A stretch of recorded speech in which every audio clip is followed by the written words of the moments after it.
Good morning, Mooncake. Lovely to see you. It is just after 8 o'clock here in my country, Philadelphia. And it's Christmas. Happy Christmas. We celebrate. Good morning, Salty. Congrats on being first in the chat. First in our hearts. Good morning, non-binary cat dad. Good morning, Ari. Good morning, Cress. Congrats on being not first. Better luck next time, champ. Merry Christmas morning. Indeed. We're here. I have breakfast and I have and I have alcohol because fuck it. I don't think I'm drinking right now, but like today during the stream, we're probably gonna have some drinks. Got enough for like maybe 3 glasses of plum wine.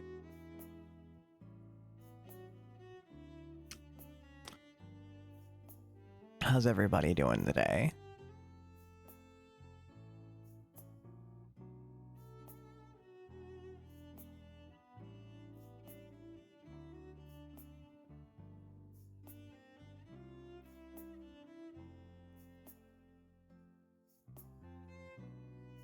Make them good drinks? They are. I got a nice plum wine for today. I might have dipped into it a little bit because this week's been a mess. And then I got a not so good plum wine. And it tastes alright, but like it's not like... It's like a little weaker.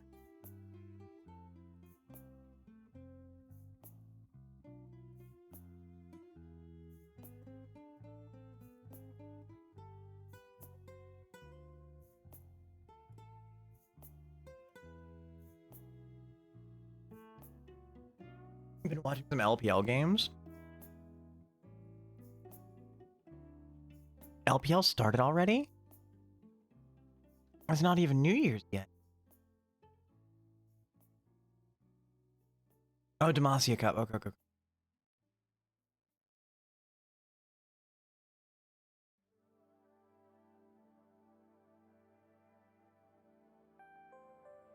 Friend gave you a bottle of single malt Irish whiskey. Oh, hell yeah. I'm not much of a whiskey girly, but I tend to date a lot of whiskey girlies. Like, I have a type, and that type ends up being women who drink whiskey.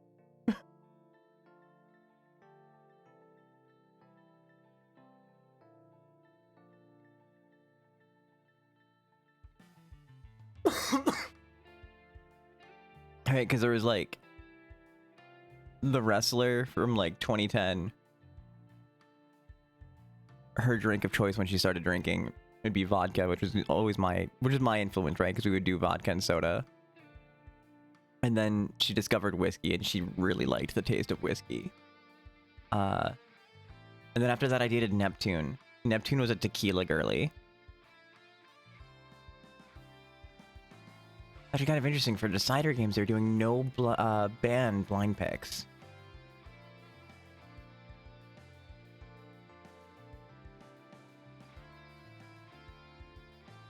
Huh. That is interesting.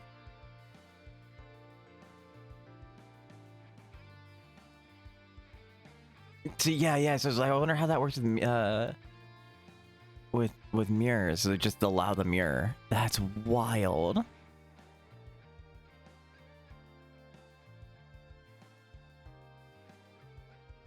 I don't need a translator right now, I don't think. He makes lots of things with tequila, great flavor to work with. Hell yeah. She's the one who got me into tequila. She's like I started drinking, like she would drink straight up tequila, and I acquired a taste for it via her. And then after Neptune was, well, there's a stripper, but we don't talk about her. After that was Ash, and Ash was a whiskey drinker, and there was like a good couple of people that like crushed on really hard and was like talking to you, that like never really went anywhere. That have been some whiskey drinkers. So, I have a type. I just clock people who drink whiskey. Never got into tequila, not because you don't like it, just always seem to have something else you want to drink. Ain't nothing wrong with it. I like, you know, like sometimes it just the season calls for a drink, right? Like I like margaritas in the summer. I drink like margaritas and like hard lemonades, and then like, you know, in the fall time you have some like hard ciders. Apparently is an oxymoron to everybody else or something, because like hard ciders are always hard. Not here.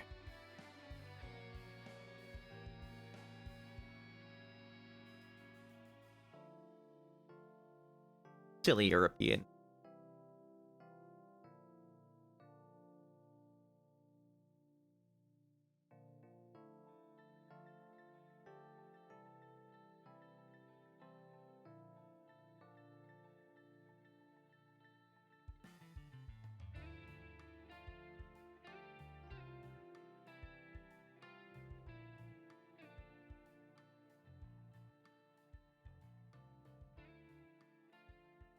I picked up this plum wine.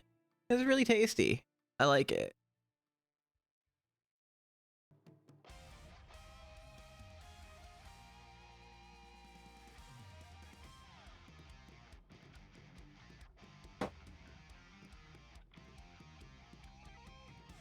And this is the cheap one that I picked up the other day after my grandfather's service, which is like it's $10. It's grape. It's wine. It's plum flavored grape wine.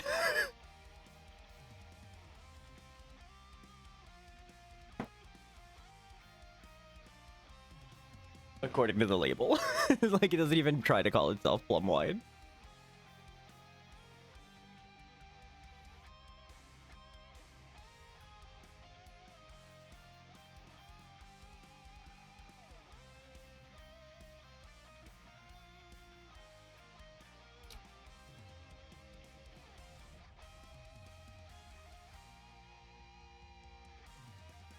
So I got the idea from Hikiri-san, who is doing currently doing a drinking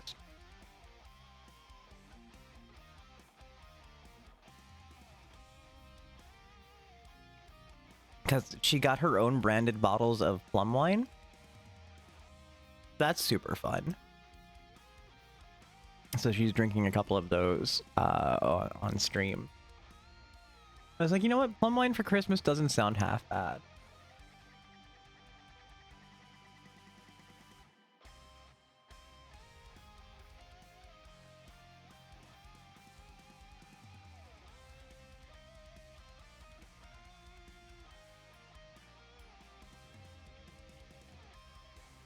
Try to be like a little. I'll try to be like a little more refined than my normal holiday drinking days. I don't think you've ever had plum wine. It's nice, but it's also like pretty sweet.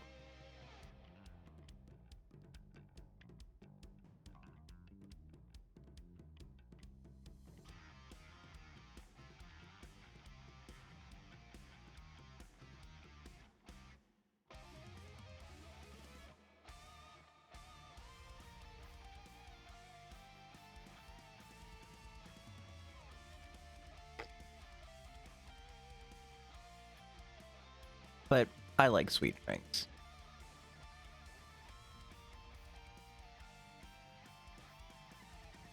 Every time we'd go to Starbucks, my ex would tell me that I would make fun of me, would tease me for getting quote unquote princess drinks.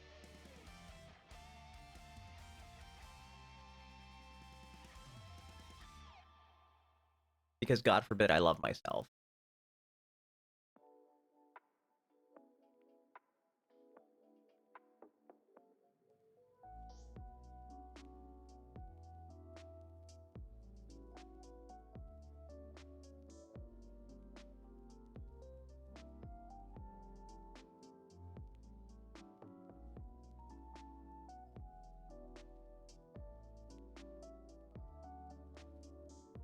At least it's not Manisha. True. Oh, I can't do Manisha. It's sweet. It's too much. Like, I like sweet, but there's a limit. And that limit is Manischewitz and also white chocolate.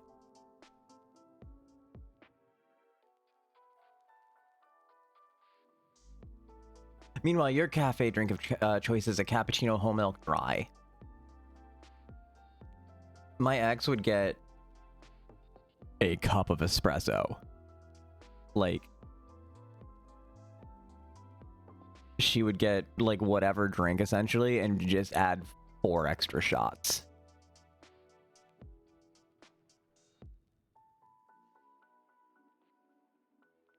So basically she just got like a 16-ounce cup of espresso.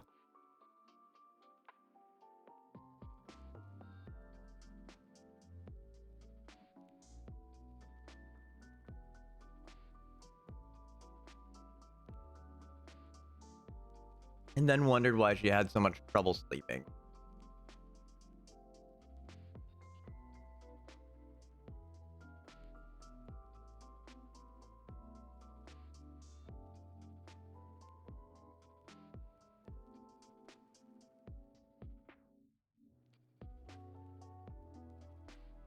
And also refused to take her sleeping pills that she was prescribed. And I think she was prescribed them because they're like an antidepressant. And I think she's actually prescribed it as an antidepressant and just refused to take it. This might have been why our relationship fell apart.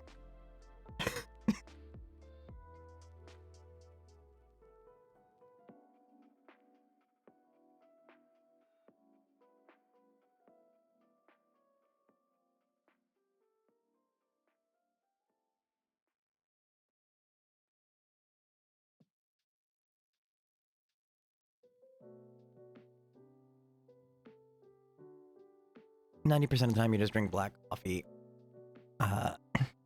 Either drip or Americano, but then the rest of the time you like cappuccino. So evidently you like no milk or mostly milk, but no in between. I cannot do no milk.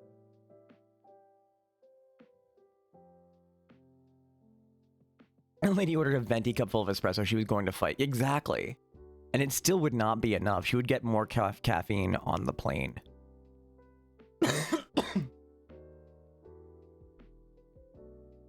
Like, she would regularly double fist drinks onto the plane.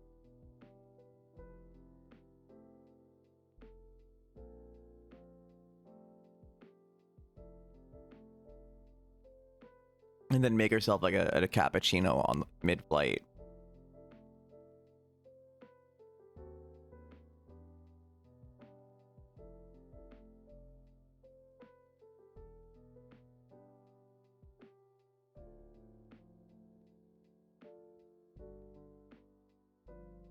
Mixing cocktails with espresso, I'm not too much of a fan.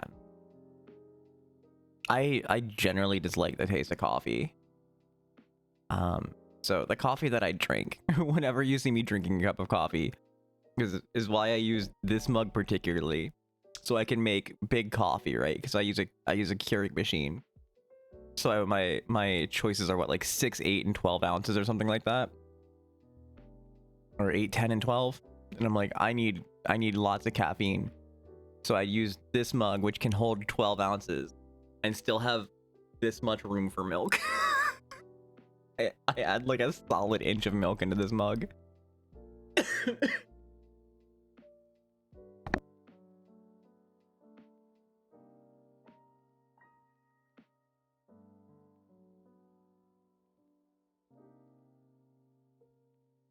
Just because I cannot stand the taste of coffee.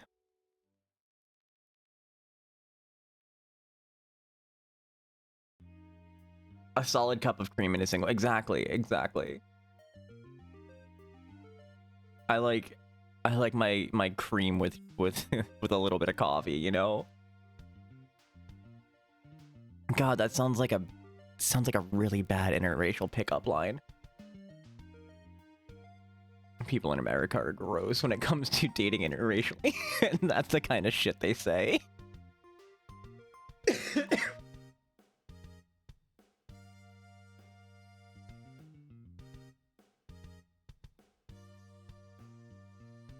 No, I've worked retail enough. I've heard what men say about women. It's not good.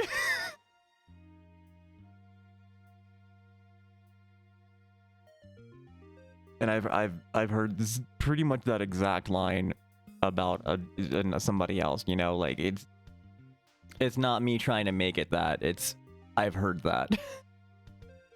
Yeah.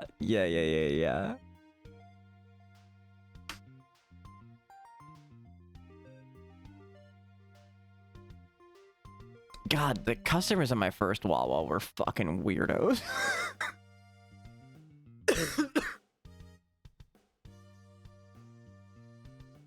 I like my sugar with coffee and cream. Intergalactic planetary. Like a pinch on the neck from Mr. Spock. That was a good song. Also, I also thought of that song when I was trying to navigate that, and I had to not quote the song.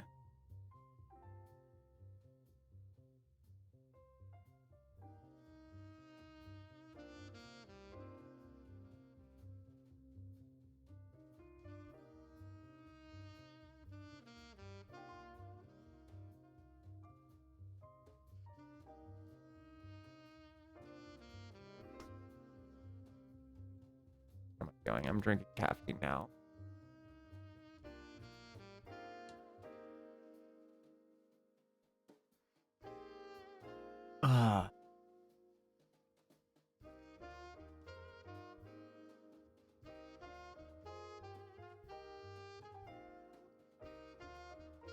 Honestly, I like this playlist of like lo-fi and jazz Phoenix Wright. It's really good.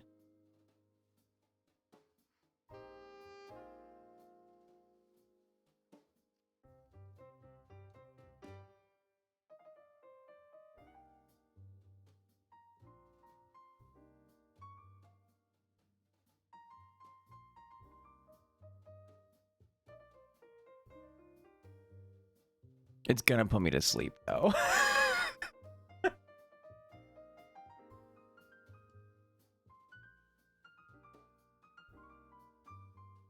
We have an ad break, so this is probably not a bad time to switch over. I don't know really what else to talk about.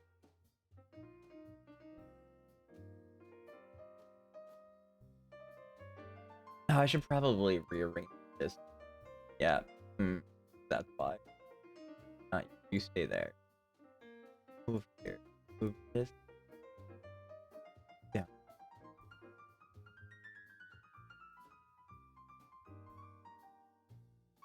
This is definitely wider than what, yeah. Was I always this small here?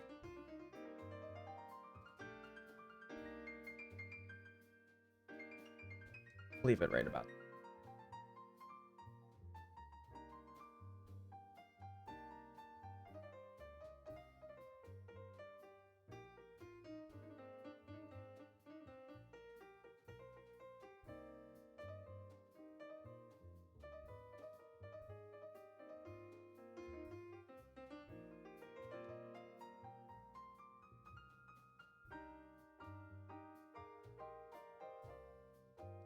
I'm not going to adjust the window because I know it's going to stretch in a minute. As soon as I press this button. What are you doing on that monitor?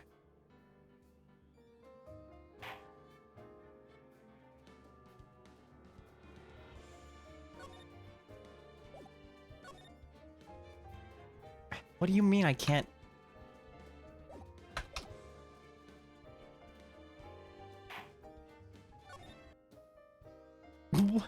Why did it go to monitor 2?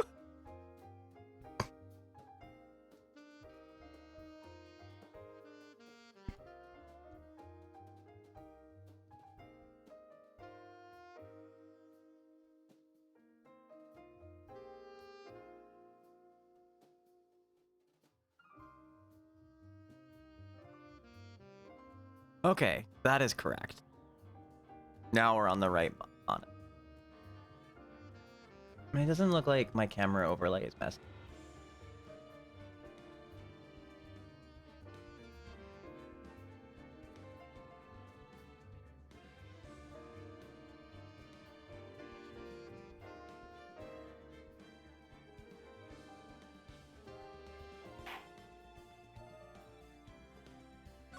Nope, no.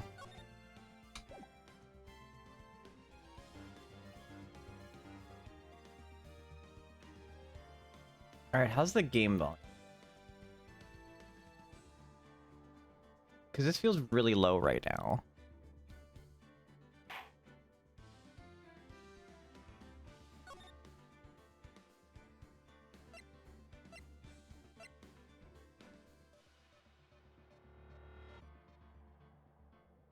That's 75.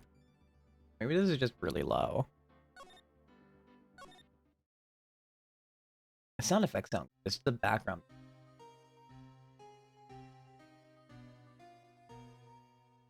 It's been what? 15 years? About that, yeah. 15 years is a long time to wait. You can't imagine how much I've suffered. You've suffered? But now the perfect opportunity has presented itself.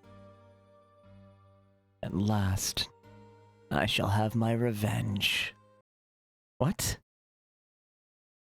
Merry Christmas.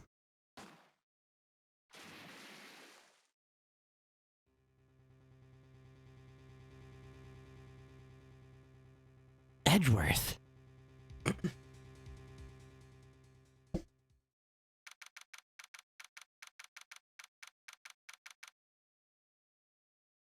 What do? Bitch, what? Iffy, what?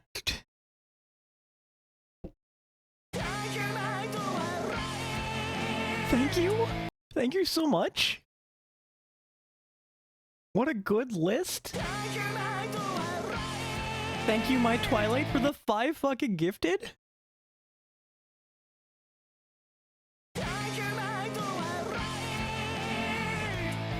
You got Astrid. You got Ari. You got non-binary cat dad.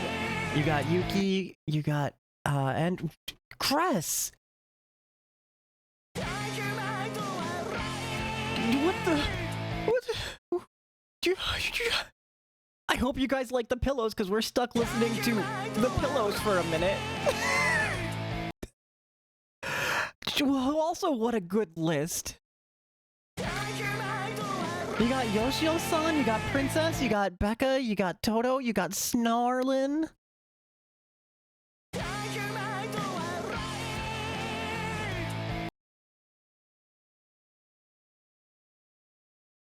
Thank you, thank you.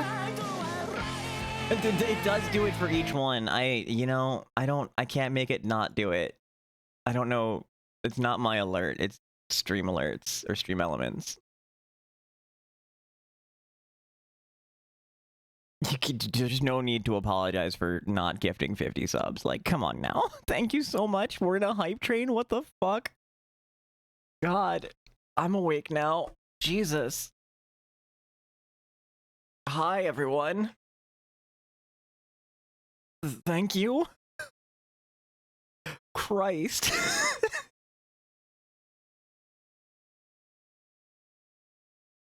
Thank you, my Twilights. What a great fucking list.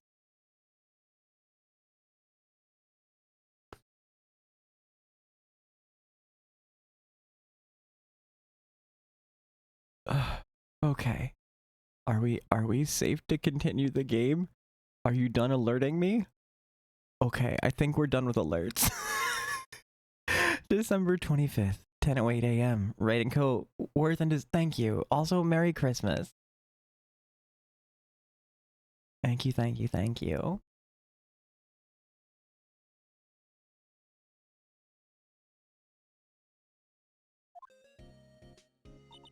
Hey Nick. Do you know if there are any good waterfalls around here? Thank you for all the haul. I think, is it supposed to be Love and Light? Oh, thank you for all you give. Okay. I know, no, it's me. I don't know how to read. No, I'm definitely awake and have functional eyes today. In this way. Oh, thank you. Thank you.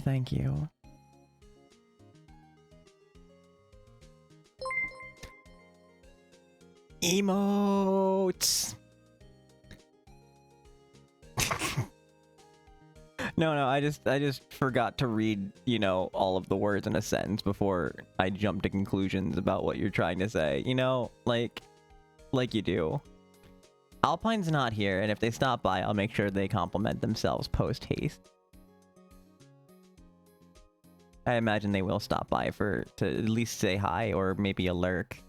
I hope they say hi. I have presents to open from them, and I'd like to open them with them around, you know?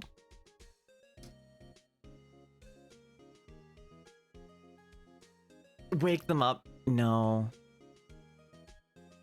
It's still early there. Yeah, it's the... It is 8:30 in the morning here, and they are 3 hours behind me. So... I will... respectfully pass on that.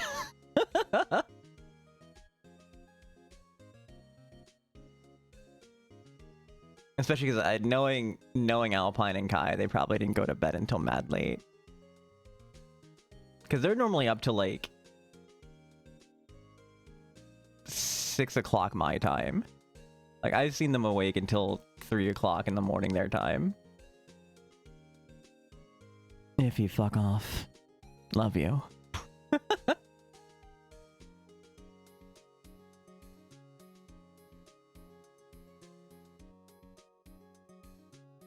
I do love that button.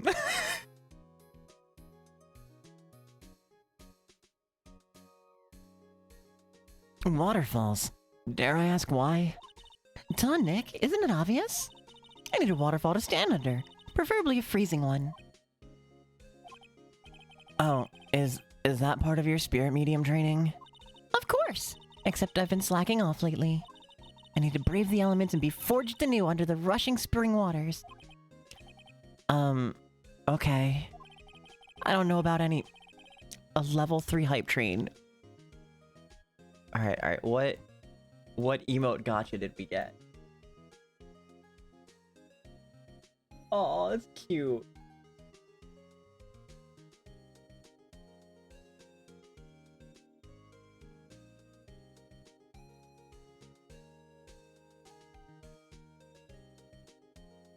Wait, Crest, that's so good. Is that an axolotl, like, screaming into the infinite void?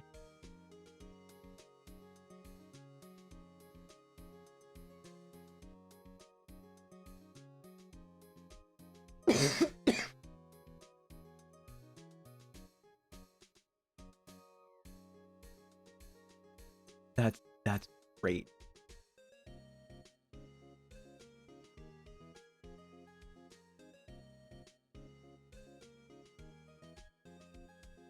Oh, I got a personal best emote, which is great for speedrunning.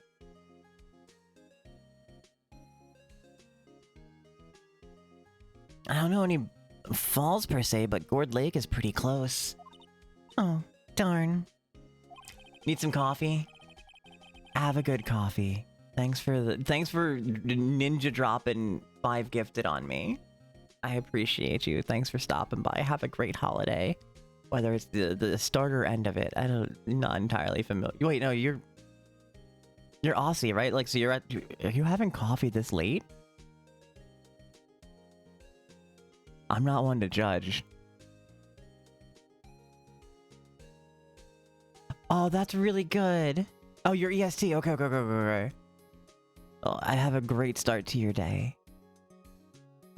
Whatever you get up to, I hope it brings you joy.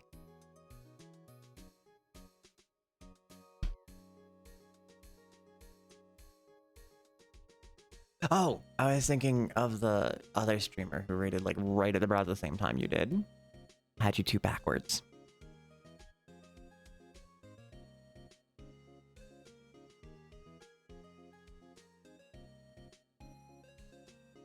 Sorry, but them's the breaks. Couldn't you just take a cold shower or something? Good idea. So much for rushing spring waters. Next in the news. A large unidentified animal was sighted at Gourd Lake. The town is buzzing with excitement. Locals are calling it Gordy, in a tip of the hat to Nessie, the Loch Ness Monster. You're almost always the only AST one, aside from Gailey, and Pups, when they decide to grace us with their presence. Life complete, never have to hype train again. Oh. We'll run a train on you again, alright. Yeah, Merry Christmas. How you doing? I hope the day brings you joy, my friend. Though its namesake, Nessie, proved to be a hoax, locals are confident that Gordy is the real deal. Boring. Can't they show real news for a change? Nick? The water pressure's kind of low in that shower. You want more pressure, huh? Why don't you go down to the fire department and have them spray you with the hose? Good idea, Nick! Apparently, Fey Blood is no aid in detecting sarcasm. We interrupt this program to bring you a special news bulletin. Strange occurrences continue at Gourd Lake, but this time, it's murder. Gourd Lake again? The body of a man was found in the lake early this morning. A suspect was apprehended. Sources inside the police department revealed that the suspect's name is Miles Edgeworth, age 24. Edgeworth was an up-and-coming prosecutor known for his skill and connections. He was guaranteed a long and rewarding career. Has he thrown it all away? Eh? Edgeworth? What's going on? Edgeworth would never do something like... Nick? Yeah, Maya. The fireman yelled at me when I called him. We've got bigger things to worry about than that. They arrested Edgeworth. What? You mean the prosecutor? Yeah, he's a suspect in a murder. What? When? Where? Whom? Why? How? I don't know. Let's go find out, Nick.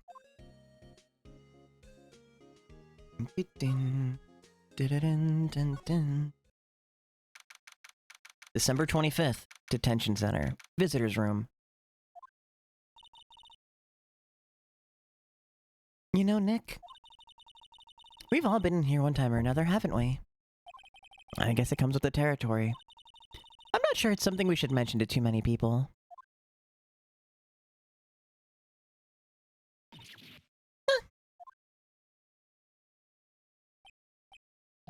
Hey, Edgeworth, come back! I like how he saw one look at us and is like, nope, I'm out of here.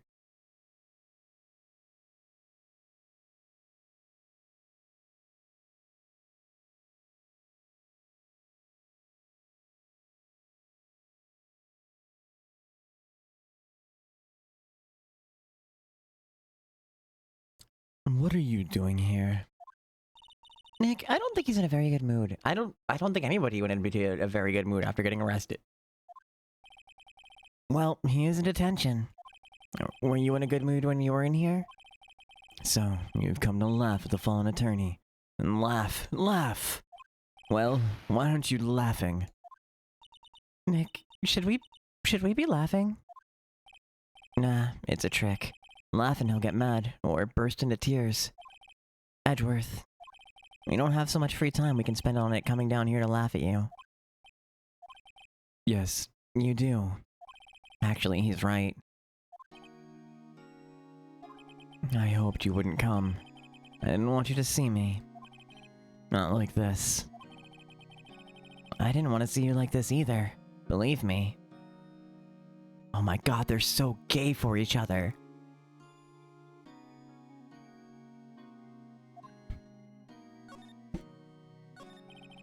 Edgeworth, tell me what happened. Why should I? What are you going to do about it? Duh! We're gonna help you, that's what. Help me? Astrid, good morning. Merry Christmas. How you doing? Help me? You? Don't be ridiculous. Sorry? You're a novice. You've only been in 3 trials. Hey! Sure, you've got lucky and won all 3. But your luck's bound to run out someday.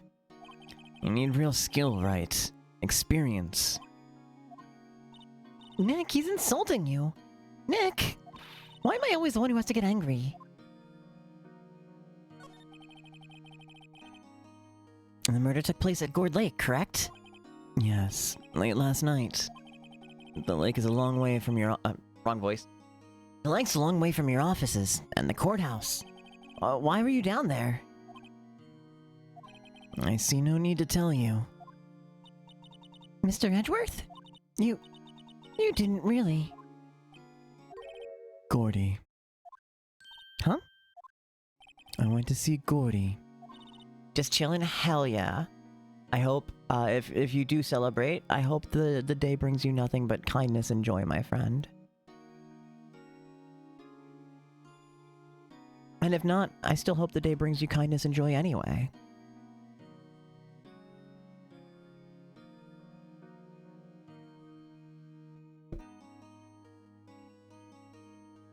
Gordy?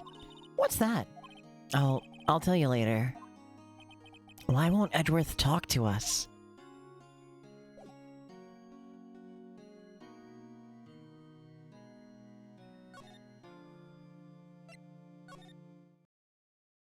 December 25th, Gourd Lake Park entrance. This is where it happened? Yeah, Gourd Lake is in the middle of this park. I could see some police walking around in there. Questioning people, probably. Hey, isn't that Detective Gumshoe over there? Well, pal, there's enough of us here. Anyone found anything? Sorry, sir.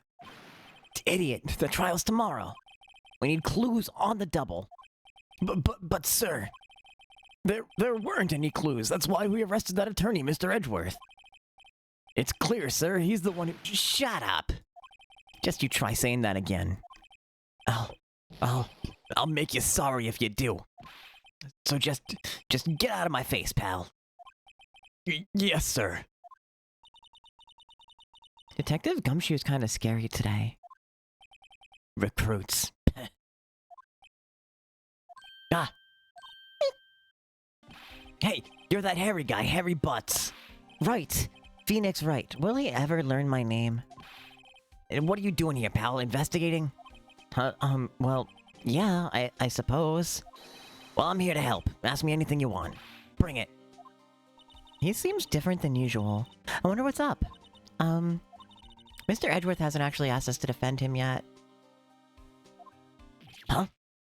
Oh, you don't say. Detective Gumshoe? Do you know what happened here? Huh? You don't know, pal? No. Wow, okay, Mr. Head in the fluffy pink clouds, lawyer. Head in the... Huh? Never mind, I'll tell ya. Happened last night about 15 minutes after midnight. There was a boat out on Gourd Lake. In that boat were two men. One of those men shot the other with a pistol. And the shooter was Mr. Edgeworth? A cop who arrived on the scene arrested him. How did they get there so fast? Well, there was a witness. When the report came in, we raced to the lake. A witness? You don't think Mr. Edgeworth is a murderer, do you? Absolutely not. It's impossible. I don't care if there's a witness either. I don't believe a lick of it. Right. Who cares what the witness says? I care. You really believe in him, don't you, Detective? Of course I do. But the police are pretty sure he's the killer. Nobody's even really taking this investigation that seriously. Oh no! After all the help with Mr. Edgeworth has been to us, hard to imagine that no one's standing up to take his side. Well, at least you are, Detective. At least you are. Do you know who'll be Mr. Edgeworth's defense attorney tomorrow in tomorrow's trial? He hasn't gotten one yet. What? The trial is tomorrow, isn't it? Well, I don't know the whole story, but apparently no one he's been talking to will take his case.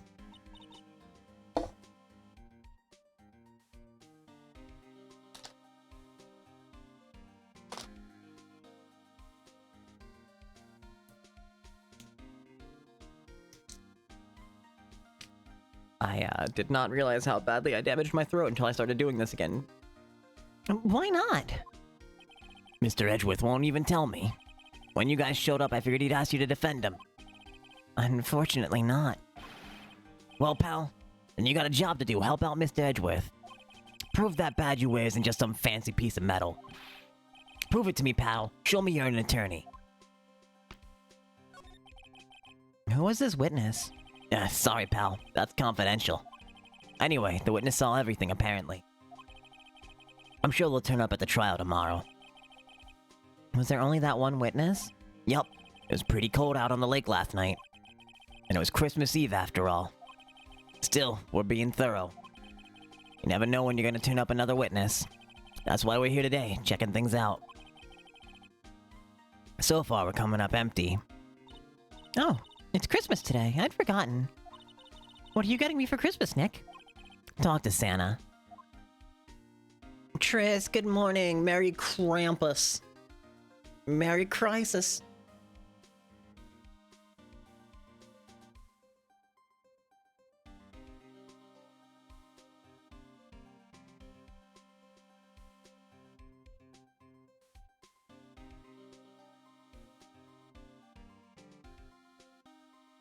I hope your day's going well, friend. I hope the holidays, if you celebrate, have been kind to you.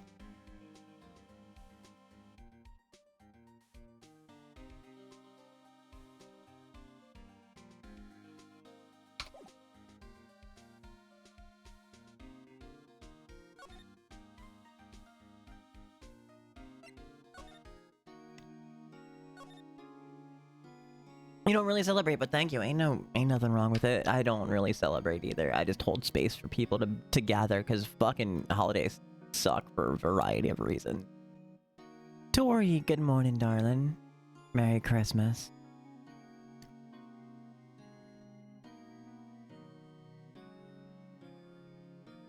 You'll be hanging out with family tomorrow. You got me. You have to work today? Oh, I'm so sorry. Today was church and not much else.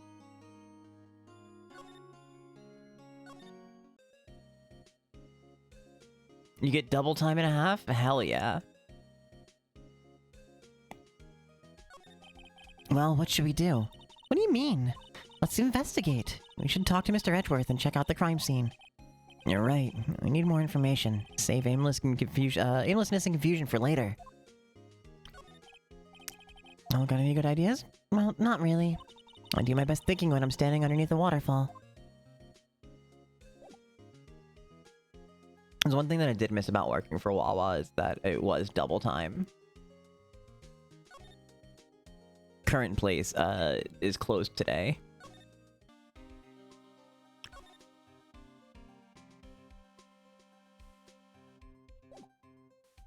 Oh wait. I think I know what we have to do. We have to go here.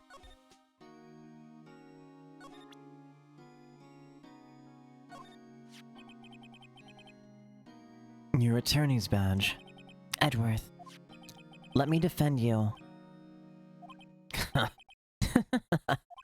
Good one, right? But I'm not that hard up. Not yet. What do you mean by that?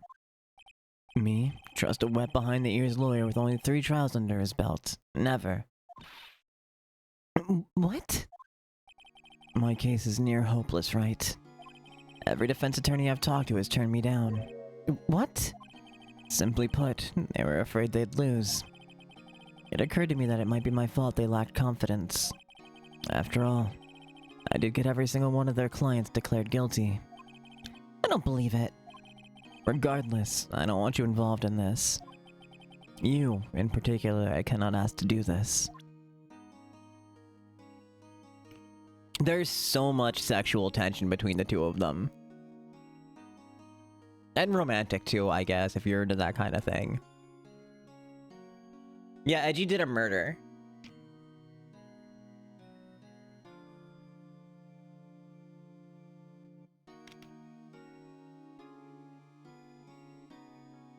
Edgy poo.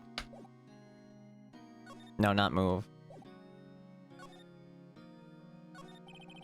Edgeworth, this is really hard for me to ask, but you didn't do it, right?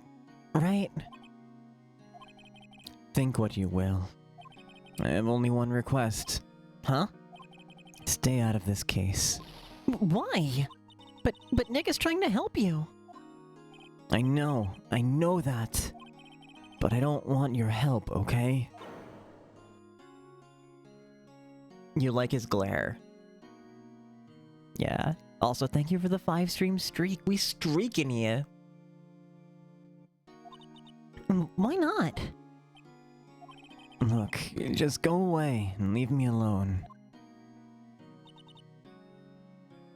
Nick, Mr. Edgeworth did it, didn't he? Maya, let's go investigate elsewhere. But Nick...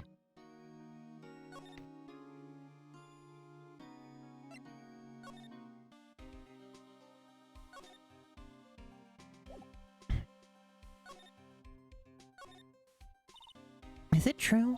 No one will take Mr. Edgeworth's case? Yeah. He's a bit of a celebrity. If you defended him and lost, your reputation would be sure to suffer.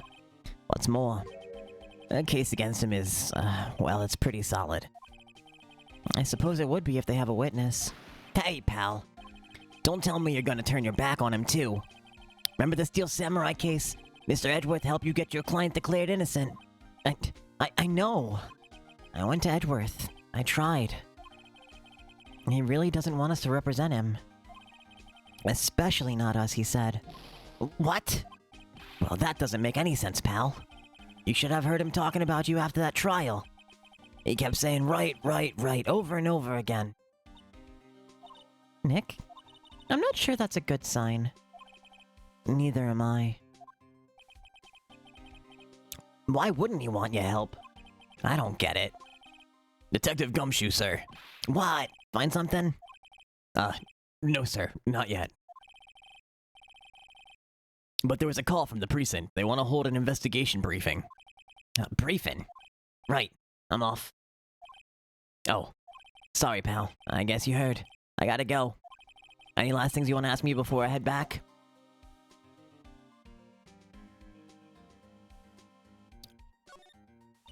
Oh, yes. Do you have any information on the victim? Sorry. They haven't worked up the autopsy report yet. He says, yeah. Okay, so yesterday we decided that it's canon that Maya starts the Phoenix Edgeworth tag on AO3. And we decided that it's canon that Edgeworth is a regular reader and writer on it.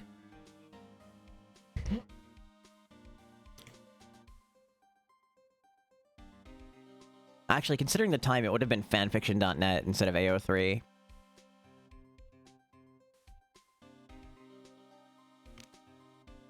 Man, I feel old just knowing that.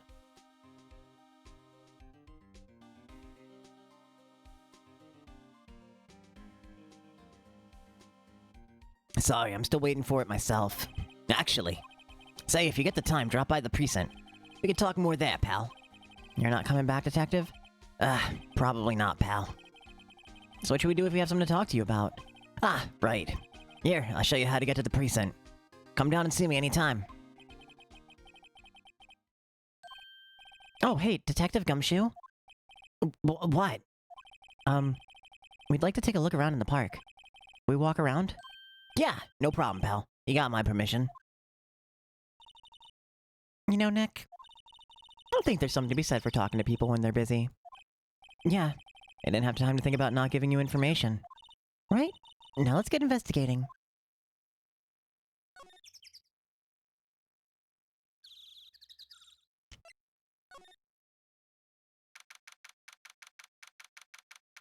December 25th, Gourd Lake, Public Beach. Wowzers, this is Gourd Lake? Yep. I'm not sure it warrants a wowzers, though. Probably not. But hey, look at that snack stand. Samurai dogs? I want a samurai dog, please. I bet they're great. With a name like Samurai Dogs, how could they not be? They're a little behind the times, though. The kids are all into the Pink Princess now. I mean, like, you know? Nope.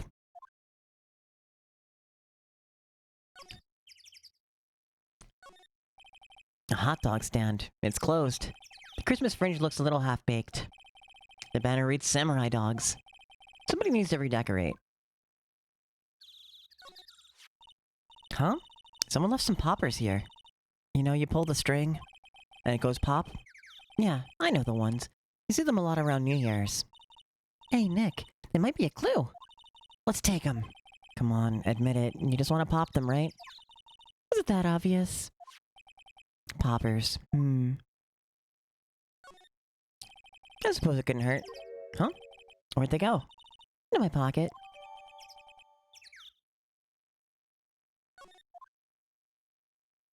Man, times have changed that they said poppers and that was not the first thing that popped into my mind. We've got the clap and we're giving it to you. We've got the clap and we're giving it to you. We've got the clap and we're giving it to you. Who's got the clap? We do, we do. Vintage! Hi, baby! How you doing? Merry Christmas! That's Japanese. Should set my keyboard to English, that might be a little helpful. Friends, if you didn't come with the raid and you're not already following Vintage, you've fucked up your whole life, and the fastest way you can fix that is by hitting the heart right now. Gun to your head, do it. Follows are free, go love on those who love on us. And if you came with the raid and you don't know who I am, hi, my name's Alice Napalm. I'm a transgender streamer here on Twitch. I use she, her pronouns. I stream a whole variety of things. Today is Christmas here in America, so, fuck it, we're going live all day, just because holidays are hard, and, you know, if you have no one else to go, no one to be with, or no place to go, you can at least be here. That's what I like doing for the holidays. So that's what we're up to today. And we're playing, known Christmas game, Phoenix Wright Ace Attorneys. I have a raid video, actually. It looks a little bit like this. Welcome to this hot nonsense. It's me. I'm hot, and this is my nonsense. Can you imagine just waking up one day and finding out that your teeth grow like hair? I'm a good girl who doesn't have a Praise King t-shirt is raising a lot of questions already answered by my t-shirt. Love me. It said it's time to pull out, and I don't know about you, but I've never pulled out in my life. Hold on, who brought cock into this? All right, Who look. the fuck hangs out with cops? Not a high school delinquent, that's true. That's who. I've got— Oh, we need to see Lucifer's many nipples. I think that's what we need. I think we need to see Lucifer's many, many nipples. I mean, really, who just doesn't love going into a bar and just getting some jizz in your ears? I, for one, love having ears full of jizz. Never been able to walk after a shit a day in my life. Subscribe to my channel, okay? Subscribe to my channel, okay?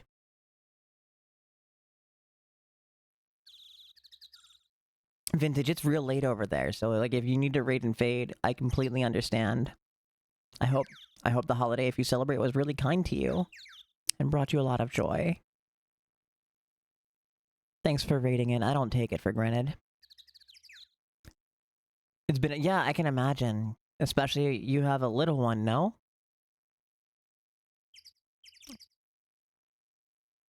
Go get some rest. You've earned it, okay? Thanks for the raid. Also because I have to. How you going? 2, not so— I mean, that's— wait. 2 as in 2 house gremlins. Not as in they're 2 years old. Because I would consider 2 very little. I didn't know there was a second one. I only remember 1.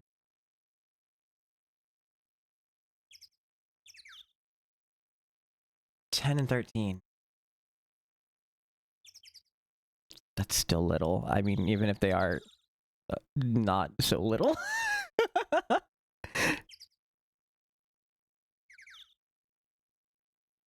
But hey, thank you for the raid. I appreciate you.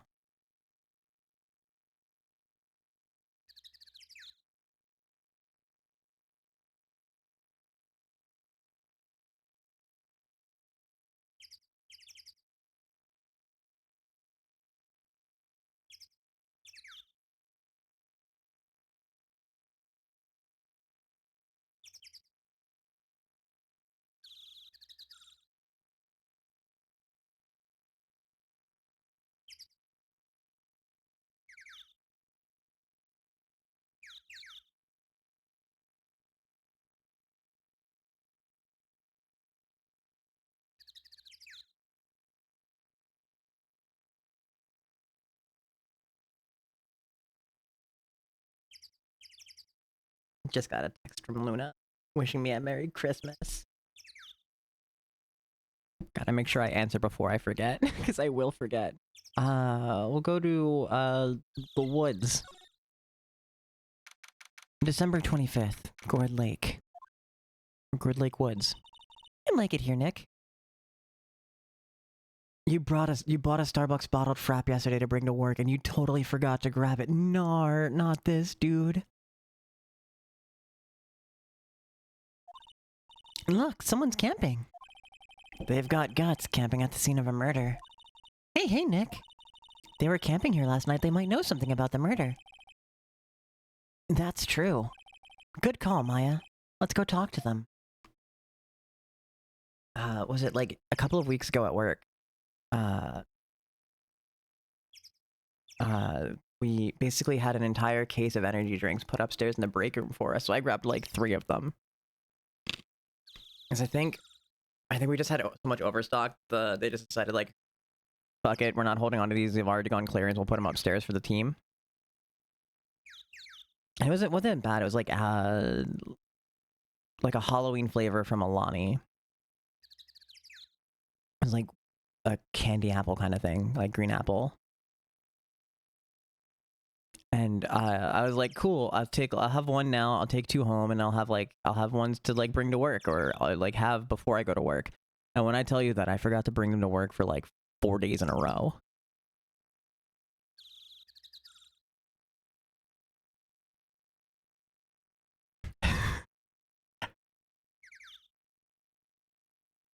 I haven't bought Starbucks in a bit because your local Starbucks is a union store.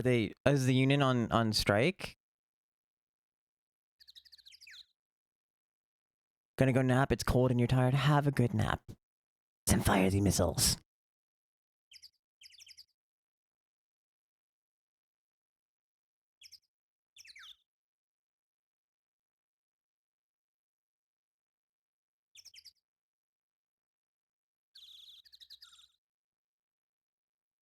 They've been for the past month or so, but it's starting to... Okay, good.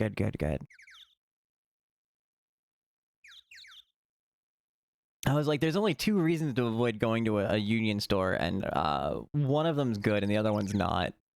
I'm really hoping it's because it's a strike and not just because anti-union propaganda.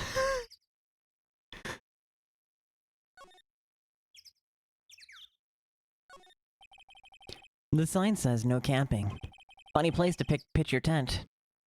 I'm sorry, I can't help where I pitch a tent.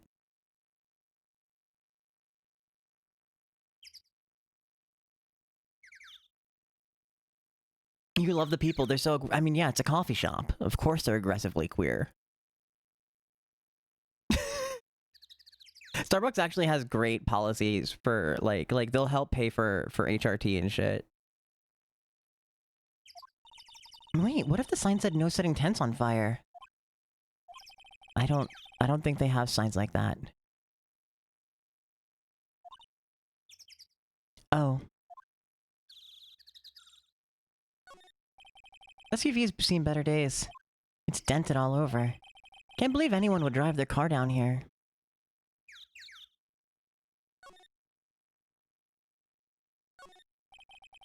This camera has a mic and some sort of attachment.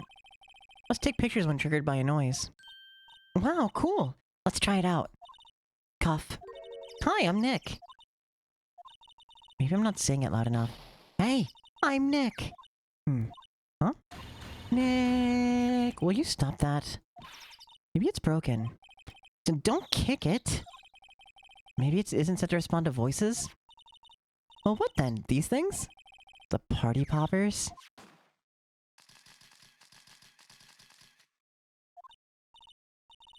Well, it responded. Y'all! Hey, you! Get your hands off of that! What in the Sam Hill? Look what you done now. There goes a whole roll of film. What? Huh? Sorry. Sorry's nice, but don't pay my bills. You know how much a roll of that film costs? I'll pay you back. What were y'all thinking setting off a party popper in a place like this? Well... What? Don't try and play stupid with me just because you think I'm some country bumpkin. Yeah, I know how y'all Yanks think. I say those southern folks talk with that exaggerated drawl, they must be dumb. Let me tell you, just because I might be dumb don't mean we all are. Nick, help. Man, who are you now? Her chaperone? No, rather... we're sort of friends. Just figure out what y'all are gonna say and then say it for Jesus' sake. Remember film rolls? I do remember film rolls because I'm old.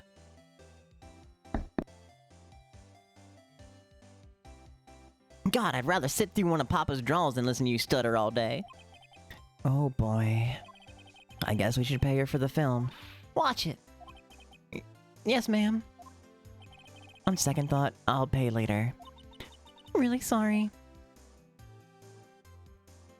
Also, I don't remember film being all that expensive. Like, one roll of film, I don't remember that being very expensive at all.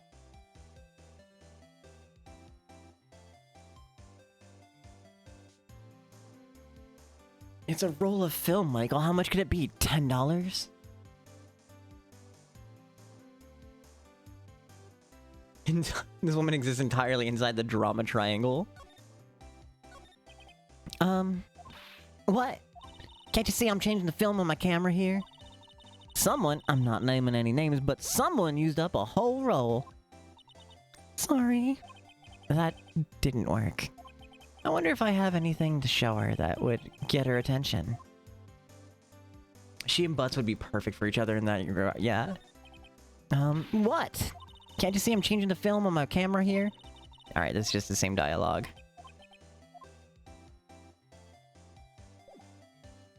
I don't think I have anything to present her, it's just my badge. Yeah. Let's try it anyway. This is my badge. Huh? Aren't badges supposed to be all shiny and impressive? You a cop or something? I'm a lawyer. What? Y'all ain't gonna try and pull one of them lawsuits on me over that film now. I'll have y'all know I'm a fighter and I wrestled meaner looking things than you. No, that's not it at all. We're here investigating a murder that took place here on the lake. A murder? Sounds cool. Why didn't y'all say that in the first place? Go ahead, ask me anything you like. Finally, some cooperation. You too? Hope y'all can come out of hiding now. I won't bite hard. Come to think of it, where did Maya get to? Sorry. I was feeling a little overwhelmed. The culture gap and all. Never you mind, honey. I can talk like Yank for you if it pleases you. Thanks. I think I'll be okay. Great then. I'm Lotta. Lotta Hart. But y'all can call me Lotta. I'm here photographer meteor showers for a research project. Mighty pleased to meet you. You love the dialogue when you show people your badge. I never really ended up showing too many people unless I was like really out of ideas. But some of them have been really funny. What happened? Oh yeah. When was that murder anyway? I ain't seen much television lately. It happened late in the night, Christmas Eve. That's so, Christmas Eve. A man on a boat was shot. Did you see anything? Well, let me see. A boat, you say? They put some... Oh yeah. I discovered the ladder content, like the running jokes about ladders, on my like last playthrough, and I think there's an achievement for it. For like clicking on all the ladders across all 3 games. Yeah, the running joke about step ladders. Yeah.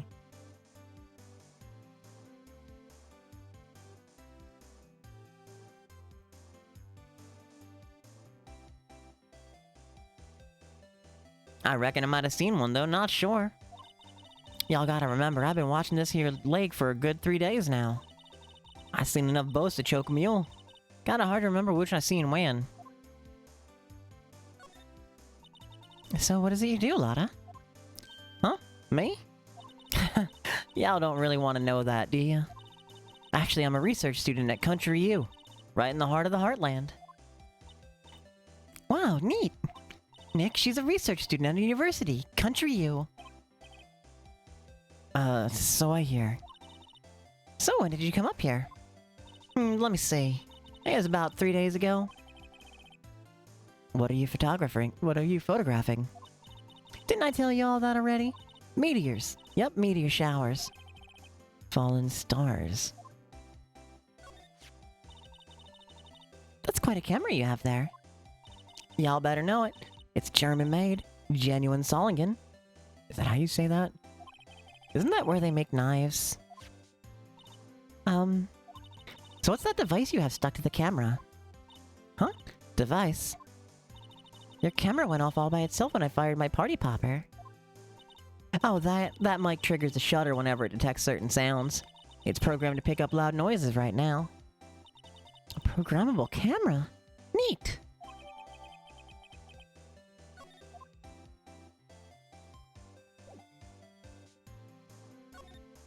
Dun-dun-dun.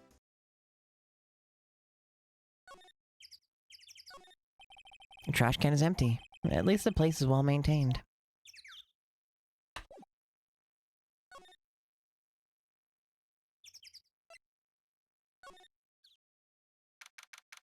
Miss playing more video games, hoping doing it on stream will help you not dissociate. Yeah, that's super fair. December 25th, boat rental shop. Nick, what is this place? A boat rental shop. Closed for Christmas, it seems. Nope, hold on. Now he's got an accent.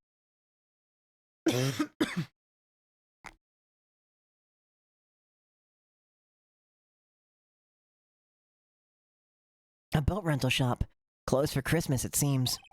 I guess murder taking place is on one of those boats won't be good for business either. Boats? I've never ridden on a boat. Really? Well, how about we go on one when the trial's finished? Hey, good idea. You bet.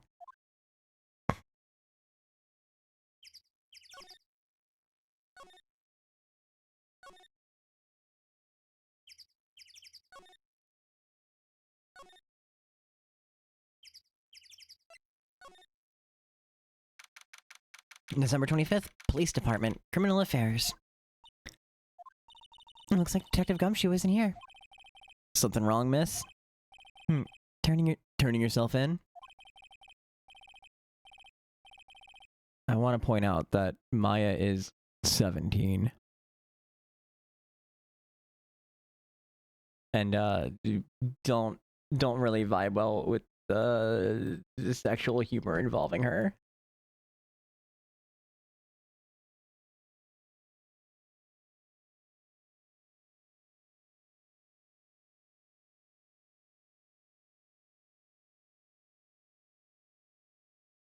Maya is a kid.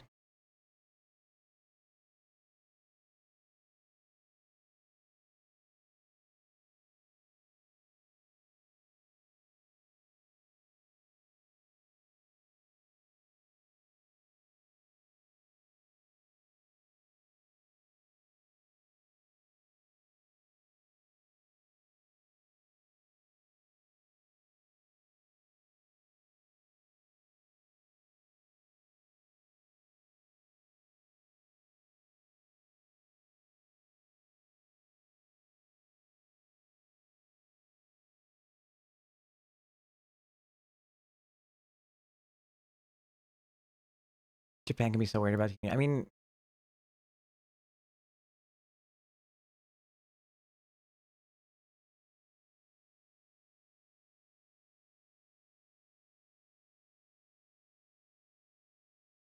I don't think they really make any sort of pass at Maya. If anything, they just kind of point out repeatedly that she's a kid.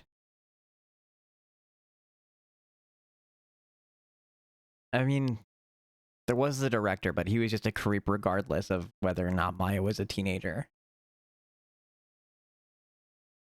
Because he was a fucking otaku.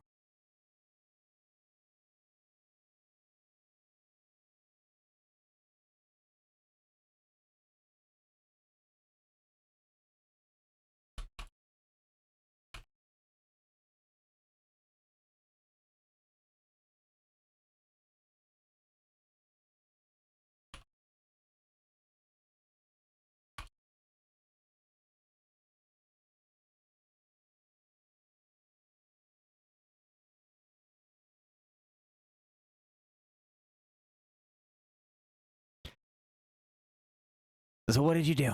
Shoplifting, larceny, public indecency. No, none of those things. We're looking for Detective Gumshoe. Is he around? Gumshoe? Oh, yeah, he's in a meeting right now. I don't think he'll be out anytime soon. Okay, we'll come back. You do that. Oh, and go straight home and then stay out of trouble, okay? No more shoplifting, you got that? Do I look like a criminal or something?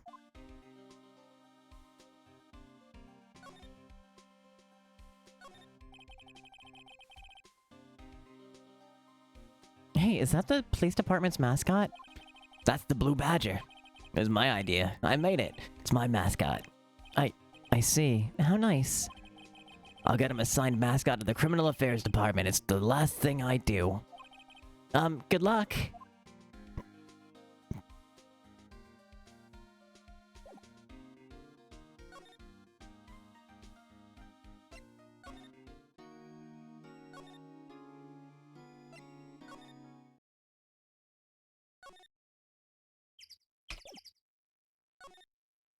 Nope, not here.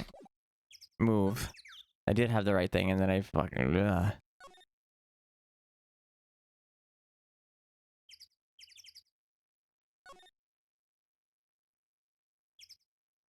let's go check out the boat rental shop again.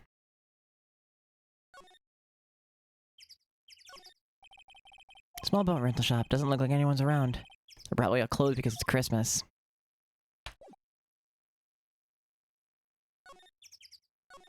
I forever will hate navigating around this game. And that you have to go through, like, certain screens to get to certain places.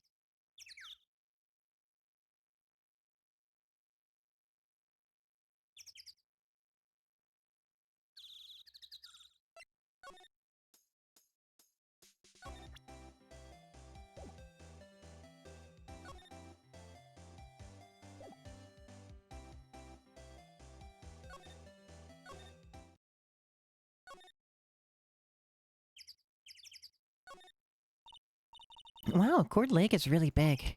Yeah. Say, Nick, why is it called Gourd Lake? Oh, well, a long time ago they used to grow gourds here. Whoa, no way. I was sure it's because lake looked like a gourd when viewed from above.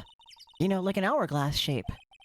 Oh, it is shaped like a gourd actually, but that's just a coincidence. Oh, okay.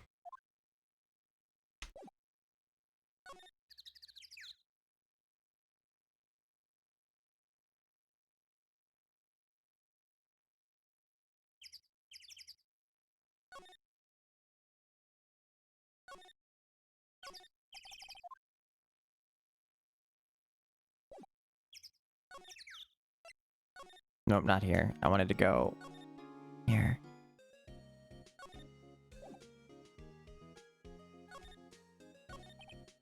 Any good idea? Not really. Do my best think. Okay, it's still the same dialogue. Investigate. Check out the crime scene.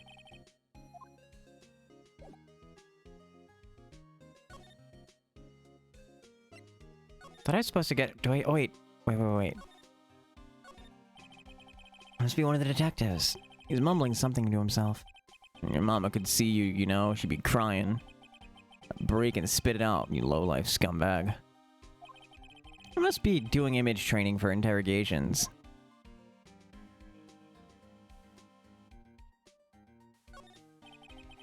This must be the chief of detectives here. He's glued to his computer screen. What? Gourd Lake? Gordy sighted? I don't believe it. Shouldn't you be reading something more important?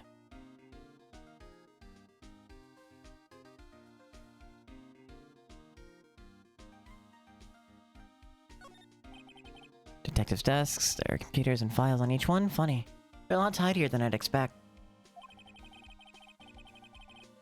I guess the detectives don't spend a lot of time at their desks.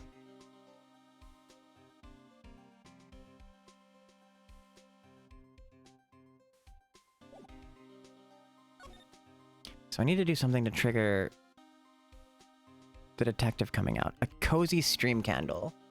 Okay. Let's do this one. Because one, we're finally awake.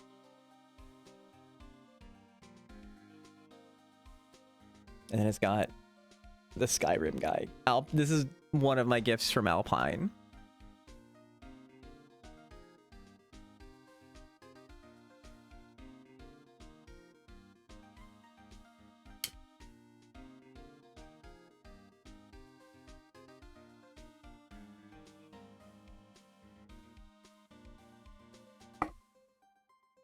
Saw that yesterday. What's the scent? It's like citrusy. It doesn't tell me what the scent is, so I only have my nose. It kind of like, maybe like a little citrus and a little, like a lot of citrus and a little patchouli. Is probably about the best I can describe it.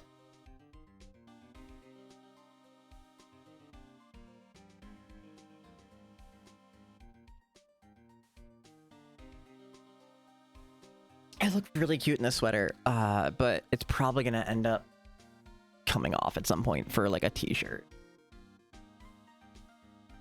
Chloe, Murray Crisis. Mer Chrysler. Mer Crimbus.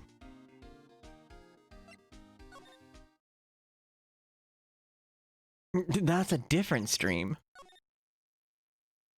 Whimsy. You were so ready with the TWSS, but then a t-shirt was mentioned. Good morning, Whimsy. It's lovely to see you. Merry Christmas. I hope the day was filled with joy and love for you. How you going?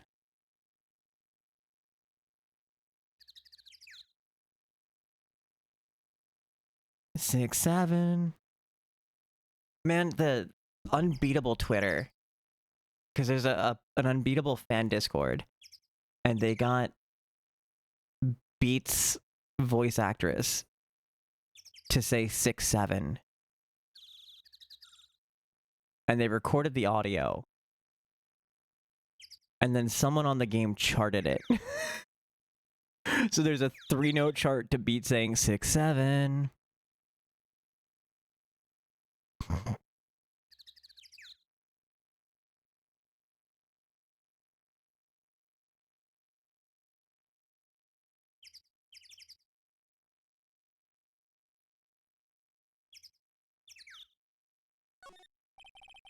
I feel winter's chill from the bare leaves today. What time signature is it in? That I don't know. Can't really tell from just that little, you know? 6, 7, you're get out. Get out. That's it, you know, just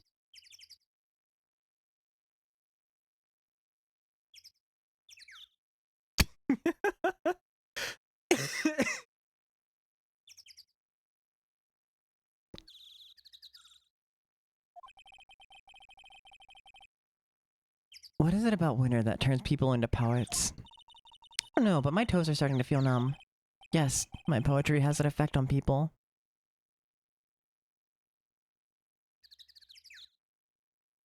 This is the most you've ever seen anyone say. I don't think I've literally ever said 6, 7 until this stream.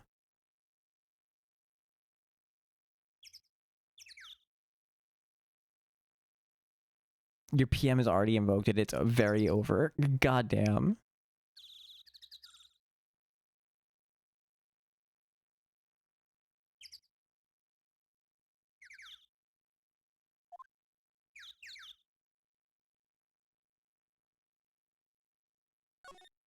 The sign says Gourd Lake Nature Park. This place is full of families picnicking on the weekend. But no waterfall. Not many picnickers come here for spiritual training, Maya.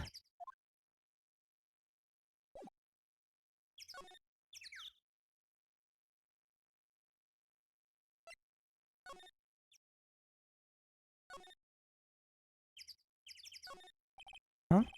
I almost didn't see that signpost. Left, boat docks, right, exit.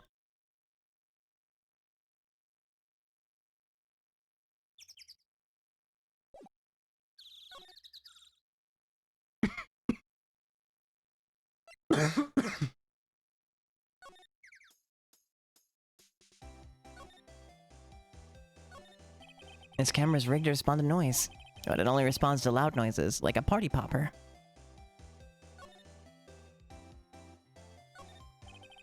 There's food and some magazines on the sheet. It takes a pretty tough skin to camp in this cold. Hey, Nick. What? Don't tell me you're hungry again. No. I was just wondering, why are camping pots and pans made of aluminum? They didn't talk about that in any of the law books. So there's no law saying they have to be made out of aluminum then? I'm not having this conversation.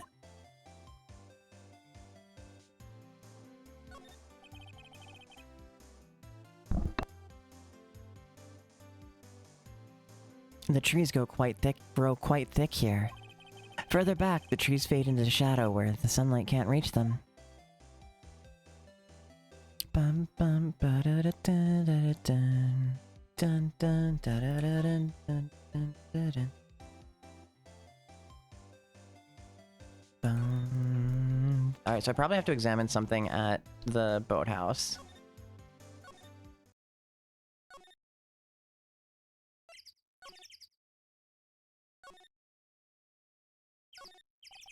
There are some boats floating at the dock. Was one of these boats used in the murder, I wonder? Nick! Huh? I changed my mind. I don't really want to go for a boat ride. There's more forest off that way. I doubt I'd find any helpful clues in there. That was probably the dialogue that I needed, yeah? Because we can't examine out there, everything else.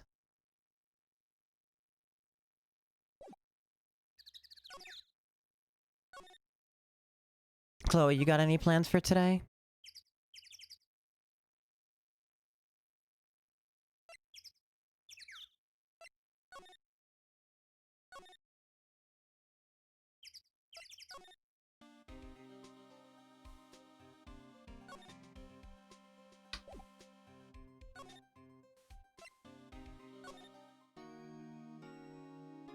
Alright, no, really, I'm at a loss here.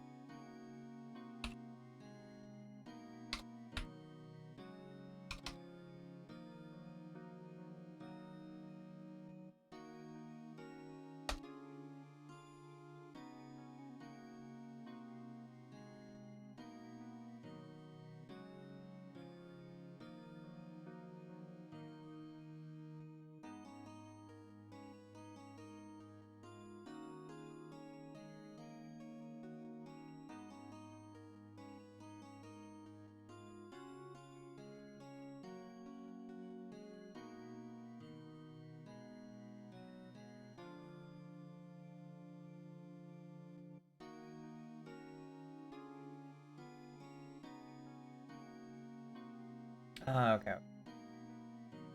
It felt silly to do, which is why I didn't do it.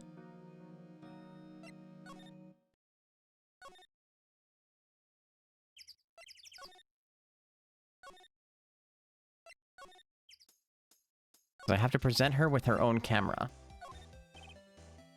Lotta? Yeah? So, your camera, it triggers on loud explosion. If it felt silly, it's probably the best thing to do. In this game, yeah, actually, you're right. Yep. You're so right, bestie.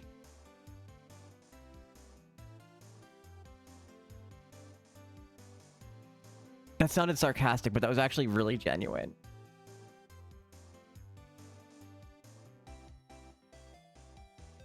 So your camera, it triggers on loud explosion noises. Yep. Actually, the victim in this case we're researching, he was shot with a pistol. A pistol? Right. Now, wouldn't a gunshot make a similar noise to our party popper? I guess it would. Your camera didn't get a picture of the murder, did it? Hey! Y'all are pretty bright. Huh? I see what you're saying. Tell you what, I'll have a look-see at my film. It would have been a photo taken late last night. I checked him once, I don't remember if there's anything on him though. But what if I got something? I could be a witness to a genuine murder. Yeehaw! I'll go check that film. Y'all come back now, you hear?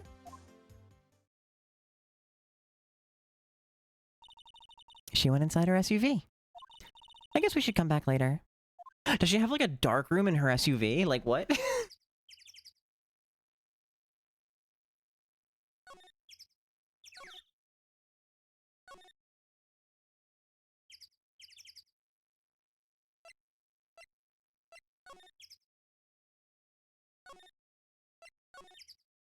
There we go. December 25th. Police Department, Criminal Affairs. I guess Detective Gumshoe's still in that meeting. Hey! Thanks for coming down, pal. Detective Gumshoe. Oh, we just finished the meeting, for better or for worse. I get the feeling that we're in for some bad news. Do you know anything about the victim yet? No, still can't ID him. Has Mr. Edgeworth said anything? Not a word. So, how did the meeting go? I can't tell you, pal. You're a lawyer. Did it true? You know, I don't know what to believe anymore. Sure, Mr. Edgeworth is human like you or me. Still, I get the feeling that if he'd done something wrong, he wouldn't go hiding it. That's just the kind of guy he is. Why can't anyone else see that? So they think that Mr. Edgeworth did it? Well, the trial's starting tomorrow as scheduled. I see. Hey, in the end, you did tell us about the meeting. Don't go telling anyone else, pal. Yes, sir. And do me a favor. Stand by Mr. Edgeworth. He needs help, and you're the ones to help him. I'm sure he's got some reason why he won't talk to us. Thanks, Detective Gumshoe.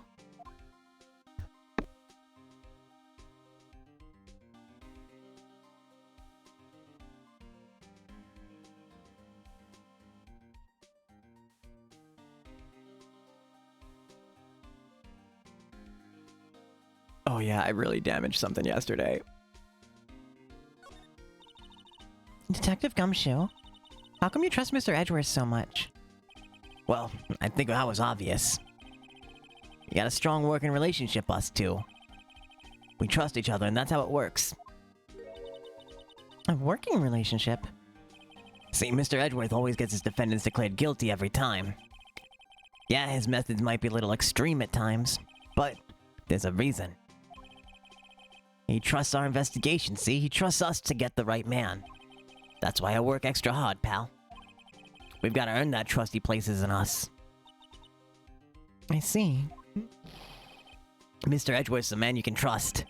And you have my word on that. I was wondering, did you ever get that autopsy report? Oh, that? Yeah, I made a copy for you.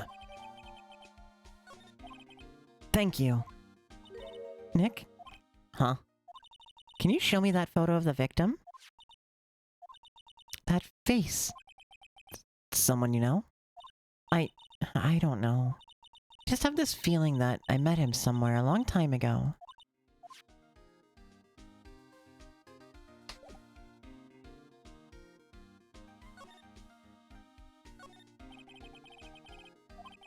Glued to his computer screen. What? Gourd Lake.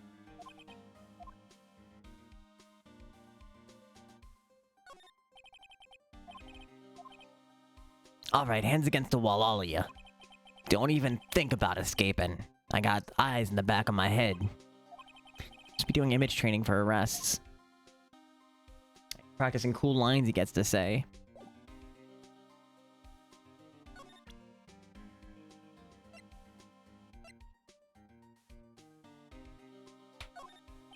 Sorry, I'm drawing a blank right now.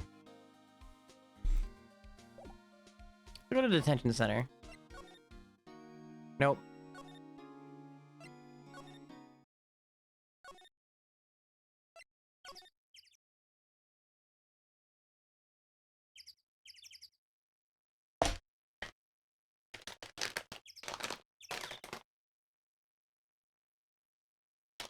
I'm just gonna keep a couple of... Ooh, out of here. Next to me. That seems like smarter than reaching over for the very loud crinkly bag.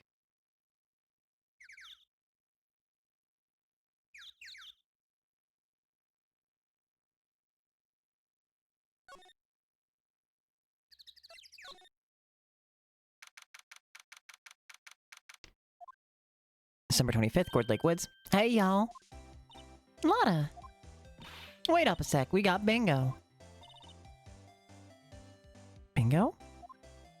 My automatic camera took 2 pictures last night. Hey! This is them, take a look. Wait. See? He's shooting him with that pistol. It looks like that, yes. But you can't really tell who that is shooting. Yeah, well, there was enough fog out there last night to strangle a bullfrog. But you know, seeing these photos reminded me of something. What? I saw the murder happen. I'm a witness. What? Are you serious? Of course. How do you forget? Never mind. Y'all reckon I should tell the cops? I reckon so. What's that? Now don't y'all go trying to mock my accent. I'm a sensitive lady. Hey, so I'm off to talk to the cops. Y'all can have this photo. Later. Wait, Lotta. What, can't y'all see I'm kinda busy? Tell us what you saw too, please. Nice try, honey, but I wasn't born yesterday. I'm a witness, and that means I'm on the side of justice, and that means the cops. I'd sooner eat the south side of a northbound skunk than tell you. That was an extremely vivid phrase.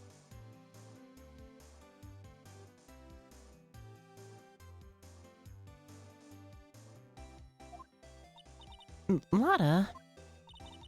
Don't let it get your skivvies in a bunch. Friends today, enemies tomorrow. Or is that the other way around? No matter, I'm going. Hey, maybe they'll let me do some testifying. Hot darn. She left. Well, that's one more witness. What do we do now, Nick? Well, if she saw something, there's not much we can do about it. The question is, what exactly did she see? I guess we'll find out in the trial tomorrow.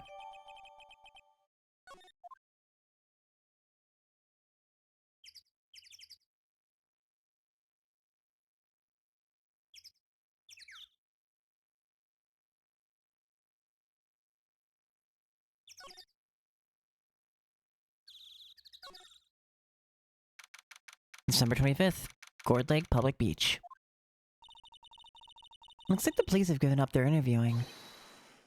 Hey. Ah! Nick, I think Santa's mad at you. Long time no see, Nick. Nick, you know Santa? Wow, Nick and St. Nick. Hey, I see the connection. Don't be ridiculous. Dude, it's me! Larry! What are you doing here? Isn't it obvious? I'm working my day job. I sell samurai dogs, want one? Gotta get money for dates, you know? My girl Kianse deserves the best. Kianse? Not another model, I hope.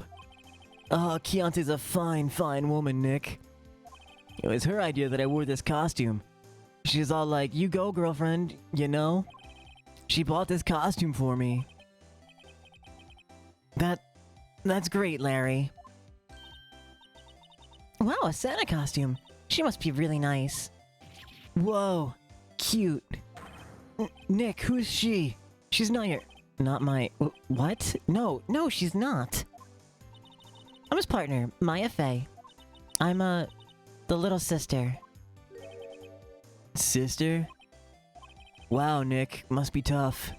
Working a 9 to 5, having to take care of a little sister. No, I'm not Nick's little sister. I'm my older sister's little sister. Huh? Sounds great. Don't worry, Maya. He's not listening.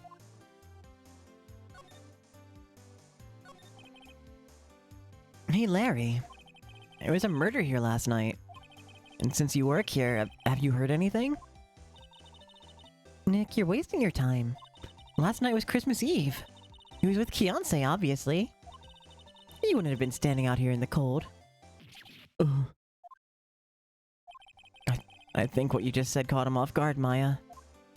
No, it's just... Kianse's not in town right now. She's in Hawaii on a photo shoot. A model. I knew it. Well, anyway, there's a murder here on the lake. The trial's tomorrow. Huh. Neat. Defendant's Edgeworth. Miles Edgeworth. Nick? Why would Larry know Edgeworth? Whoa, Nick! You don't mean that Miles Edgeworth? Old Edgy? Yeah, he's a murder suspect. Whoa, murder? Huh? Do you know Mr. Edgeworth, Larry? Yeah, of course. Edgy was in the same class as us in grade school. What? Oh, she's gonna write so much fan fiction when she gets home.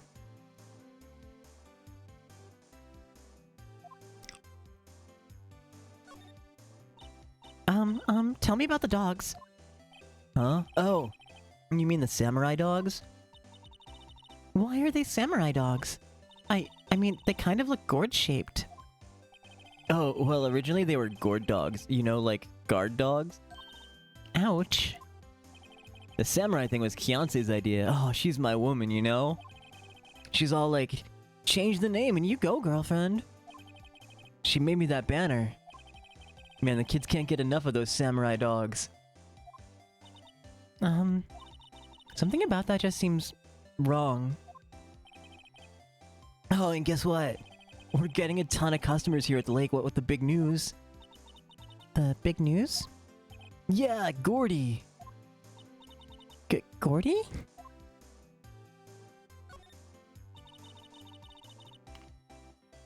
So Mr. Edgeworth was your classmate, Larry? Yeah, Nick, him, and I used to hang out all the time. Wow. I never knew. Don't get me wrong, he's always been kind of a stick in the mud.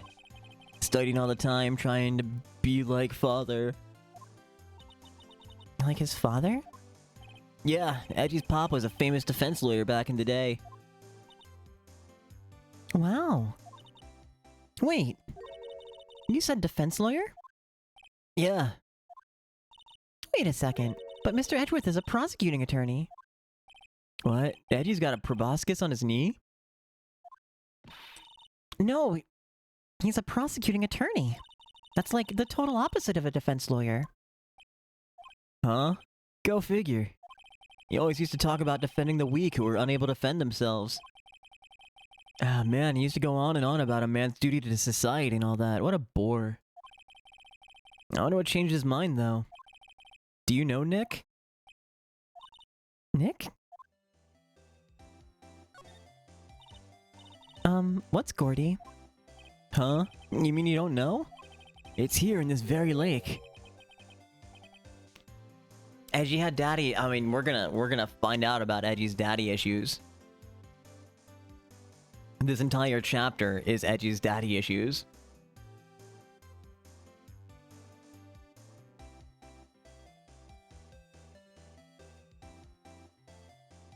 It's here in this very lake, a giant mysterious monster, man.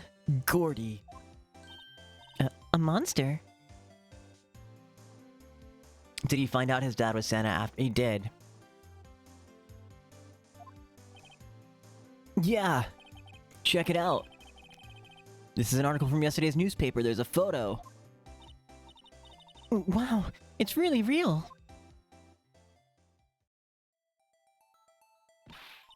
Nick, a monster! A real monster! Yeah. It's probably just a log or something, right? Hey, there's a quote here from the person who took the photo. What's this? I set the camera to automatic, and when we got into the frame, I heard a loud bang like an explosion, followed by the sound of something slipping into the water.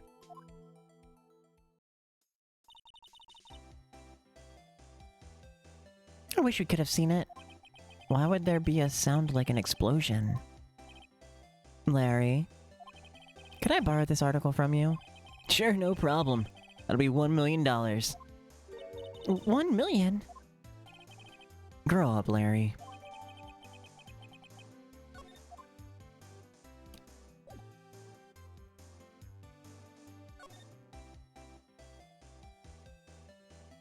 Bum bum ba da da da dun da dun.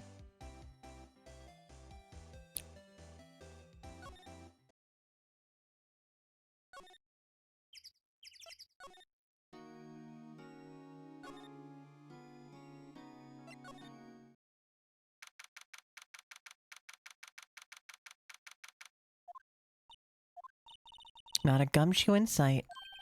If you're looking for Detective Gumshoe, he's in the questioning room. Apparently an important witness just turned up. He'll be in there a while. Lot of heart, it has to be. Uh-oh.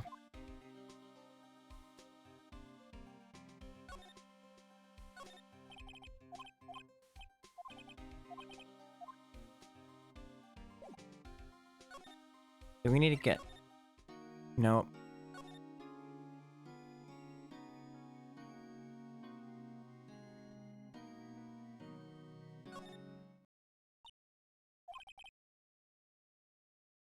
What is it? Oh, nothing. Just something's been bothering me. Could you show me that autopsy report once more? Hey, I remember now. This guy. He's a lawyer that was at that office that Mia worked at.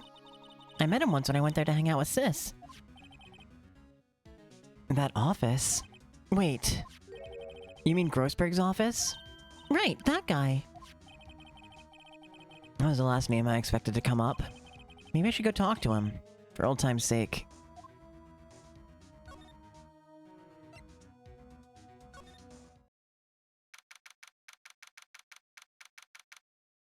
Number 25th, Grossberg Law Offices. Ahem. Ah, that old familiar clearing of the throat. Aha. You're Mia's, something, are you not? I was her understudy, yes, Phoenix Wright. Aha. And you're Mia's something too, are you not? Her little sister, yes. You've grown. You've come to look a lot like your sister, you know. It takes me back. Ah, the days of my youth. Like the scent of a fresh lemon, you see. Mr. Grossberg, sir? Hmm? Ah, yes, I beg your pardon. Of course, you came here to discuss something. What is it then? Something the matter? There was a murder last night. A murder? You haven't heard? I, just got up, you see. Well, Myers Edgeworth shot someone with a pistol. Edgeworth? What? Who did he shoot? Well, the identity of the victim is still unknown. Is this terrible news indeed? I guess he hadn't heard anything. Mr. Grossberg, whatever happened to that painting? Oh, yes. I do not think it shall ever be coming back home to this office. Can't exactly claim it as stolen. I suppose it's my just desserts. Old, bitter desserts.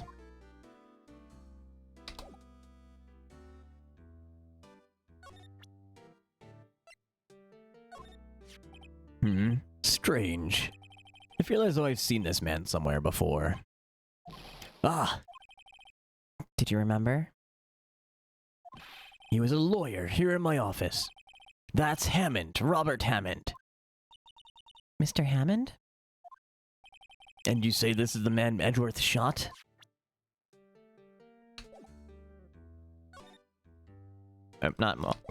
Talk.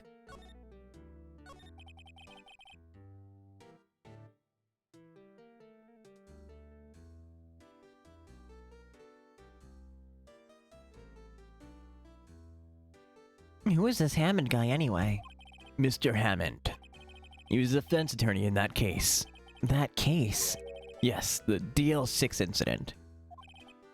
DL6? Why does that sound so familiar? Perhaps you remember. I'm sure someone mentioned it during the trial for Mia's murder. That was the incident where the police were so at a loss they used a spirit medium. Wait. You don't mean... Was that medium my mother? Yes, my dear. The spirit medium Misty Fey, your mother, contacted the spirit of the victim. But the case was a loss. No conviction was made. The DL6 incident, yes. Happened 15 years ago, a very strange case indeed. They never caught the criminal, right? Correct. Misty Fey used her powers to talk to the spirit of the late victim. Her testimony led to charges being laid against one man. But Mr. Hammond won the case and the suspect was declared innocent. And the police blamed my mother, calling her a fraud. You were the one who helped her out then, right, Mr. Grossberg? Yes, quite. Thank you. No, please, don't mention it. DL6. Never thought I'd hear that name again. But wait, what does that case have to do anything with Mr. Edgeworth? It has everything to do with Mr. Edgeworth, my dear. The victim of the DL6 incident was none other than his father, Gregory Edgeworth. What? His father? If you want to know more, you should ask him yourself. Show him this. I'm sure he'll talk to you. Wait, this is a photograph of my mother.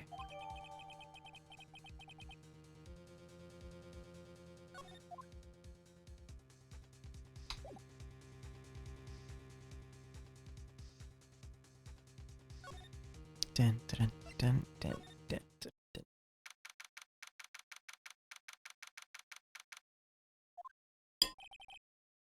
What's this? I was hoping you'd gotten the message the first time. Edgeworth, what about your defense? It's no concern of yours. I guess he hasn't found anyone yet.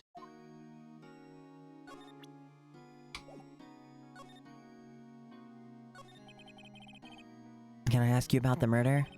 Right. I'll ask you again, just leave me alone. Please, try to understand. I'm not doing this to prove I'm tough or because I look down on you. I just don't want you anywhere near this case, understand? Why did you go to Gourd Lake? I have no intention of telling you. Nor, apparently, would you tell Detective Gumshoe. Detective Gumshoe is really worried about you.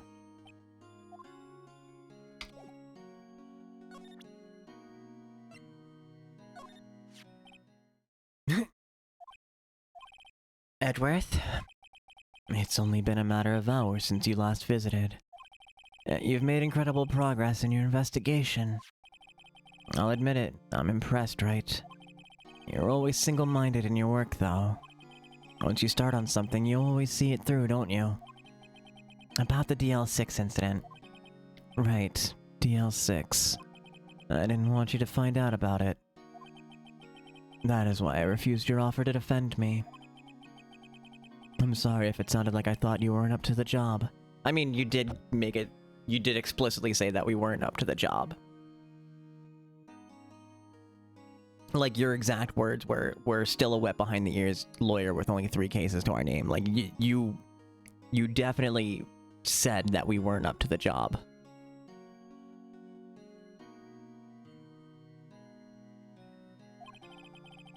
I just wanted to keep you away from DL6. So, do you still think it would have been better for me to stay away? I don't know. But I see no point in hiding anything from you now. Very well.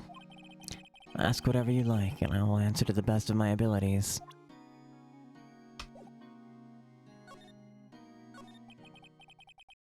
The DL6 incident was when my father died. Right before my eyes. He was shot and killed, and I saw it all. My memories from that time are foggy. I suppose it's a self-defense mechanism.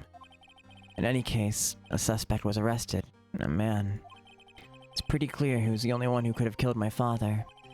The spirit medium they used tried to talk to my father, my late father, and said the same thing. It was an attorney by the name of Robert Hammond that cleared the suspect's name. And Hammond is the victim in the Gourd Lake murder? Correct. That spirit medium, that was my mom. What? You mean you're... It's strange. I thought that terrible incident was about to end, and now... this. About to end? The DL6 incident happened 15 years ago. 15 years ago, on December 28th. December 28th? The statute of limitation in the case runs out in 3 days. What?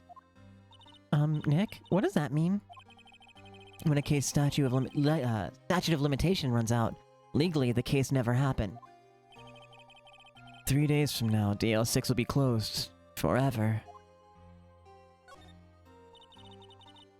What happened to the suspect, the one who got off innocent? I don't know. He disappeared from public view. Nobody knows where to. If he's still alive, he'd be about 50 years old now. I guess I can kinda understand why he'd go into hiding. It'd be hard to live out a normal life after being a murder suspect in such a big case.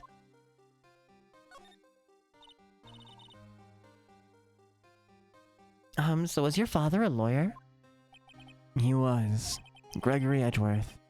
He was quite famous at the time, apparently. So, you were sort of trying to follow in his footsteps. I'd rather not talk about it.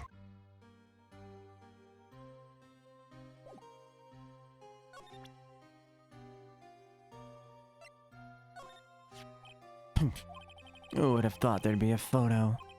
Edgeworth, did you shoot him? What do you think, right? I don't think you're the kind to point a gun at anyone, no. So you didn't shoot him?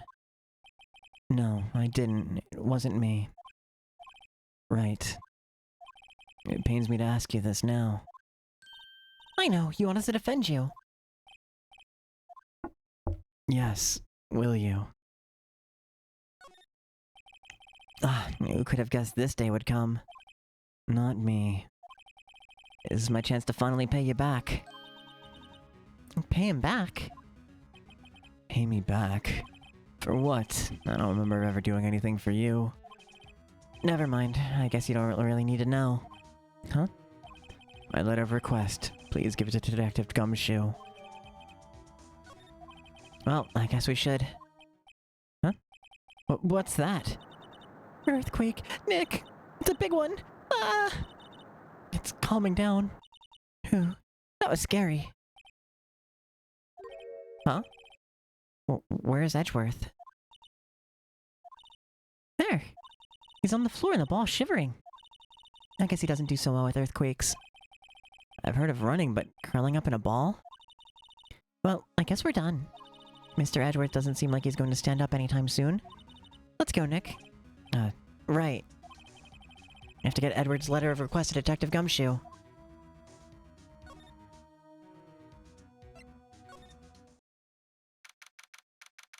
December 25th, Police Department, Criminal Affairs.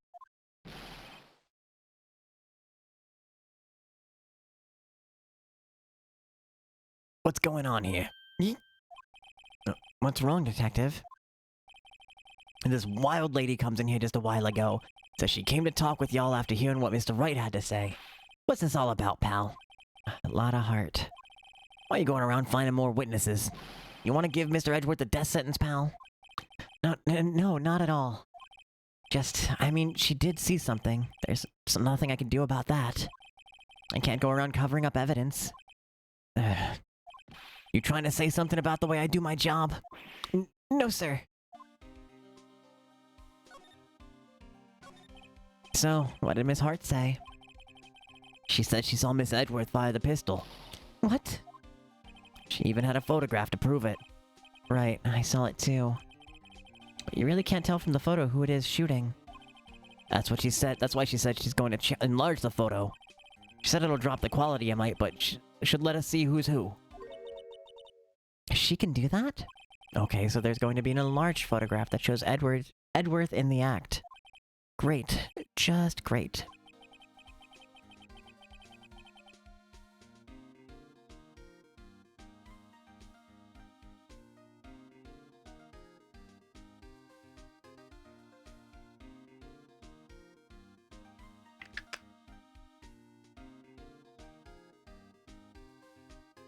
In any case, she's gonna be the one testifying tomorrow. Huh? What happened to the other witness? Well, apparently there was a cancellation. A cancellation? I'm afraid tomorrow's gonna be the life or death for poor Mr. Edgeworth. We got a witness who says she saw the very moment of the murder. We got a photo taken when the shot rang out. I'd say that sounds like a pretty unwinnable case. But wait. What did Mia used to say? He's innocent. There's gotta be something I've overlooked. It sounds like Mr. Edgeworth's gonna ask the state to assign a public defender. I was just asked to file the paperwork. But you still got time, pal. Go talk to him again for me, please. You have to convince him. You have to make him let him defend you, please. I know you're the only one who can do it, pal. You're the only one who could save Mr. Edgeworth.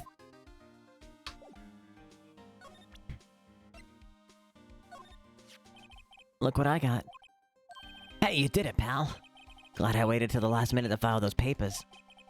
I'll rip 'em up and start new ones for you. Thanks, detective. Well, see you in court tomorrow, then. Good luck, pal. Hey, you guys feel that earthquake a little while back? I was worried. Worried? We're fine. I've lived out here my whole life. I'm pretty used to them by now. Oh, I wasn't worried about you two. I was worried about Edgeworth. Oh, right. It did seem to overreact a little now that you mention it. Yeah, well, I'm not surprised. It was a pretty big quake. I'm going to go check on him. You two go eat and get your rest for tomorrow's trial. Later. I wonder what it is with Mr. Edgeworth and earthquakes. I wonder. He was never that scared of them when he was in school. We're gonna find out for sure. And again, I only really got to know him in 4th grade.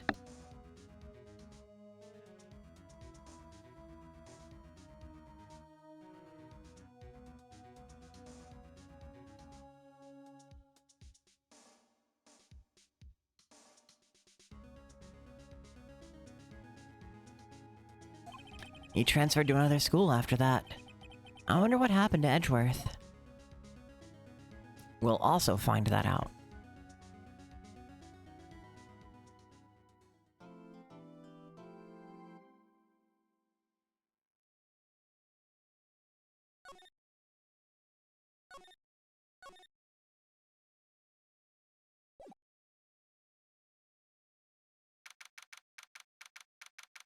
December 25th, 9:44 a.m. District Court, Defendant Lobby Number 2. Karma. That's right, Manfred von Karma. He's the best prosecutor there is. He hasn't lost a case in his 40-year career. He's a god of prosecution, right? A god. Not a single case? He'll do anything to get a guilty verdict. Anything. It looks like someone else I know, Edgeworth. You don't understand. I mean, he'll really do anything, Manfred von Karma is a man to be feared. That's quite a claim from someone who forges evidence. He taught me what it really means to prosecute. What? Just picture a prosecutor as vicious as me, multiplied by a factor of 10. So, he was your teacher then, Mr. Edgeworth? Something like that. And now he's trying to forget you found guilty? What a creep. Oh wait. Maybe he's planning on losing on purpose to help you out. Not a chance. He hasn't lost once in 40 years. 40 years! He's as ruthless as me times 20. That's pretty ruthless. Like I said, he's a god among prosecutors. I guess that's something like Mia was to me. Speaking of Mia... Maya. Uh-huh. You could really be using Mia's help right now, don't you think? Oh. I can't. Sorry. I tried, I really tried, but I couldn't reach. You couldn't reach? I think it's because I haven't been training. My powers are weak again. Oh man, what bad timing. I'm really sorry. I'll try my best. I hope so. What are you whispering about? Oh, it's nothing. Well, it's time. Let's head in.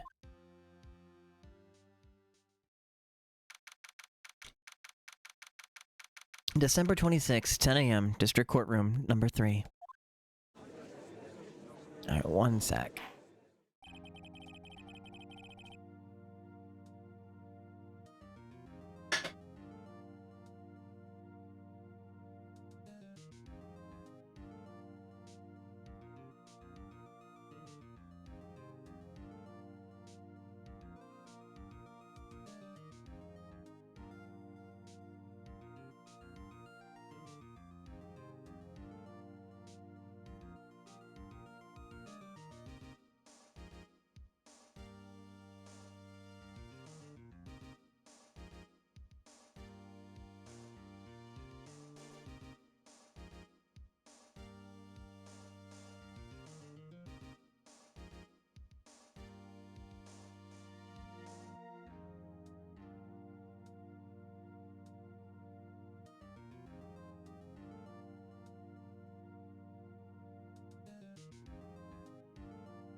I think I'm gonna have a glass of plum wine.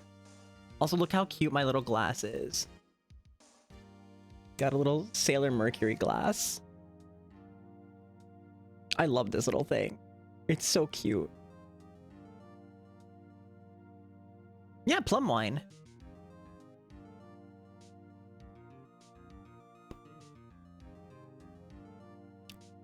Ah, it's so good. Umeshu.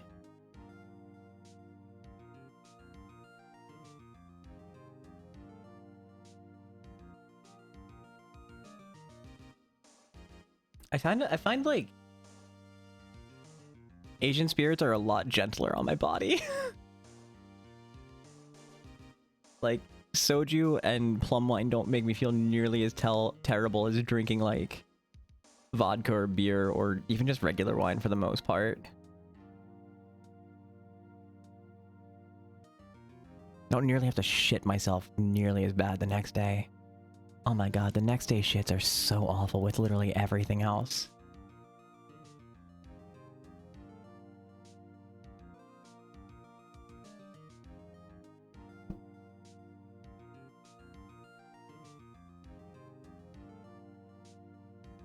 Yep. That open.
Got that off. You like soju, but your neighbor had you make soju and makgeolli. I've never had that. What, makgeolli?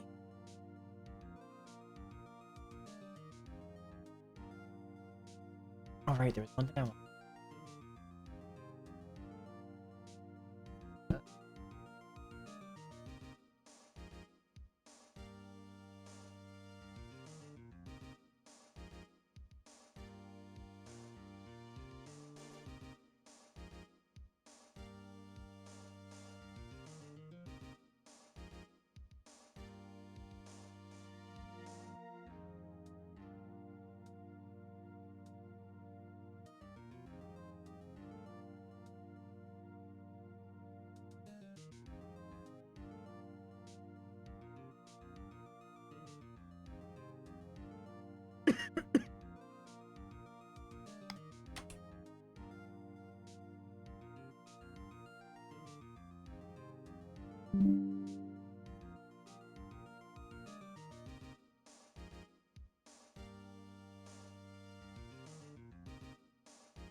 All right.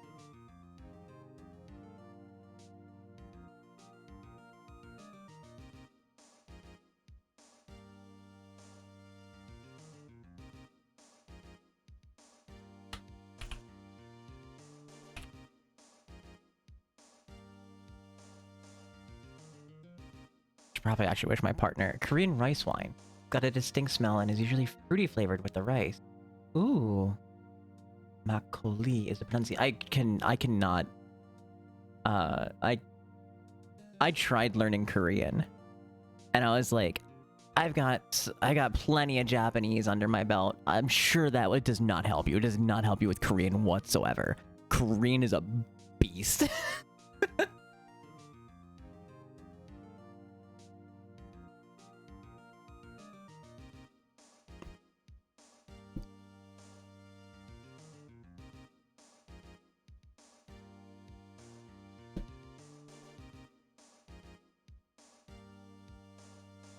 I used to be able to count to 10. I did Korean martial arts, and that's really about the extent of my Korean.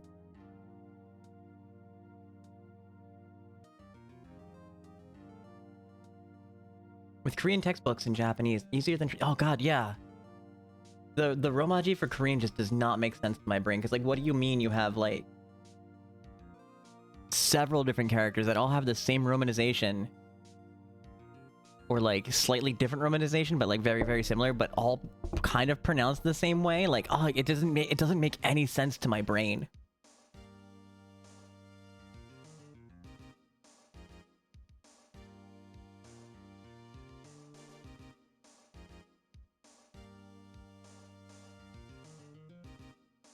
Court is now in session for the trial of Mr. Miles Edgeworth. All right, all right, all right. The defense is ready, Your Honor. Mr. Von Karma, is the prosecution ready? Conjugations are particles, and similar to Japanese too, it's just easier to start from there in your brain. I can understand that. I saw on, because I'm on Japanese Twitter somehow. I say somehow, as if I just haven't made, like, 20-something new Japanese friends, and Twitter just decided that, hey, you very clearly speak Japanese fluently. And my Twitter feed is almost predominantly Japanese now. I saw someone, I think they were using, like, Duolingo, or some other such learning app, trying to learn English, but they put down that they were trying to learn Japanese, and the app switched to English, and apparently the app trying to teach them Japanese from an English standpoint would help them learn English better than trying to learn English from a Japanese standpoint.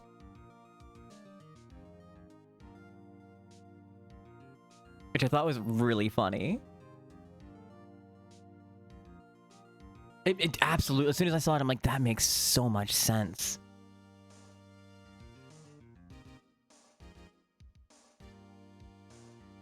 Mr. Von Karma, is the prosecution ready? Fool. You seriously think that I would stand here were I not completely prepared? Right, my apologies. He's even got the judge scared. Very well, your opening statement, please. Decisive evidence. A decisive witness. What else could possibly be required? Nothing, of course. That should be fine. Prosecution may call its first witness. What's with this guy? Is he royalty or something? How am I supposed to fight against this? I call the detective in charge of this case Detective Dick Gumshoe. Okay, Gumshoe's first. Let's see how this goes. Describe the incident, now. Yes, sir. Detective Gumshoe looks nervous. Please take a look at this map. The murder happened late Christmas Eve around midnight. There was one boat in the very middle of the lake. There were two men on the boat. Now, there happened to be a woman camping near here on the edge of the lake. At 12:10 a.m., she heard two pistol shots, then the boat started to move.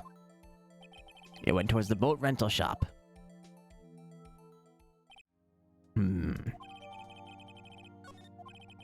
Testify to the court about the arrest, now. Wait, Mr. Von Karma. Yes? Actually, I'm the one that's supposed to be handling these proceedings. Wrong. There is only one thing you need to do here. You will slam down your gavel and say the word guilty. That is your role. Yeah, of course. You're quite right. No, he's not.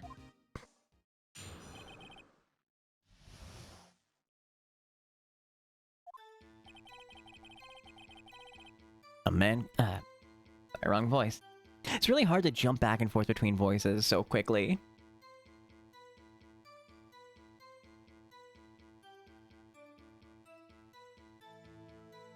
A man called into the station around 30 minutes after midnight.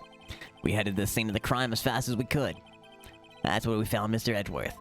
Now, I didn't suspect him of anything at all, but the next morning a body was found in the lake. So we had to arrest Mr. Edgeworth. Man, I'm losing it. It's just not nearly New York enough.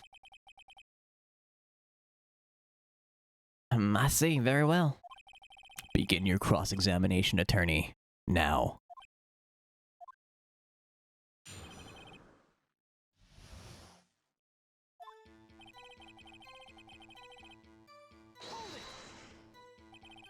You received a call from a man. Yep. But you said there was a woman camping there. She was the one who heard the 2 gunshots, right? Oh, that was actually pretty close with his voice. That woman and the man who are caught in the report are 2 different people, obviously. Different people? There were 2 witnesses. Their testimonies were quite similar, however. Today I summoned the woman who was camping. The woman who was camping. Lot of heart. What happened next, detective?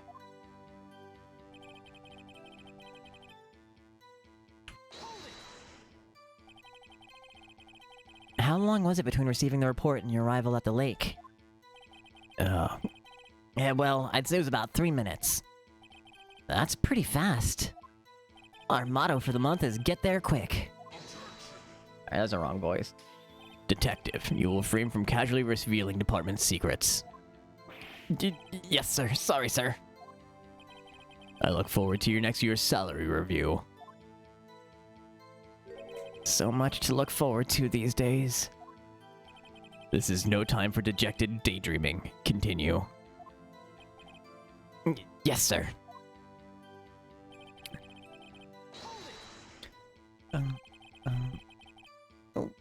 What was Mr. Edgeworth like when you saw him there? Well, from what I saw, he looked pretty relaxed, not like a murderer at all, really. God, I can't find the voice again. You just need to, like, can't you see I'm fucking walking here? That's about close to, yeah, he didn't look like no murderer. Detective, the report requires the facts, not your opinion. How many years have you been on the force? Facts only, detective. Hard, cold, objective facts. Yes, sir. Man, he's got his share of objections.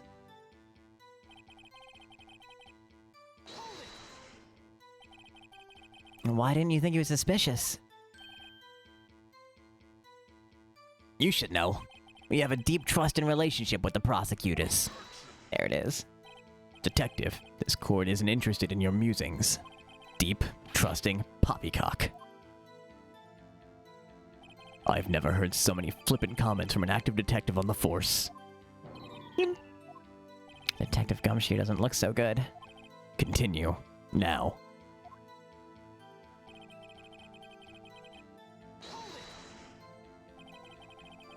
Did you find any clues on the body? A single bullet was recovered from the body. He was shot through the heart, fatally. Judge, here's the bullet.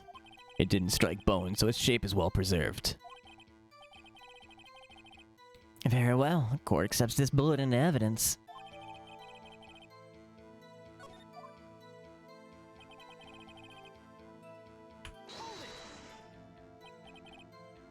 Why is that? Well, we found the murder weapon in the boat. The murder weapon? A pistol. Detective Gumshoe. That is a vital piece of information. Please revise your testimony. Right, yeah, sorry, Your Honor.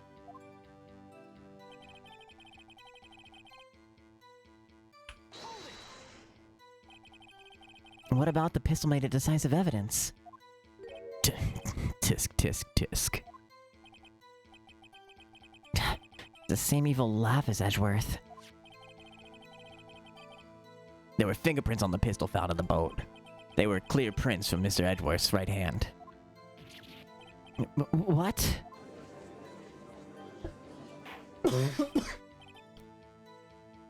Order, order. So Mr. Edgeworth's fingerprints were found on the murder weapon. Yes, Your Honor. Judge, this is the weapon in question. Accepted into evidence. Members of the court, we now have the pistol used in the murder and the bullet found in the body. Detective. Yes, sir. Was the bullet found in the body fired from this pistol? Yes. The ballistic markings on the bullet match the pistol. Hey, Nick. What does he mean, ballistic markings? Shocking. To imagine someone here does not know something as basic as ballistic markings. Nick, he's glaring at me. Tisk. Very well. I'll explain. Actually, Judge, you do it. Me? Ahem. Ballistic markings are like the fingerprints of a gun. The barrel leaves distinctive marks on each bullet it fires. You can examine these ballistic fingerprints to see which gun fired the shot. It's quite accurate.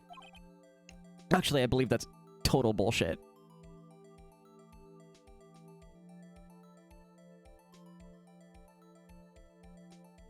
Indeed.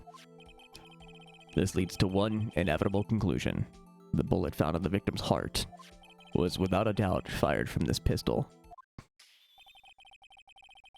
This pistol, which as you may recall, was covered with the defendant's own fingerprints.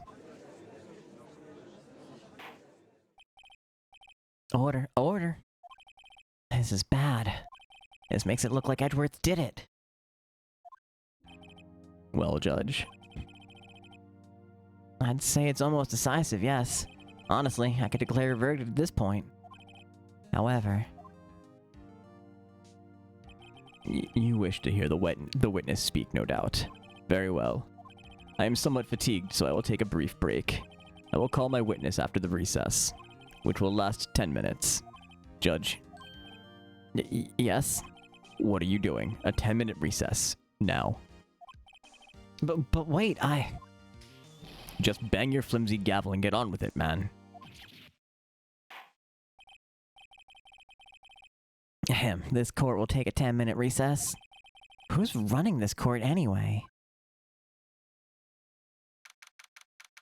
December 26, 11:09 a.m. District Court Defendant Lobby Number 2. Edgeworth, what's going on here? Your fingerprints were on the murder weapon? And that foggy photo makes one thing clear. The only one who could have shot that man was the person in the photo. True. Was that you in the boat? Yes, it was me. What? But you must believe me. I didn't shoot him. Then who did? I don't know. You don't know? Weren't you right there? I heard a gunshot from very close by. And the other man fell from the boat. I can't say why, but I thought at that time that he had shot himself. You mean it was a suicide? That's the only explanation I can come up with. Huh. How am I going to convince anyone of that? Saint Maya. What? Any progress with Mia? Oh. Sorry, it's no good. I know. I'm no good for anything, am I, Nick? I can't call my sister, I might as well not be here, right?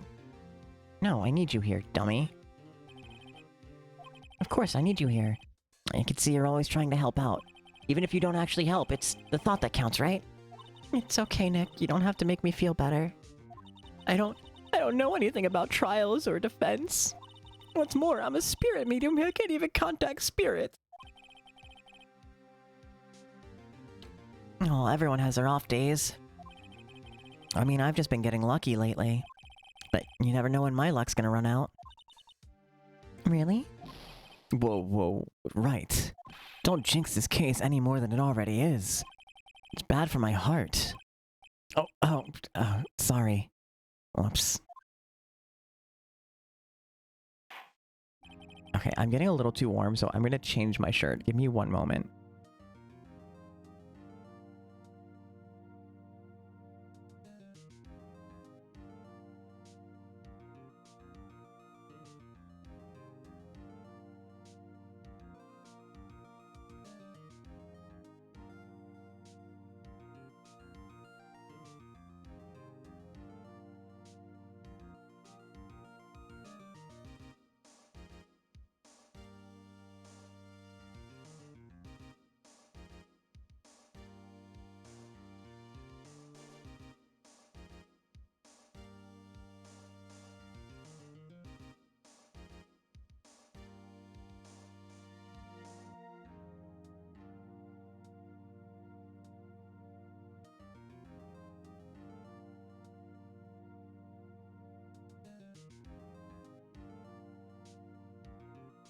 Take care of his heart. Oh, we'll take care of much more than just his heart.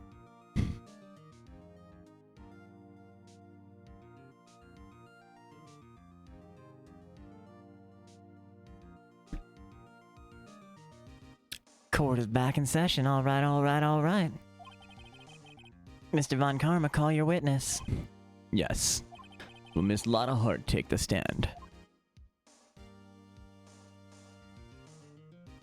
Lotta Hart, you are a research student at a university. That I am. Good. Begin by telling us what you saw the night of the incident. And don't add anything trivial or subjective. Understand?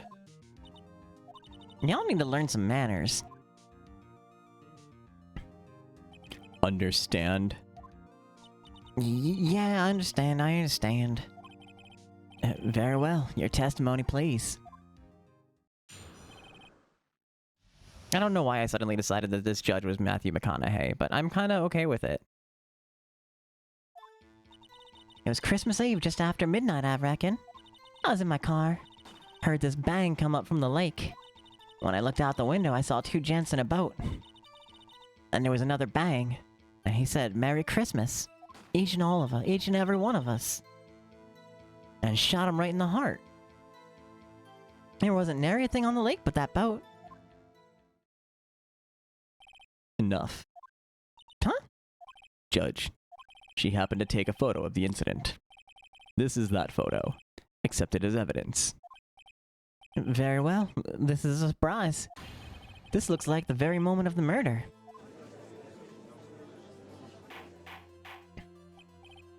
Order. I will have order. I will remove people from this courtroom if I do not have order immediately. As the witness testified, she looked at the lake when she heard the shot. There were no other boats on that lake. So, the man in the boat with the victim must have been the one who shot him. Yes, it was the defendant, Miles Edgeworth.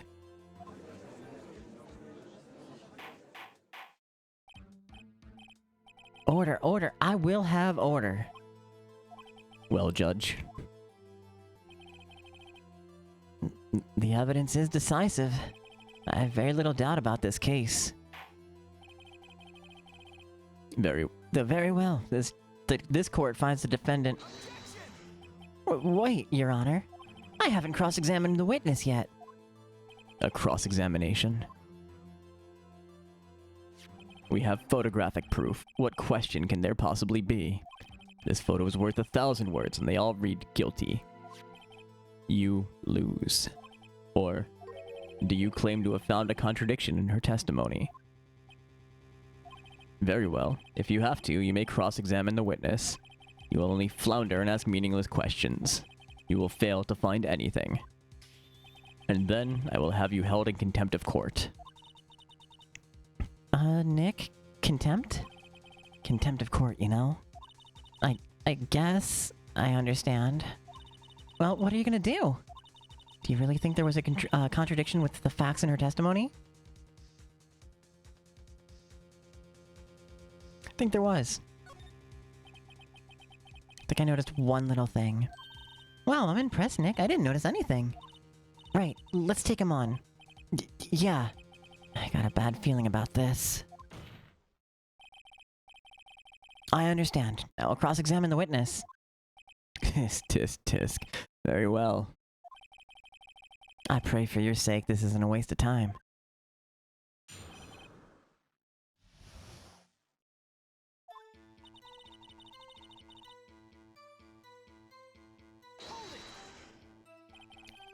Just after midnight, you say? In other words, it was no longer Christmas Eve, but Christmas Day. Huh? Well, yeah, yes. I know that you want to find contradictions, but really? I hope your next contradiction is a little more relevant to the trial. Witness, continue your testimony.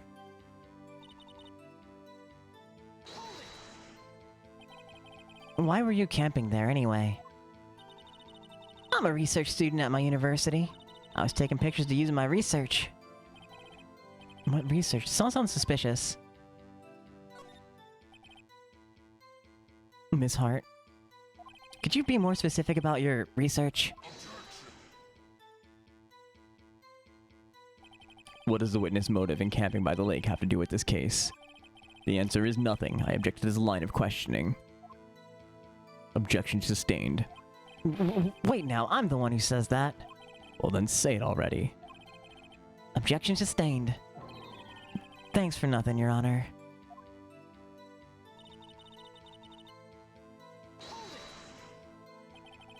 So, you weren't looking at the lake at the time? Nope. I looked after I heard that noise. She said that already. I asked you to find contradictions, not leisurely chat with the witness.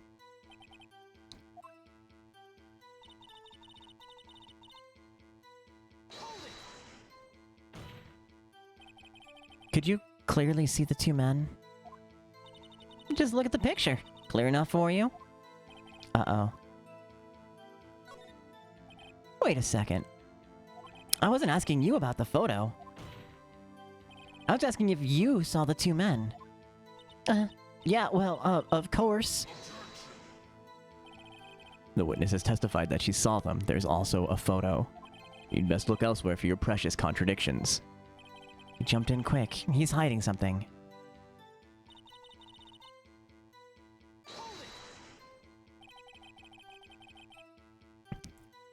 Were you watching the very moment? I lost his voice now.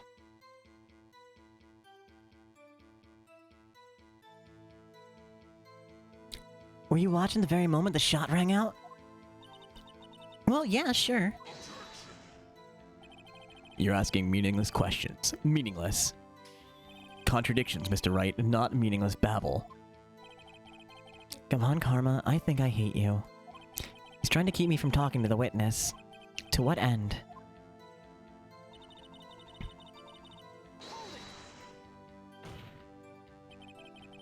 Are you sure about that? Yeah, sure as a country gal can be. That sounds pretty sure. How come you're so sure? Well, heck, I scanned the whole lake. Scanned the whole lake. It almost sounds like she was more interested in the lake than the boat. Miss Hart, you... Mr. Wright, the witness has answered the question in full. No need for further questions. Objection sustained. That's what I'm... Sustained. Yes, of course. Oh, great. Enough. I think we've heard all we need to hear, Mr. Wright. It seems you're unable to find a contradiction in the testimony worth noting. But, Your Honor... You keep your promise. Mr. Wright, I'm afraid that I will have to penalize any further outbursts by holding you in contempt of court. And if that happens, you'll have to leave the courtroom immediately. Understood? Uh-huh. Nick, Lotta's testimony is fishy, Nick. Real fishy. I know what you mean. But if I can't say anything, what can I do?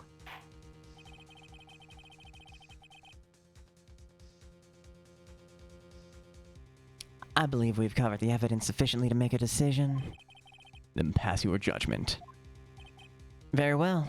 Mr. Miles Edgeworth, please take the stand.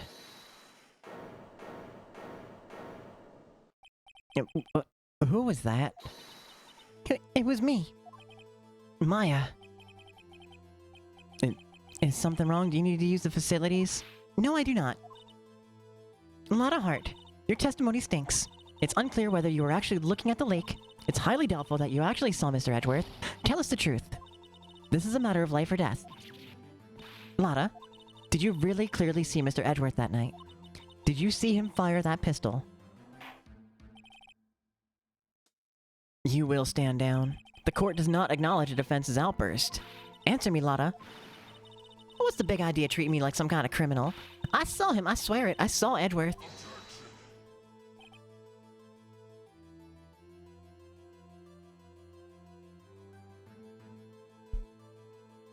Enough. Judge, declare the defense in contempt of court. Yes, of course. I'm sorry, but you were warned. Guard, escort Mr. Wright out of the courtroom. He is in contempt of court and must leave. No.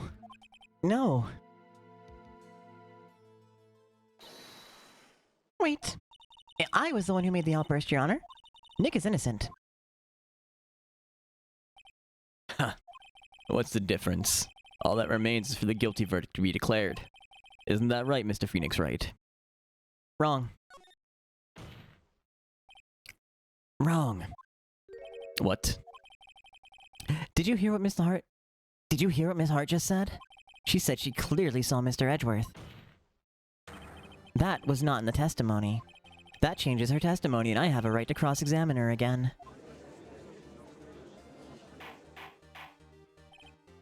Order. Motherfucker, I said order. You're in contempt of court. It's too late for wild claims. Judge, sustain my objection.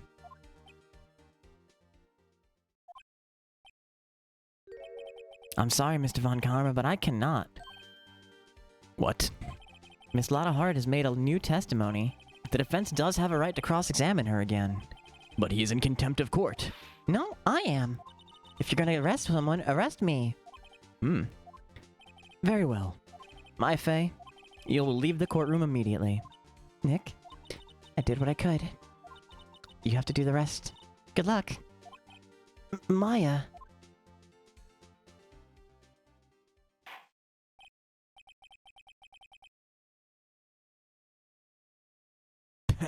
I care not for this melodrama. Listen well, Mr. Wright. I do not tolerate badgering of my witnesses. I'm running out of time. I'd better find a contradiction in here or else.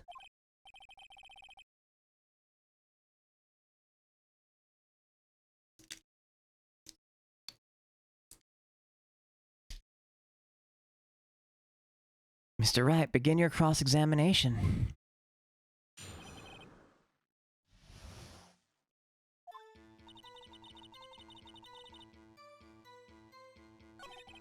That's it? Uh-oh. I don't know if I can find anything in that. But I can't squander Maya's efforts either.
Okay, let's press it. Just got off the phone with your sister? Well, what about the other man? How did the phone call go? You cannot expect to be allowed to blithely ignore your promise, Mr. Wright. I believe you claimed there was a contradiction in the witness's testimony. Well, find it. You can.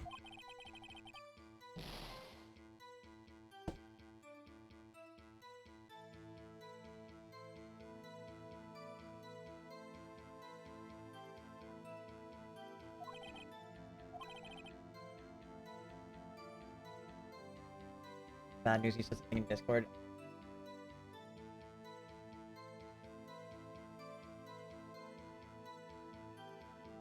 Jesus fuck right.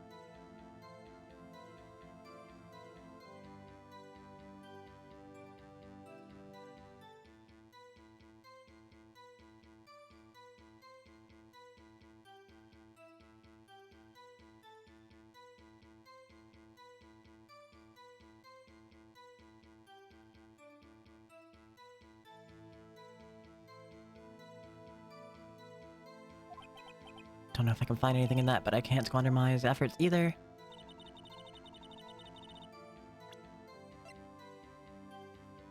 It's on the map, maybe it's this? Okay, it was. Got ya. Got you, Miss Hart. Finally.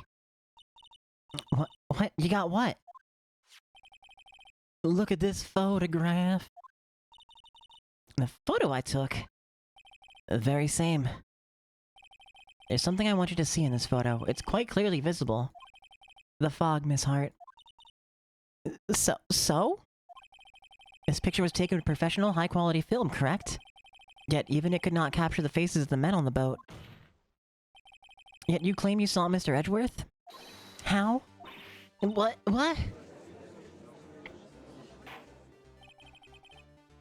Mr. Wright has a point. And that's why I told her not to say that in her testimony. Please. Yet now she has said it, Mr. Von Karma. How could you possibly see Mr. Edgeworth? Explain yourself. Miss Hart. What? Could you see the defendant that night? Of course. I said I could, and I meant I could. Then please testify to the circumstances of your sighting. Did it. I finally found a hole in Von Karma's carefully vague testimony.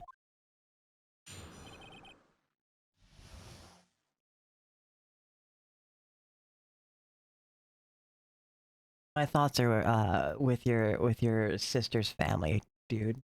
That's Jesus Christ.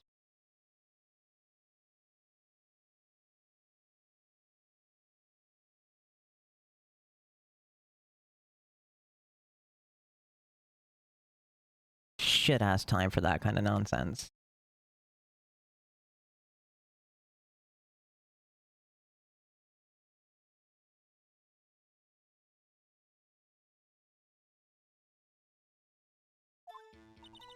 You're right, it was a cold night and the fog was thick as grits. So once I was finished setting up my camera, I got back in the car. Still, I brought my binoculars with me. When I heard that noise out on the lake, I looked with my binoculars. See? No problem. You use binoculars. Very well. You may begin your cross-examination, Mr. Wright. This one better be good.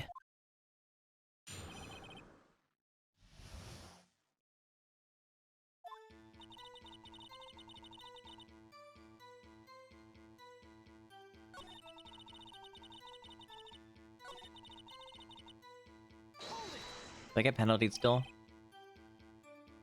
Binoculars. Yeah, binoculars. Yesterday you mentioned that you were out looking for shooting stars, correct? Well, yeah. Wouldn't you need a telescope, not binoculars, for that? I've got doubts about your camera, too. Was that really to take pictures of meteor showers? The camera is irrelevant to this case. You can't say that for certain. Mr. Wright, is the camera really relevant to this case? If it is, you may continue. But if you find nothing with this, there will be consequences.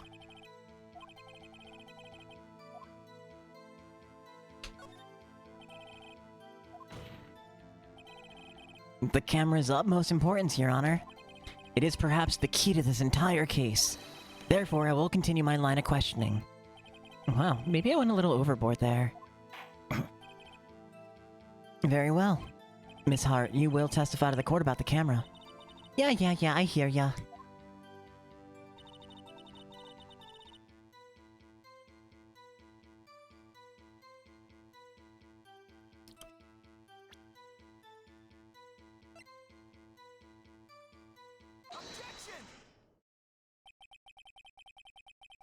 You were photographing shooting stars? That's a lie. Says who?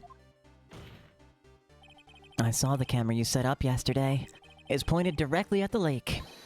Now everybody has a southern accent. You have to point a camera upwards to take photos of the stars, Miss Hart. Ugh. Mr. Wright, what are you driving at? The witness was not at the lake to photograph shooting stars, Your Honor. Well then, what exactly was she photographing? Take a look at this.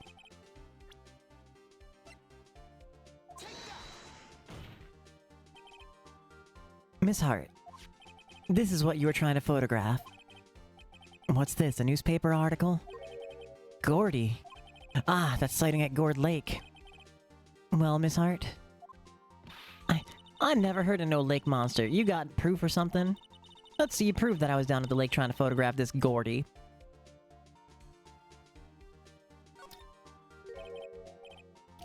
I have it. Proof. Intriguing. Very well, let's see it. No joking around this time, please. What proof is there that the witness was trying to photograph Gordy the lake monster?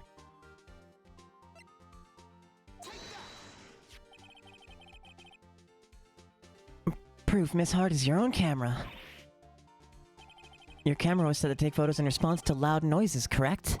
Thus, the photograph here taken when the gun was fired on the lake. And here, this article about Gordy. According to this article, Gordy made a loud noise when it had emerged. Well, you were trying to photograph Gordy, weren't you? That's why you had set your camera to respond to loud noises.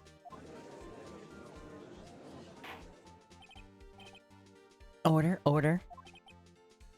I see. I too thought it was a little strange. Yeah, sure. Well, Miss Hart? Snailly's up and you're gonna make lunch? Hell yeah, have a good lunch. What's for lunch? Or breakfast, or whatever the fuck it is. Either works. You know, like a good brunch. I'm a slut for brunch.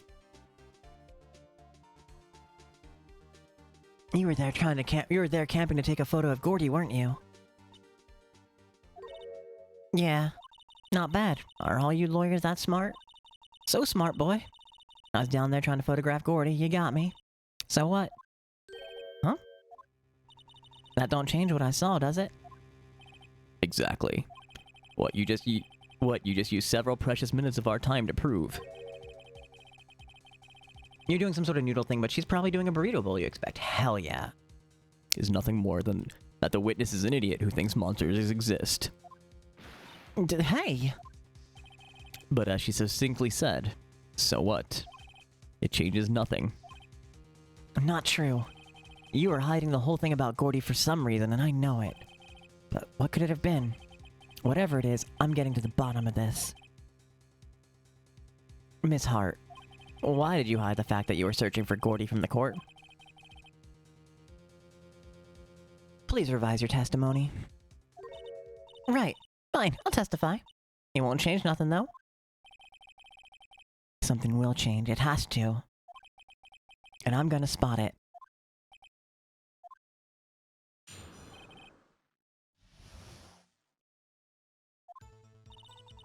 Actually, I'm not a research student at a university. I'm an investigative photographer. Imagine what a scoop it'd be if I got the picture of that monster. That's why I was camping out by the lake. But that's all I was hiding. When I heard the bang, I looked straight out at the lake. There wasn't much else to look at, so I just watched the boat the whole time. Then I saw a flash near one of the man's hands, and I heard another gunshot. I was looking right at that boat the whole time, crossed my heart and hoped to fry. Well, Mr. Wright, you may cross-examine the witness. The witness's testimony is unchanged from before. Whether she is a research student or a photographer has no bearing on this case. There is no need to waste more of our time with yet another pointless cross-examination. I claim the defense's right to cross-examine the witness, Your Honor. When Karma's up to something, I know it. He doesn't want me to cross-examine her because why? Was there a contradiction? Very well, you may begin the cross-examination. You seem sure of yourself. You must have something in mind. Ha, that would be a first. Very funny. You understand that this is your last chance at a cross-examination, Mr. Wright? There's no problem with the testimony this time. We will let the witness leave. I will announce my verdict at that time, Mr. Wright. Understood? Yes, Your Honor.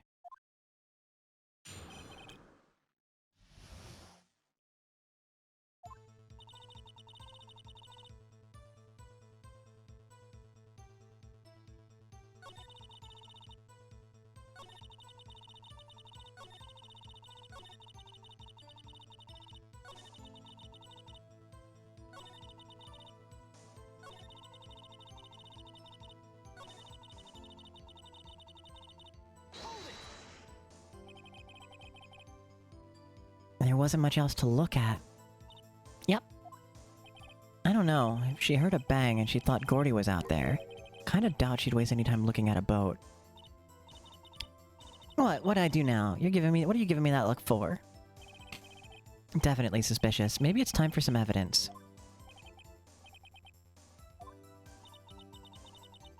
Hold your hush puppies, Pops. I'm getting there.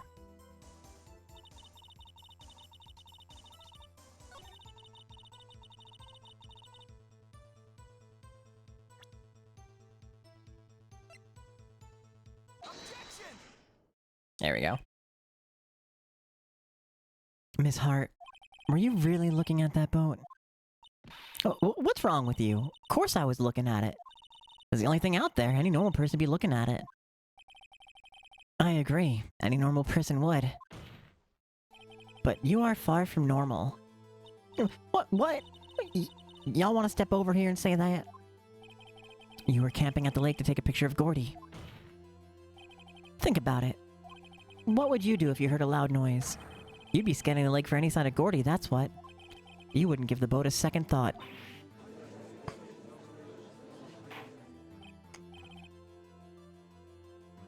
Order. Continue, Mr. Wright.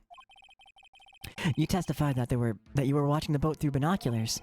However, you wouldn't need binoculars to watch that boat. You needed them to search for Gordy, and that's what you were doing.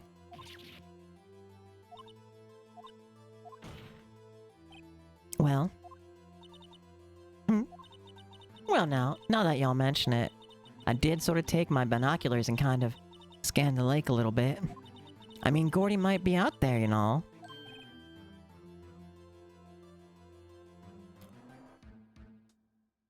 Miss Hart, are you saying that you were not watching the boat then? Sorry, y'all. I wasn't fibbing, really. I thought, you know, I could be a witness to a murder and all. I kinda got excited. I sure was watching that boat till now. This is totally uncalled for. But hey, you got the photograph, you got proof. Still, we can't see who was shooting in this. Right. That's why I took this photo and... Witness, that's enough. You've had a long day. Shut your pie hole. Shut my what? What was she going to say? She took the photo and what? Wait a second. She even had a photograph to prove it. But you really can't tell from the photo who's shooting. That's why she said she was going to enlarge the photo. Said it'll drop the quality a mite, but she should let us see who's who. She enlarged that photo. Why won't Von Karma let her show it? I've got a hunch. I bet that enlarged photo shows something bad for Von Karma. This is my chance. If I'm wrong, though, it'll mean prison for Edgeworth, or worse. What should I do?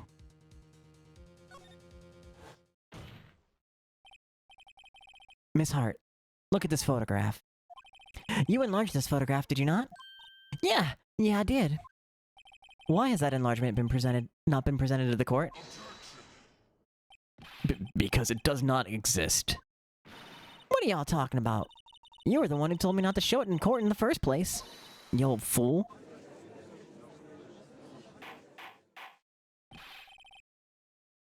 What's the meaning of this, Mr. Von Karma? Miss Hart.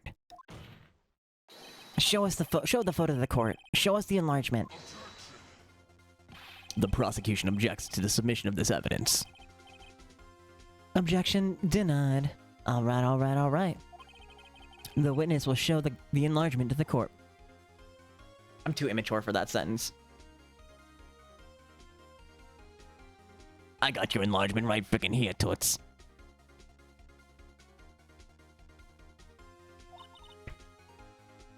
Here it is.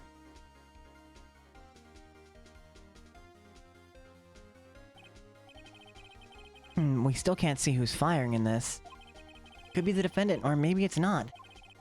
Regardless, I'll accept this as evidence.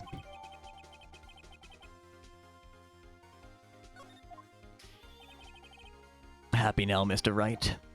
There has to be something. You asked for the enlargement, you got the enlargement. And little good it has done any of us. That's why I've requested she not show it. Suppose this means that the cross-examination is over, obviously. Then I would like to close the cross-examination of Miss Lotta Hart. And none too soon. That was a flagrant waste of my time. Mr. Von Kammer, do you have anything to add? I stated everything I needed to do when this trial began. Decisive evidence, a decisive witness. What else could possibly be required? Nothing, of course. Then I believe it is time for me to declare my verdict. Wait, it's not supposed to go like this. There has to be a clue in this photo somewhere. This is bad. Real bad.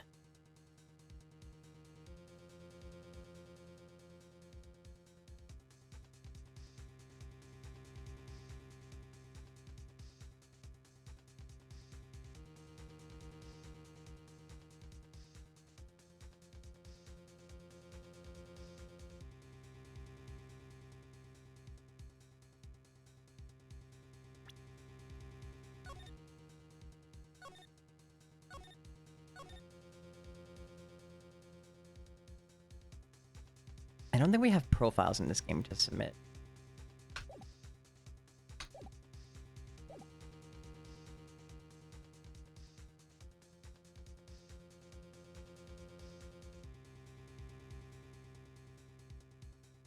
Do we even have any other evidence to submit?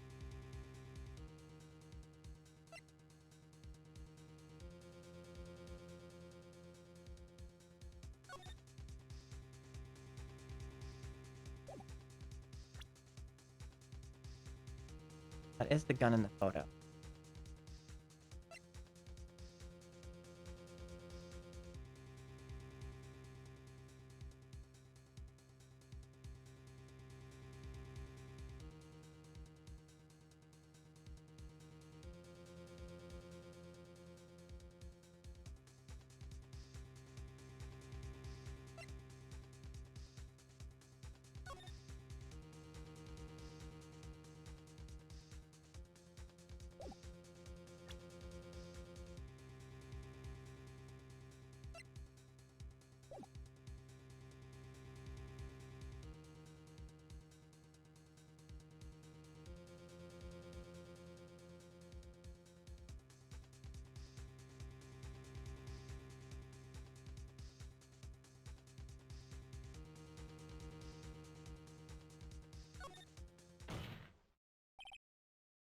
Your Honor, there's something decidedly strange with this enlargement.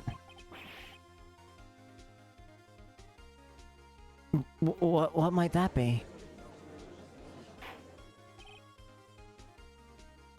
Mr. Wright, you will show the court what you mean. What about this photo is strange?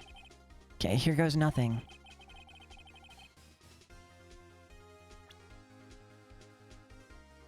It's left-handed. Here, Your Honor. The shooter? I'm not sure I understand. What about the shooter is strange? Look at the hand, the holding the pistol, Your Honor. The hand? That hand directly contradicts another piece of evidence. This man's left hand... this man's left hand does what?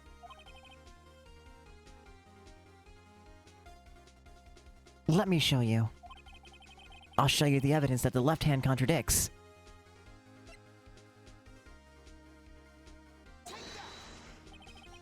The evidence is clear. The man in this photograph is holding that pistol in his left hand. However, the prints on the murder weapon were from Edgeworth's right hand. Ergo, the man shooting the pistol in this photograph is not Mr. Edgeworth.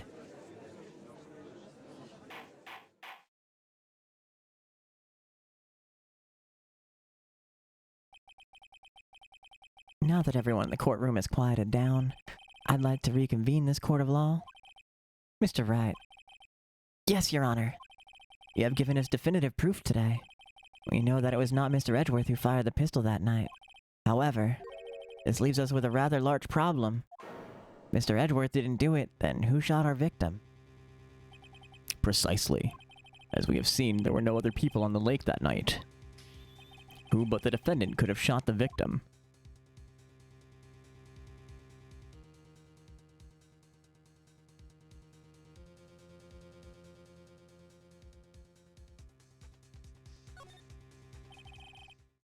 There's only one explanation remaining. The man who shot the victim was none other than the victim himself. Order, order, order! So, you're saying that the victim committed suicide? Yes, Your Honor. I can think of no other explanation. Indeed, that does seem to be the only remaining option. I'm so very, very sorry, Mr. Wright, but suicide is out of the question. What? An examination of the victim's wound reveals the distance at which he was shot. The distance?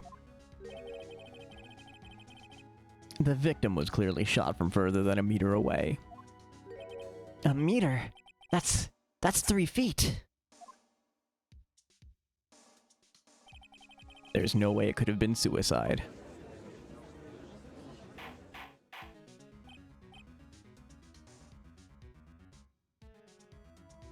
Order, order.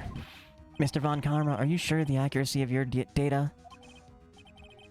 Of course. I had already considered the possibility of suicide, you see. I see. Very well, allow me to state my opinion. Considering the situation, the shooter had to have been the defendant, Mr. Edgeworth. However, the prints on the gun revealed that the shooter was not Mr. Edgeworth. This is a conundrum. Therefore, I would like to suspend proceedings for this trial for the day. The court orders the defense and the prosecution to further investigate this matter. Understood? Yes, Your Honor. That is all. Court is adjourned.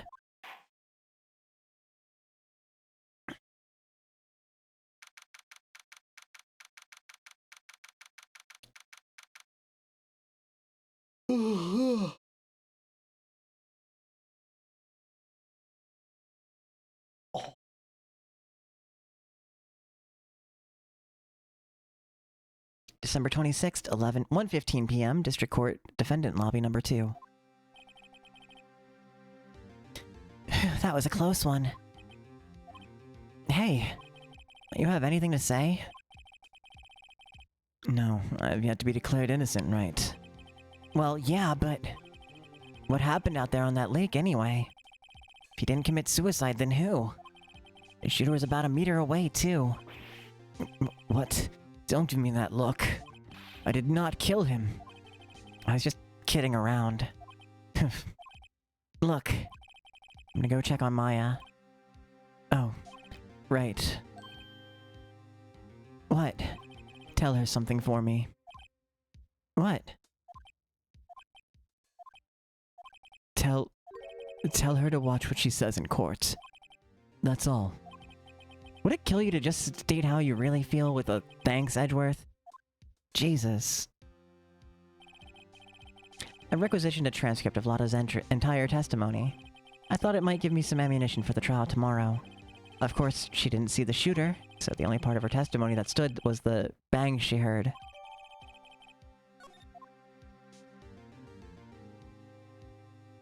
To be continued.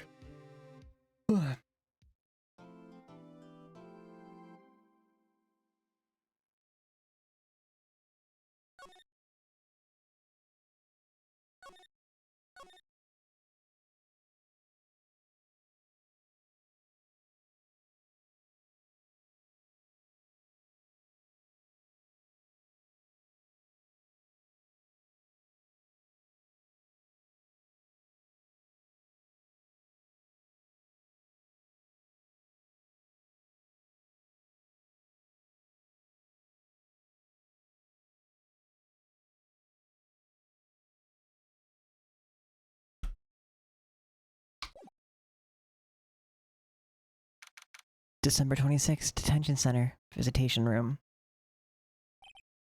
Maya! Hey, Nick, it's you! I'm glad Mr. Edgeworth made it through the day, okay? It's a relief. Hey, why'd you do that anyway? I don't know. I just knew I had to do something. I know I'm not the lawyer my sister was. I'm sorry. Well, you did save the trial. Just behave from now on, okay? Okay.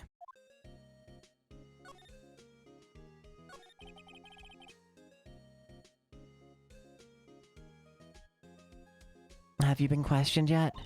No, not yet. Detective Gumshoe was here just now. He said seeing as this is your first offense, we'll let you go after questioning. Ooh. Oh, and he wanted me to get bail money ready. You can pay for me, okay? Huh? How much? I don't know. Guess I'll send you a bill or something. Why do I picture giant bales of money every time I hear the word bail?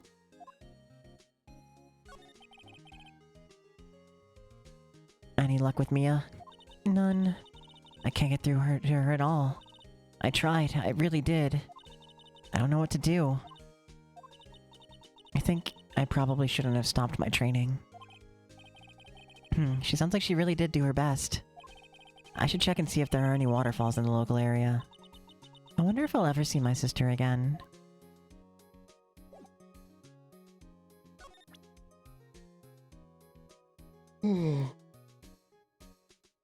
Sorry.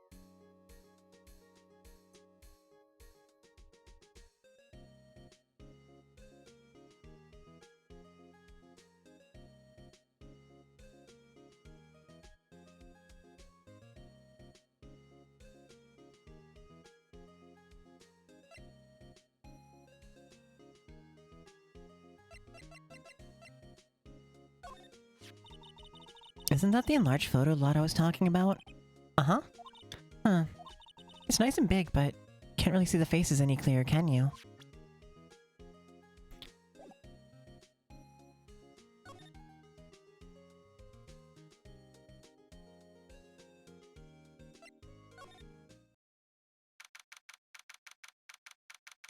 December 26th, Gourd Lake Park entrance.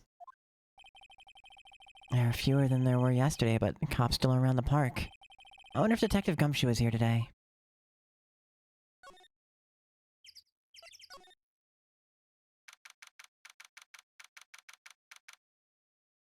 And December 26th, Gourd Lake Public Beach. Haven't seen Larry at all today. Probably off peeing through the nose on a date out with the lovely Kiance. We'll go to the woods. December 26th, Gourd Lake Woods. Hey, Detective Gumshoe. Hey, pal. The trial today, Yes? What about the trial? Well, I was gonna say good show, but it wasn't really all that. Oh, you did save Mr. Edgeworth, I guess. Just Wasn't sure how to thank you, you know? Thanks. Detective Gumshoe? Any idea what strategy Von Karma's planning for tomorrow? It sounds like he's trying to bring in another witness. Another witness? Oh, right, he said something about that in the trial today. There were 2 witnesses. I was wondering who that other witness was. Who was it? Sorry, pal. As much as I'd like to, I'm not at liberty to divulge that information. Right. Oh, right. I wanted to ask you something about Edgeworth. What's up? Is he afraid of earthquakes? I've never heard anything about that before. Mr. Edgeworth doesn't talk about himself too much, see? But there's one thing that's clear as day. Him hating crime all the way he does, and him becoming a prosecutor, and him being scared of earthquakes. It all started with that incident. The DL6 incident. Yep, that's the one. 15 years ago, when he saw his father shot before his very eyes. He still feels the pain now. You can see it in his eyes. Oh.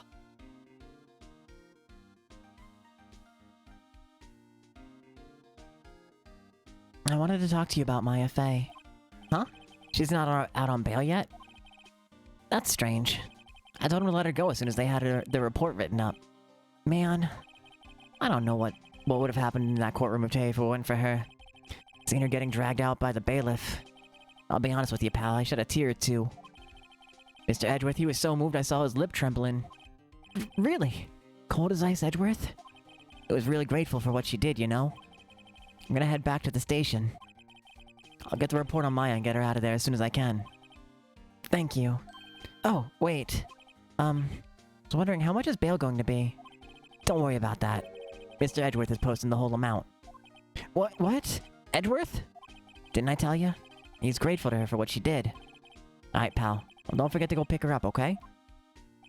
Maybe I can get Edgeworth to pay this month's rent, too.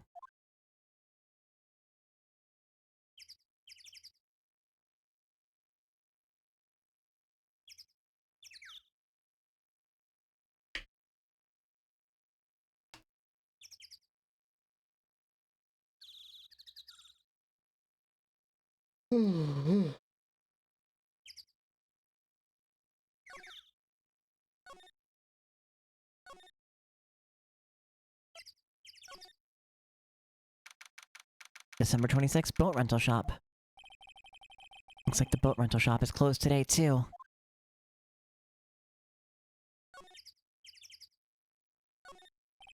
Small boat rental shop. Doesn't look like anyone is around.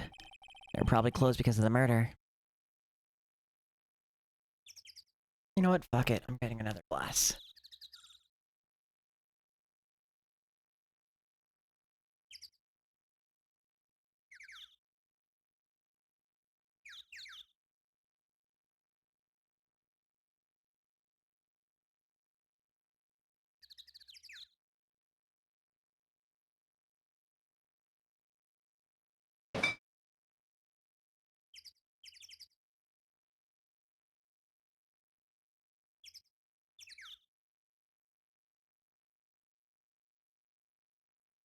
Kampai.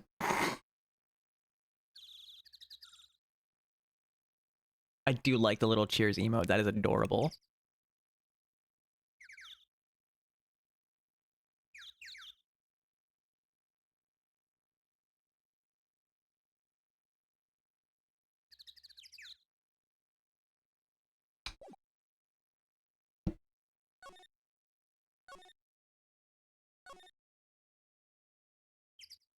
I definitely did not remember the original, like, well, I didn't play the original, like, the DS game making fucking bird sounds. It was freaking me out yesterday.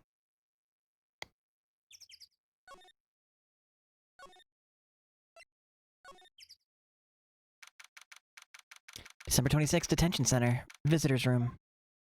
Hey, Nick. You finally came. They just finished the paperwork. I'm free to go. Free at last, eh? Those interrogators were really mean. They were like, okay, what did you do this time? Like, I was some kind of criminal. Can you believe it? Well, they let you out in the end, didn't they? Oh, that reminds me. Thanks for bail. Thank Edgeworth. Huh? He posted bail for you. Said he was grateful for what you did. Mr. Edgeworth did that? I have to make it up to him. We've got to win this case, Nick. What do you think we should do next? We're kind of lacking in the clues department. We could go to the park and look for Gordy. I was kidding. Still, if there are any clues out there, the park's as good as better than any. What do you say? Shall we head down there? Sure. You notice anything lately? You know, I did notice one thing while I was here in detention. It's really pretty comfortable in here. It's warm and they keep it very clean. I mean, have you noticed anything about the case? Well, not much more than that now. She's probably still upset about Mia. Should leave her alone.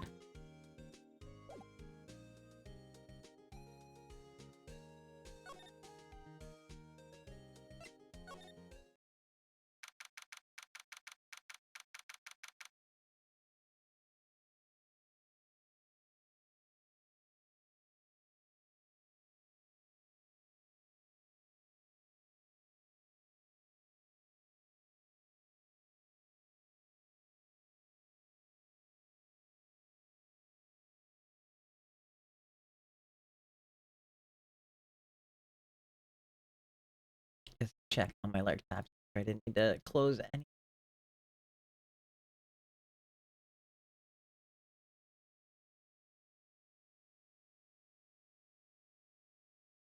December 26th, Gourd Lake Park entrance. There aren't many cops around today, are there?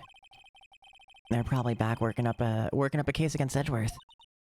Hey, y'all. Hey, it's Lotta. Y'all really did it today. Well, what do we do now? Nah, I'm not complaining. See, I did a little thinking. A little self-reflection, you might say. I realize that being a witness is a mighty big responsibility, but I just went up there and started blabbing any old thing that came to mind. Lotta. So you see, I want to make it up to y'all. Make it up? I'm gonna have an ad start in like a minute. What did you think of the trial? To be honest, I was doing it half just to say I'd been a witness, even though I didn't really see anything. Kinda convinced myself I had, though. I'm sorry, I know I caused y'all a lot of trouble. Well, memory is tricky. It's a little thing. Big is a little thing. Yeah, I sure know that now. I'll be fine the next time I witness a murder. Right. You mean the first time you witness a murder? What about Gordy? Right. Well, the way I figured, trial's only stoking the flames of Gordy fever. I'll get my exclusive photos and rocket to stardom. Alright, Lotta, you go, girl. Wish I could be an investigative photographer, too. Finish your spirit medium training first. Lotta, what do you mean by making it up to us? Well, you see? Actually, I got a bit of information for you. What? That Von Karma didn't want me to say nothing about it. What information? Now we're getting to the heart of it. See? I reckon we might be able to do ourselves a little exchange. Exchange? I thought this was to make it up to us. Right. I propose a little exchange to make it up to you. What? Information doesn't come cheap, my friend. Hey! I see you thinking, my, how unsophisticated these southern folks are. It's written all over your face. Let me tell you, most southerners are way more sophisticated than you. I'm just the exception, okay? Well, what'll it be? We gonna deal or not? What do we do, Nick? Deal. We don't have any other leads, so I don't think we have a choice here. Okay, how much? Huh? You're completely off your rocker. I may not be sophisticated, but I'm not trying to rob the poor. Huh? The only fair exchange for information is... information. Listen good. What I need from you is information about Gordy. Whoa, Gordy? But Gordy doesn't... I mean, Gordy might not exist. Then bring me proof that shows he don't. I'll be keeping watch from the car, okay? You see something, y'all come to me first, got it? Okay. Right, see y'all later.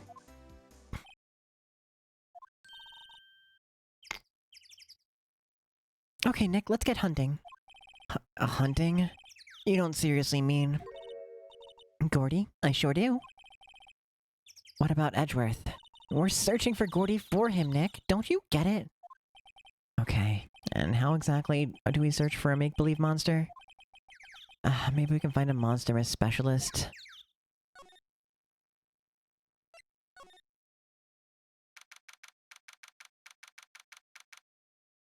December 26th, Gourd Lake, Public Beach. What's that? The Steel Samurai, Nick. Yo, Larry, what the heck is that? Oh, it was my girl Keonce's idea. She's all like, if you like, put this here. It'd be like, really cool. Dude, she gave it to me, along with the banner. Wow. That's real impressive she could find those for you. Well, she knows a lot of people. And that show's finished for now, so she got him that show's finished now, so she got him for free. Right. Yo, Nick. What happened with Edgy? Well, we made it through the first day in court, alright. I don't know how good our prospects are from here on, though. Huh. Hey, Larry. Did you know Mr. Edward's secret weakness? He's terrified of earthquakes. He acts like a little boy. Huh? That's weird. I don't think he was ever like that in school. No? Really? Well, we were only in the same class for a little bit. He transferred schools pretty quickly. Transferred? Right, when the DL6 incident happened. Doesn't look like Larry knows about it, though. Hey, Larry. When did you get that big... thing? Huh? Oh, the big guy? I've had that for about a month, yeah.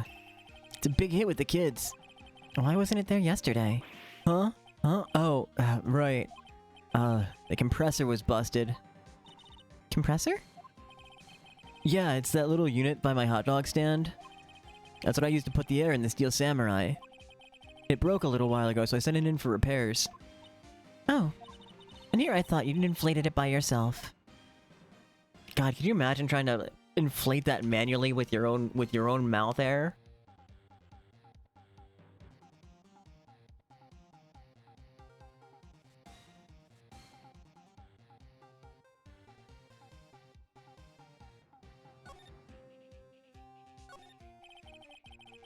Doesn't that Steel Samurai look out of place? I mean, it's so huge. I guess it's good advertising. Something about this Steel Samurai just doesn't work for me. Huh? Really? It looks pretty well made to me. Still a novice, aren't you, Nick? Really? True connoisseurs like Cody and me don't fall for this kind of stuff. These Steel Samurai fans are obviously in a league of their own. What's this machine? That's the compressor. I use it to fill that balloon up with air. Huh? Neat. Just got it repaired yesterday. Man, what a drag that was.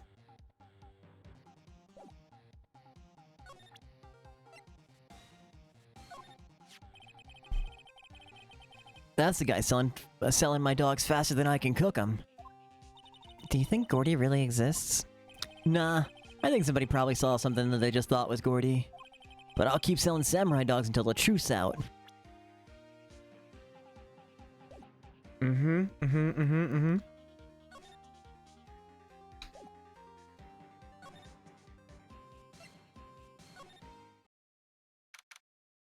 December 26th, Gourd Lake Woods. Hey, y'all.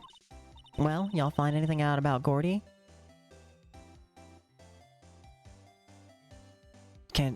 Can't say, but you wanted to pop in to say sorry for weird energy earlier. Agree with what I said? Well, thank you.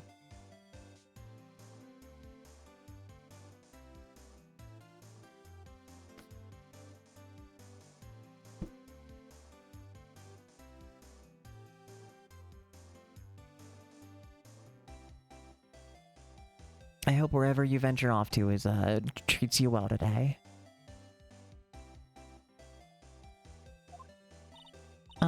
No, nothing. Well, keep moving. Gets cold out here at nighttime. It's a little chilly. I think I have to sneeze. Whoa, oh, no you don't. No sneezing.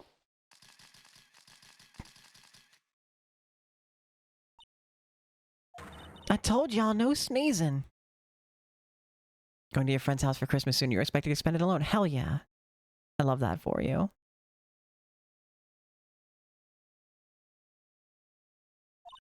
See, I set the camera to respond to things a little softer than a bang. Trigger on one of Von Karma's finger snaps now. Oh, I'm so sorry. Yeah, sorry's nice, but what about my film? Nick, pay the lady. I learned something in today's trial, that's for sure. Testifying's a serious business. That's why I decided not to talk about that case anymore. Huh? What? Didn't you just say you had information about the case? Tell us that at least. Like I said, I'll trade it for the dirt on Gordy. What are you going to do if Gordy doesn't exist? I'll quit being an investigative photographer. What? After all, I only have one photo of my name so far. Was it a good one? You bet. A UFO.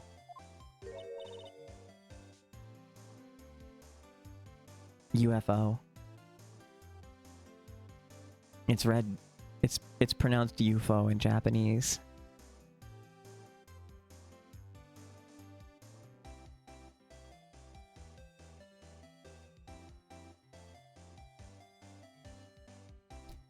Because that's easier than UFO. UFO.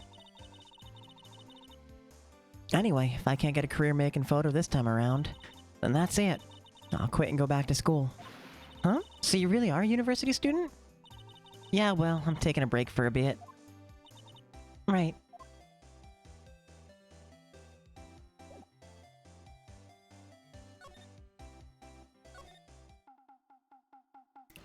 Ba-da-dum-da-da-da-dum.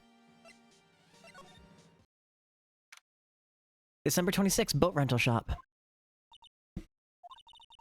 It's always so quiet here. I wonder if the boat shop is closed for good. Well, with the murder on the lake and all, they're probably just taking a vacation till it blows over. I get it.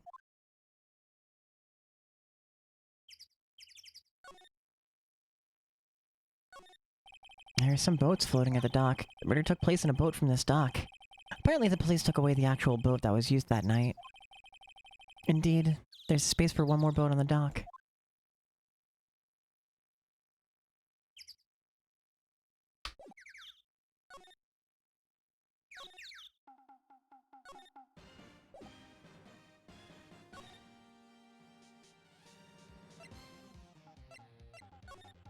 I do love listening to the Steel Samurai theme. December 26th, Detention Center. Visitor's room. Looks like Edgeworth is in questioning. Let's come back later. I guess so.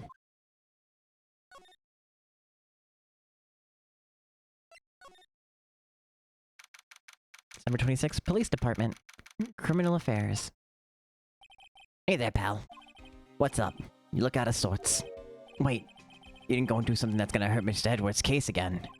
What do you mean, again? Whatever, have a seat, pal.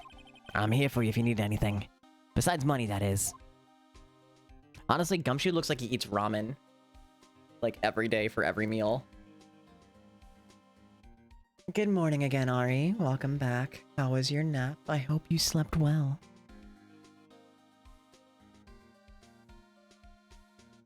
Yummy? Hell yeah. Wait, yummy as in your nap was yummy, or yummy as in eating ramen every day for every meal?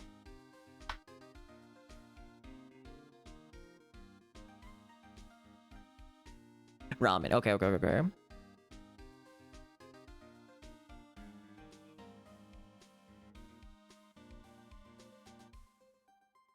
got a message.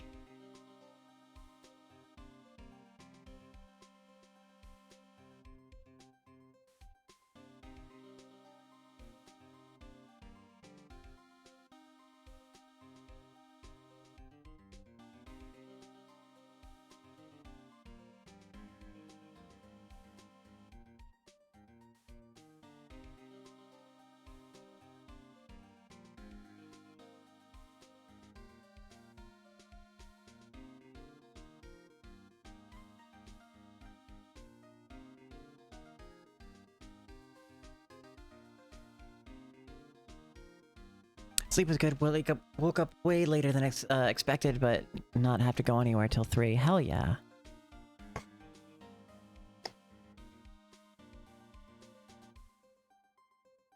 I would wake up early and still end up being late.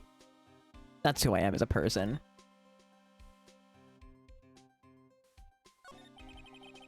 How's the investigation proceeding? It's not, really. We have another meeting coming up. We're supposed to talk about Mr. Edwards' motive. His motive? See, Mr. Edwards' father died in the DL6 incident. The guy who got the lone suspect declared innocent was a victim in this case. Robert Hammond. They're saying that's why Mr. Edwards shot him. And Edwards never talks about his past. But they'll drag that out and hit him with it in court tomorrow, too. Poor Mr. Edgeworth. I gotta admit, it doesn't look good, pal. Say, Detective Gumshoe, do you know Gordy? The monster down in Gourd Lake? Not personally, no. Sitting down for the first time, and I figured you were so busy. I rather wished today would not be busy for you. But I suppose that's being better, like if you're gonna be stuck at work. Did we free Edgy yet? No, we barely survived day 1. This is a 3-day trial. This is the last... This is originally the last chapter in the game. And it's the longest trial. Which is how we're, almost 4 hours in and only through day 1.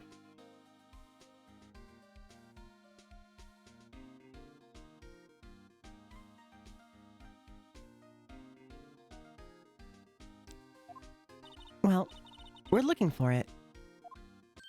Huh? Are you out of your minds? You got time to go wild monster hunting? How about doing a little questioning for me then? Oh. Detective Gumshoe is scaring me, Nick. I told Detective Gumshoe about the deal with Lotta. Nick, try telling him sooner next time. Sorry.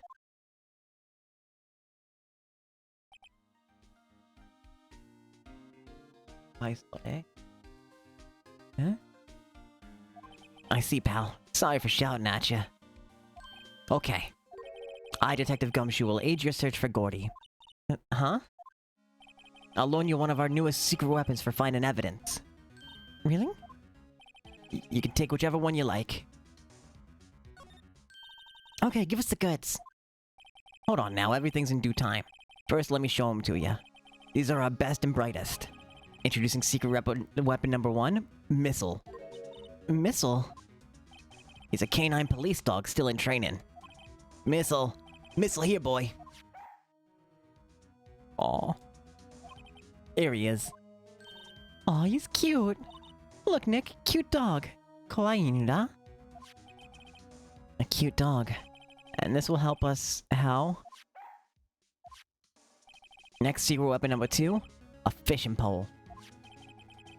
Here, this is my own fishing pole. Detective Gumshoe, we're looking for a monster. Yeah. How are we supposed to catch a whole sea monster with a fishing pole? Never know till you try, pal. Okay, this next one is the last one. No, please, I'm already overwhelmed by our choices. Secret weapon number 3, a metal detector. Detective Gumshoe, we're looking for something alive. Right. How are we supposed to find it with a metal detector? Hey, you never know. It might have been eating soda cans. Well, which it'll be. I can't make up my mind, Nick. They all seem so perfect. I can't make up my mind either, for the totally opposite reason. Oh well, I suppose it can't hurt to borrow one of them.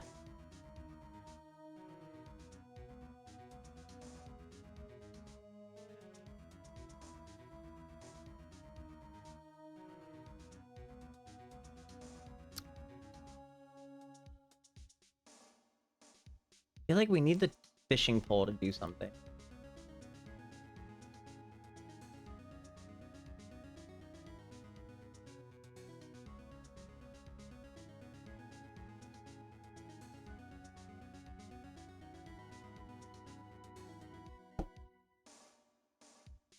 Never know it, yeah.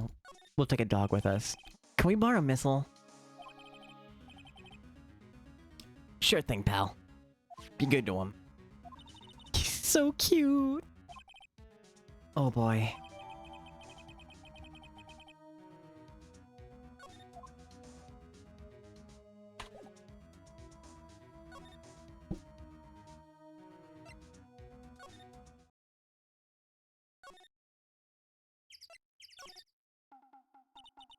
Hey, Nick.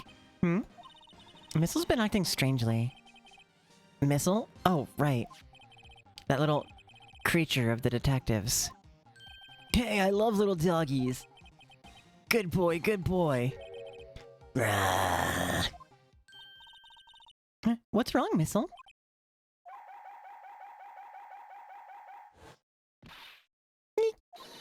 Missil! Missil! Whoa, stop that thing! Cannibal! It's eating my samurai dogs!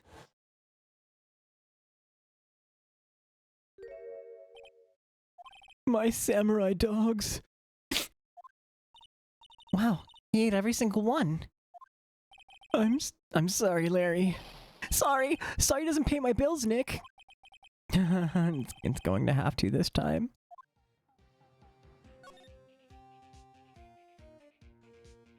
Alright, do we do anything else with Missil? I'm just gonna...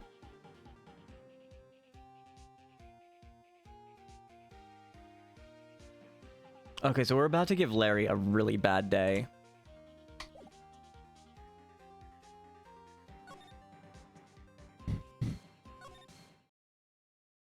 Nope.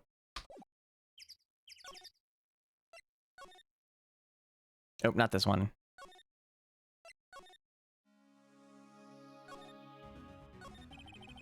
Detective Gumshoe, can we borrow one of the other things?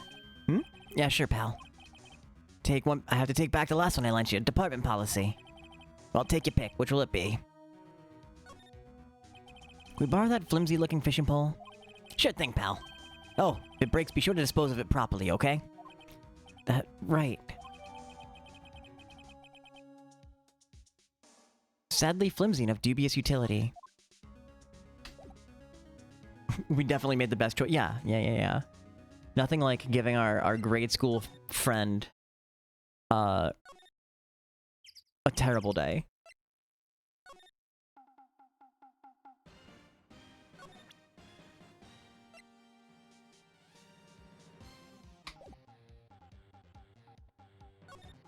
Flimsy and of dubious utility? Me too, honestly.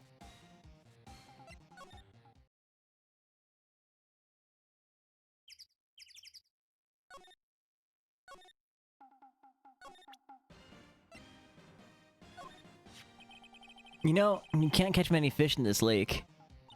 I'm not after small fry. I'm after the biggest fry of them all. You're really gonna try to fish out a monster? To save Edgeworth, yes. Brings a tear to my eye in more ways than one.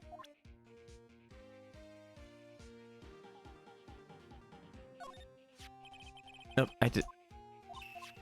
hit the wrong button.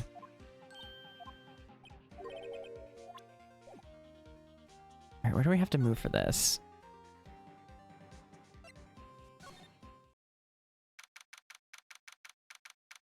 Gourd Lake Woods. Okay, Nick, this looks like a good spot. A good spot for what? Time to do some fishing. She's serious. What are you gonna use for bait? Oh! Yeah. Oh. I figured something like this would happen. We should have brought Missil along with us too. At least then we'd have bait. Nick, how could you? I'm kidding, I'm kidding. Some jokes are better left untold. Ugh, she hit me. Okay, watch this, Nick. Just try not to reel in empty cans or boots, okay? Here we go. My leg! Hey, what are you doing? Sorry, Lotta. Don't tell me y'all are on some film company's payroll. Nick, pay her. My poor, poor wallet.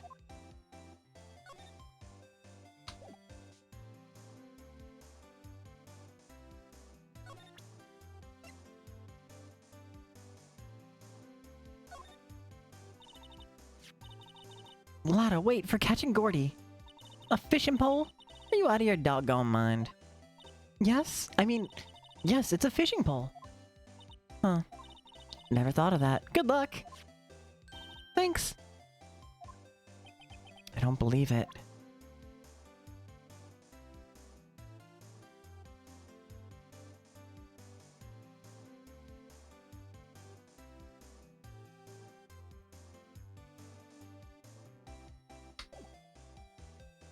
Ba-dun, dun, dun, da-da-da-da-da-dun-dun-dun.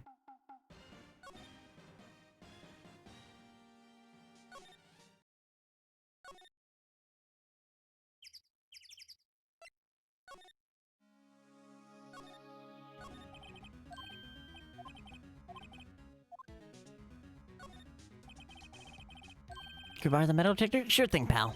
I'm not sure what we're gonna find with this. Remember, you're hunting for a monster. Anything's possible. Anything!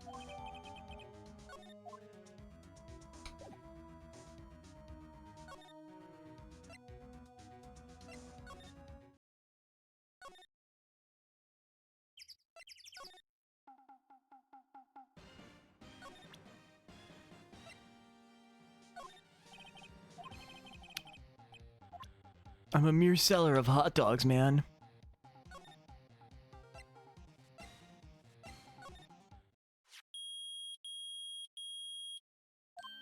Nick! It's beeping. The metal detector's found something.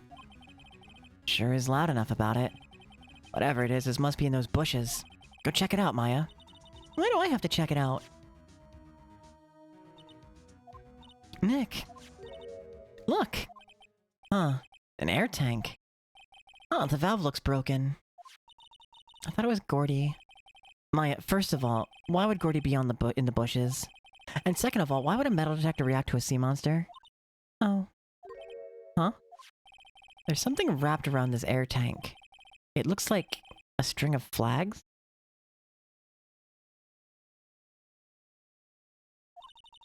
Well, we might as well take it with us now that we found it. It's heavy.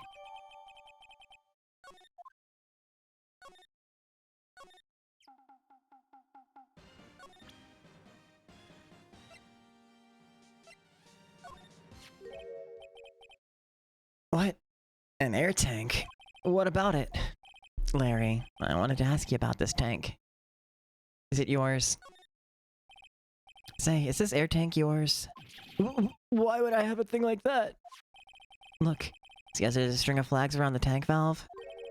It's just like the string of flags around your steel samurai right there. It must be a coincidence. There's strings of flags everywhere these days. Like elementary schools and used car dealerships. Look, why would I need a tank anyway? To inflate them. Used this to inflate that, didn't you? Inflate what? What else? That big puffy steel samurai. No, why would you go asking me a question like that? Looks like I hit the nail on the head. Right. Actually, see, the compressor you always use was on the fritz. So I tried using the tank to inflate it just once. And, it didn't go so well. As I suspected. It didn't go so well? Yeah. Do you think you could be a little more specific? Come on. Look, it's embarrassing, so I really don't want to talk about it. Tell us! Fine. Whatever. It's like I said, the compressor was busted. So I took the tank and tried to fill the samurai up like that. Yuko, Merry Christmas! Good morning. I hope the day is gentle and kind with you. And then...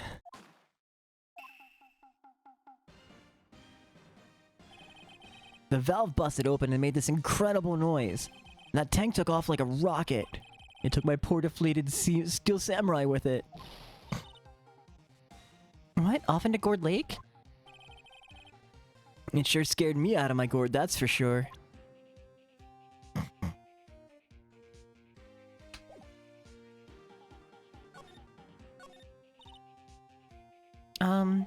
So the tank and the steel samurai you were trying to fill up flew away. What happened next? Well, all that happened on the 20th or so. 20th, a week ago. Now, as far as I could see, the tank went flying out into the lake. So I went out every night in a boat looking for it. I mean, Kionsei gave me that steel samurai after all. And when did you find it? Just the night before last. It flew way out there. Took me 4 whole days to find it, man. The night before last. It was the night of the murder. Sorry for not telling you, Nick. Actually, I was here on the night of the murder. You hope so too? You hope so it'll go good with you dealt because you have oh. I'm sorry to hear that. Family's complicated, huh?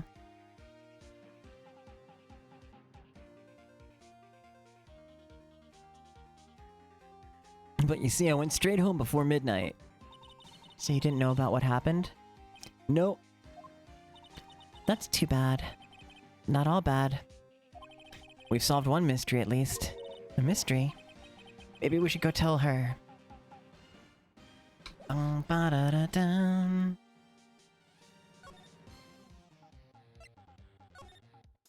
Smell hot dog.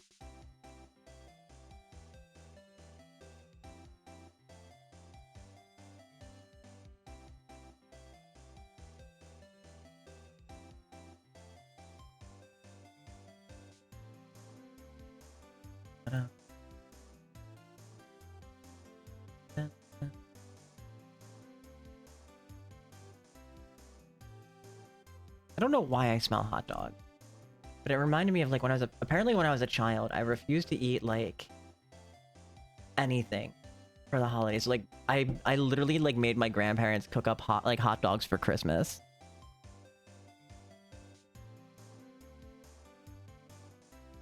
Like that's all I would eat for like Easter and Christmas.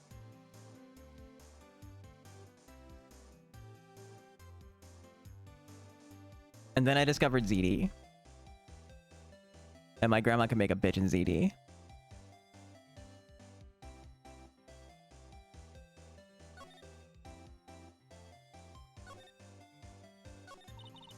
Well, Mr. Lawyer, I got the info y'all need.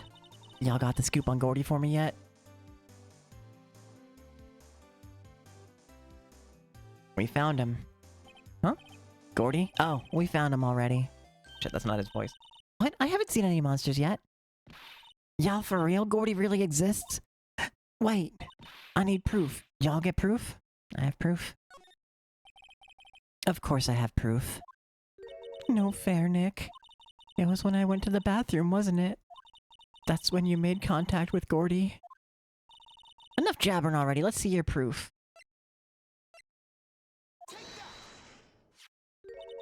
Larry's air tank?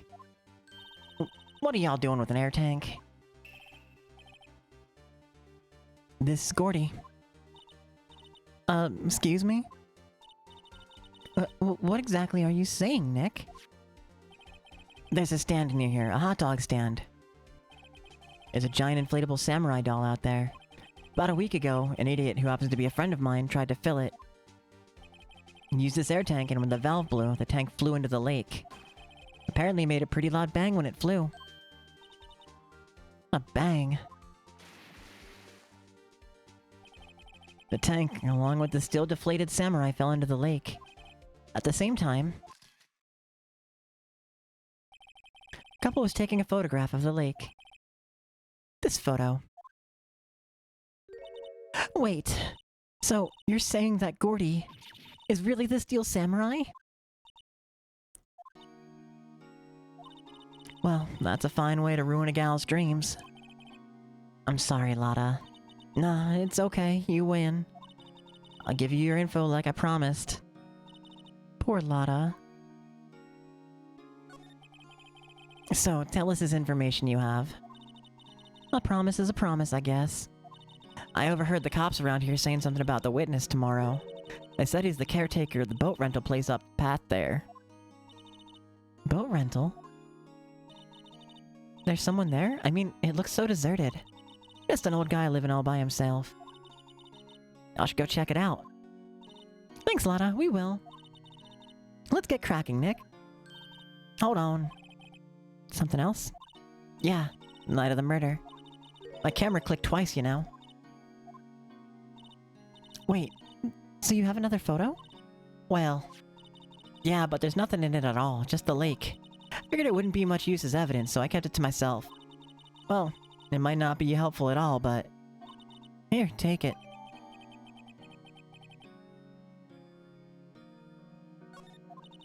Bye now, y'all take care. Time for me to pack up and leave. Poor Lotta. It's all Larry's fault. The legend still lives on, I guess. The legend? Yeah, the legend of Larry, familiar to all who know him for any length of time. Once something smells, it's usually the butts. Someone should whip that butts into shape.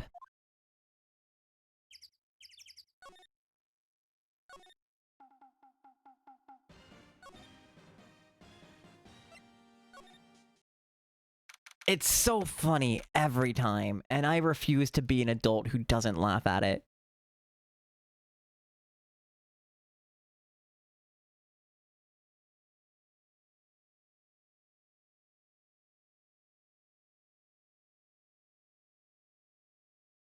Like, even knowing it's coming, like, it's still funny to me.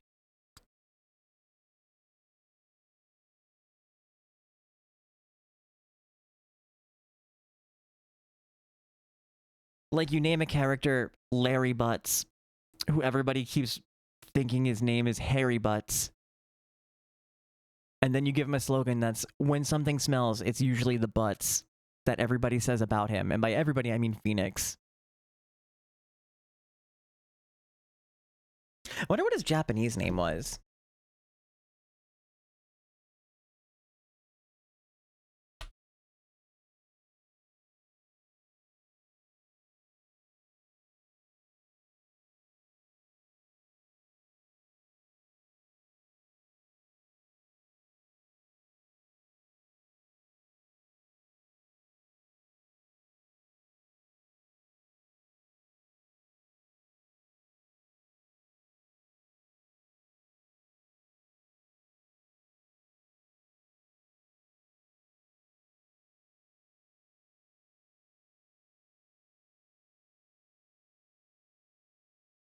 Masashi Yahari. Pari.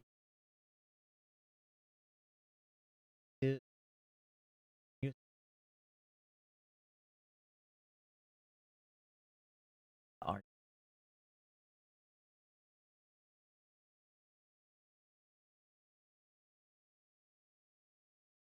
Might just be one person, but you can't say he's not right.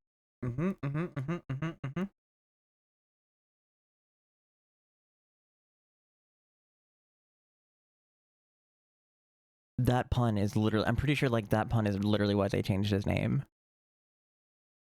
Just so they can make right and wrong puns.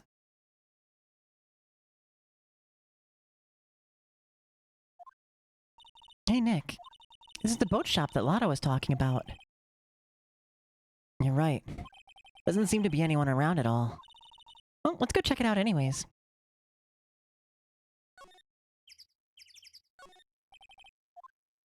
Can we move into the...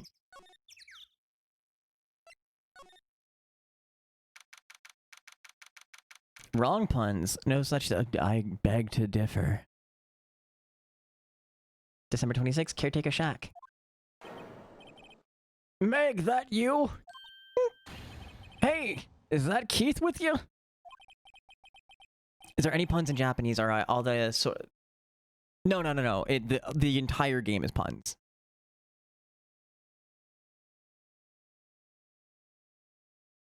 Which is why,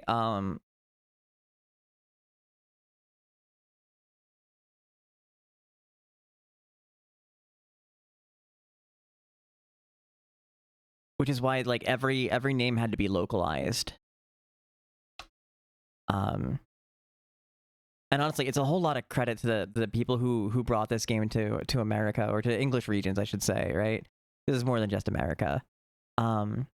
In like how much work they did to like kind of keep the spirit of the humor through changing names and stuff, right? Because I know you guys aren't like terminally online in the same way, especially in like anime Twitter or anything like that. There's always this huge discussion that pops up so many times a year about like localization versus translation. It tends to be the way the argument's framed, right? And people who are probably around my age and you know, never actually grew up or ever learned anything about anything tend to have really bad feelings about translated anime.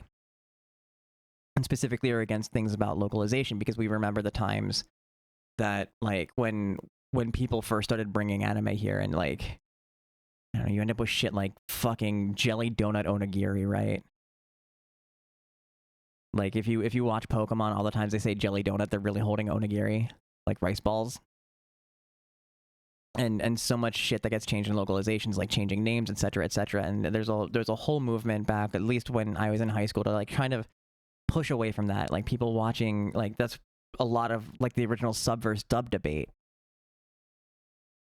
is because like the dubs, especially fan dubs at the time, wouldn't fuck with the translation much. You would get like the actual Japanese names, and you would get the actual dialogue. It wasn't changed for like American audiences. And honestly, the industry has gotten considerably better about it. But there are times when it requires it, because like, if you kept all of the Japanese names, you lose the charm in this game.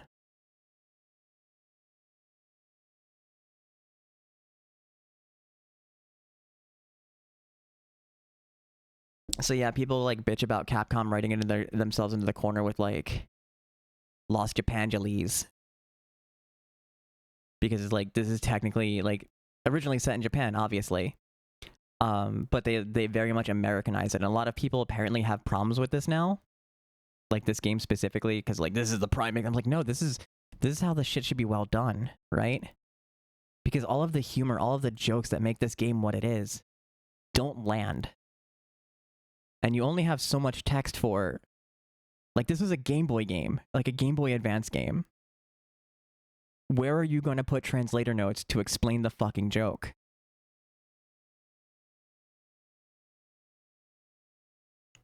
Like, imagine this text box on a screen literally like this big.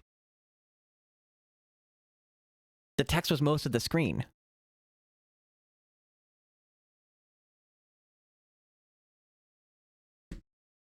And it's like, yeah, now we could probably go back and do it and have like, you know, like little like, oh, this is what this means or whatever in like on the screen, but like, it wasn't really possible back then. And I remember the time of like watching fan dubs or fan subs, and having entire screen long translator notes for shit that honestly could have been left out. They didn't always need them. It was fun, but I don't miss having to pause my screen for a minute to try and read like an entire screen size translator note about whatever joke they decided to leave in Japanese.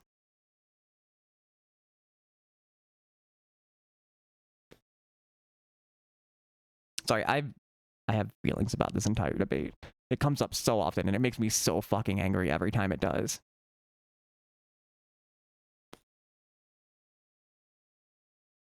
Yeah. And then they gave like another one, a Brooklyn one, right? In English.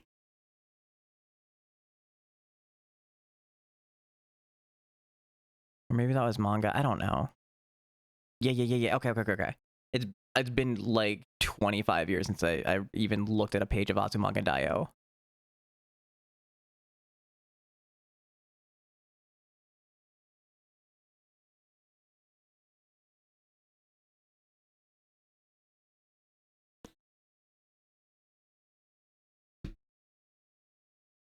You just remember everything. I used to be the same way. I take pride in the amount of brain cells that I've killed.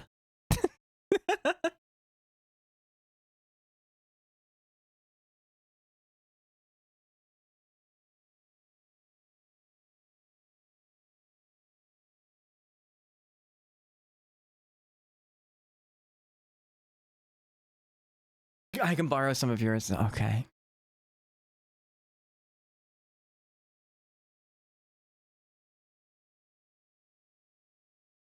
But yeah, like Edgeworth is Mitsurugi, which is something to do with like a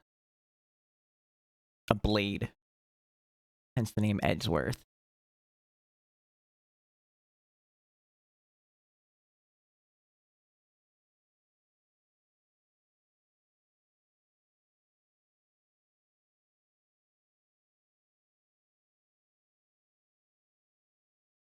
There's a nice post on. Yeah, I'm sure there's plenty of.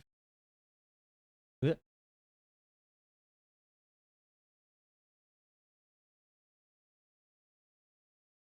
Honor. Have you? Other heard of them back? Plays the games playing Spirit of Justice. I've not played Spirit of Justice. That's an Apollo. Correct. That said, going through it, at least the three main characters meaning play pencilers, computers give you a profile. They're written. It's a little original. Naruhodo Ryuchi. Naruhodo is a pun on Naruhodo, a Japanese phrase to I see what you mean. Ryuichi means dragon. Any of the names. He was the firstborn son of the Phantom. So this dragon is presumably served as the inspiration for naming him Phoenix. Naruhodo. So he's Naruhodo. And Naruhodo. So he's referred to as a short O, open acknowledging the pun. Naruhodo.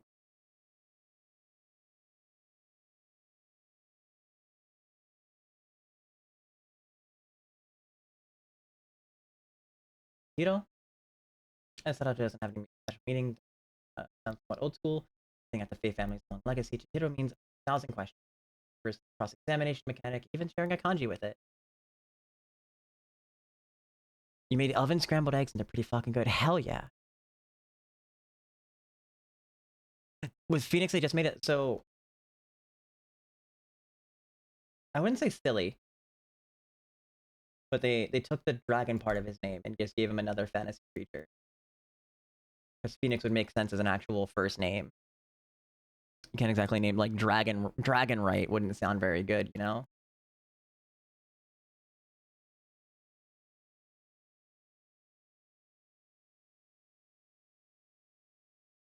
Yoi.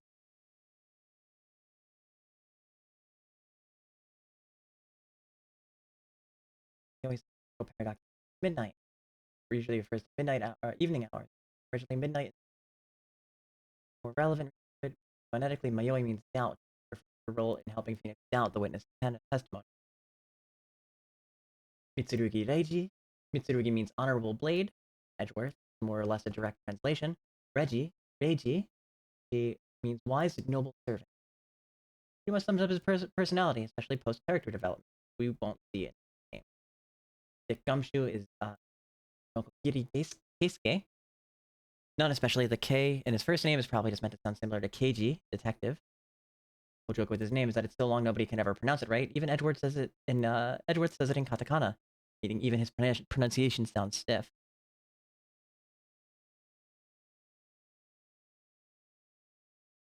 Can't read more of the post because Tumblr's gonna make me log in. I don't remember my fucking login details.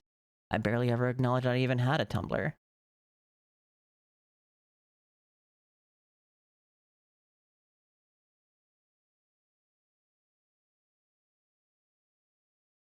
Where have you two been? I've been worried sick. Nick, you handle this. I think I'll leave this one up to you, Maya. Meg! Yes? Finally made up your mind, have you? My mind? You gave that up probably 10 years ago. I created a Tumblr.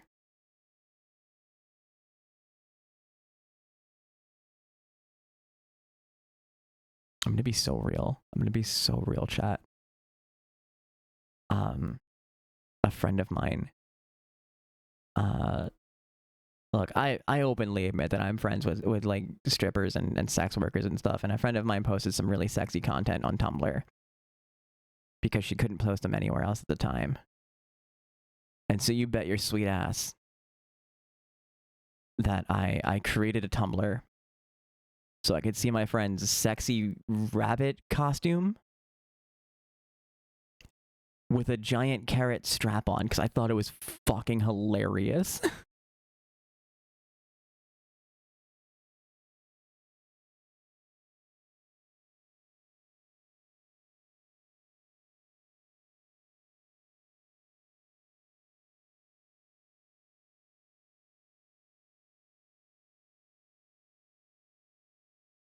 Bunny!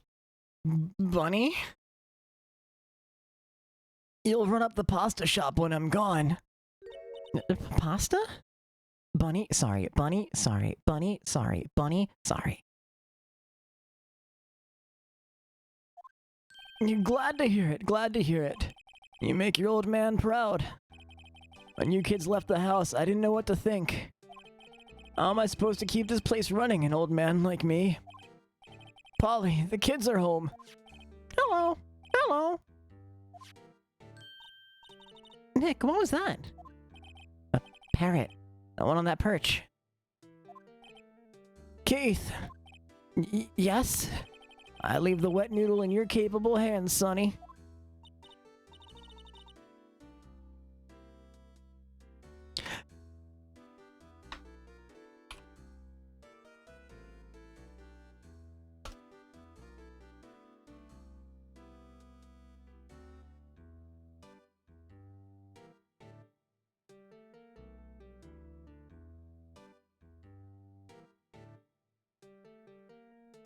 Look at that old ass TV. Ari, this game came out in 2001. It's actually probably a pretty okay TV at the time.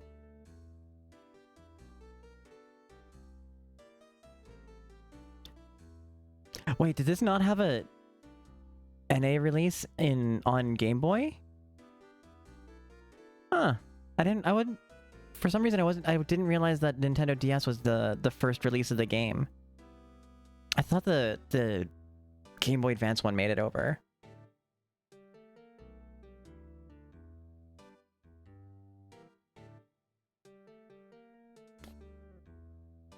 Nick, what's the wet noodle? Blip.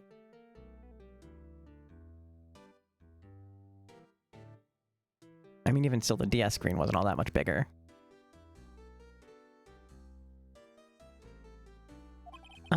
Based on the available evidence, I'd say it's the name of his pasta shop. Like, let's be honest, like, they're not talking about pasta, but, like, it's probably a ramen shop. They probably could have left it, but I don't think ramen was nearly as like, ramen shop was nearly as, culturally prevalent in 2006 or whenever this game came out in America. I don't feel like pulling up the wiki again.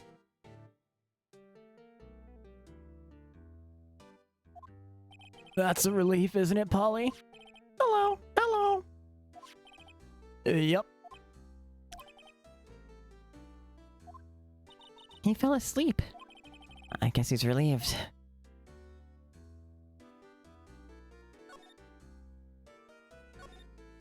Wow, what an amazing parrot that is. Good morning. Hello. It ignored me. What? You forgot, Meg? You gotta call her name first. Her name? Polly, how you been? Hello, hello. See? See? Neat, so the parrot's name is Polly. Too bad all she can say is hello. Oh, Polly could say lots of things. You just need to know the secret words. The secret words? Polly, Polly, what's your name? Polly. Cute. Maya's found a new friend. And look, a little safe. It's locked.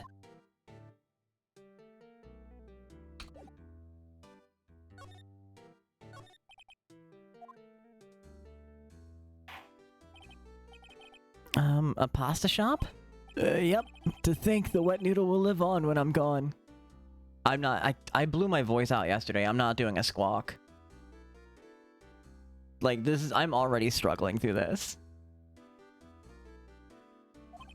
My father started it, you know, so that makes you two the third generation.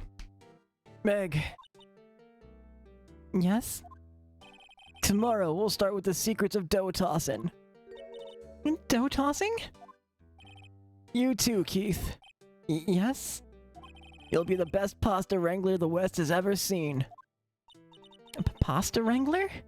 The West? Isn't pasta from Italy? Meg, Yes? you know the best pasta's always been made west of the Rockies, don't you? Right, of course. Everyone knows that. Nick? Huh? How long do we have to keep this up? Keep up this all in the family charade? This old man must know something about the murder. Not leaving till we find out what that is.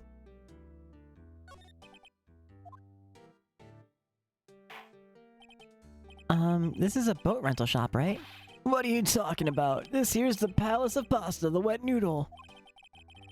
Though, now that you mention it, we haven't gotten many orders for spaghetti lately. All the kids come up and say, yo dude, we want to ride in one of your boats. That's why I keep them boats out there. Youngsters these days, darned if I understand them. I'm pretty confused myself. Nick, this isn't going anywhere. This old man is a witness tomorrow, right? We've got to find some way of getting information out of him.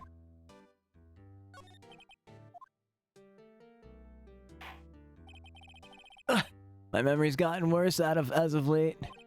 That's why I just tell everything important to old Polly here. Everything important? I wonder. Polly, what's the number to the safe? 1228. All right. Hey, Polly, watch it, will ya? See? All it takes is a little clever thinking. And a criminal mind. Quick, Nick, write that number down. Hey, don't get me involved in your little heist schemes.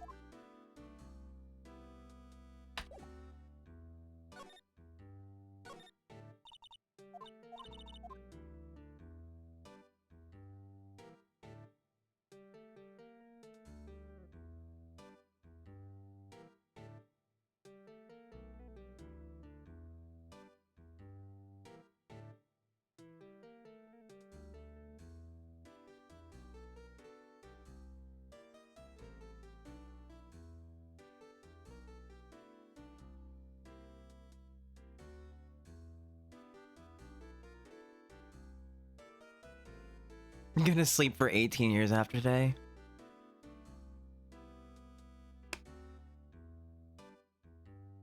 I could also sleep for 18 years. Let's have an 18-year nap together, huh?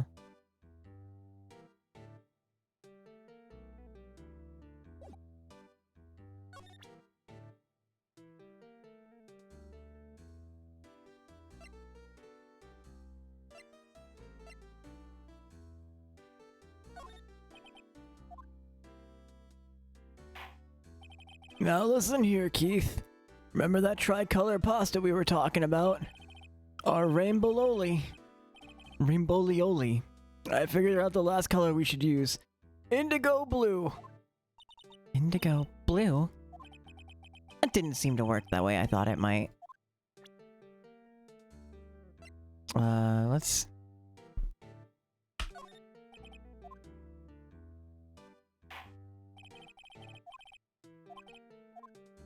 Rainbow-lioli.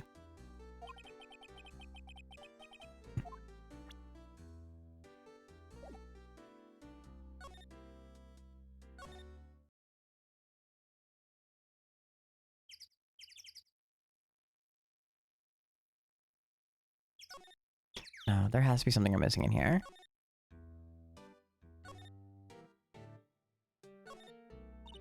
Look, Nick, he's an electric blanket on this table. Looks warm. That's a great idea. We should do that at the office. We could sit down with our clients snug and warm and drink hot cocoa. And what, talk about murders? Oh, you're a party pooper, Nick. Yeah, just casual discussion about murder at the Kotatsu.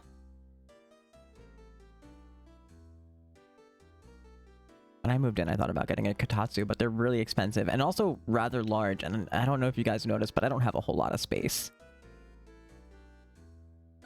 I barely leave my bed as it is. Looks like a kitchen unit. It's pretty clean. Funny, he doesn't look like the type who keeps things tidy like that. You're forgetting, Nick. He's running a pasta shop here.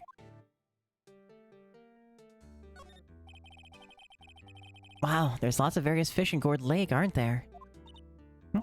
Something's funny, Nick. All these fish are saltwater fish. This fishing pole looks expensive.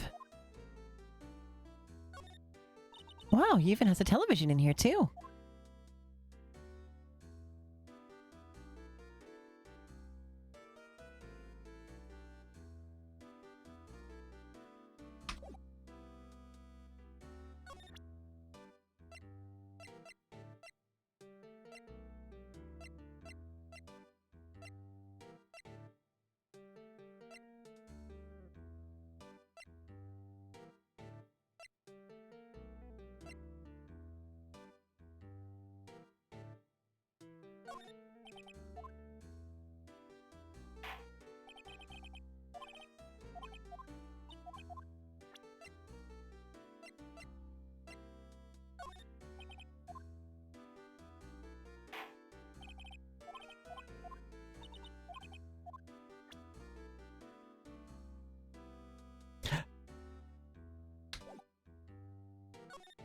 No, that's not what I wanted to do.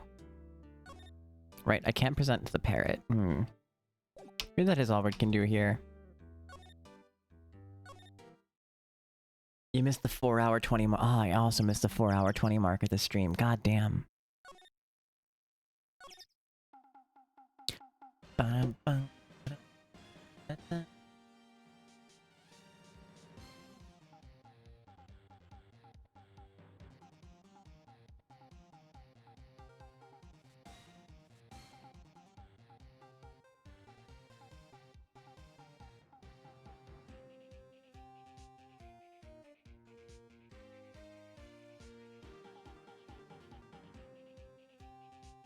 Ah.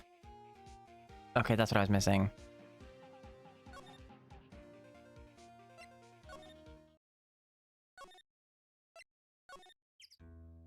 One of the few times that I actually have to present the lawyer badge.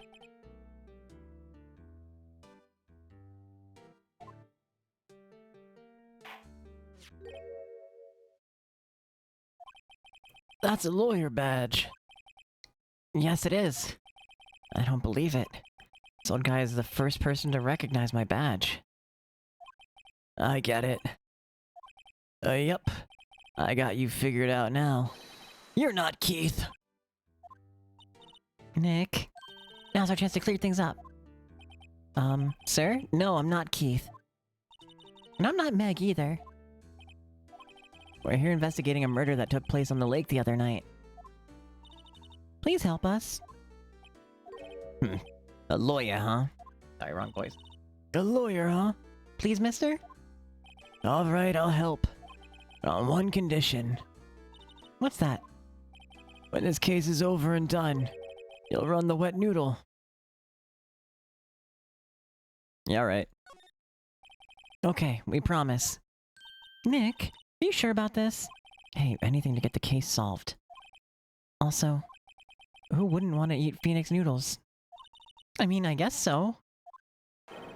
That's my boy. Good for you, Keith. Wait, didn't I just say... You too, Meg. Yes? You bring a tear to your old man's eye, you know. Oh, what was it that you wanted to know? Speak up, Polly. Hello, hello. Oh, he's talking to the bird again. How do we get him to talk to us?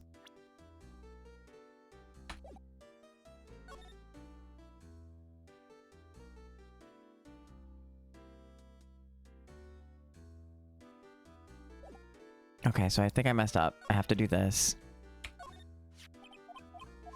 Oh.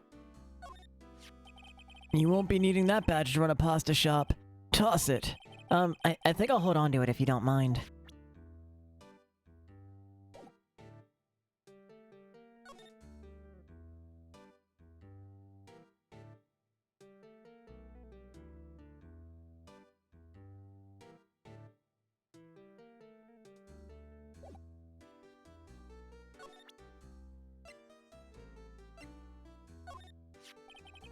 Yep, I've seen this. You know something about this, sir? Keith. Yes? It's okay. You can call me Dad. Dad? You know something about this? Yep. The other night, out on the lake. Yes, yes? I know all about that. I seen it. What? Tell us. Tell us what you saw. Well, I suppose, since you're taking over the shop and all.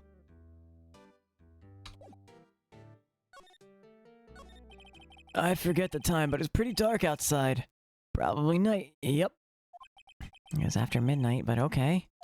And I heard this bang, so I looked outside. And I heard another one, bang.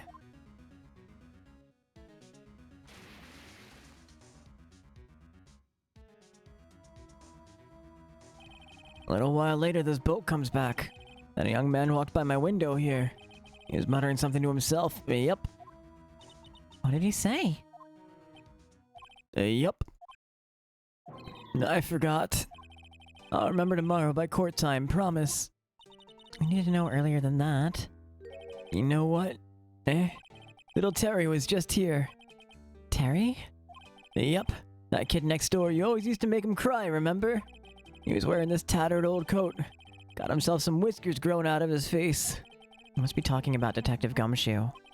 He comes up and tells me to come down to court tomorrow. Really? Somehow, I don't think we're gonna get much useful information from this guy. Maya, maybe we should be leaving. I think you're right. Oh wait, I had one more question. Huh? Polly, have we forgotten something? Don't forget DL6! Huh? What did she just say, Nick? One more time, Polly. Don't forget DL6! What? The DL6 incident? Hey, Dad!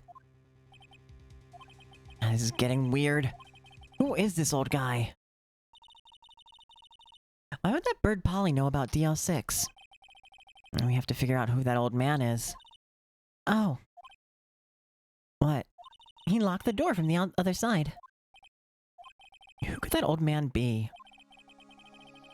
I think I need to do a little more research on this DL6 incident. Maybe I should ask Detective Gumshoe.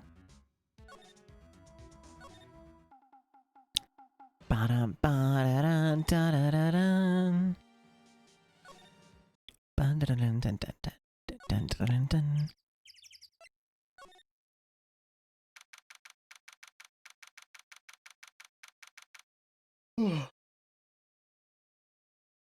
December 26th. Police Department, Criminal Affairs. Hey, pal. Long time no see.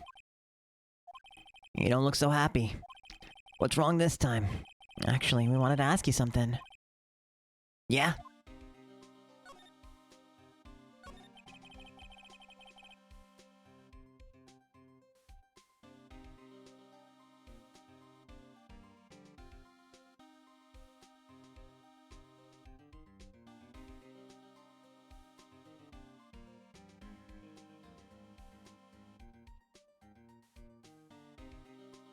You know the boat rental down at the Gourd Lake?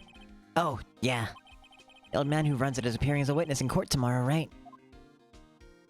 Huh. How'd you... That was supposed to be top secret, pal. Do you know who that old man is, Detective? Actually, I don't. He's a bit of an odd bird. I haven't been able to get a straight answer out of him. I decided first that he wasn't persuasive enough to testify as witness. That's why we called Miss Lotta Hart yesterday. As for who he is, we have absolutely no idea. Sounds suspicious.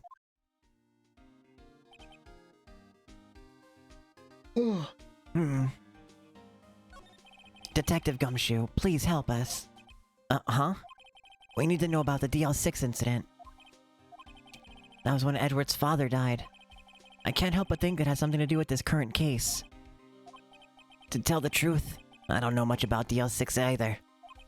Mr. Edgeworth forbade us from reading the file. So, I'm afraid I can't show them to you either, pal. What? However, if you can convince me somehow that the DL6 incident is related to this case, well, I guess I'd consider an opening the file up.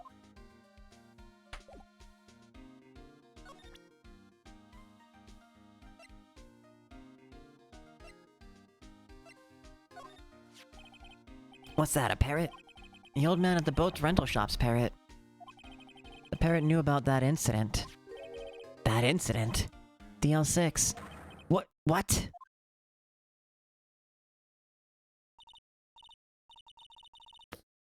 Polly, have we forgotten something?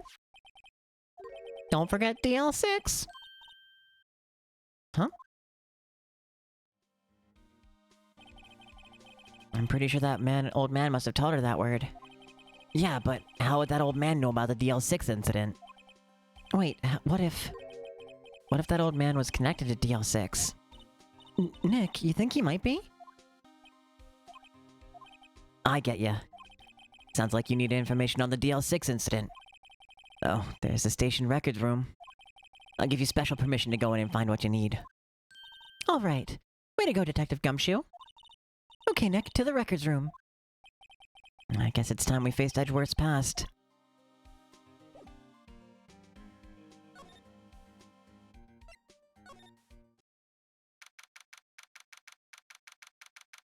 December 26th, Police Department's records room. Wow! It's amazing. Lee Dusty. 10 years of files and 10 years of dust, I guess.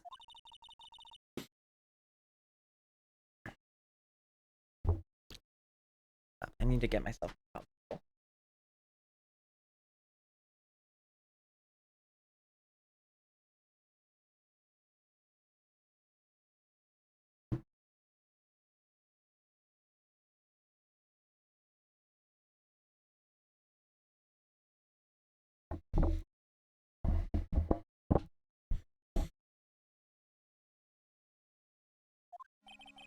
"15 years ago, both me and Edgeworth were 9 years old.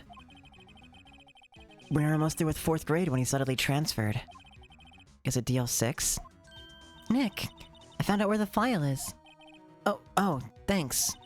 Just let me know what you want to know about the DL6 incident. I'll go get the right file. Well, first I have to get a handle on the main facts, like a summary. Right. Summary. Found it! Here you go. December 28th, 2001. It's exactly 15 years ago from the day after tomorrow. So in 2 days, the case is closed. Incident took place in the elevator at the district courthouse. What? In this same district courthouse where we're holding the trial now? Looks like it. There's a large earthquake at 2 p.m. on that day.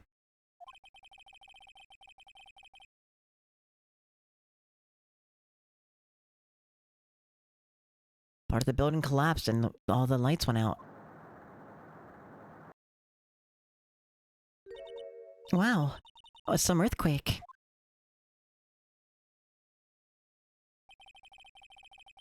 At the time, 3 people were trapped in the elevator. It took 5 hours for them to be rescued. 5 hours? That would be scary like that in the dark. There was a lack of oxygen in the elevators, and the survivors were unconscious. The survivors?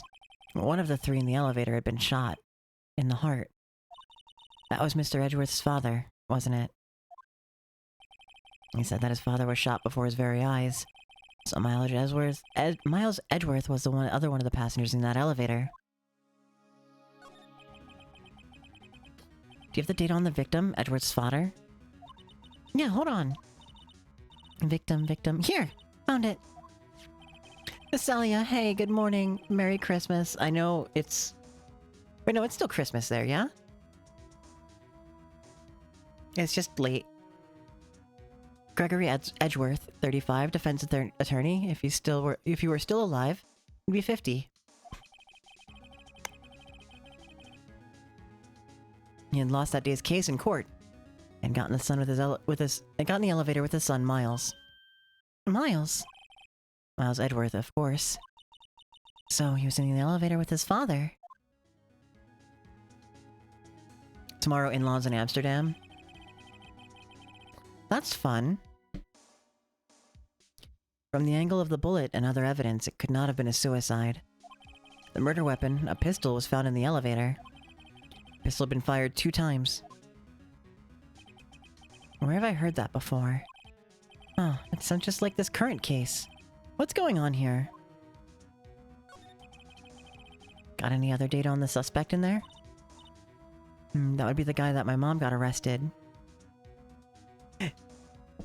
It was fun, just you and David? Hell yeah. Glad to hear the day was good to you.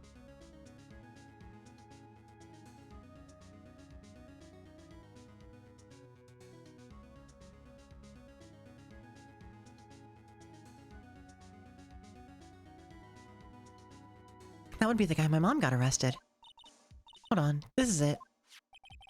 The man arrested a suspect in DL6 was named Yanni Yogi.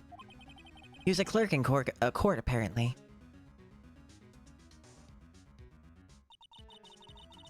So he must have been the third person in the elevator.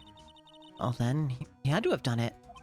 But he was found innocent, thanks to his defense lawyer, Robert Hammond. Hammond, the victim in our current case. Right. The suspect, Mr. Yogi, was oxygen deprived. So much that he had brain damage. He lost all memory of being in the elevator. After he was declared innocent, he disappeared. Where could Yogi have gone, I wonder? Maybe closer than we think. I'll say. I guess I know generally what happened in DL6 now. I still don't know what sort of impact the whole thing had on Edgeworth. I mean, the man lost his dad. And his PTSD about fucking earthquakes. Nick, are we going to take the whole file? There's just too much, we'll never get it out. You're right. How about we just take what we think we'll need?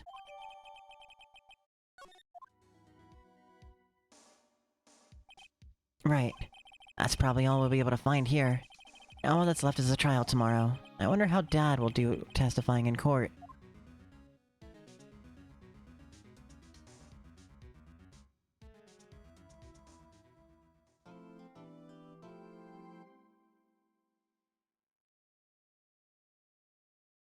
We're like maybe halfway through this case.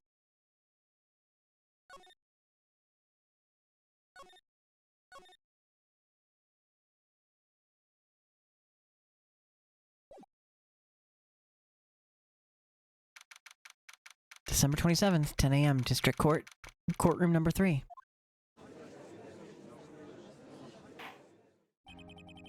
I woke up with SP reading Christmas Carol, Pet the Baby. Yeah, I saw you in chat last night. Made breakfast for you and David, rested for a bit. Made beef stew and mashed potatoes for dinner, showered, did dishes, frozen leftovers, and now chilling. That sounds like you had a productive day. Yo, hell yeah. I woke up and started drinking some plum wine. And then I went live.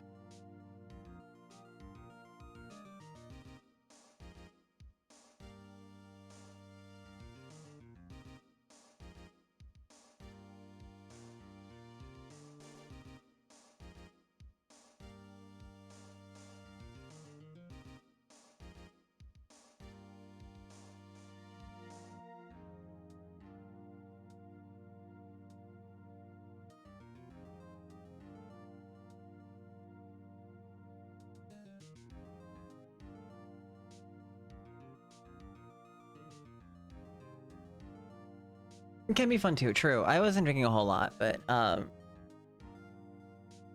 Akiri-san was doing a drinking stream with some plum wine, so I did a little toast with her in the morning.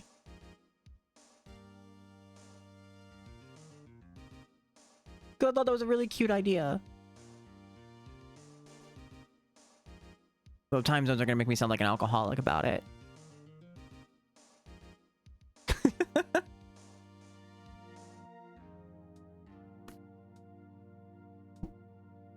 Court is now in session for the trials of Mr. Miles Edgeworth. All right, all right, all right. The defense is ready, Your Honor. Very well. Apparently the prosecution's also ready. Who is the judge here, anyway? Mr. Von Kama, your opening statement. Very well. No opening statement, so... Not so fast, Judge. I was taking a meaningful pause before speaking. Right, of course. A prediction. Today's trial will end 3 minutes from now.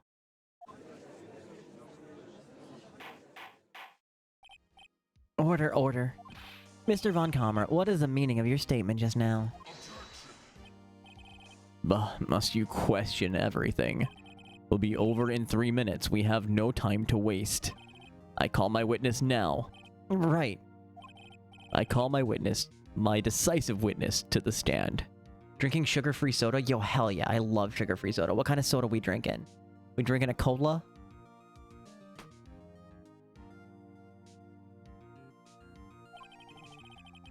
That mysterious boat shop owner. No? Witness, state your profession.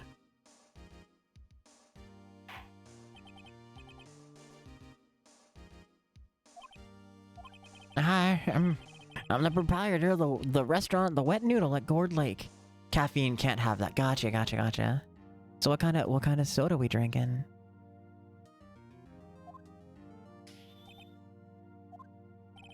And I also ran boats. Fanta. Ooh. The night of the incident, you were in the boat rental shop, correct? Yep, I was. What shit? What voice did I say? I literally was just voicing. What did I do for him?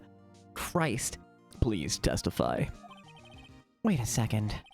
We still haven't heard who this old guy is.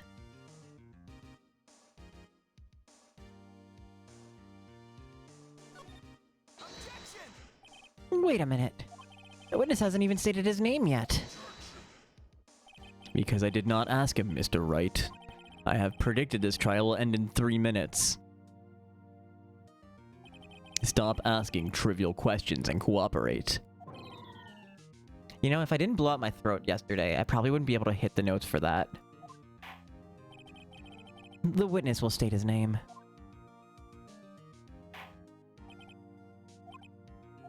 Well, I'm not really sure. Yep. What do you mean? My, memory. Your Honor, the witness does not remember anything beyond the last several years. Ergo, he cannot recall his own name. You can't recall, you say? Yes, but the incident in question took place 3 days ago. You can testify. Very well. Let's hear his testimony then, shall we, witness? Usually drinks sugar-free syrup with water, but today's a holiday. Hell yeah, treat yourself. Yeah, it's the night of the 24th. Nope.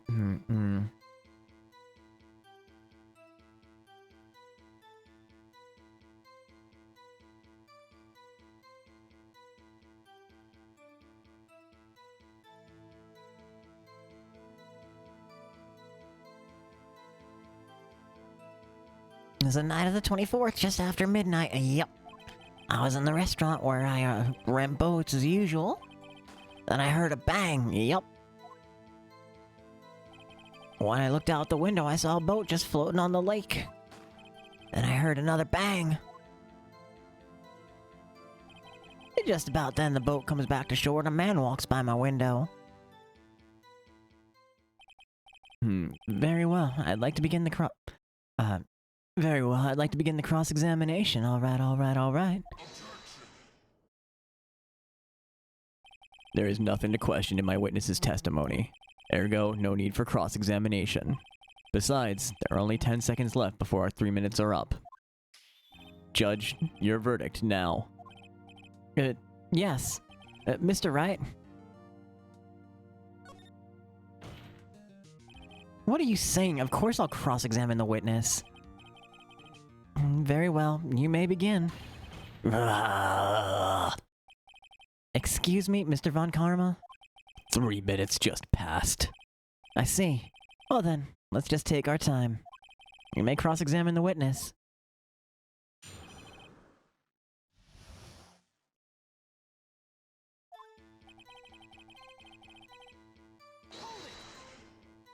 Just after midnight, you say?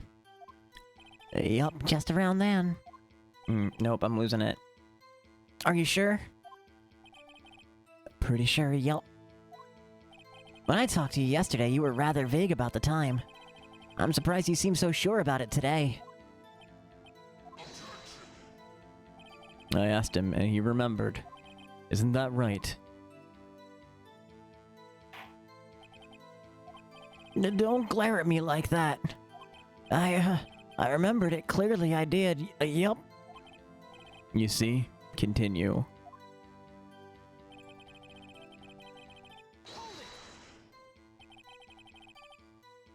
Is there anyone who can verify that? Well, I guess Polly could. But that's not good enough for a court of law. Mr. Wright, exactly what's not good enough? Your Honor, this Polly is a parrot. A parrot? Don't be so hard on the girl, Keithy boy. Keith! The prosecution concedes that we cannot prove the witness was in the shop. Witness, please continue.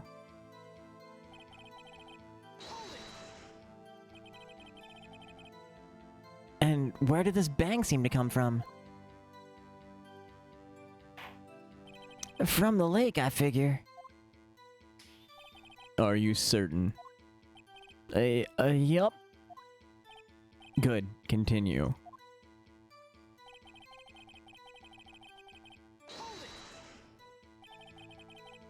Was there someone in the boat? It was pretty far out there. I couldn't see clearly. I figured there was 2 men out there. Yup. But you couldn't see them clearly. Yup. At the time, that is. At the time.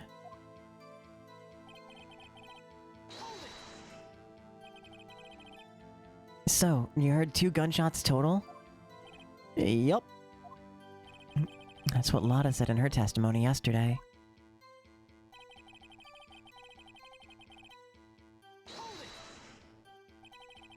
By your window? Yep, by my window, right outside the window of my little shack. And could you see the man's face? Well, the fog was pretty darn thick, but he was right there in front of me. I saw him. This is a rather important detail. Please add it to your testimony.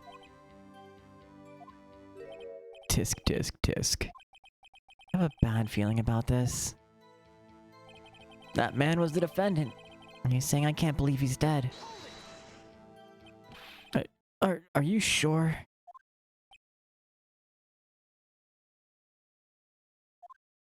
Uh-oh. Dad! Dead certain, Keith. He said I can't believe he's dead as he's walking by, too.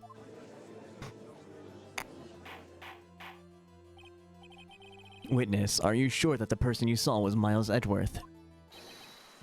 It was him. It was that Edgeworth boy.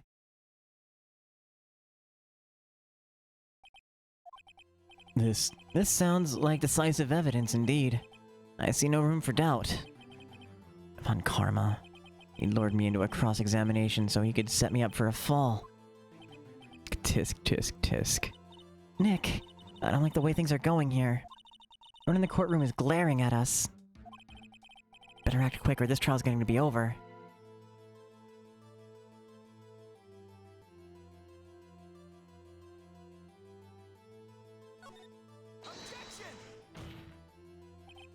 Your Honor, we proved in yesterday's trial that it could not have been Edgeworth who fired that gun.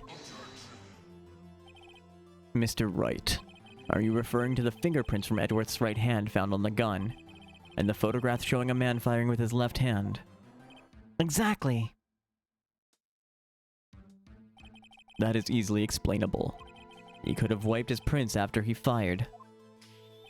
You're ignoring the truth of the matter here. Everything in this witness's testimony is true. Judge is lost in thought. What should I do? Your Honor, this witness claims that Edward said I can't believe he's dead. But his word is all we have. If you were telling a lie... Mr. Wright, in a court of law, the evidence tells all. Apparently, you have yet to realize even this basic fact. If you say his testimony is a lie, show us proof. Ugh. Nick, do we have evidence? It's no good. There's nothing I can do. Are you sure? To be honest, I don't know what to do anymore. Please, can you hear me, sis? Please. I need your help. Nick needs you. Tisk, tisk, tisk. 3 minutes was perhaps too high an expectation. However, 15 minutes isn't bad. This must be a new record. Enough. The witness may leave the stand.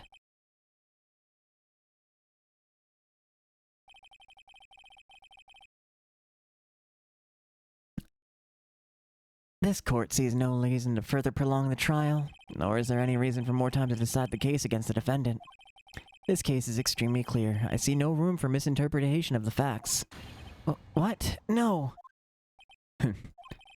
This court finds the defendant Mr. Miles Edgeworth.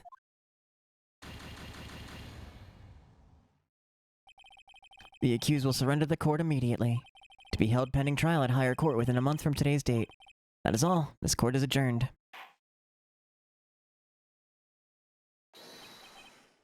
Wait! Who was that just now? Me! Huh? What? Larry! What are you doing? Wrong voice.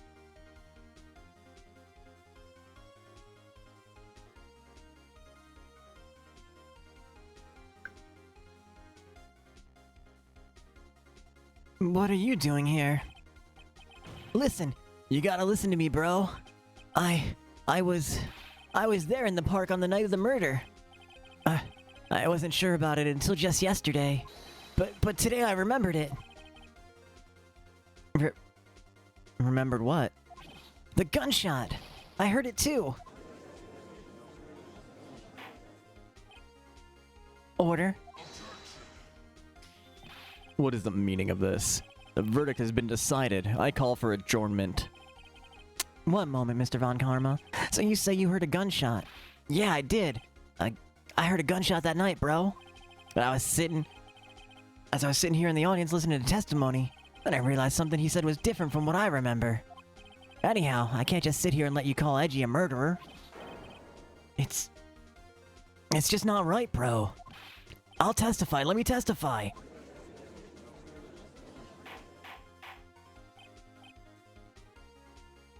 Order. Order, order. Well, this is the first time something has happened like this in my court. Not quite sure how to proceed. Judge, you've already given your decision. The trial is over. Nick, this is it. Larry's given us one final chance at this. Ads are starting soon.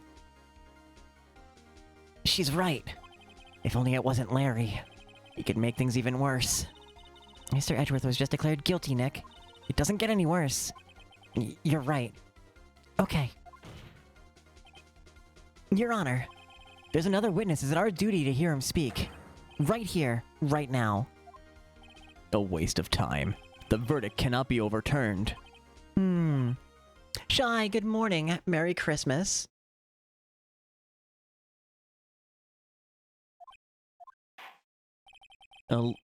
Allow me to speak my opinion. In all court proceedings, it is our duty to prevent an inaccurate verdict. In order to make sure no mistake has been made, every witness should be heard. What is this? I withdraw my previous verdict of guilty.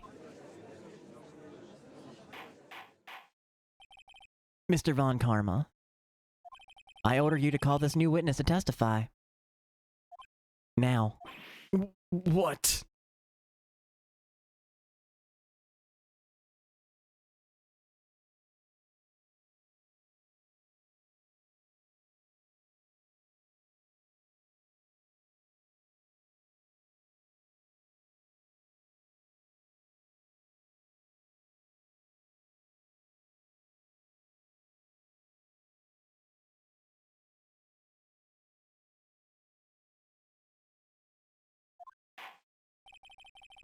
The court will adjourn for a 5-minute recess. After that, we'll hear this new witness. Court is adjourned.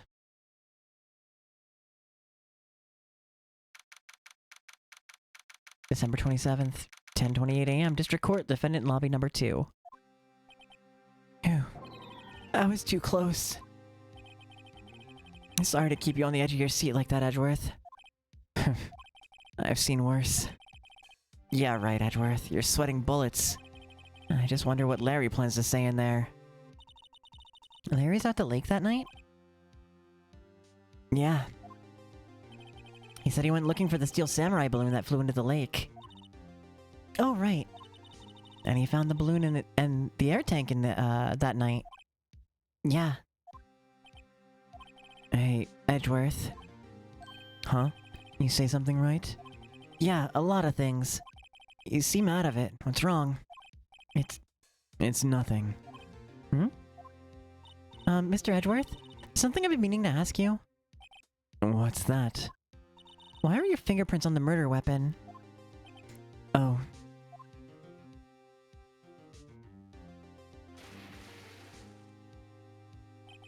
When he fell into the lake, I went into a daze.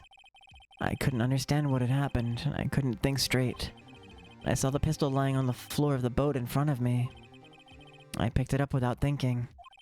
I didn't have a reason, really.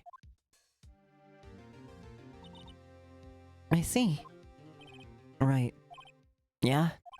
This might be our chance. Our chance? On Karma's only ever run perfect trials. Perfect trials? Perfectly prepared witnesses, perfectly complete evidence. That's the secret to his success. This is the first time he's ever had to deal with something unexpected. He has to let someone he hasn't even talked to testify before the court. And that someone is Larry. What are you getting at? It's likely his testimony will be full of...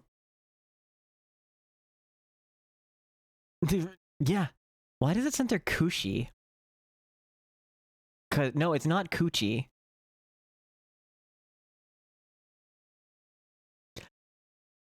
I've heard of it being called Kush, not Coochie.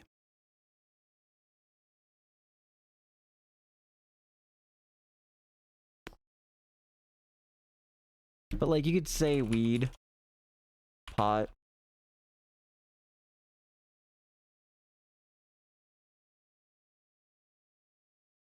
Yeah, it shouldn't censor.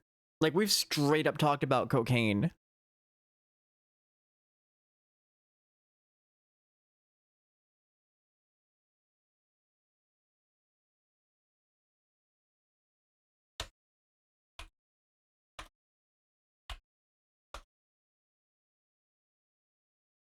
Oh wait, why am I typing it as if I'm not the owner of the channel? Of course, whatever I'm going to type is going to be loud through.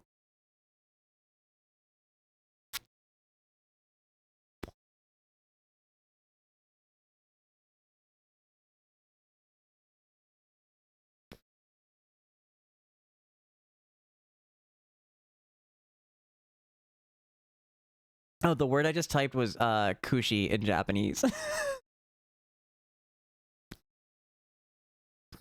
I was trying to see if that one got flagged. But I can't get I can't get like auto-modded myself, you know?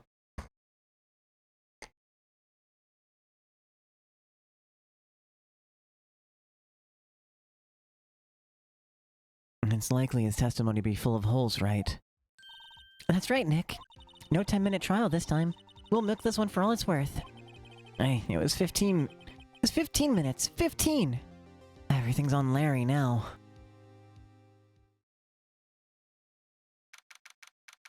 It's a green Christmas already. I'm out. I've been out for a while. I miss living in a recreational state. And it's I had so much money to take a trip over there unless I'm already going over there.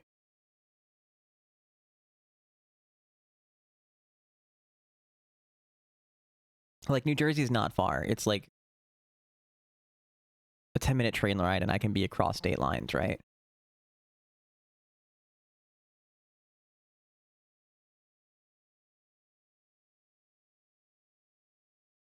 But then I still have to I have to take like a train to for like 30 minutes each way. And that's like $6. And then it's like, I think it was like $15 per Uber to the dispensary I go to.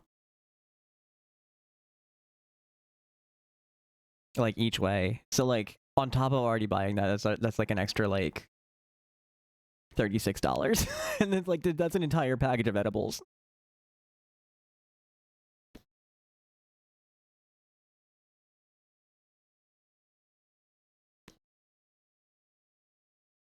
December 27th, 10:35 a.m., District Courtroom number 3.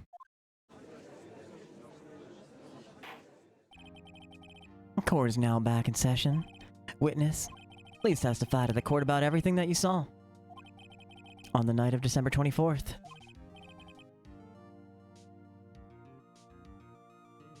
Right, leave it to me. Please, Larry, don't mess this one up. I hate to admit it, but you're our last chance. Von Karma didn't even have time to prep his witness. Just hope Edgeworth is right about this being our big break.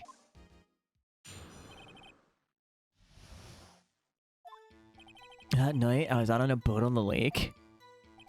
I was looking for something, and I, found it. So I quietly slipped the boat back to the rental shop at the dock. Then, just as I was thinking about going home, I heard this bang. I looked out over the lake, but I didn't see a boat. So after I heard that single gunshot, I went home.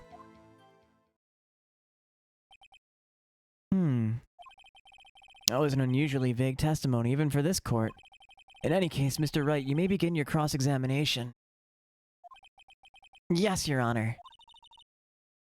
What's wrong, Nick? It's Larry. No idea what he's going to say if I press him. I'm a little scared. Well, we've come this far. There's no way to go but forward, Nick.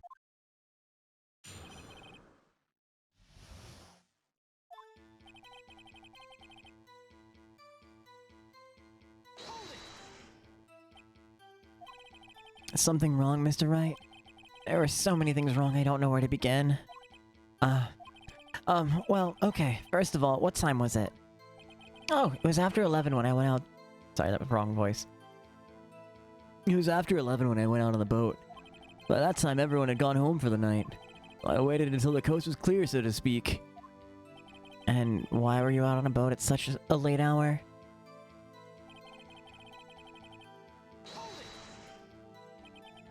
Looking for something? Yeah. Mr. Butts, what was it you were looking for? What the witness was searching for is irrelevant. Most likely he was hunting for this Gordy. That's surprisingly close to the truth in a sense. This is all irrelevant. Let's get it over with.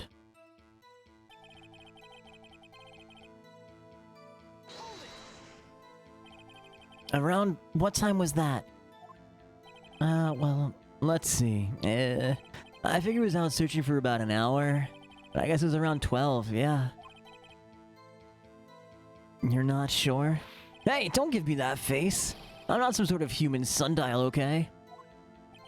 People use watches these days, Larry.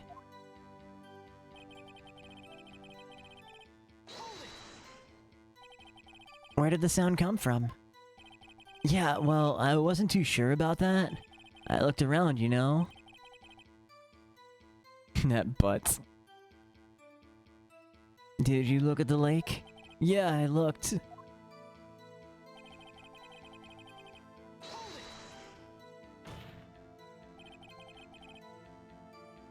What was the voice? Where's the voice? Wasn't there a boat out on the lake? Order, order. Well, Mr. Butts? Whoa, whoa, whoa. Everybody just calm down, okay? I mean, it was real foggy that night. I'm not sure whether there was a boat out there or not. Oh, okay. No problem. That's just the most important part of this case.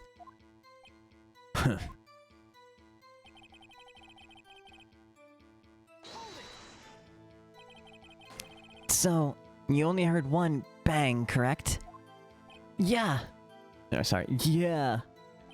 Huh. Well, Nick? It's a pretty wishy-washy testimony, wasn't it? I guess I should just start working on the contradictions. Sorry. Wish I could be more helpful. I wish I could call my sister.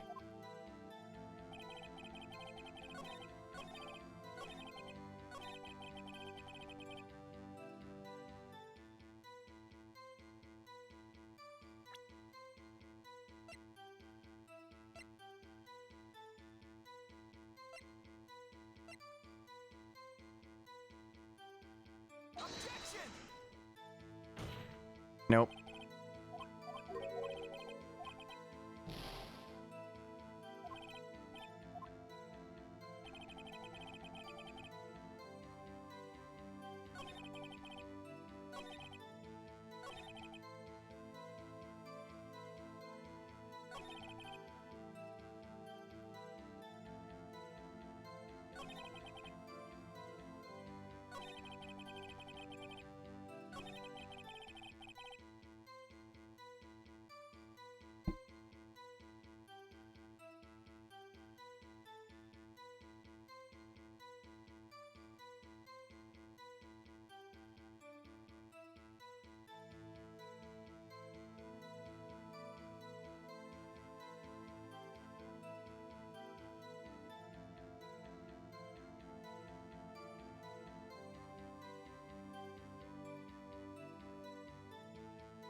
Wait a sec, Larry.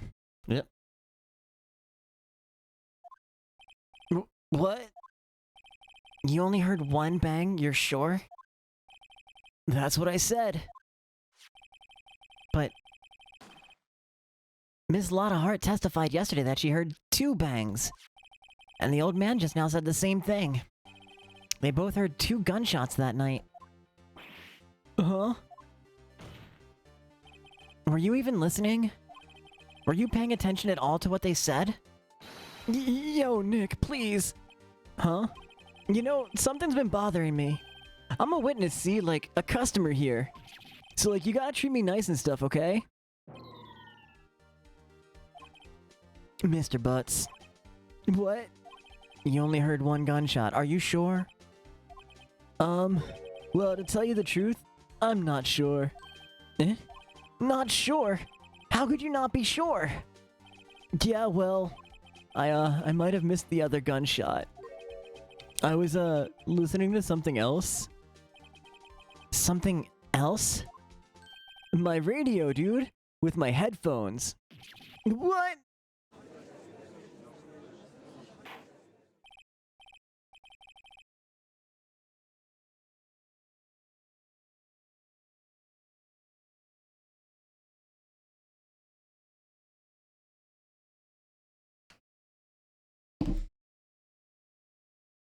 Order, and stop that booing. Mr. Butts, you were listening to the radio with your headphones? Yeah, so what? That's a crime? I listen to my radio. Everybody listens to radio. What's the big deal? God, imagine thinking that, headphones and radios would still be around in 2016 when this game takes place.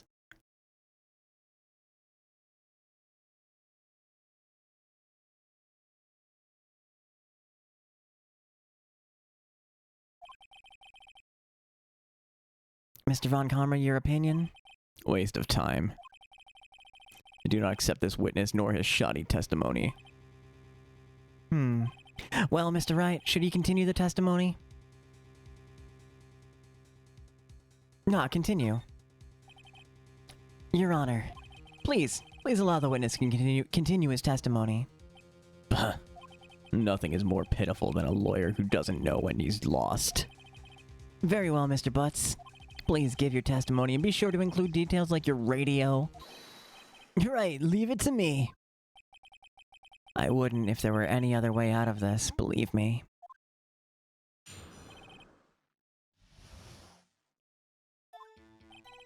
It's lonely being alone on Christmas Eve. That's why I was listening to an all-request show on the radio, see? I was listening to it real booming loud like. But I'm sure I heard that gunshot. I remember exactly what the DJ was saying when I heard it too.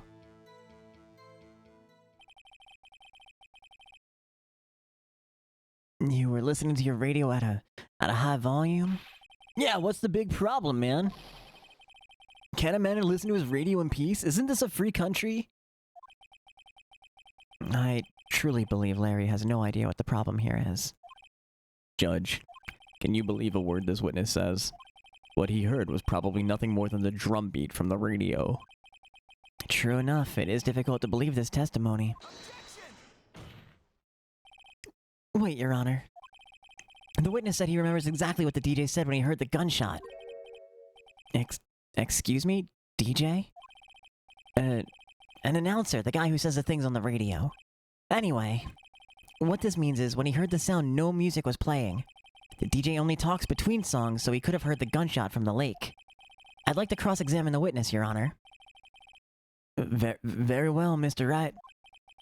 Can't believe I'm continuing this charade.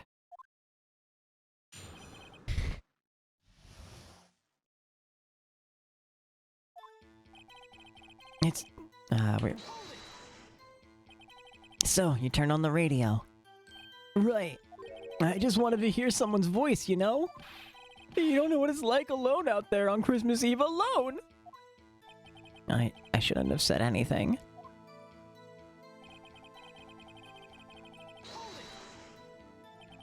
Do you by any chance remember the name of the program you were listening to? This has nothing to do with the case, Your Honor. Objection sustained. The witness was listening to the radio. That is all we need to know. Tell us, Mr. Butts, how loud was your radio set to that night?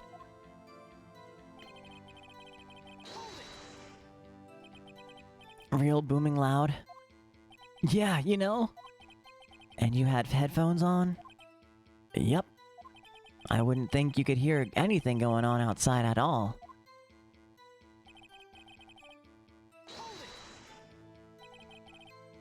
Can you prove that? No, of course you can't. Nah, I can't prove it. But I remember that moment real clear. I mean, when I was talking about it, it came back real clear to me, you know? I remember exactly what... Oh, I've read that part already. What did she say? Mr. Wright, please cease these pointless questions. What possible good could knowing what a radio DJ said do us? Indeed, Mr. Von Karma has a point. I'll allow the question only if you see some reason why we should care. We should care. We should care, Your Honor. We should. Why? Well, how do you know if we don't ask him? Fine, very well. Mr. Butts, please testify to the court. What was the radio show announcer saying when you heard the gunshot?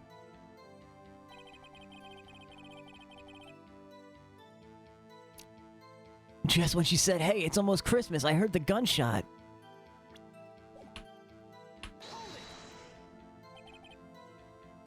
Are you sure? Of course I am. She had this real sexy voice, man. Maybe Von Karma was right. I'm not sure how that helped us at all. This is the most ludicrous testimony I've ever heard. But there's one gleaming ray of hope in there. I've got to press it until we get to the bottom of what happened.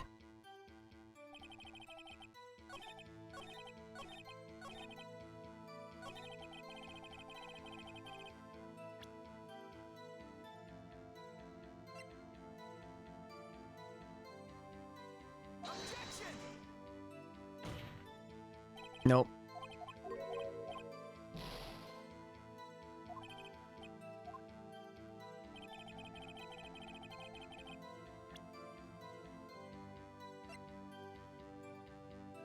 Probably gotta be this one, yeah?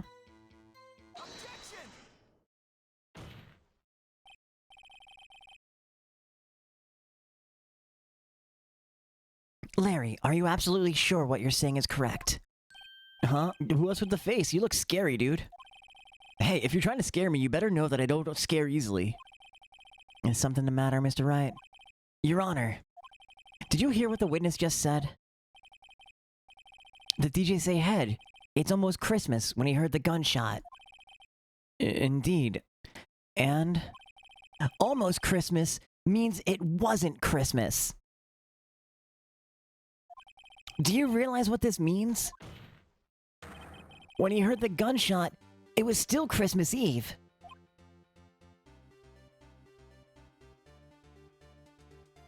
He said the thing! As our stream title yesterday. That would seem to be the case, yes. But he should have still heard the gunshot after midnight. This photograph is irrefutable proof of that fact. Let's see what the time was on this photo what the time was on the photo that was taken when the gun triggered Miss Hart's camera. 12:25. 115. 15 minutes after midnight on Christmas Day. This is a clear contradiction, Your Honor. Oh, I'm losing my voice, huh?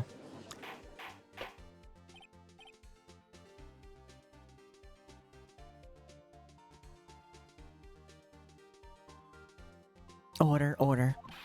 What does this mean? The two prior witnesses heard gunshots after midnight. However, this witness said he heard a gunshot before midnight? Judge, the answer is simple. The current witness is plainly mistaken. Just look at him. Suspicious. What? Well, Mr. Wright, what do you think about Mr. Butts' claim that he heard the gunshot before midnight? Larry's right. Larry's not mistaken, Your Honor. He heard that gunshot before midnight. Intriguing. I'm assuming you have evidence for this wild claim.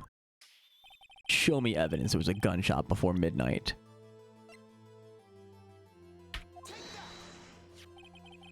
Look at this photograph.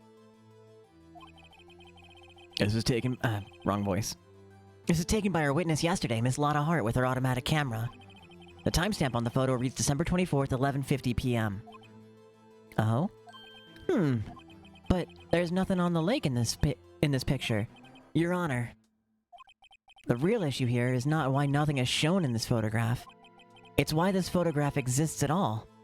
Look at this graph. What do you mean? Your Honor, this photograph was taken by an automatic camera. That camera was set to go off in response to loud noises. Aha. Correct. Sorry. Correct. There was a loud noise on the lake at 11:50 p.m. That is why this photograph was taken. In other words, when Larry heard that gunshot, it most definitely was still Christmas Eve. Indeed, it would seem that is the case. Then where does this leave us? Ms. Hart testified that she heard gunshots after midnight. Are you claiming that she was mistaken? Not at all, Your Honor. It's a fact that the camera also triggered at 15 minutes after midnight. Your Honor, that night there were 2 sets of gunshots with 25-minute pause between them.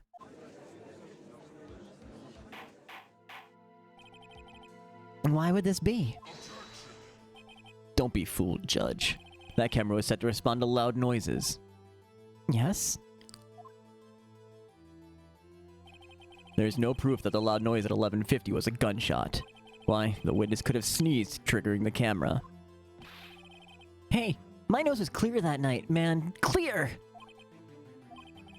Well, Mr. Wright, there's no turning back now. Can you prove that the loud noise at 11:50 was indeed a gunshot? Please show the court evidence if you have any.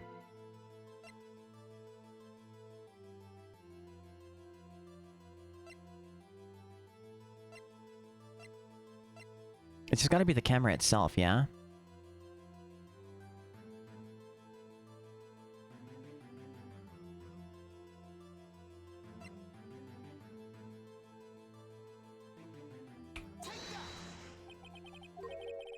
Is that Mr. Wright? Is that a smirk I see?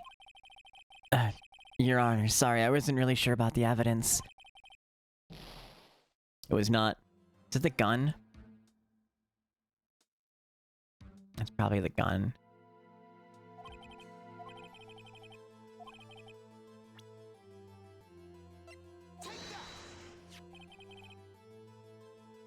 It was the gun. This is my evidence. The murder weapon? Something about this pistol was bothering me, Your Honor. Both the witness who testified yesterday heard 2 gunshots. However, the murder weapon was fired 3 times. When, then, was the last shot fired? Only now have I realized the truth. That 3rd shot was the shot Larry heard just before midnight. Order. That would make sense of the evidence we've seen so far. However, this leaves me wondering exactly what did happen on that night in the lake. Exactly. If this is true, there were 2 sets of gunshots separated by 25 minutes. One at 11:50 and another at 15 minutes after midnight. Why, I ask you, why? Uh-oh, I better think of something quick.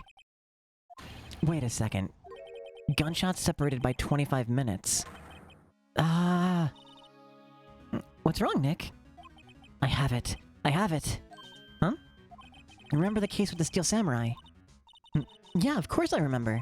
The murderer in this case had the same idea as the murderer in that case. What do you mean? Maya. Yes? If we don't figure this out now, we'll never overturn Edward's guilty verdict. I've got a hunch. I'm gonna run with it. Right. I mean, is this safe?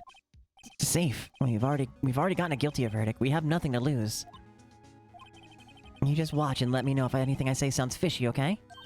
Right, Nick. Your Honor. Yes, Mr. Wright. A testimony just now has cleared up this entire case.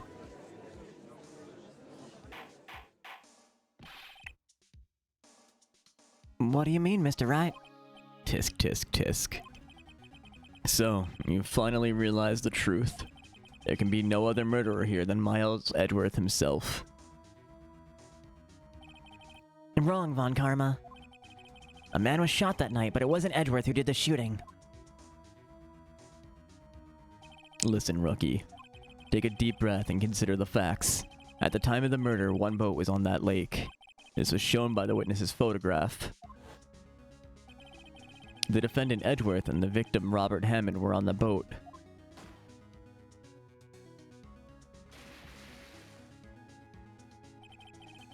There was a gunshot fired on that boat, and Robert Hammond fell into the lake. The distance of the shooting was 1 meter. It couldn't have been suicide. Well, the guilty party has to be the other man on that boat. I admit, it is hard to imagine any other possibility. Yes, but this assumes that the victim was shot at 15 minutes after midnight. What do you mean by that, Mr. Wright?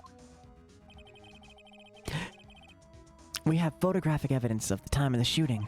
The timestamp on the photo says 15 minutes after midnight. But Larry heard a gunshot 25 minutes before that. Robert Hammond was killed then, 25 minutes before the shot on the lake. It's the only way that Edgeworth could be innocent. Mr. Wright, are you quite mad? Explain who the two men on the boat are.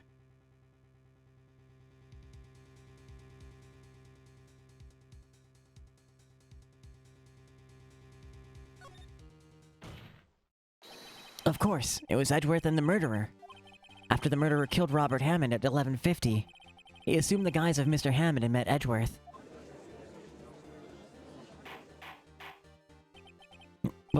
What? Are you serious? Yes, Edgeworth won't tell us why he went to the lake that night. However, I have a hunch. That night, Robert Hammond called Edgeworth to the lake. No, Edgeworth didn't know Robert Hammond's face that well. That's why he didn't suspect anything when the murderer took Robert Hammond's place. I'm not sure what to make of all this. Ludicrous.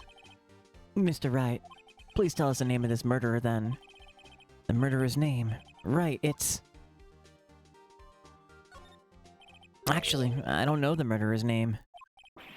You don't know? Bah. Again, you waste my time. I don't know, because he never told us. The murderer is the caretaker of the boat shop, that old man. At 11:50, he was the one who killed Robert Hammond. The caretaker of the boat shop? Where did he do this? There weren't any boats on the lake then. Sorry, that was not his voice. Why would he have to go all the way out on the lake just to shoot somebody? May I suggest that the real scene of this crime was not on a boat? What? Well then, where did the murder take place?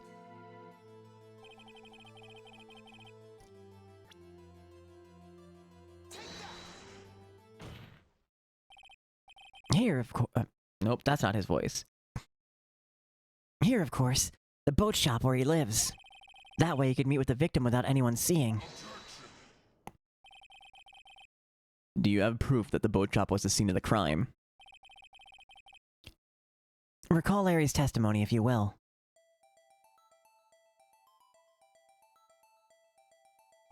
That night, he was out on the lake in a boat. It's not that it hurts, it's more that it's really hard to switch back and forth and back and forth and back and forth between different voices, on a fly like that.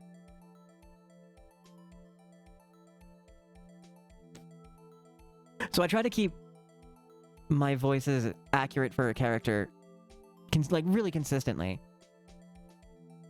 But sometimes they just bleed.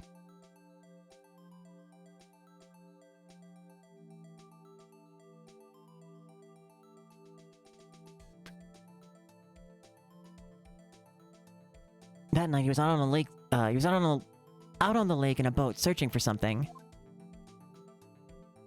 He finds it and returns the boat. Then, just as he's starting to head for home, he hears a gunshot. He heard a gunshot, Your Honor.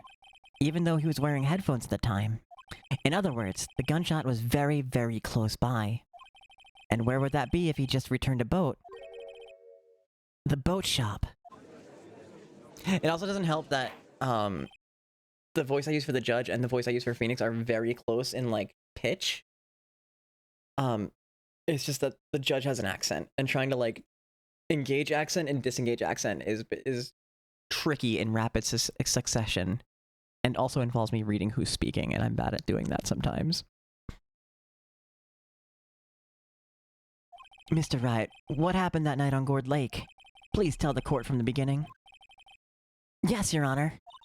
Nick, are you sure about this? Not really. But I think if I start at the very beginning, and I take it slow, I might just be able to figure this out.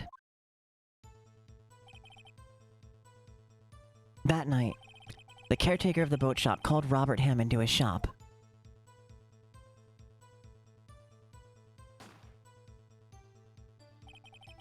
This was around 11:50 p.m. That was when the gunshot that Larry heard was fired.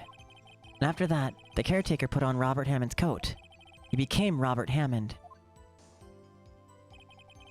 Then he got in the boat with Edgeworth and went out to the middle of the lake. Then, who fired the pistol on the boat, Mr. Wright? Of course, it was the murderer who shot the pistol. He shot twice, both missed Edgeworth on purpose. Wait a minute. Yes? Why would he shoot twice if he didn't mean to hit anyone? Details. Know this, Mr. Wright. The moment you run out of explanations is the moment you lose. Tell us why the murderer had to fire twice. I believe he shot twice to create a witness, Your Honor. Create a witness? The murderer lifts his pistol and fires one shot. That ensures that anyone who heard the shot would look at the lake. Indeed, Mr. Hart did exactly that, or Miss Hart did exactly that after hearing the first gunshot. Next, the murderer waits a bit and he fires again. Then...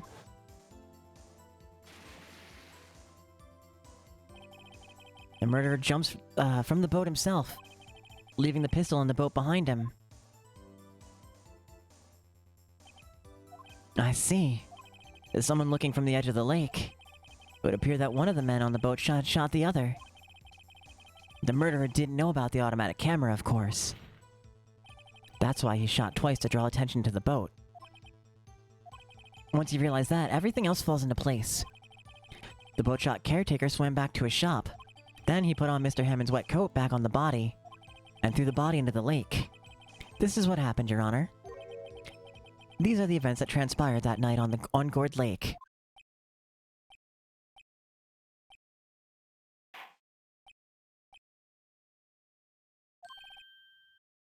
Bailiff, bring out the witness from before.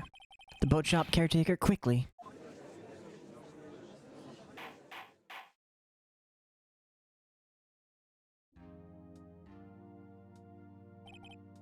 Very well, while we were waiting for the caretaker, I would like to ask the defendant Miles Edgeworth a few questions. Mr. Edgeworth, please take the stand.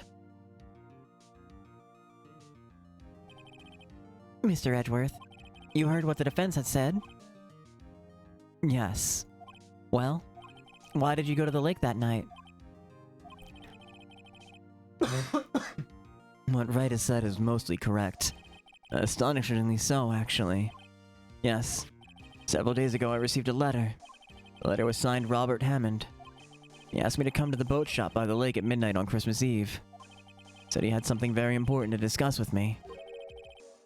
Something important? I'm sorry, I can't say what it was. Your Honor, sir. Bailiff, we are conducting a trial here. Ask that you remain quiet. The witness has disappeared. He isn't at the boat shop either. What? What should I do? Find him, quickly. We cannot allow him to get away.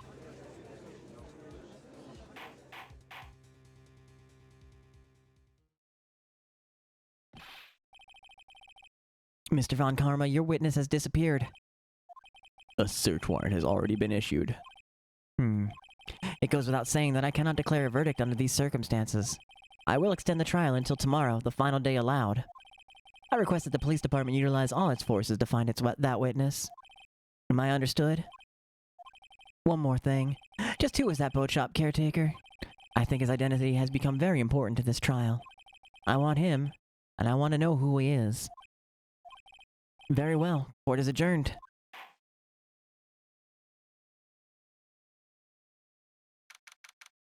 December 27th, 1:22 p.m. District Court. Defendant lobby. Yay, Nick, you did it! Yeah. Well, at least we got out from under that guilty verdict. And what about Larry? That was something else! Even Von Karma didn't know what to do with his testimony. Larry really helped us out. Sure, once I sifted through his unique testimony. Still, he did save us. I just wish our cases weren't so down to the wire all the time. I know what you mean. Sometimes I feel like it's us on trial instead of our clients. Hey, Edgeworth. Mr. Edgeworth? Did you say something? Don't look so pained. I mean, it looks like you're probably going to get off the hook. You could try to smile a little. Relax. I'm sorry, but I fear it's not over for me yet. What do you mean? Right. There's something that's been troubling me for a long time now, and I don't know whether or not to tell you. Edgeworth? No, there's so little time left. I want to tell you, to get it off my chest, but... I can't make up my mind. Just say that you love him and fuck already. What's this about, Edgeworth? It's a nightmare I've had. A memory of a crime that I committed. A crime you committed? A memory of a murder. To be continued.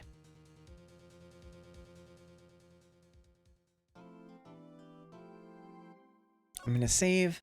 I'm gonna go pee. I'm like debating on if I want to take a break or like at least start dinner and then maybe take a break and have like lunch / dinner. I plan on making a pizza.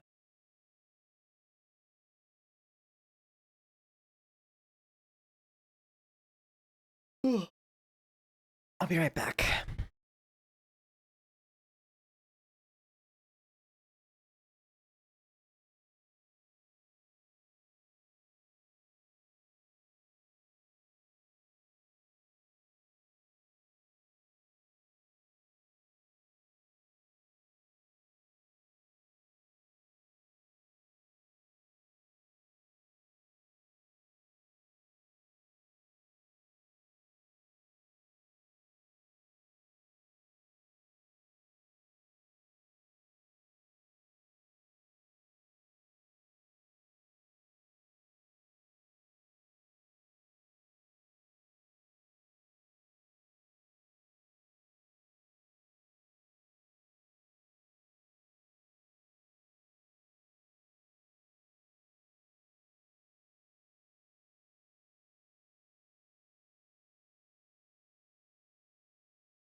I'm gonna go refresh my beverage. Might go get some more wine. I think we'll open one of Alpine's presents.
Oh, this cap stuck.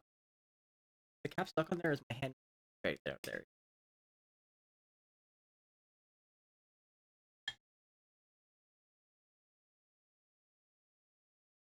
Had a bad case of sweaty hand.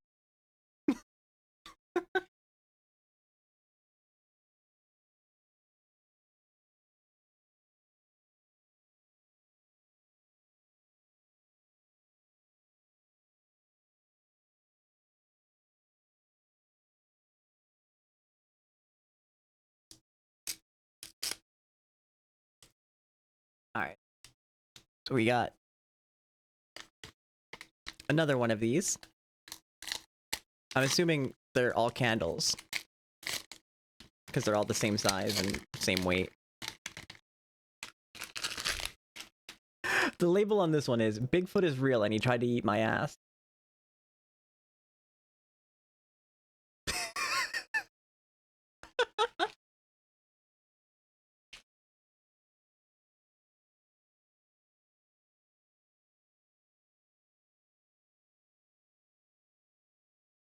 This one smells like a little woody.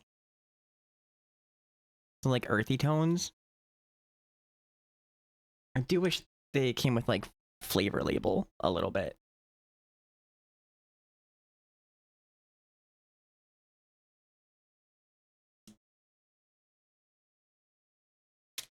I'm gonna drop a stream marker so I don't forget about when I open.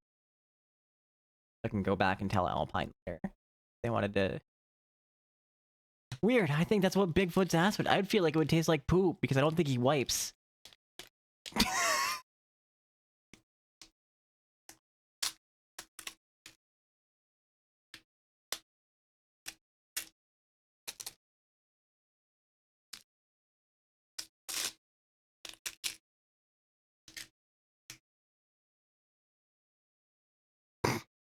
This one is chill vibes only, with a picture of a dog with comically large glasses on it,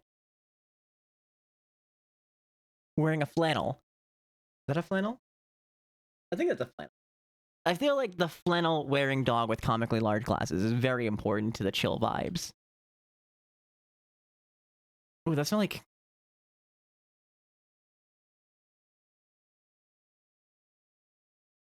a vanilla something? It's like a vanilla and a fruit, I think, or something similar to that. Very pleasant.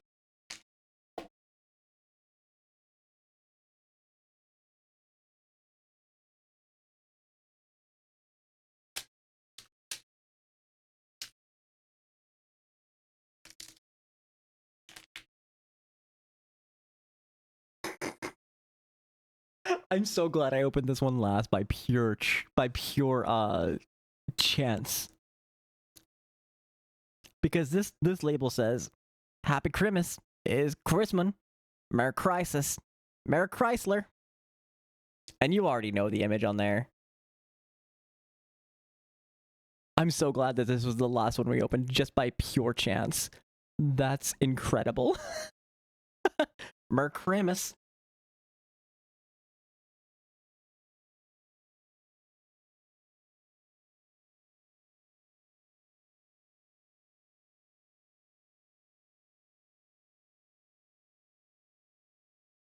This one smells kind of just like walking into a craft shop.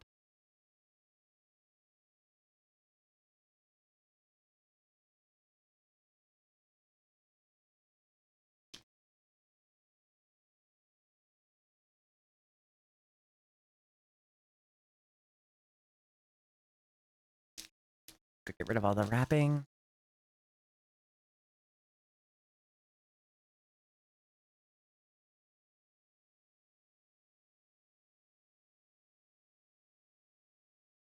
And the last thing I have to open from Alpine.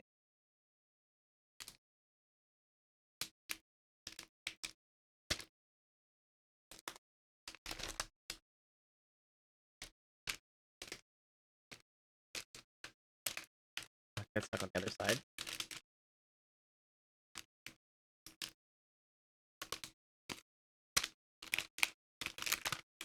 I'm sorry for crinkling noises near the microphone.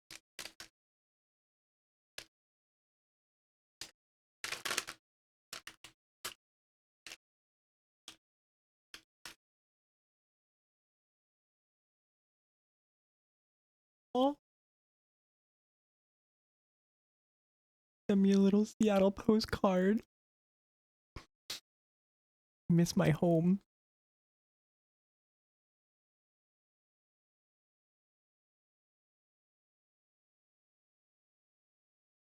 It's a little microfiber cloth with a cat riding the ferry next to a whale. That's really good. I'm glad I opened these last.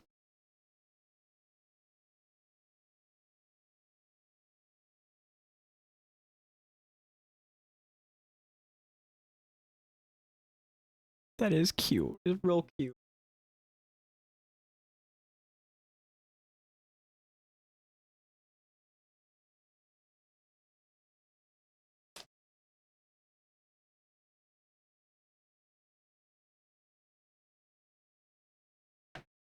They always find the cutest stuff to send me.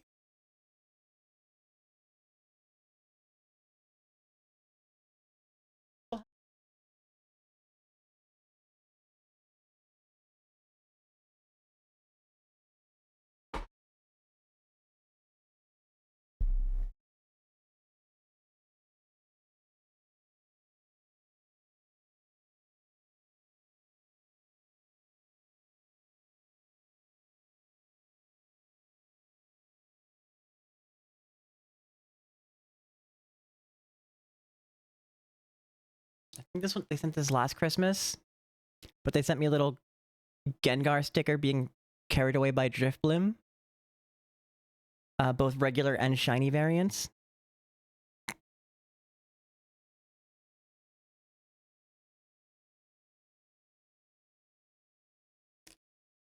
I think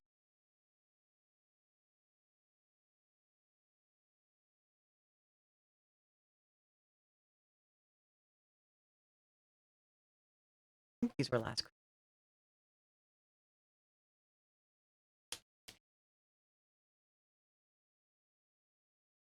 They sent me a bunch of Sailor Moon art. Like Usagi playing a Switch while sitting on the toilet, which is 100%.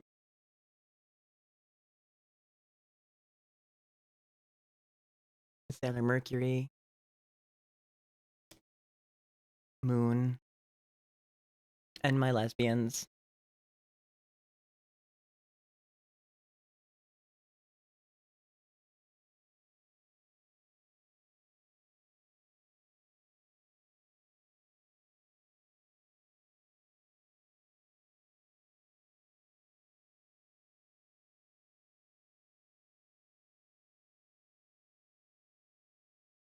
They're always so thoughtful and adorable with their gift giving. On top of like the 3-pound tub of cookies sitting behind me.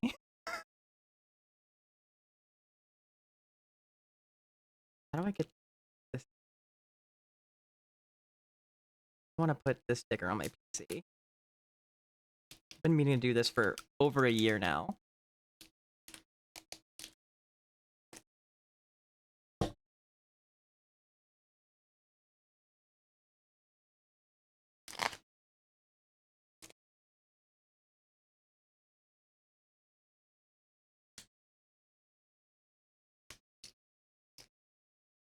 Shoutouts to keeping knives right by my.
Nice little Gengar on the top of my right where.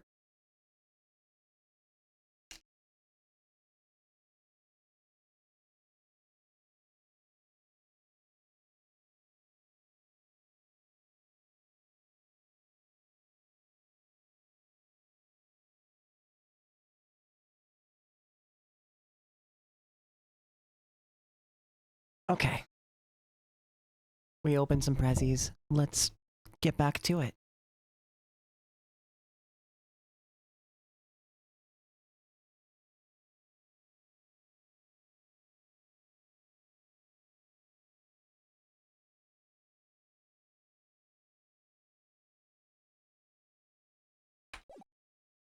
The last day.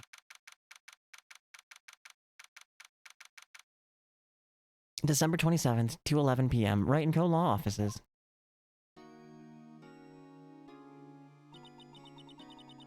What's Mr. Edgeworth talking about?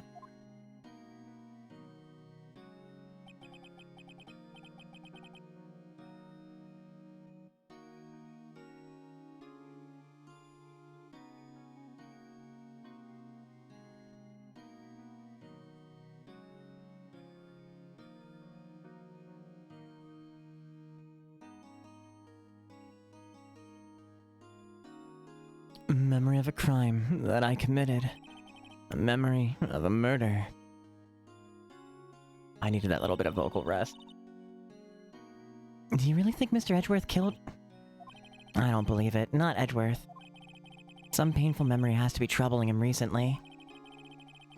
But he'd never take someone's life. Never. Nick. Yo, how's everyone doing? What do you think of my performance today? I had him swooning in the aisles, huh? Huh, Maya? Swooning? Me? Oh, yeah. Sure, I definitely remember. Right on, tell me the truth. Was it like love at first sight, right? Right, Nick? Huh? Me? Well, maybe my heart skipped a beat or two. I think you can do better than that, man. Come on, I saved Edgeworth in there, dude. You guys should be bowing before me. Yeah, bow before your hero.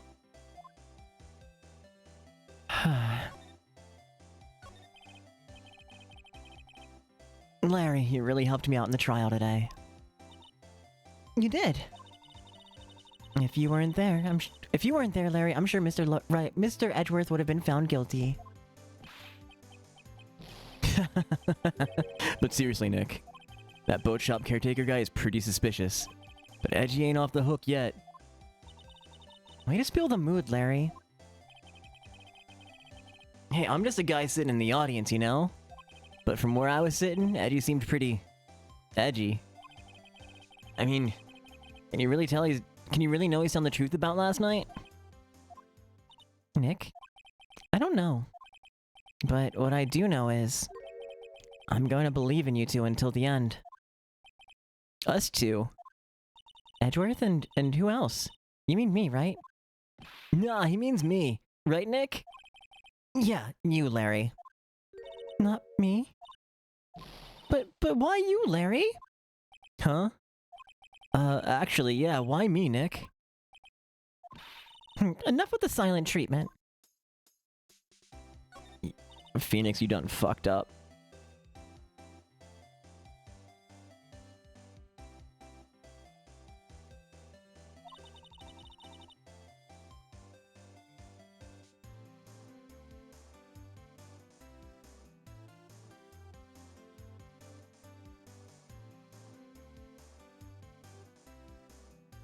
Why do you trust Mr. Edgeworth so much? I mean, he's changed recently, it's true.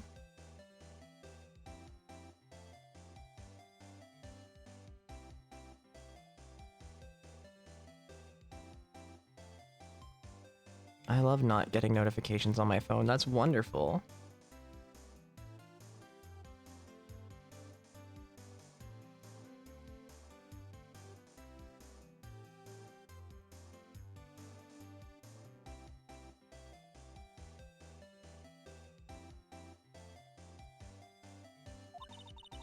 But when we first met him, he was some kind of a jerk, don't you think? You didn't know him back then. Because it's a boring game if the obvious suspect did it, it's true. Back when he wanted to become a defense attorney. Wait, was that when you two were classmates? Yeah, in grade school. They saved me, Miles and Larry. They saved me and I'll never forget it. That's why I became a defense attorney, you know? What? Hey, Larry, what's he talking about? Huh? Oh, sorry, I kinda forgot. Okay, Nick, out with it. I'm gonna hear this story today, and that's final. The story is so dumb.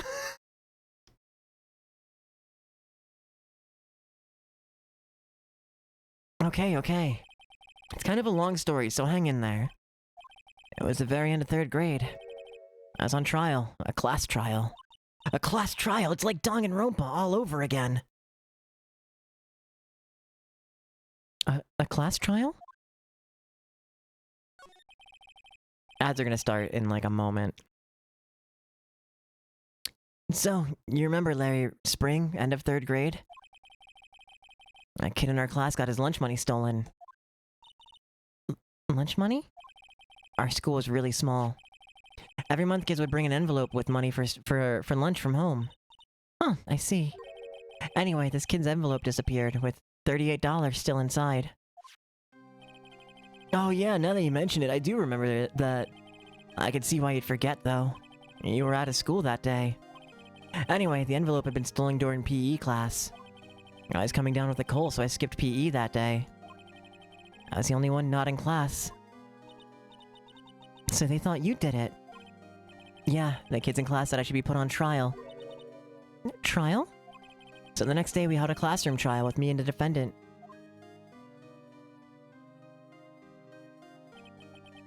I didn't do it! Guilty, he did it! Guilty, he's a thief! Give the money back, you're such a meanie! No one play with him, just admit you did it! You can't hide the truth! Tell us the truth! We're not gonna play with you anymore! Yeah, and you're not borrowing my eraser! You shouldn't be allowed in the relay race! Give me back my 50 cents I loaned you! Now, Phoenix, you know you shouldn't steal other people's money. It's not right. In the end, even the teacher thought I'd done it. Go over and apologize, Phoenix. I didn't know what was happening. I was so sad, I couldn't stop crying. Everyone was staring at me like I'd done it. I tried to apologize. I went to where the boy whose money had been stolen was sitting. That's when it happened. You shouldn't have to apologize. Only thing that belongs in a trial is evidence. Anything else has no place. You should all be ashamed, amateurs. Miles? Look at him with his dumb little bow tie.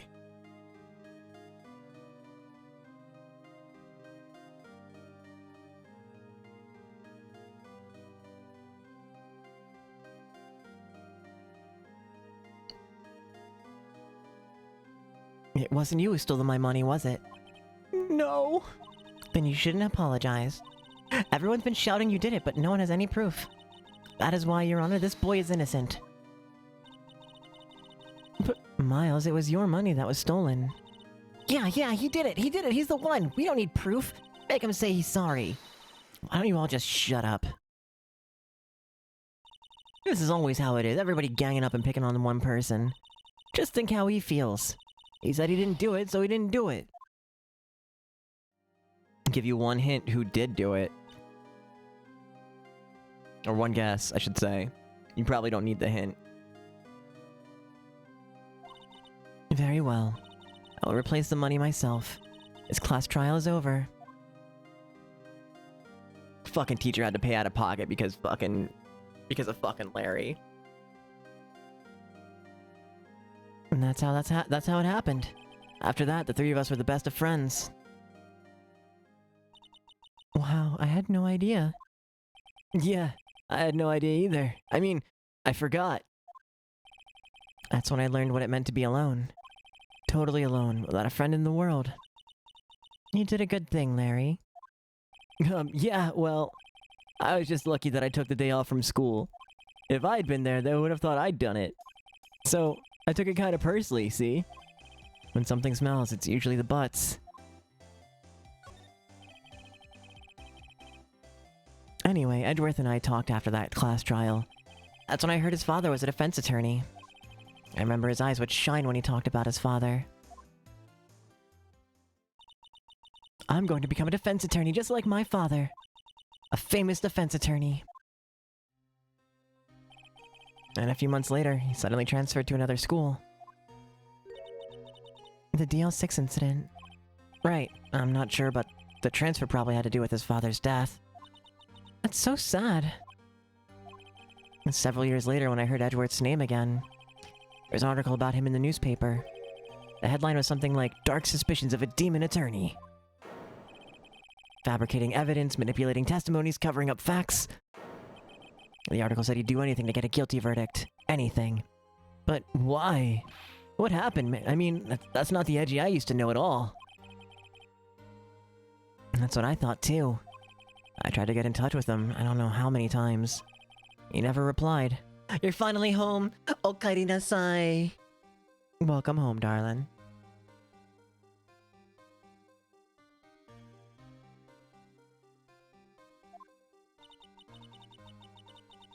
I guess he didn't want to see his old friends. Hold up, Tori, because you'll get a kick out of this. Congratulations on your escape. So I opened the rest of Alpine's presents. And I have, Happy Christmas. It's Christmas. Christmas. Merry Crisis. Merry Chrysler.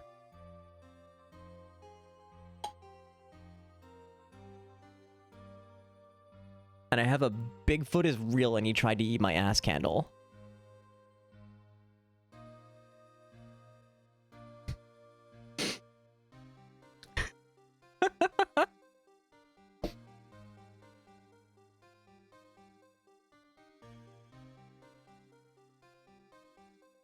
I don't know if Alpine made them. I hope they stopped by so I gotta ask them if it was like a custom order or something. Or if like they made them themselves. What does what one smell like? The Christmas one kind of smells like walking into like a craft shop.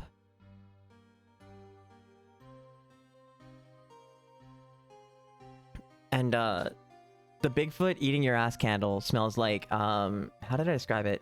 It's got kind of like a like wood, like a smoky wood kind of smell. I'm also not great with like identifying smells. R.I.P. Joanne's true.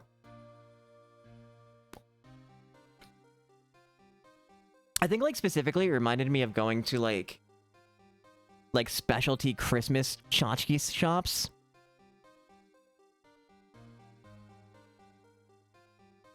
Like you walk into the place and you see porcelain that's been alive for like 40 years, just lining the shelves, trying to sell like it's a new product with like a, you know, like 3-inch coating of dust. You know, the exact type of bullshit. It kind of smells like that.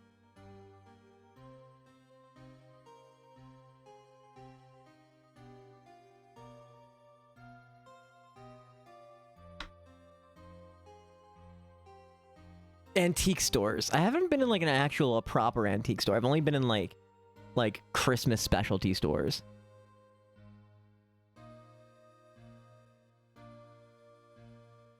I think there was one in like New Hope or Peddler's Village that we used to go to. Like the couple of times that we would go to like New Hope and or Peddler's Village.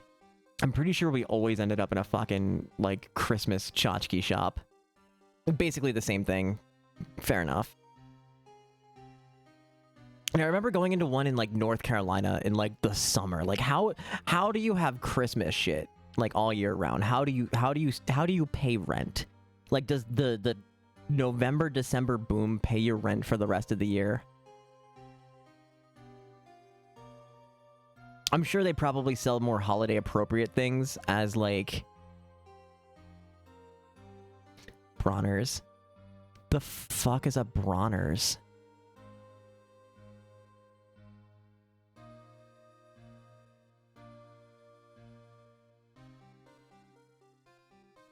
Oh, Christmas shit. Okay.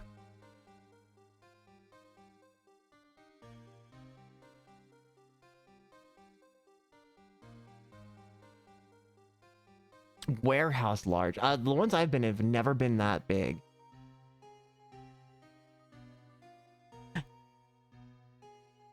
It's massive. Mm.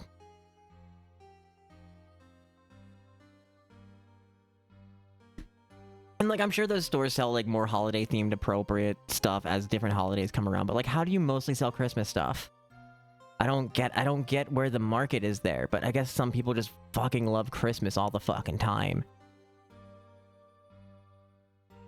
I don't get it, but I work retail.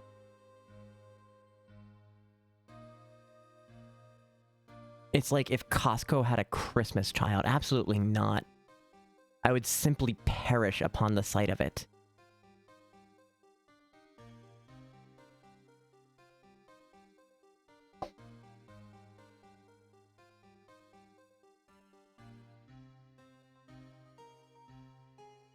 I just couldn't drop it, though. I wanted to meet him, to learn why he had become who he became. It's measured in acreage. The program goes every year, and you refuse to go because last time you wanted to fight people. Yeah, no. Especially if you're trying to go in that place anytime sort of close to the holidays. Absolutely the fuck not.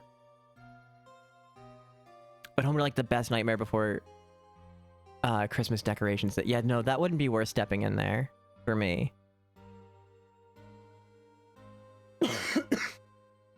I'd be like, do you have an online shop? I'm not stepping in there for one item.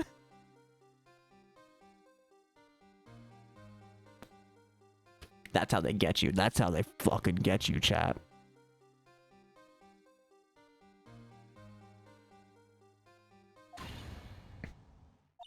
Wait, you don't mean... That's why? That's why you became a defense attorney? To meet Edgeworth? If I was a defense attorney, I knew he'd have to meet me whether he wanted to or not. In court. Edgeworth believed in me, and I believe in him. He's in pain, and no one's on his side. I'm the only one who knows the real Edgeworth. I'm the only one who can help him. The fanfiction really just writes itself here. Hey Shin, happy holidays. Merry Christmas if you celebrate.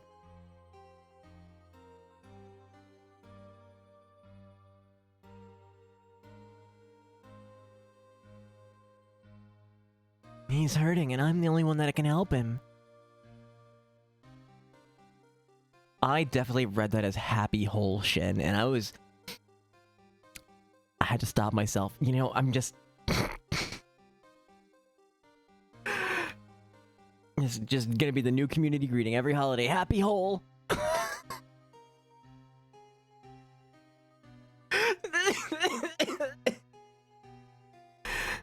Been lurking while getting ready to go to your aunt's house. Wait, I have a sound.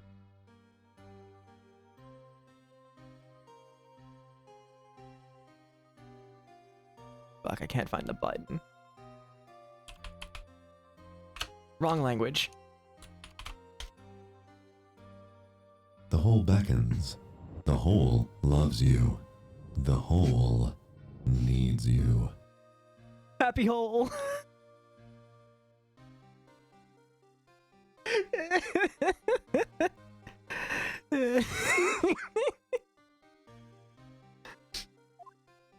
Whoa, Nick. So, is that why you helped me out for free? Yes. I helped you because I believed in you. Except I don't remember saying I'd do it for free. Oh, Nick. Nick, we have to save Mr. Edgeworth if it's the last thing we do, okay? Right, it very well may be. Where's that rental boat shop caretaker? We need to find out who or what he is. I'd settle for who. I guess I can clean out some of this evidence I no longer need. Okay, let's go.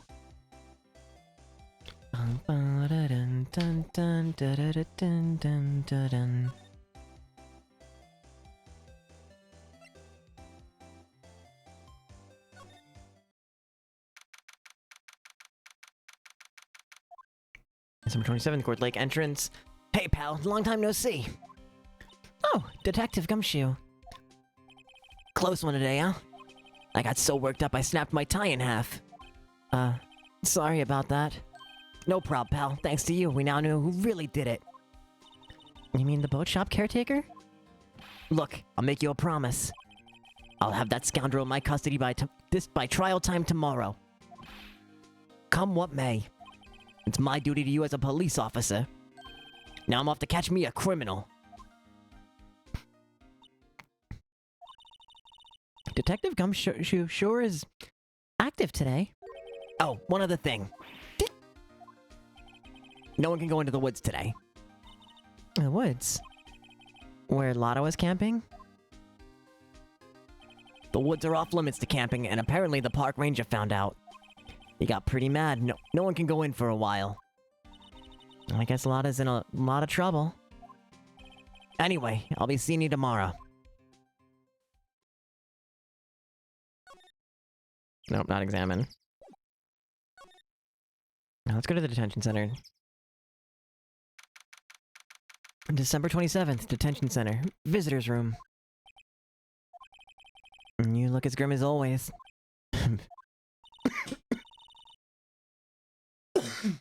Mr. Edgeworth? I heard about the story about the class trial. Class trial? What do you mean? You don't remember? No, I don't. Your lunch money was stolen, wasn't it? In 3rd grade? Lunch money? Oh, right. Yes, I seem to remember something like that. Nick, I think you're the only one who really remembers. Well, it's probably only really mattered to me anyway. Mr. Edgeworth, didn't you know? That trial was the reason Nick became a defense attorney. Ridiculous. Gee, thanks. That said, it does sound like the kind of thing you'd do. You haven't changed a bit, have you, right? So simple, to a fault even. Well, maybe, yeah, but I think you changed too much, Edgeworth. Perhaps.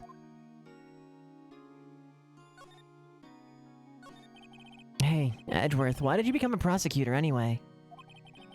You used to look up to your dad. You said you wanted to be a defense attorney, right?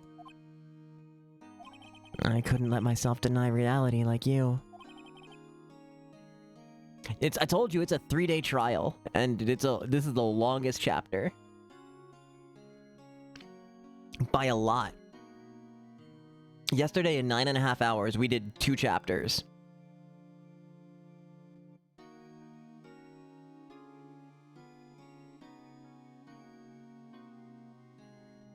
I mean, granted, I also just paused for like 30 minutes to open presents from Alpine. What do you mean? My father was taken from me, and you want me to defend criminals. I'm sorry, right, but I'm not that good of a person. One suspect was apprehended in your father's murder, right? Yes, the man trapped in the elevator with my father. His name was Yanni Yogi. He had to be the shooter. Any way you look at it. Yet, he was found innocent. That defense attorney got him off the hook. That would be Robert Hammond. On that day, 15 years ago, the 3 of us were trapped in that elevator for 5 hours. When we were rescued, we all suffered oxygen deprivation. I had lost all memory of the murder. Lost your memory? Even now, I can't recall what happened in that elevator. That was the it's crux, right? That was the crux of Yogi's attorney's argument in court. He claimed Yanni Yogi had been not sound of mind due to the oxygen deprivation. Yogi was released due to a lack of evidence. Innocent. That's when I changed my mind. I started to hate defense attorneys. What's your relationship with Von Karma? He's my teacher, and a man who deserves respect. I learned everything I know of courtroom techniques from him. So he's like my sister was to you, Nick. He's a perfectionist in all things. In court, in his personal life. He's obsessed with doing everything perfectly. Perfectly, huh? In all the cases he has taken on, none were left unsolved. And not one suspect was declared innocent. Ever. But that's... I know. It's possible some of the suspects were indeed innocent. However, it's impossible for us to accurately determine that in every case. All Von Karma does is his job, to find the suspect guilty, perfectly. Gotta leave a lurk. Have a great holiday, Shin. I hope it brings, much joy to you. Be safe out there. Come back to us okay in your travels, okay? Love you lots, friend.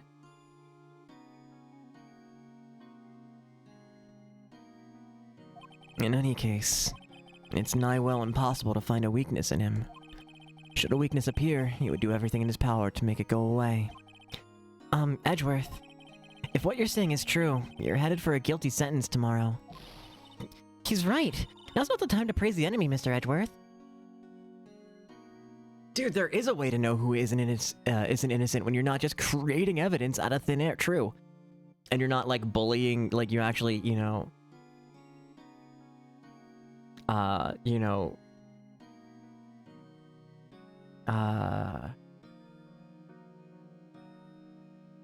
like, ask questions and don't just stifle testimony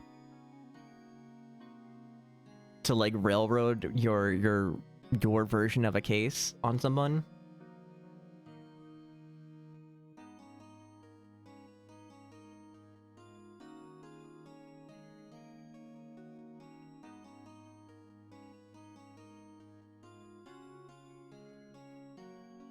And that ties into a lot of Edgeworth's character arc across the 3 original Phoenix Wright games,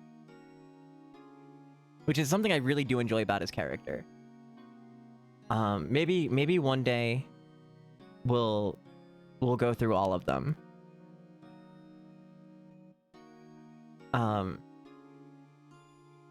But like this case is like he does. Like, this case is a turnaround moment for him. He disappears through the entirety of the second game to, essentially go find himself.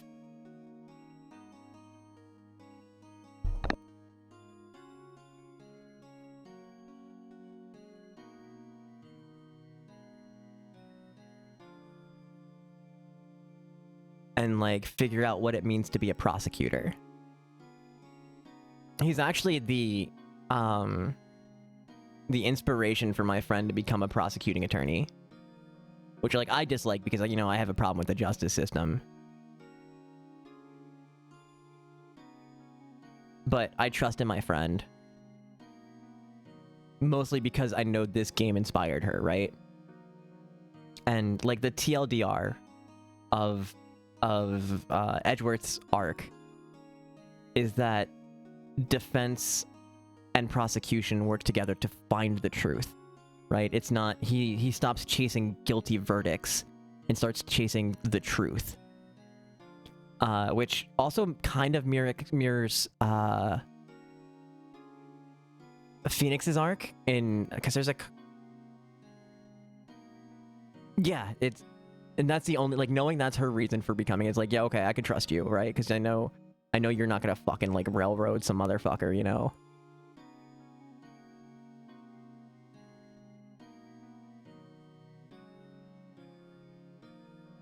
I think she was supposed to move back to Jersey recently. I should just shoot her a message. We haven't drank 3 bottles of wine in our underwear in several years, and honestly, we need to fix that.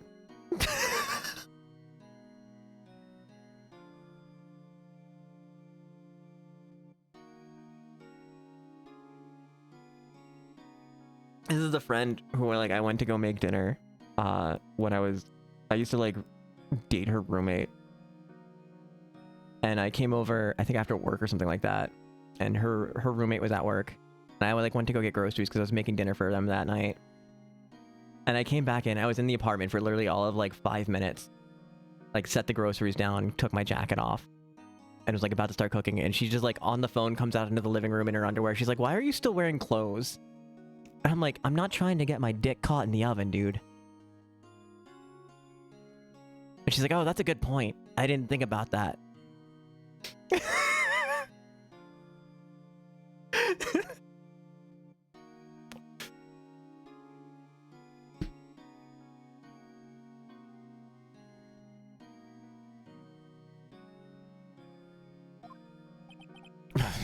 It's a strange situation in which I find myself, I'll admit. Yeah, dangly bits are all at risk when cooking. Like you make the mistake of cooking hamburgers in the nude once, right? Because as soon as you get that one flyaway piece of grease that lands right on the tip, you learn to never do that again.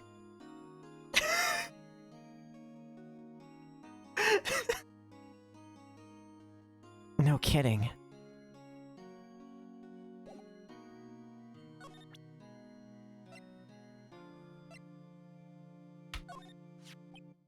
Hot grease on your nipples. Yeah, no, I've gotten that one. Normally it would get on my stomach, but I did get catch a couple of grease nips. It was that case that changed my life.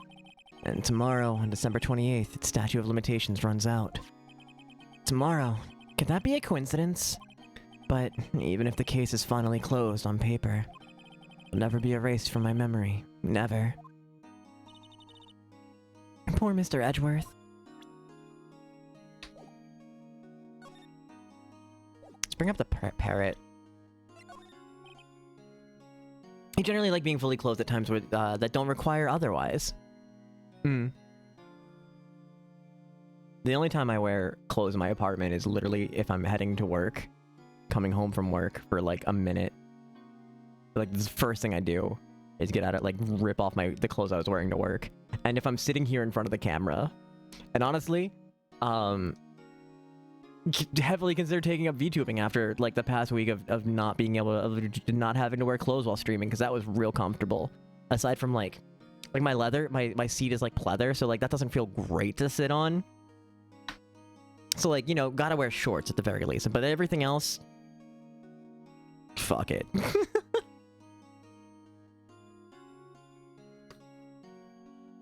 Sorry, I'm not sure I can help you with that.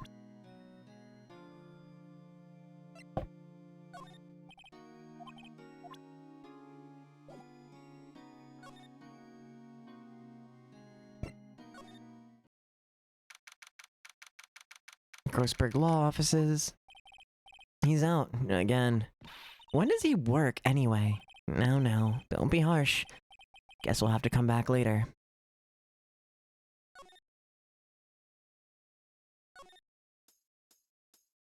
Dun, dun, da, da, da, da, dun, dun, dun, dun. December 27th, Police Department, Criminal Affairs.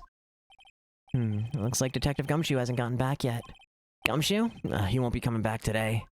Oh, really? He said there was some guy he had to arrest by tomorrow. Boat shop caretaker. He shouted something about catching him if it's the last thing I do, pal. Good luck, Gumshoe. Gambatte kudasai. Alright, can we go to the records room? No. Okay. Okay. That was one thing I wanted to check, if we could go to the records room from there. Move to... Public Beach. December 27th, Gourd Lake, Public Beach. Huh? The steel eyesore is missing. Eyesore? Looks like the hot dog stand is closed, too. I guess Larry's too busy worrying about Mr. Edgeworth to show up for work. Oh, that was the wrong voice.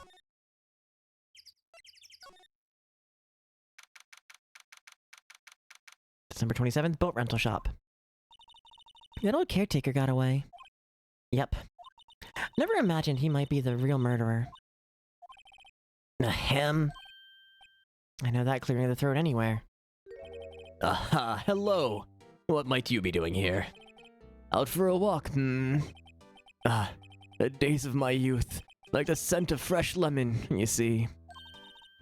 Mr. Grossberg, this is no time for idle reminiscing. Mr. Edgeworth's trial ends tomorrow. Yeah, that is true, yes. But from what I saw of today's trial, Edward should be fine, right? Well, I'm not so sure about that. What do you mean by that? Well, I'm not so sure. If you find out anything, come by my office at once. I may be able to offer you some assistance. Thanks. Bye. What do you think Mr. Grossberg was doing here anyway? Who knows?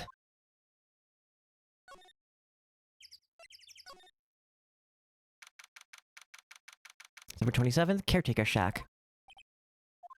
Nobody's home. Hello. Hey, it's Polly. Wonder where your owner's gone, Polly. Hello.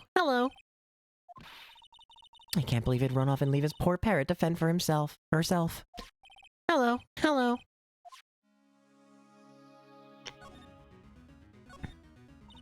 That reminds me, Nick.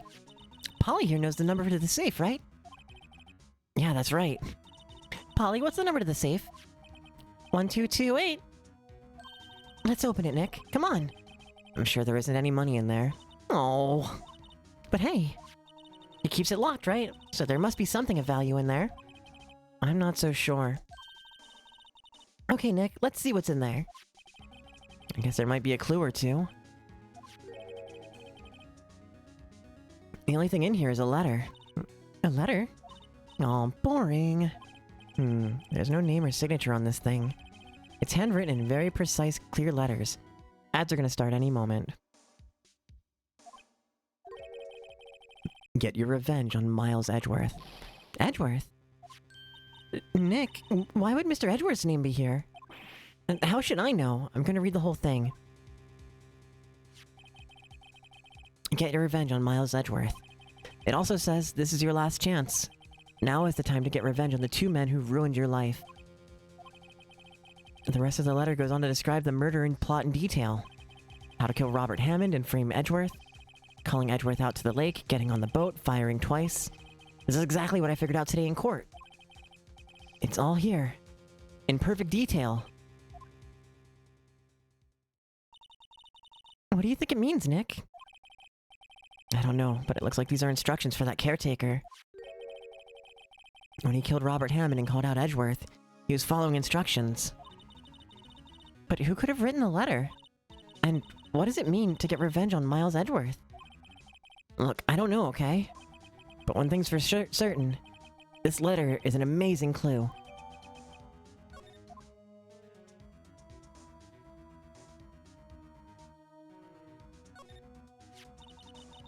Maybe I should take care of Polly, Nick.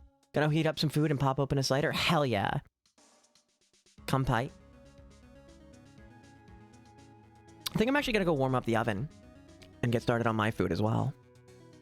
Because I've not eaten in 6.5 hours? I will say 6, because I was eating for about the first 30. So yeah, I'm gonna go heat up some pizza.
Also take off pants and bra because clothes are bullshit. Hell yeah, they are.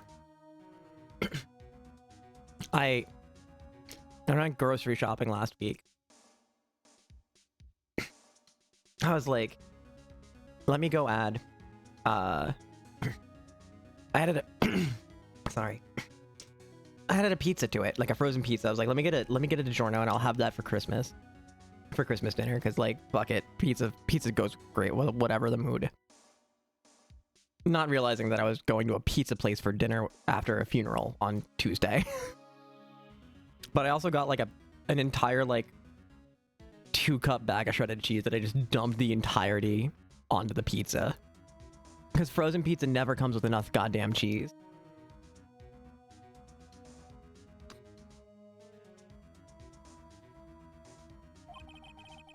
You probably shouldn't just kidnap her. The police know about her anyway. I'm sure they'll do something. Well, okay. Sorry, Polly. He says I can't take you. Great, now the bird's going to hate me.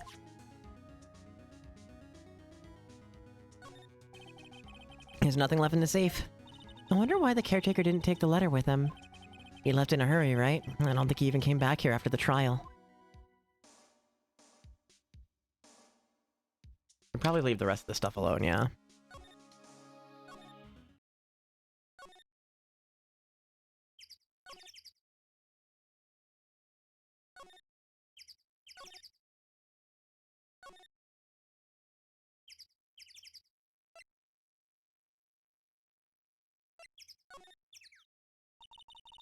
One day left, Nick. Yeah, I know. Oh, no time to waste. Let's get going.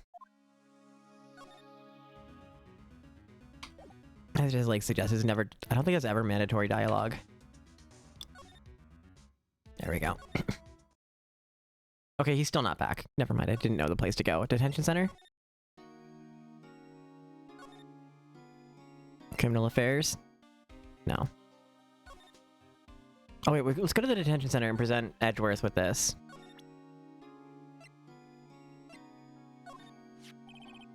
Edgeworth, see this letter? This came out of the safe in the shack where that boat rental caretaker lives. I see. Revenge. On me.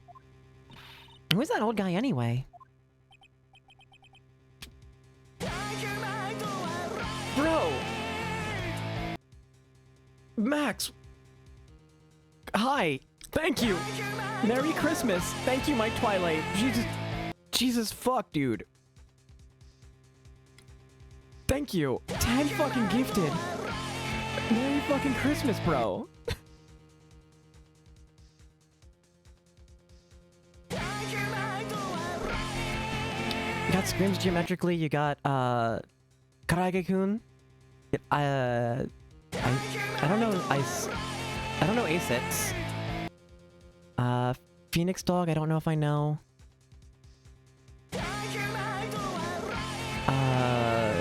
Kip the Lost Drac. I think some of these people are people. Kapu Maple. We got Tatsun. Fucking love that for Tatsun.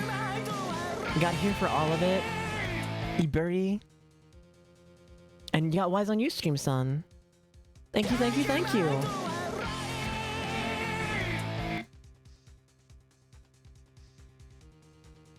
Are you done? Wise on Ustream is the last one. Okay.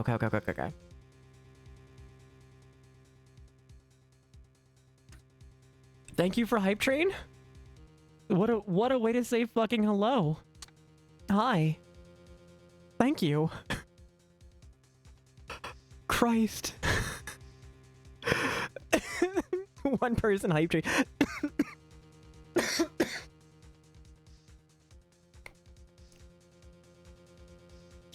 Salty. What the fuck, bro? Thank you.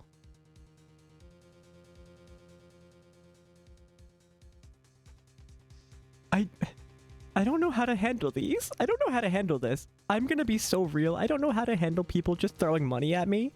Like, do I just start taking my clothes off? That's the only other context I have for people throwing money at me. Is just literally me literally taking my clothes off.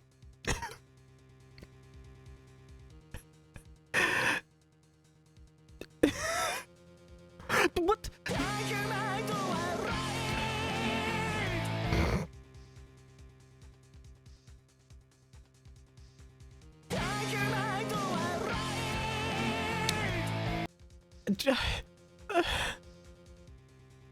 Oh, you got Cheza. What a you're here for all of it. Thank you. Rin-san? I didn't realize Rin-san was following me. I think these are other people are just in community. Thank you, thank you, thank you. Also, Tori, thank you for the 400 biddies. Thank you, everyone. We've hit a new hype train record.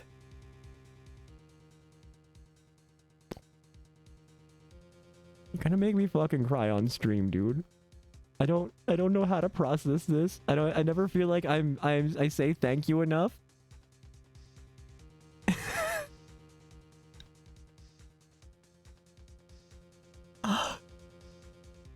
It is hilarious how long it goes for. It is true.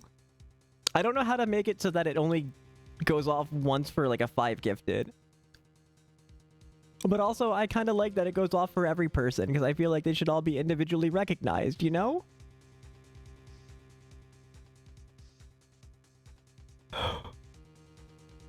Thank you, guys. How dare you bully me with money? How dare you bully me with money?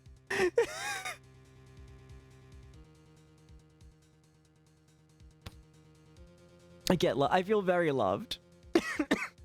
I do feel very loved. Thank you.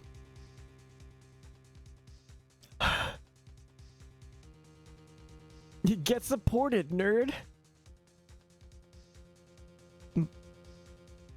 You guys are like a bra. Just support me, bro. Just nothing but support. It's just nothing but support.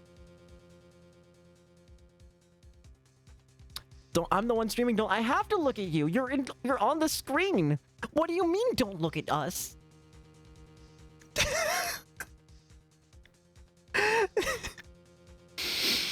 Thank you.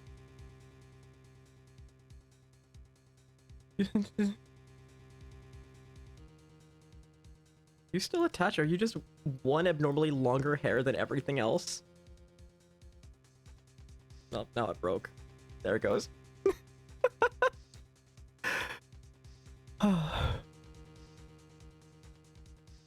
The oven just went off. And I feel kind of bad just getting up to go put my food in, so I could wait like another minute or two, right?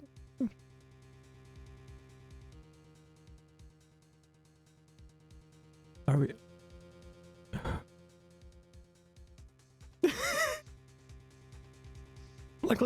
Luckily, that was just the oven warming up. My food's not in it, so I'm not at risk of burning anything. Although I never did like the smell of like, the oven warming up.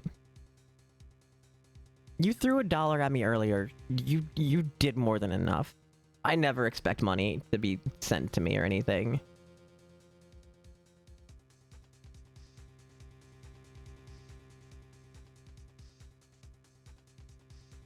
I do this job because I fucking like it. Like, even if I made no money from it. And I'm pretty sure most of the money I make from Twitch just comes from ads, honestly. I just do it because I fucking like it. I like sharing games and whatever nonsense we get up to with you guys.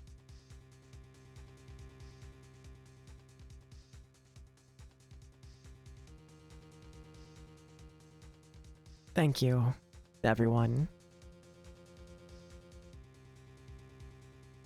We set a new high score. Wait, I have a PB for I have a PB icon.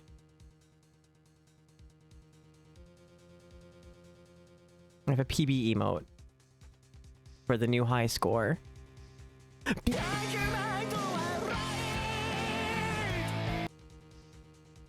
God, what the fuck? Here for all of it. Oh, you got Boo and you got Zukin? Oh, you got Angel Zukin. The Woodley, who is a friend of a friend, I guess. Merbrosive. Seriously, Tiberius.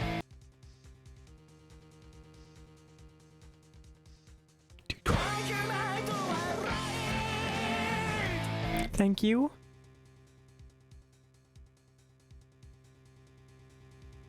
Wait, that's a good one. The emote's called an actual queen. That's kind of how you guys make me feel right now. Thank you.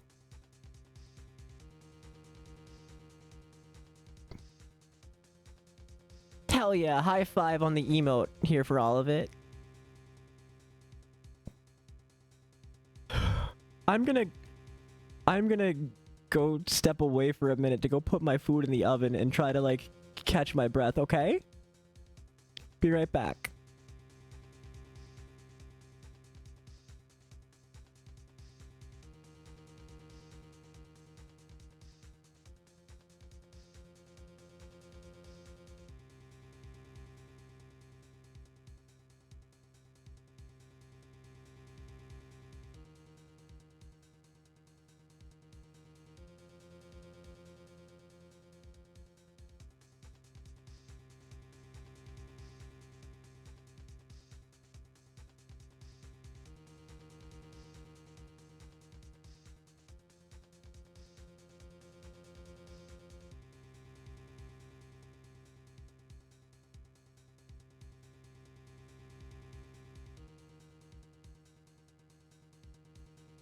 Everyone you got is just a dude with flames behind him. I mean, do love some flames. Behold this. Behold these nuts. Got him.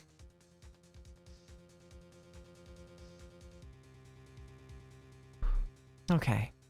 Once again, thank you, everybody. You're too kind.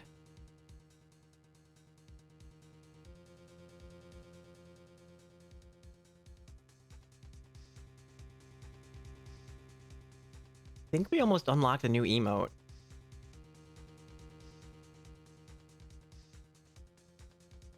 A queen? For real. Let's fucking go. I love you guys. Thank you. This season in particular has been really hard.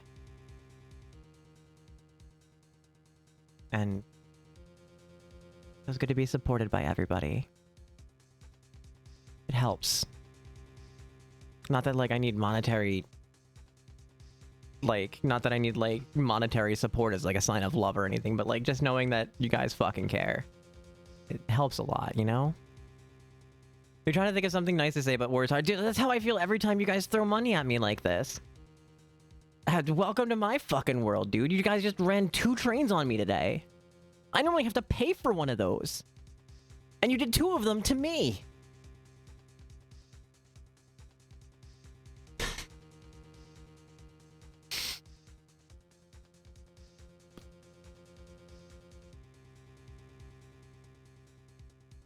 It is just nice to feel support from a community.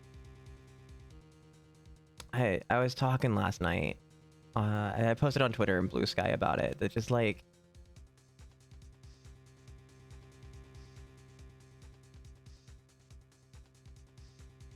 my chosen family is all so far away from me, and like I'm real tender this year.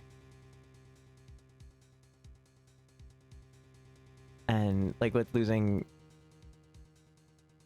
pretty much the last of my closest blood relative, right? I can't even say blood, but you know what? He's blood relative. Fuck it. You know? And I don't know, the world got like a little darker and a little more lonelier, and I actually felt alone on a holiday for the first time. Just even feeling alone in general for the first time in a long time. One of my ex's complaints was that I feel lonely. And I kept on telling her that no, I don't feel lonely. I know when I feel lonely. I don't feel lonely for the most part. but it's been weighing on me for the past week. I have this week, not like the past couple of years or anything. Her theory was, oh, I should have set a timer. Shit, hold up. Before I forget. And burn my fucking food.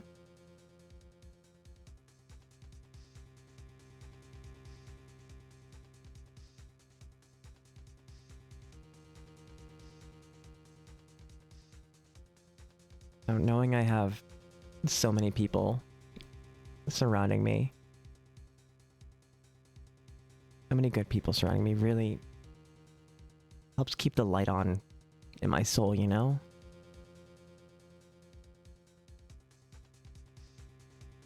Helps keep the world a little brighter for me.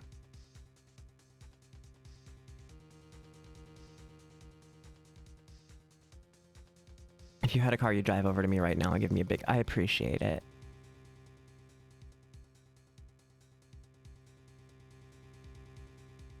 And I'll get through it. And I just deeply appreciate probably uppies too. I weigh a lot. Don't promise things that you can't deliver, you know?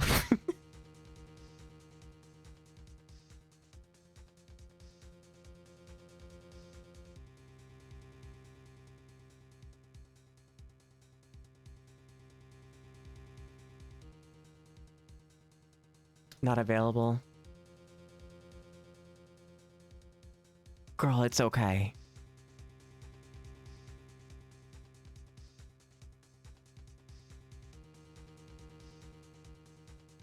You've done enough, I promise. I promise.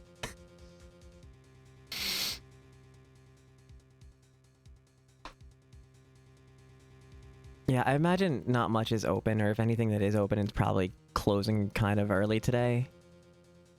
And if anything is open, it's probably I don't know how many people are out running deliveries, and God, they're saints if they are.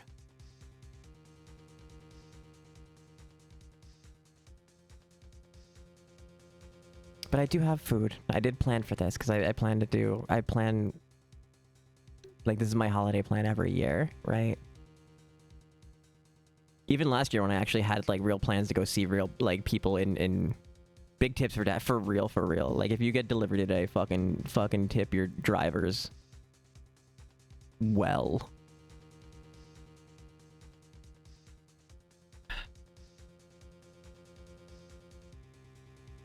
So yeah, I planned ahead for this. Even last year when I had plans in physical space with my neighbors to like, I think we just... Wait, no, what did we do last year? Oh, right, we played like Mario Party for like the entire afternoon, and I think I got them hooked on Blueprints. Or was that in the spring? No, it would have been the spring. When Blueprints came out. I think that might have been Easter. It was one of the times we were drinking. I should shoot them a message real quick. Hold up.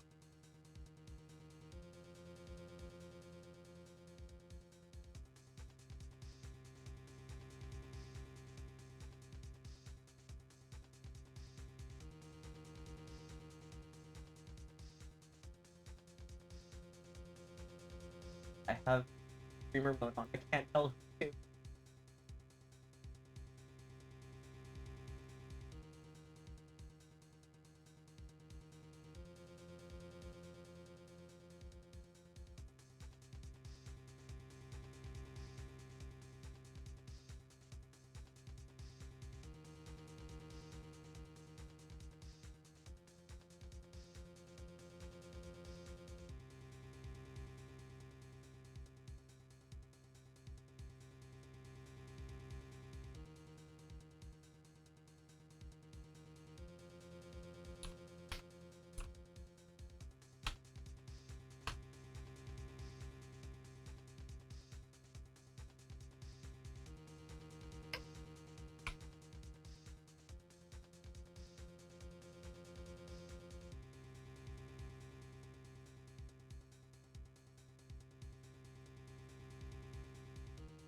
Okay.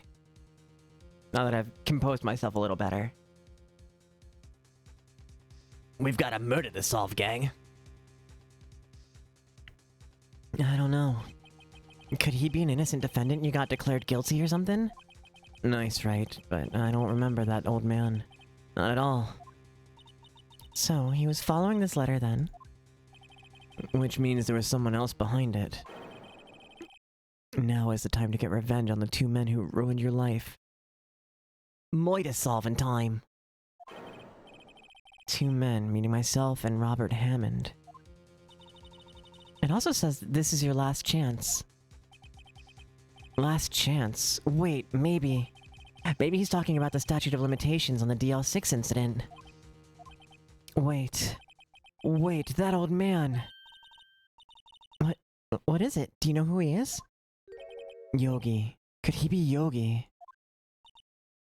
Yogi? Yogi Bear. The suspect in the DL6 incident. The one who was found innocent.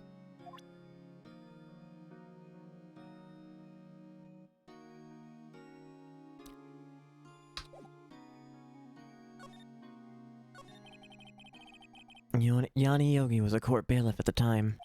We just happened to be in that elevator together 15 years ago.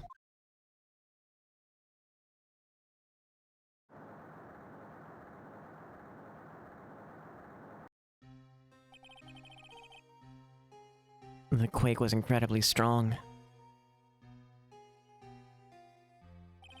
Before I knew it, everything was dark. Have a good lurk here for all of it. Have a great holiday if I don't see you. It brings you lots of joy. Even if you don't celebrate, I hope the day is just kind and gentle to you. We were there for so long, it felt like forever. The air thinned, the darkness closed in on us in that little box. We became unsettled. Help, I can't breathe! Quiet, I said quiet, you're not making this any easier. I want to get out, help, get us out! Don't shout, you'll just use up more oxygen.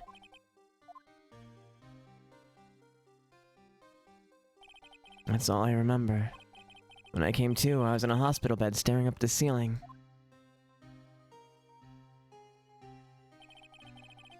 In court, Yanni Yogi's mental condition was called into question. They claimed the oxygen deprivation and stress had caused temporary insanity. In the end, the claim passed the court and Yogi was found innocent. Huh. But isn't that strange? This letter tells him to get revenge on Edgeworth. Why would he want to take revenge on you? Right. Yeah? There's something that's been troubling me these last few days. I didn't know whether I should whether or not I should tell you. You mean the nightmare? It's a nightmare I've had. A memory of a crime that I committed. Crime you committed?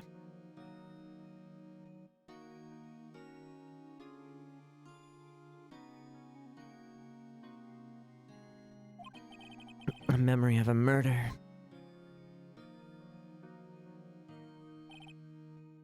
I think the time has come to tell all. For the last 15 years, I've had the same dream almost every night. I wake up in a fearful sweat every time. What kind of dream? It's a dream about my father's killing in the dark. I'm not reading this again.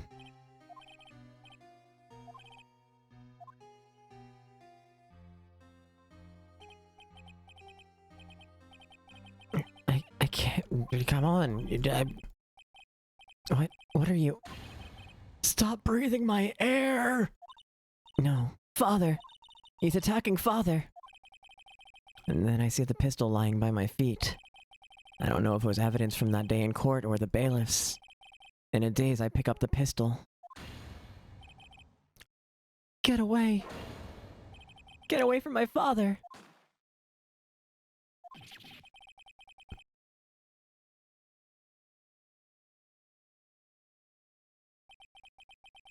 And with that scream, I wake. It's a bone-chilling scream. A scream that has rung in my ears for the past 15 years. But... That's just a dream, right? Right? That thought is the only thing that has kept me sane for the last 15 years. But what if I'm wrong? What if it's real? They say that sometimes people shut out memories in self-defense. Maybe it was I who killed my father. What? If you think about it that way, this letter makes sense. Get your revenge on Miles Edgeworth. Think about it. Yogi was really innocent. That's why he wanted revenge against me. Wait, Edgeworth, you mean... It was me. I was a true criminal of DL6. I shot my father. Never admit to this in a police station. In detention. This is bad. What are we going to do, Nick? What can we do? I don't know. I don't think there's anything we can do, like it or not. Yeah, where there's cameras and microphones and literally a whole ass cop right there. Granted, I think America has, you know, a private, like attorney-client privileges, where like they can't record, or if they did, use anything admitted to in between the two. But like that's not something I would admit in a fucking police station, in detention center, actually. I don't know whether Japan has the same patient, like not patient, client lawyer confidentiality privacy. That cop has been sitting there in this corner dissociating this entire time. True.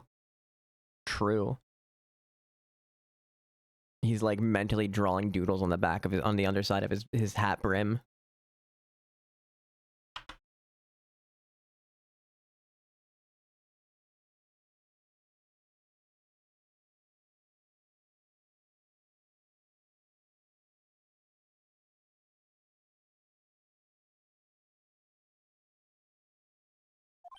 If there's someone else who knows a lot about the DL6 incident, maybe.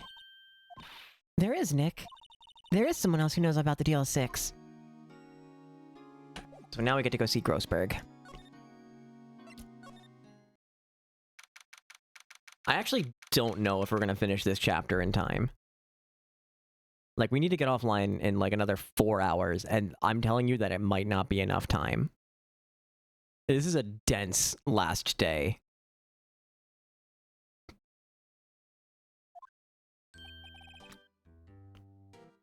Mr. Grossberg. Not like there's currently a major case where they just threw out all interrogation records because it's a two-party state. I did hear about that.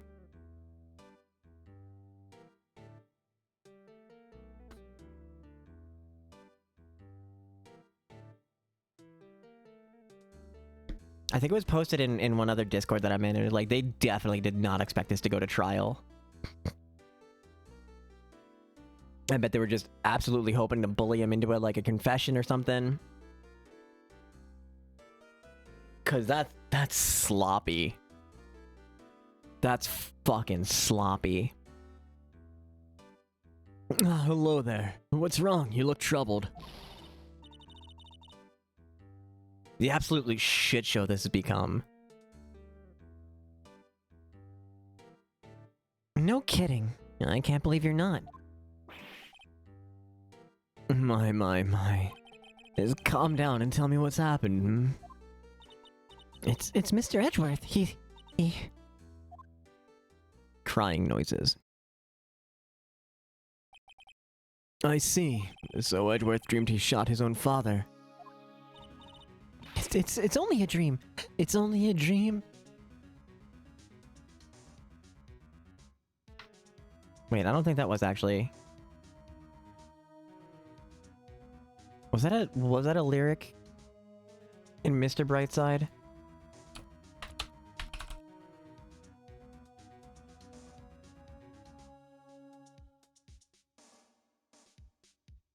No, it wasn't. Okay. I don't know why my brain read that to the... It was only... Thank you. It's like, I was... It's close. And I'm just like, why did my brain pick up on Mr. Brightside here? It was only a kiss. It's only a kiss. I wonder. What? If that's the case, then why do you two look so troubled, hmm?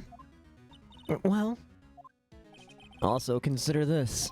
Yogi quite certainly holds a deep grudge against Miles Edgeworth. Switching me to mobile to go be flat. Did you have food? It was only a piss. Yeah, yeah. It was only a piss. It was only a piss. They still haven't gotten that mansplaining back. Okay, so we talked to him about it earlier in the day. You have eaten and drank. Hell yeah. I was glad to have dinner with you. And basically he can't admit that it was stolen. Essentially. Like his pride. I think pride won't admit that it was stolen. So he's basically just written off that he's never getting the painting back.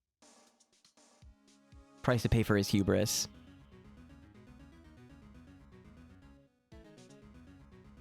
I think we'd also have to admit to like why he was being blackmailed and how that was stolen from him. And everything else included with it, and I don't think he's willing to do that. Yogi quite certainly holds a deep grudge against Miles Edgeworth. So deep he'd want to frame him for murder. This leads me to surmise that Mr. Edgeworth's dream was not a dream, it was real. As you imagined. Miles Edgeworth threw the pistol to save his father. The pistol fired, and the deed was done. No, I don't believe it. Yogi was suspected of murder, and his career as a bailiff was irrevocably wrecked. Thus, he sought revenge on Miles Edgeworth. This was his last chance, of course, with the statute of limitations so close.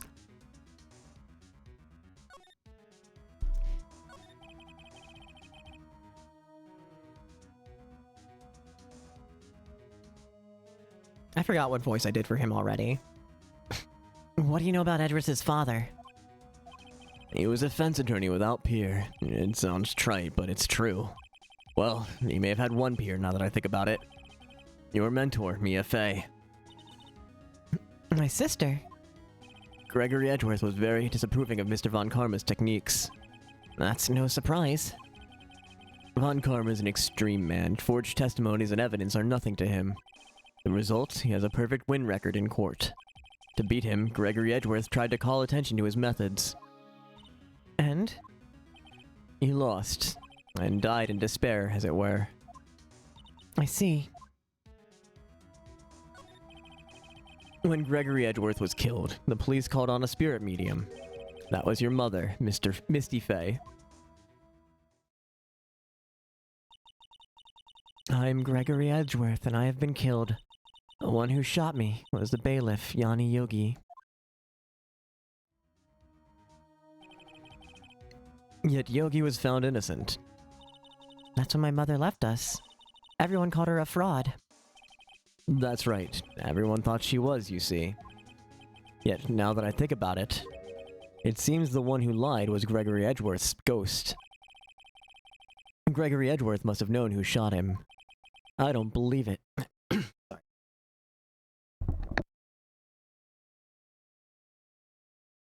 I'm gonna go grab my pizza.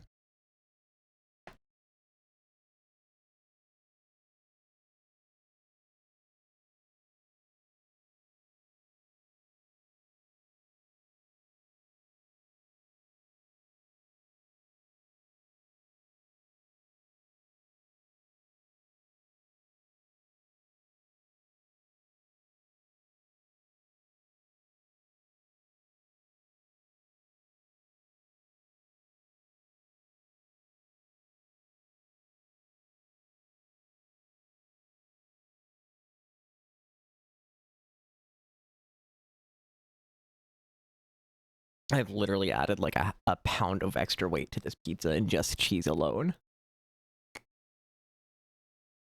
I don't believe it. So you're saying he falsified his testimony? That Edward's dad lied to protect his son? It's only a possibility, mind you. But nevertheless, a possibility nonetheless.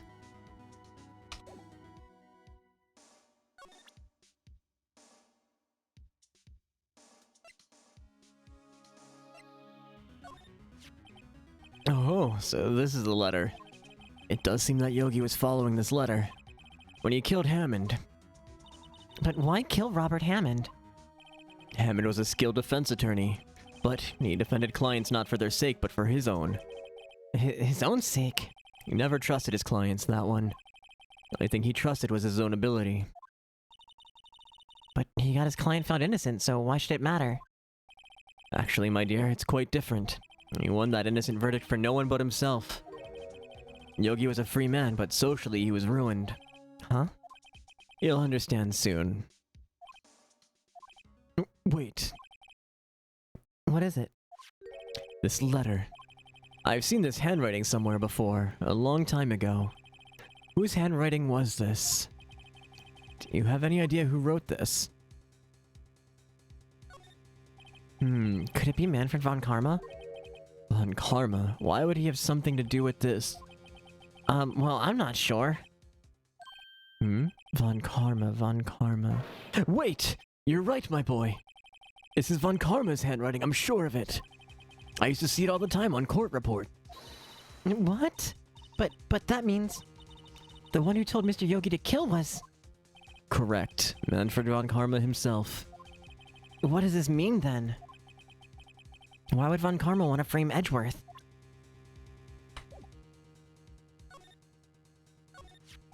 If it truly was Von Karma who wrote this letter, then he would know the truth. He would know that Miles Edgeworth had accidentally killed his own father. He'll say as much tomorrow in court, I should think. He'll press the point until the court finds Miles Edgeworth guilty. Oh no. But how could Von Karma know about Edgeworth's past like that? Even Mr. Edgeworth thought it was just a nightmare. That I do not know. And I do know that Von Karma is both persistent and a perfectionist. He may be seeking to satisfy a grudge against Gregory Edgeworth by hurting his son. What do you mean? It was 15 years ago. Von Karma met Gregory Edgeworth in court, and Von Karma did win. But he didn't make it through the trial unscarred. What happened to the trial between Edgeworth's dad and Von Karma? Von Karma got the guilty verdict he wanted. He won the trial. But Gregory Edgeworth accused Von Karma of faulty evidence. And though he lost the trial, Mr. Edgeworth's accusation stood. Faulty evidence? It was the only penalty Von Karma has ever received in his career as a prosecutor. Gregory Edgeworth dealt a blow to his perfect trial record. Wow. It must have been quite the shock for Von Karma. He took a vacation for several months after that, you see. A vacation? Dude, just imagine being so well off that you could take a vacation for several months and not have to worry about fucking bills, dude.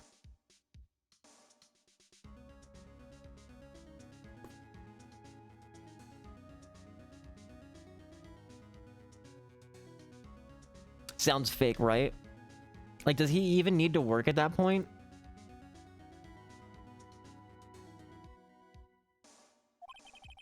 Yes, an unusual event for the man. It was the first and last vacation he's taken in many years of prosecuting. Really? He doesn't take vacations? Like, go to the sea or, to the mountains? Don't tell me he's never been to Europe. You have strange ideas about vacations, Maya.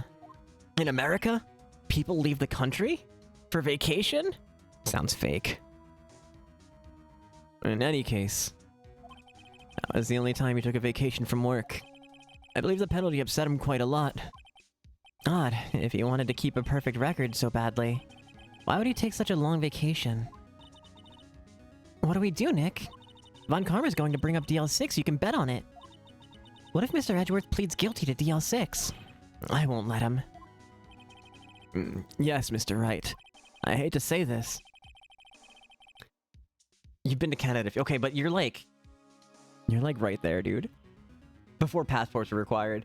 Okay, that's the only thing stopping me, because I know the majority of Americans do not have a passport.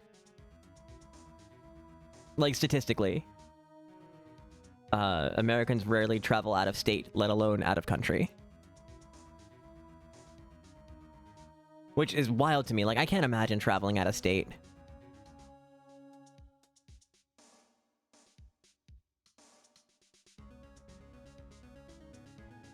But also, I'm kind of blessed in that, like, I lived in such a, like, very dense border area, right?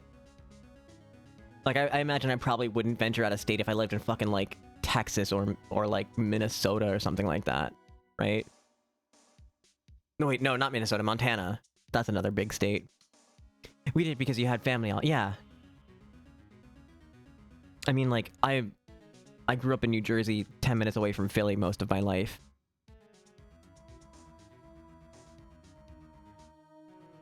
Like, if I wanted to go see the local baseball team, I had to go across the river.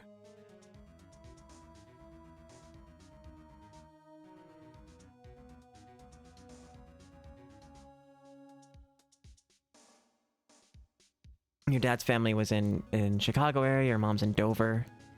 Yeah. One of my dad's brothers, two of my dad's brothers lived in Virginia for a good chunk of my life. Haven't left the country since U.S. passports became the border, came required for the U.S. border. When did that even happen? That's a recent thing, yeah? Is that within like the last 10 years?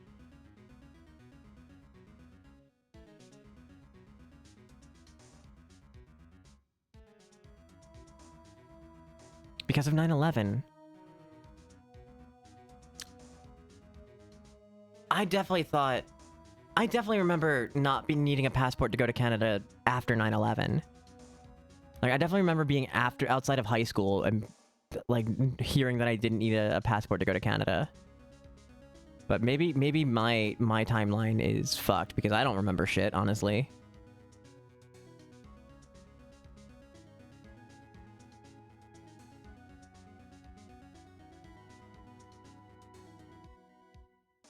It wasn't necessarily symmetrical either. That's okay.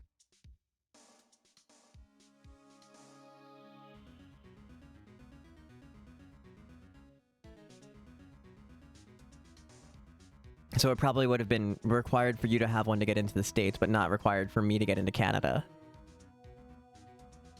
And then coming back, all I would need to prove is that I'm a US resident with, like, my driver's license or something, right?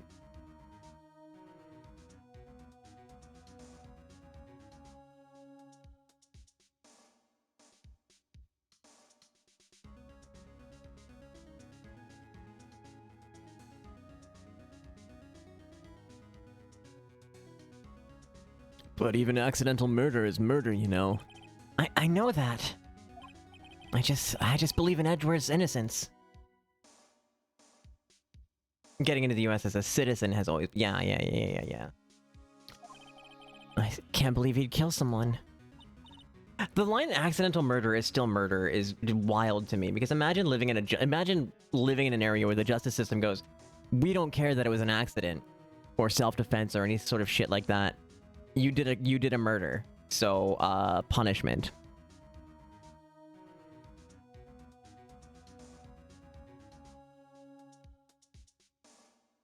But Nick, Mr. Edgeworth admits it himself. His father must have lied to protect him from beyond the grave. I don't care. I know he's not guilty. For a while, all we needed was an enhanced ID, then it became either a passport book or a pass card. Yeah.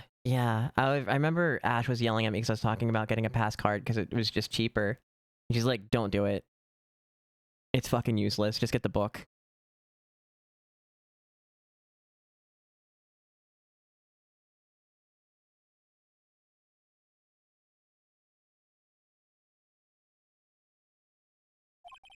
Mr. Wright, if you say so, I suppose I could go check again.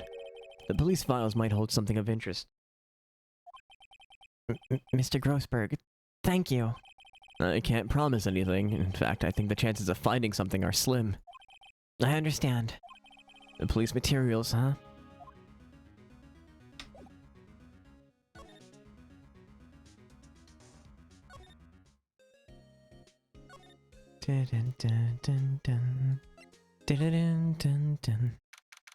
December 27th, Police Department.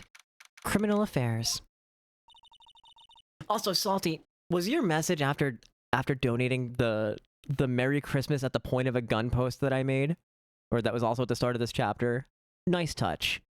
I was too busy in my feelings to point that out, and I meant to earlier. There's hardly anyone here. Everyone must be out looking for the old guy, Yogi. It's you. I don't think Gumshoe will be coming back today. He's staying out late looking for someone. Sounds like Detective Gumshoe is pounding the pavement for real. Pounding the pavement is such a weird phrase.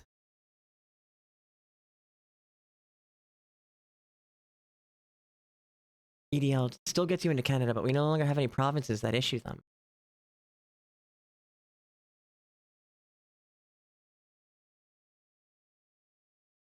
We were wondering if we could check out the records room again.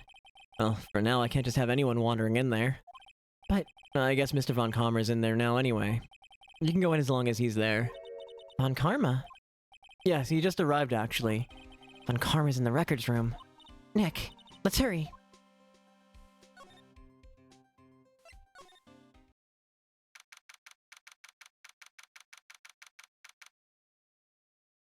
December 27th, Police Department Records Room.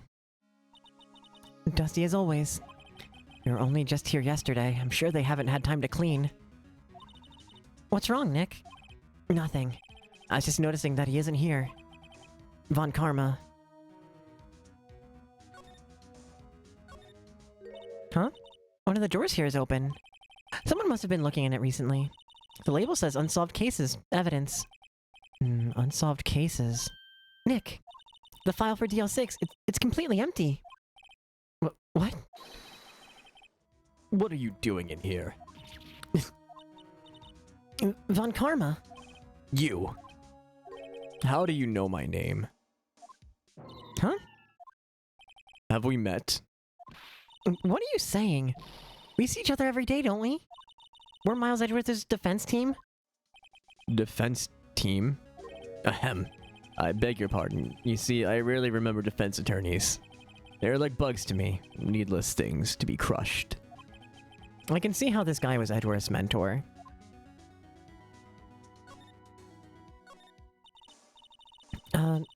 Mr. Edgeworth is your student, right? A romanticist who still can't shed that veneer of amateurism. Just like his father, always second-rate. Mr. Von Karma, you had an axe to grind with Mr. Gregory Edgeworth, didn't you? Me? A grudge against a mere defense attorney? Why? Because he dealt a blow to your otherwise perfect trial record? So, you did, but what I don't get is... why did you take his son under your wing afterwards? The son of your most bitter rival. That, my dear attorney, is none of your business. Tomorrow will be the last day of this trial. It's been a while since I've had a defense attorney last this long. Still, you will lose in the end. Miles Edgeworth will admit his own guilt. His guilt of 15 years ago, you mean? You're quite the researcher. You've done your homework so well, then certainly you must understand. You know what Miles Edgeworth will tell the court tomorrow. Oh, you're right. So, Von Karma's going to bring up DL6 in court tomorrow.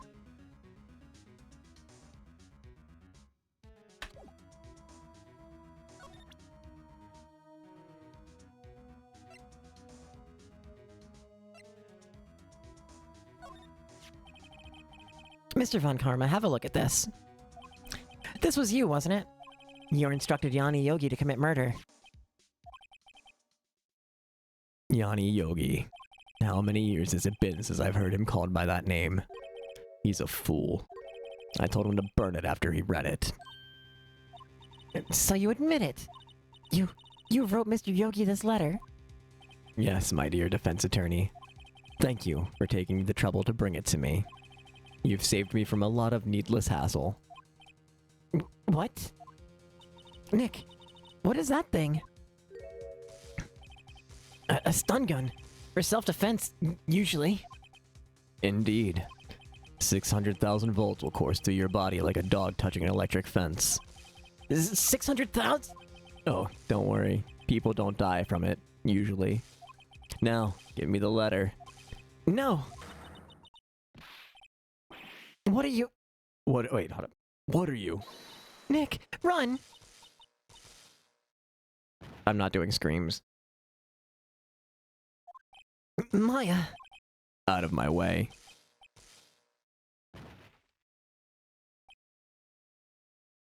This is why we're a shit lawyer. Because you should have made backups of it. You take it to the copier machine. It's 2001. Copier machines exist. You fucking take it to go get copied, and you keep one in your desk, You keep one like with someone else, and you keep one on your person, and probably a third one up your ass or hidden in the toilet or something. You know, like what I'm. You stop this from happening.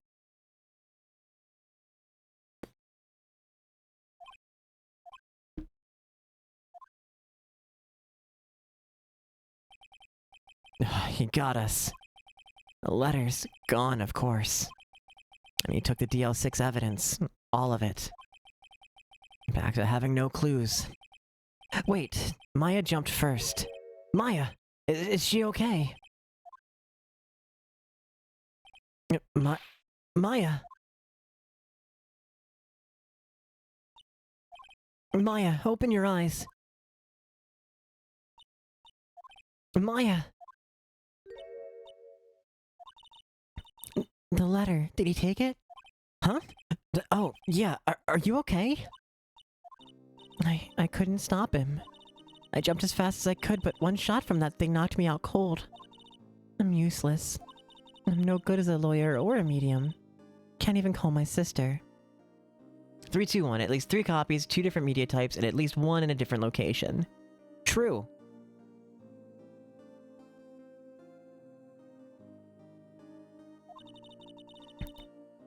Not even now, not when we need her the most. Like, the fact that, like, we visited another lawyer and didn't, like, make a copy there and leave one with him to hold on in case something happened to us. Because we just proved that our enemy fucking, like, is willing to do this kind of shit and orchestrate murder, right? Like, that should put a real, like, my life's in jeopardy if this case doesn't go well.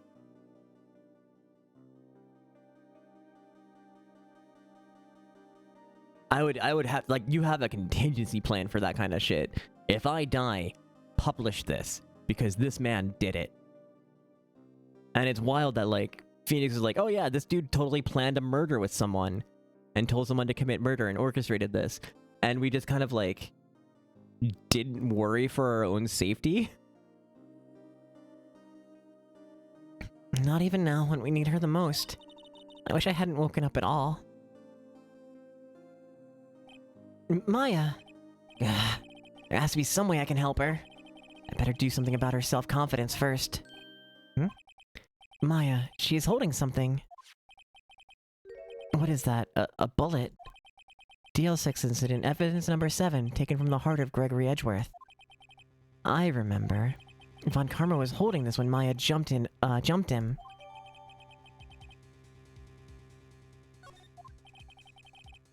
I'll prove it to you, Maya. You're most definitely not useless. I'll prove it to you in court tomorrow. To be continued. And now I'm gonna go pee and grab my food. Because I think it's taken long enough to cool that I won't burn my face off trying to do it. Because I've already burned the roof of my mouth enough this week.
We're gonna have that start in like a minute.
We'll listen to some lo-fi and/or chiptune slash jazz Phoenix Wright soundtrack for a little minute.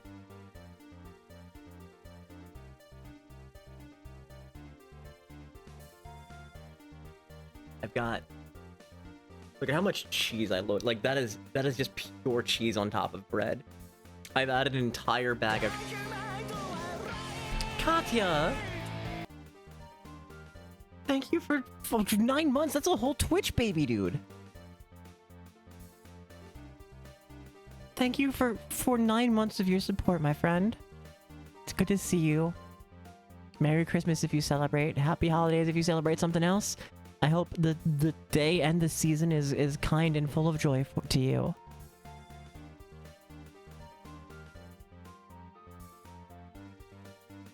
So I'm gonna have some dinner. I have a drink.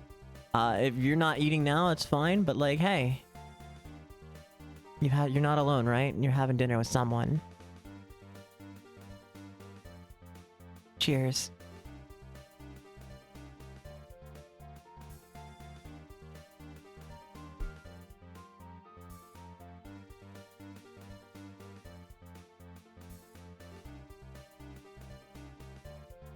Come on, hi.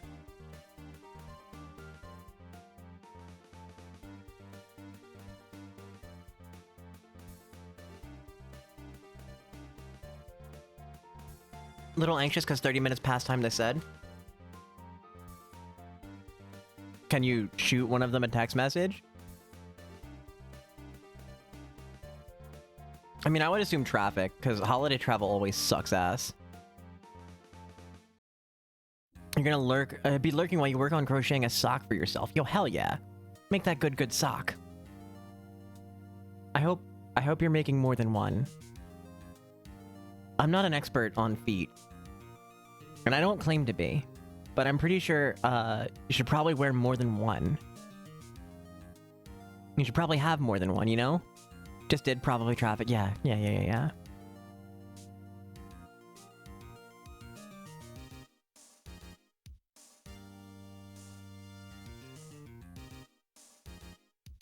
If it turns out, you'll make a second. Okay. Just in case, good thinking, yeah. And if it doesn't turn out, you can turn them into arm warmers. Like a Hot Topic kid in the mid-2000s.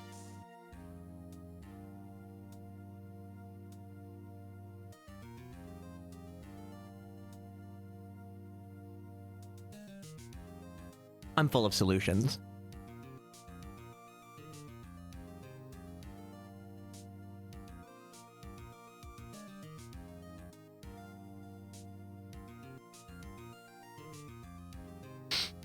Do they still make them?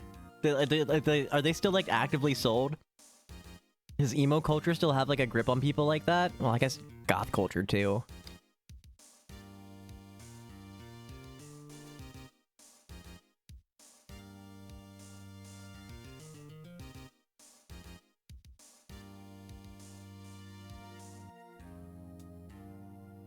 But have a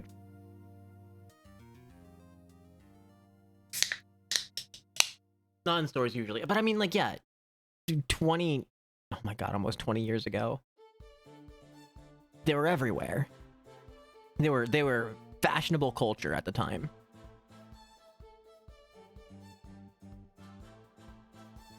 Which is what I mean by my statement.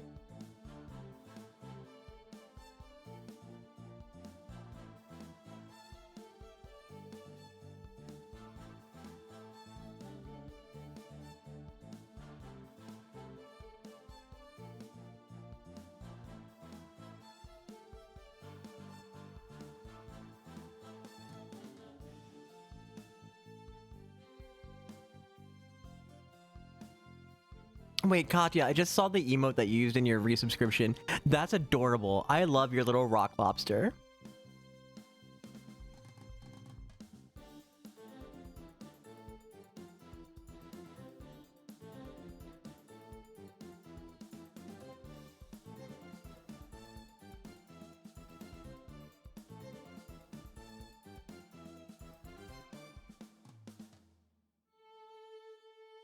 Dad just called, time to go. Ari, thanks for stopping by. Merry Christmas. Love you lots. You're gonna make it through, okay? Have a good day. I hope the day is gentle and kind with you. Friends are home to, for games? Hell yeah. Have good games, Salty.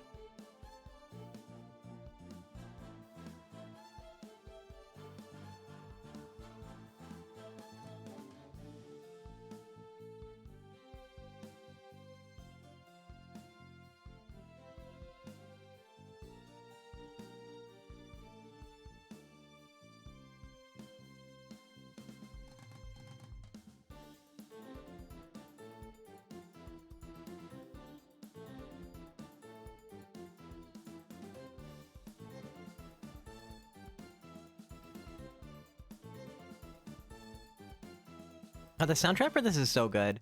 Back like right out of high school, I had like a full orchestral version of the Phoenix Wright soundtrack.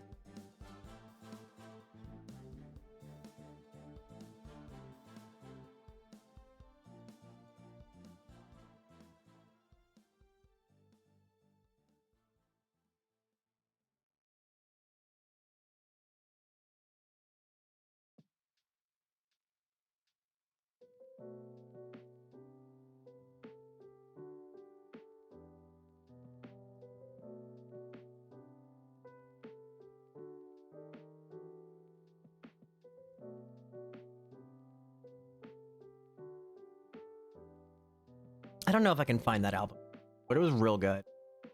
Wait, I might have used it during my birthday stream. I think I might have like pulled it up on YouTube to stream or play the intro.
Alright, we had a chill eat one slice of, well, I say one slice, it's like a quarter of this pizza. Oh, why don't, wait, no, I should probably finish eating before we go back to game. Because trying to eat and do dialogue at the same time is really difficult to do.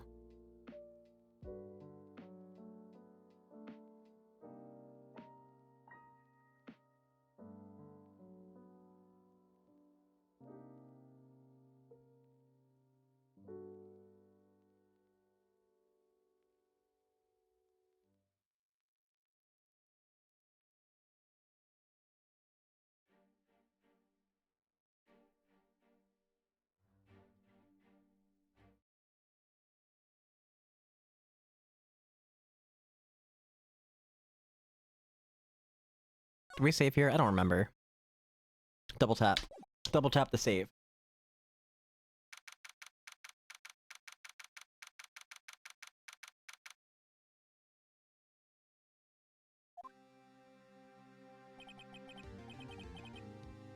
This is it. Judgment Day.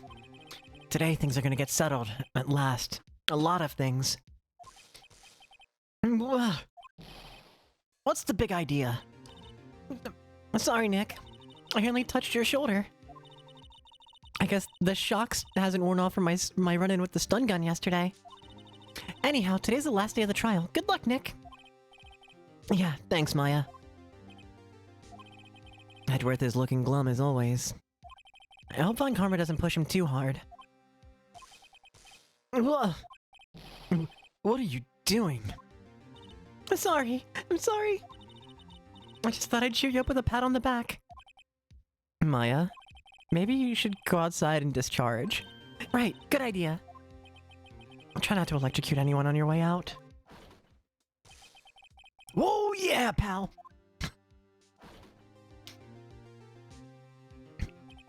What's gone into that? That's not his voice, hold up.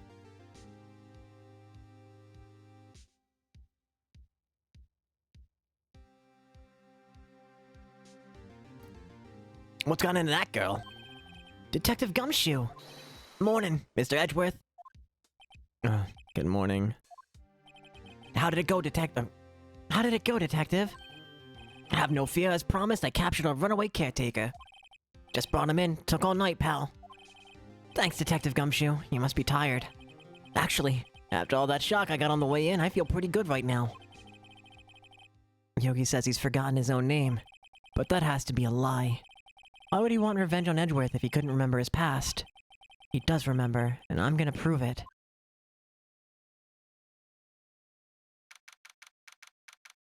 December 28th, 10 a.m., District Court, Courtroom number 3.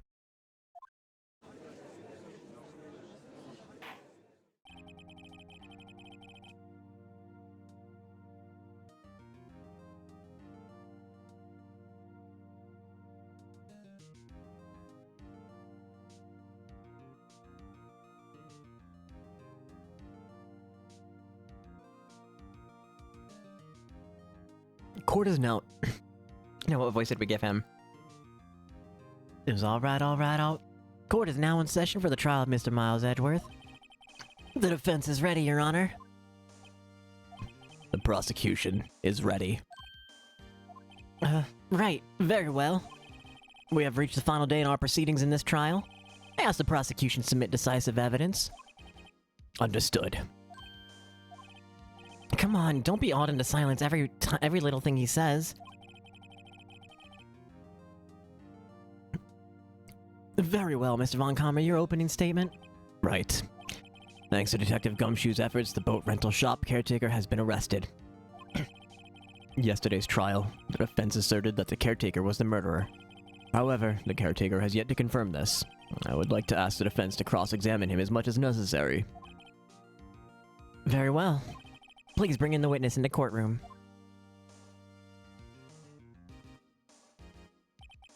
Ladies and gentlemen of the court, I believe you all remember our witness. He lives in the boat rental shop on the lake from where he witnessed the incident. In addition, he has currently lost memory of his name and identity. Witness, why did you run away yesterday? The witness is not running away, as he will now testify. I see. Very well, please begin your testimony. Huh?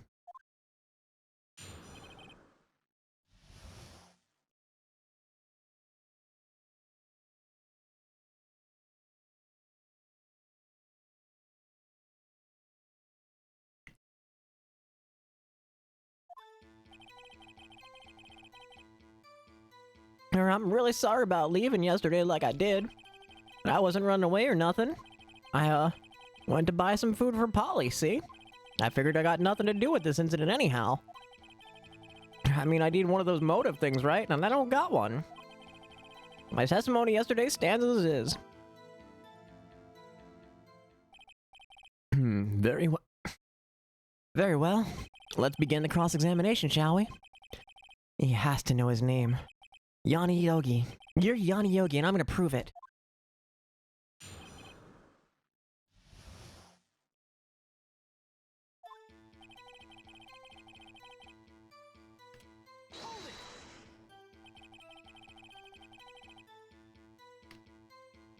I'd call what you did running away, not just leaving. You heard Larry's testimony and you realized you were in danger. Now, Mr. Wright, there's no need to rush to conclusions. As I said, the witness was not running away. Listen to the testimony. He sure seems relaxed. In fact, they both do, but Von Karma and Yanni Yogi.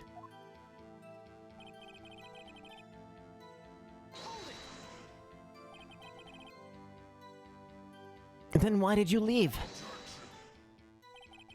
He's just about to say why. Is it so hard for you to just quietly listen when someone is talking? If I sat quietly, Edgeworth would be guilty in 3 minutes.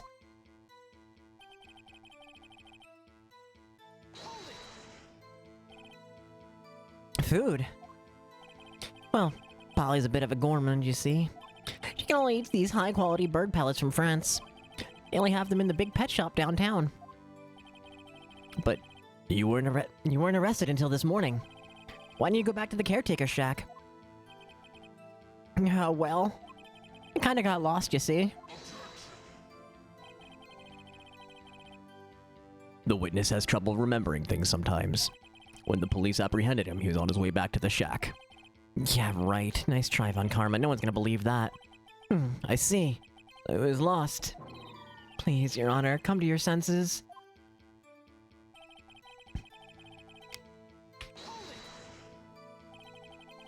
You've lost too much of your memory, is that correct? Or you've lost much of your memory, is that correct? Yup, seems like it. Then how could you know you didn't have anything to do with this incident? Uh-huh. Or maybe you're lying about not having your memory, You know exactly who you are.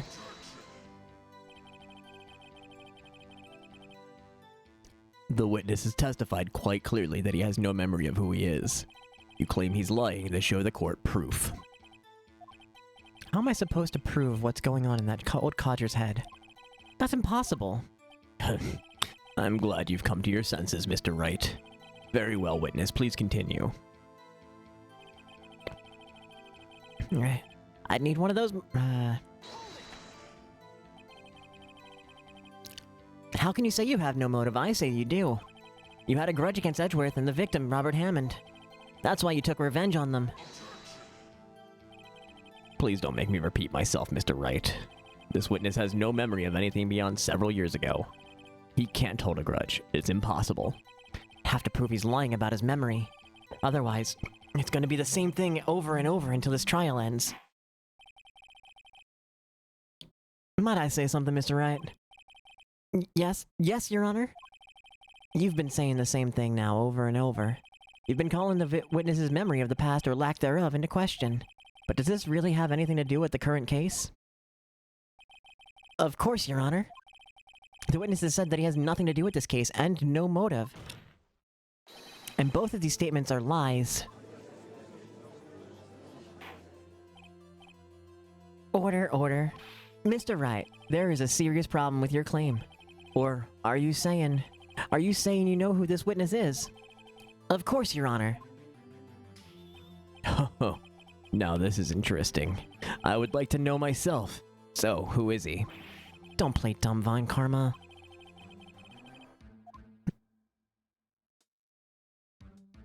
Yanni Yogi. His name is Yanni Yogi, a former court bailiff. Yogi? That name seems familiar. Oh! Yanni Yogi from the DL6 incident. It figures a judge would have heard of it. It's such a famous case. But what does this mean? Your Honor, this man is Mr. Yogi, then he has a clear motive. Tisk, tisk, tisk.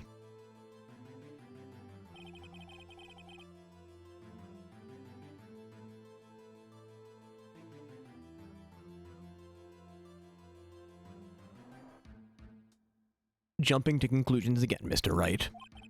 This man, this witness, is Yanni Yogi. Fascinating. However, how do you propose to prove this to the court? This is a court of law, as you may recall. You need proof. And allow me to repeat once more that the witness has lost his memory. This is it. I have to do this now. If I can't prove he's Yogi right here, right now, and I have nowhere else to go. Nick, how are you going to prove it? How can you prove that he's Yanni Yogi? It's okay. It's actually quite simple. Your Honor. Please take this man's fingerprints. Then we'll compare them to the fingerprints on file for Yanni Yogi 15 years ago. I see. That makes sense. Tisk, tisk, tisk. Huh? I'm so very, very sorry, Mr. Wright. Why? The witness has no fingerprints. What? What? No fingerprints? You see, before I worked as a caretaker, I worked at a chemical plant. Burned my fingers working with the stuff, yep. What? Yogi, you sneak. You burned your fingerprints off to hide your past. Burning your fingerprints off makes you more likely to get caught for a crime because it's so incredibly rare to find someone with no fingerprints. Fun fact. Well, if the witness has no fingerprints, I guess we'll not be able to prove his identity. No. Tisk, tisk, tisk. Well, what will you do, Mr. Wright? It seems that the case has been decided, no? No. I know what happened. I know everything. I just can't prove it. But no, I can't let it end like this. I can't lose. There has to be another way. There is no one who can testify as to who this witness is. No one. Nick, what are we gonna do? I didn't even consider that he might have erased his fingerprints. What do I do? Tisk, tisk, tisk. Well, Mr. Wright, perhaps you'd like to cross-examine his parrot for a little comic relief, Yeah, very funny. You're a sore winner, Von Karma. Wait a second. Cross-examine his parrot. What is it, Nick? No. No, you're not going to. Your Honor? The defense would like to take Mr. Von Karma up on his proposal. Take Mr. Von Karma up? On my proposal? Exactly, Your Honor. Sorry, wrong voice. I would like to cross-examine the witness's pet parrot. Order. Well, what do you think, Mr. Von Karma? Need you even ask? This is a farce. I object. Wait a second. You are the one who suggested I cross-examine the parrot, Von Karma.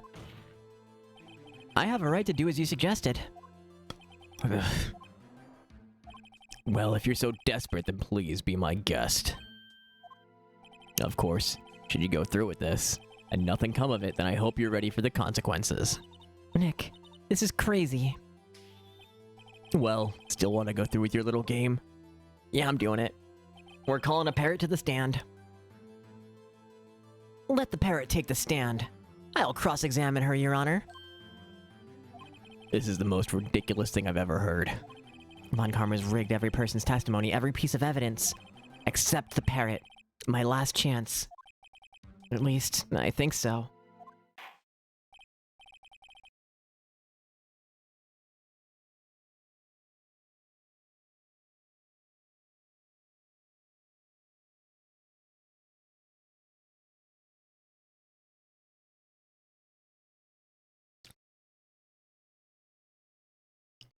Alpine, darling, welcome in. Merry Christmas. Lovely to see you. I hope the day is kind to you. I was waiting for you to come to open your presents, but I wasn't sure if you were going to be too busy, so I opened them myself earlier. But I did put a stream marker so I can get you the timestamp if you want to see my reactions.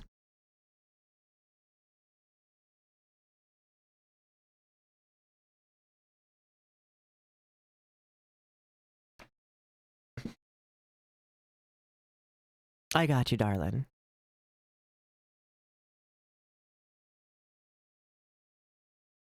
I might have also been showing off some of the stuff that you got me previously, because you're a really adorable and thoughtful gift giver. Bailiff, bring in the parrot. Guy's really excited to hear about my candle feelings. Okay. So, the first one I opened up was the Skyrim one, which, I like the smell of it. It smells very citrusy, I think. I don't know. I'm bad at identifying scents. Like, unless it's, like, actual just food cooking. I think for the most part, I'm just having a stroke, honestly. And for once, that's not a masturbation joke.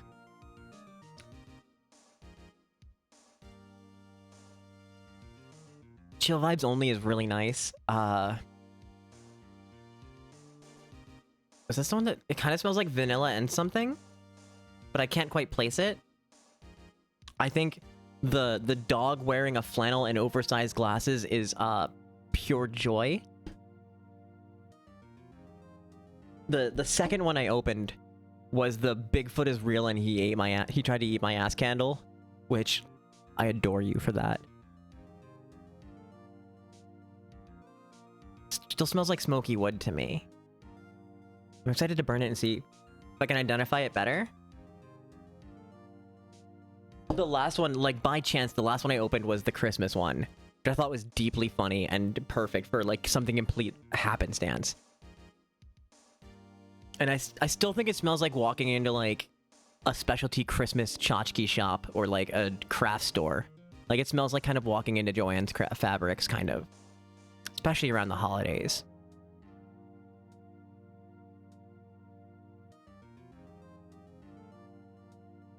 Did you make these yourselves?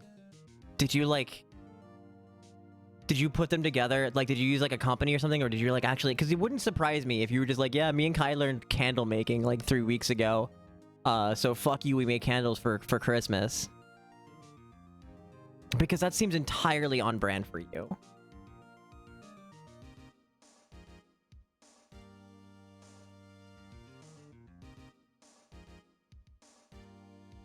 We did do that. I love you so much.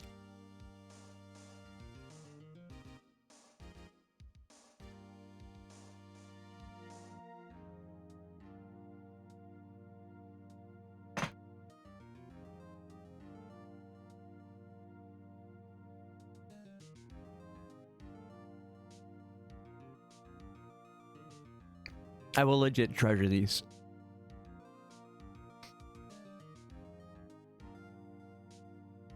I mean, like, one, because you got them for me, 2, because you made them, right? Now they're just extra special because you made them. The Seattle postcard, like, made me well up with tears because I got a postcard from home. It makes me feel real good. It makes me feel real good. PNW for Bigfoot and Skyrim. I was gonna say, if you do it again, having a little label or something on the label with the scents, because I can't identify smells. Like back smells, and if it's multi-layered, I ain't fucking telling shit.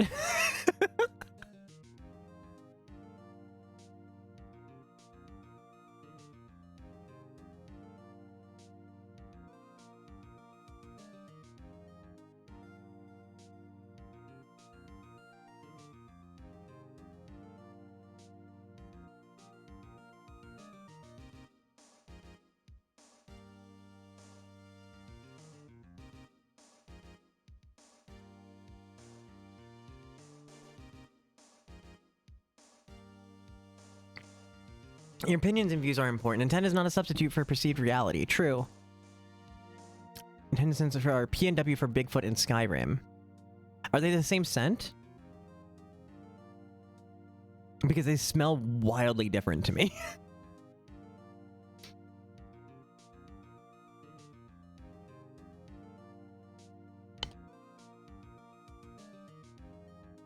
Two variations. Okay.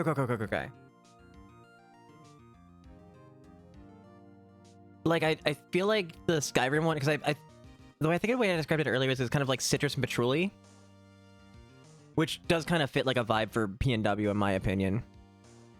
In like a winter scent. That one I definitely picked up on. I was like, it's like walking into a Christmas tchotchke shop mixed with like Joann fabrics. I'm also going to do the thing where I won't remember this ever.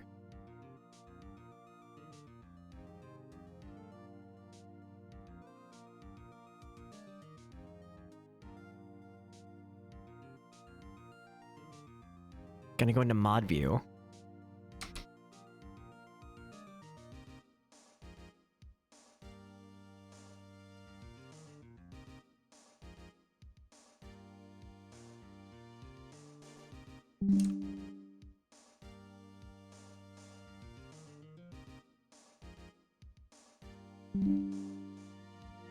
I'm just gonna post this in our DM because I will never remember otherwise.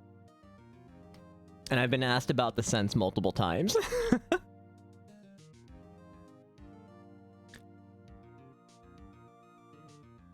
Oh, thank you dearly. This is fucking adorable. This is so fucking cute. Actually, I mean, they're both cute. They're both adorable. I love getting a postcard from home that made me, like, really, actually, like, genuinely well up with tears.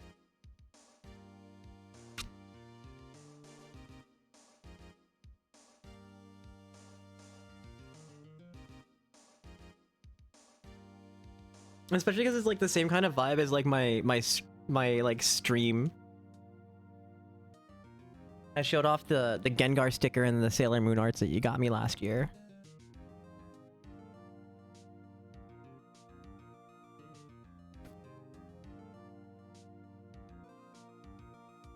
Yeah. The microfiber cloth.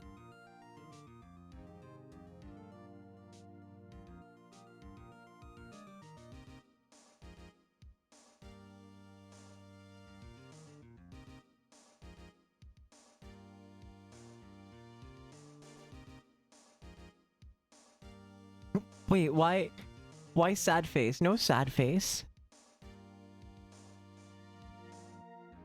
No sad face. No cry.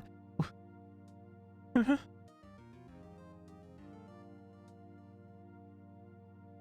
don't have a hat. Okay, fair.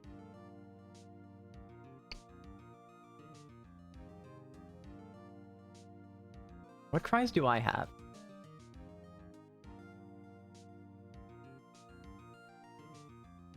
I have a hype cry.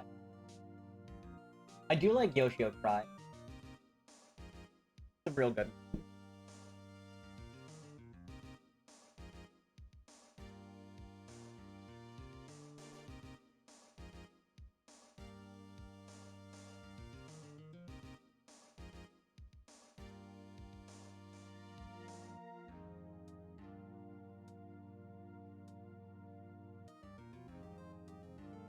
But thank you again.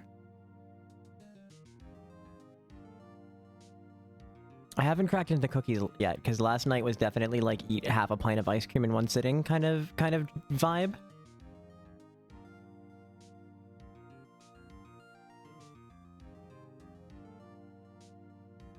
And I'll definitely have some tonight. That's quite a bird. Please tell us your name. I will enjoy the cookies. I know I will, because you make good cookies. Name? The witness is ignoring me. Must hurt to be ignored by a bird. Ahem. Very well, witness. Who is your owner? Please, testify for us.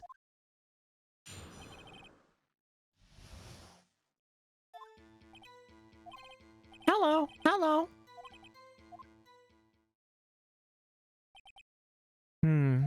Certainly the most concise testimony we've had so far.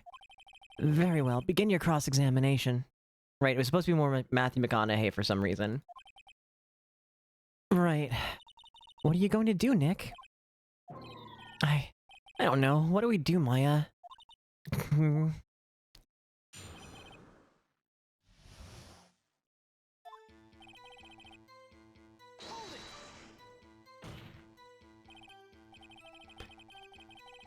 Witness, you can't just say hello and expect us to get anywhere. I want you to testify. Maya, you talk to her. Are you going back to Blood Family Christmas to help out with, where you can? I love you, and I hope you have a... You too, Alpine. Merry Christmas, darling. I hope that today, the rest of the day is gentle and kind and filled with love. Thanks for stopping by. Always a pleasure to have you.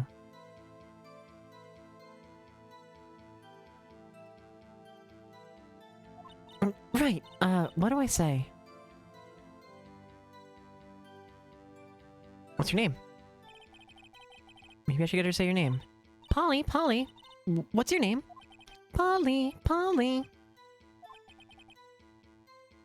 Mr. Wright, I think we've established that this pair is named Polly. Does it have anything else to do with her owner's identity? Well, I guess it doesn't really have to do with that, no. Please only ask questions pertaining to the matter at hand. Very well, witness. Continue your testimony.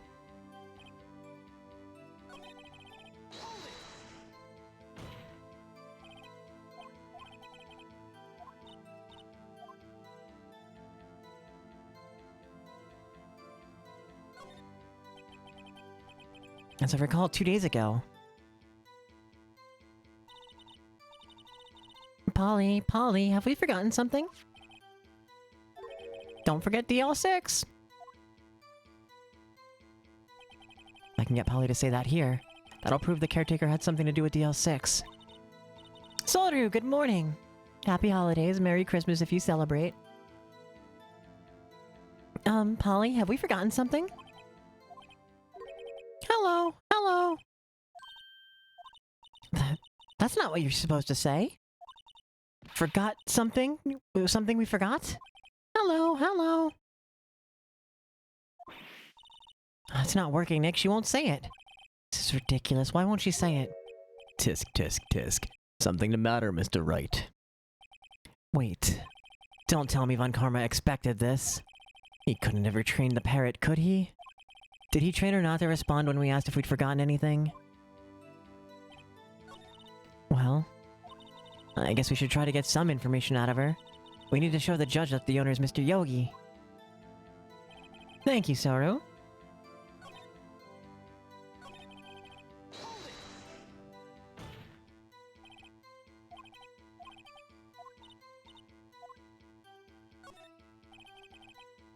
We all gotta say the safe number of the safe. Huh? The safe? Why? Let's just try to get her to say anything, okay? How's stream coming along? It's been nice. We've been working on this single chapter all day because it's fucking that dense. Polly, what was the number of the safe in the shack? 1228. 1228. My, what a reckless parrot. Well, Mr. Wright, you aren't claiming that this number has something to do with the caretaker. Actually, it does. Never played any Phoenix Wright. It's a fun game. It's a fun series. Actually, it does. That's why I had her say it. Ridiculous. Sorry to drop due to feeling lonely. That's what I'm here for. How can the number to a safe tell us who the caretaker is? Show us your proof. What could possibly link this number to the caretaker's true identity?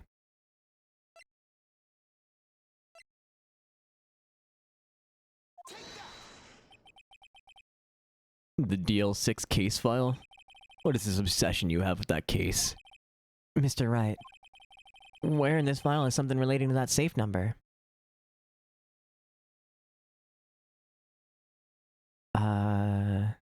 28.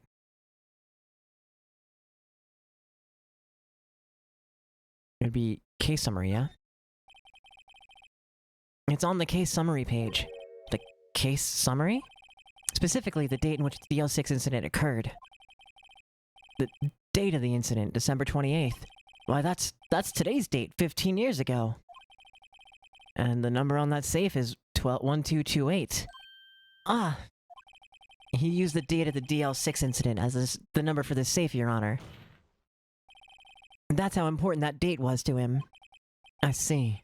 It certainly is an interesting coincidence. People often do set their secret numbers to dates. But this is not tangible proof. I set my ATM card to 0001 because I'm number 1. It has nothing to do with a date, nothing. Indeed. Alone, it is a little weak for evidence in a murder trial. It would need something corroborating other evidence. Where am I going to find that? Nick, we're getting closer. One more, if we could just want one more piece of evidence. Right, but what? Very well, witness, you may continue. Well, I guess we should try and get some information out of her. We need to show the judge that our owner is Mr. Yogi. Sir, for one, does not have a date. Excellent.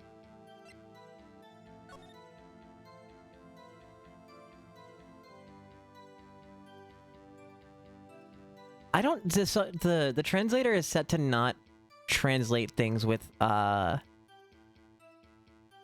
certain parameters, and I don't know all of them. I could go look it up in the config. But, like, it won't translate... I don't think it will translate just straight up, like, W's, right? Which is just, like, laughter. I think it's also programmed to avoid, like, emotes. If it starts with emotes at the very least. I don't know entirely what it avoids.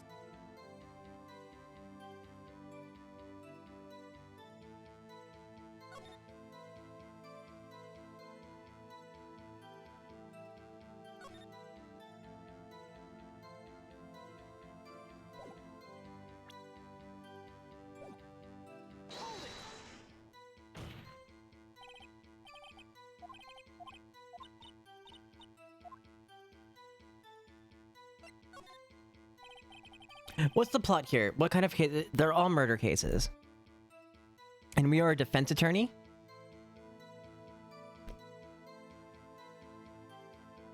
Unfortunately, the case we've been working... This is the last case of the game, in a way.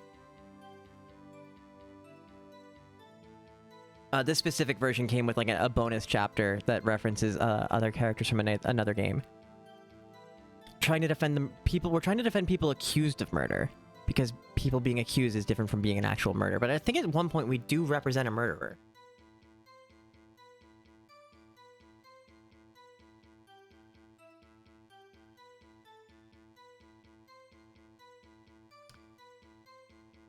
So, how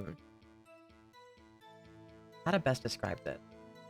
Basically, due to laws that courts last like 3 days, we are a defense attorney who like literally has, this is like our 4th case ever. Sora just knows the objection means. The original name in Japanese is like it's something like akin to turnabout court, right? And so all of the cases kind of follow that idea of being like up against the ropes and turning about the court in favor of justice and shit like that. Unfortunately, we are on the 3rd day, so like the complete like course summary is kind of a lot, or like not course, court. Basically, our a prosecuting attorney and our childhood friend, Miles Edgeworth, is accused of murder, and we proved that he was set up, and are looking at an elderly man who might have been manipulated by literally by the prosecuting attorney sitting across from us, defending or trying to put our client in jail. And we're trying to uncover a giant conspiracy that's kind of lasted through the entire game, with references to a court case called DL6.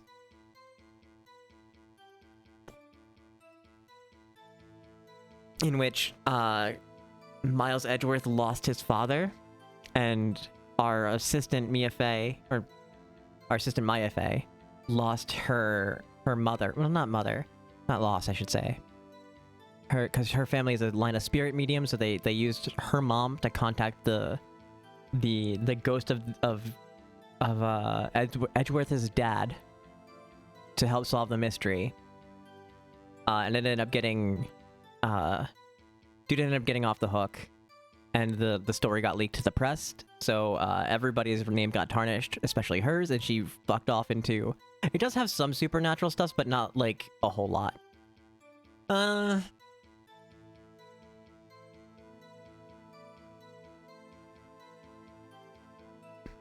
It's mostly grounded. It's mostly very grounded.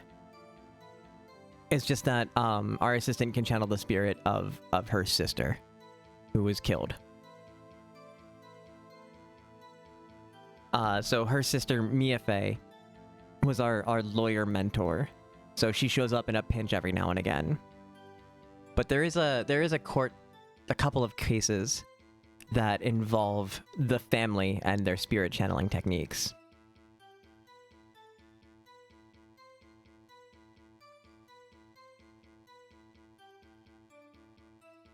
Maybe I should get her to say her name. Polly, what's your name? Polly. Mr. Wright, I think we've established that his parrot's name is Polly.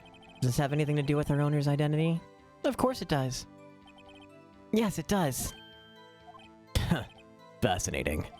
You claim that the parrot's name will prove her owner's identity. Then show us this proof. Nick, don't you think you're taking bluffing a little too far? Listen, we're not here to answer the question of who is the caretaker. We're here to prove that he is Yanni Yogi. All we have to do is tie the name Polly to Yogi. Your Honor. And the proof that the parrot's name reveals the caretaker's identity is... once again, in the DL6 case file. The DL6 case file. That's quite a large file you have there. Which page is this proof on, then? Show us, or stop wasting our time. Very well. Mr. Wright, please show us the page. Where in this file is the information connected to this parrot's name? Suspect data. It's on the suspect data page. This page has all the information about Yanni Yogi. Right after he was arrested, his fiancée committed suicide, see? Indeed, it does say that, yes. What was his fiancée's name? Polly Jenkins. Polly! Exactly, Your Honor. He wanted to remember the name of his fiancée who had committed suicide. That's why he named his parrot after her. I see. I guess that is possible. That wasn't the voice. A mere coincidence, that's all. My granddaughter has a dog she calls Phoenix. Well, Mr. Phoenix Wright, does this make you my granddaughter's fiancé? She's only 7 years old. That's enough. I think we've reached a conclusion here. This is a mere coincidence, that's all. True, that is a possibility. However, two coincidences at the same time seems more like a pattern to me. What are you saying? Japan be like 7 years old is enough. This game is actually pretty good about respecting its underage characters. For the most part. With like one particular complaint of mine. With the exception of one particular complaint of mine. Summon the caretaker back at, summon the caretaker of the boat shop. Immediately.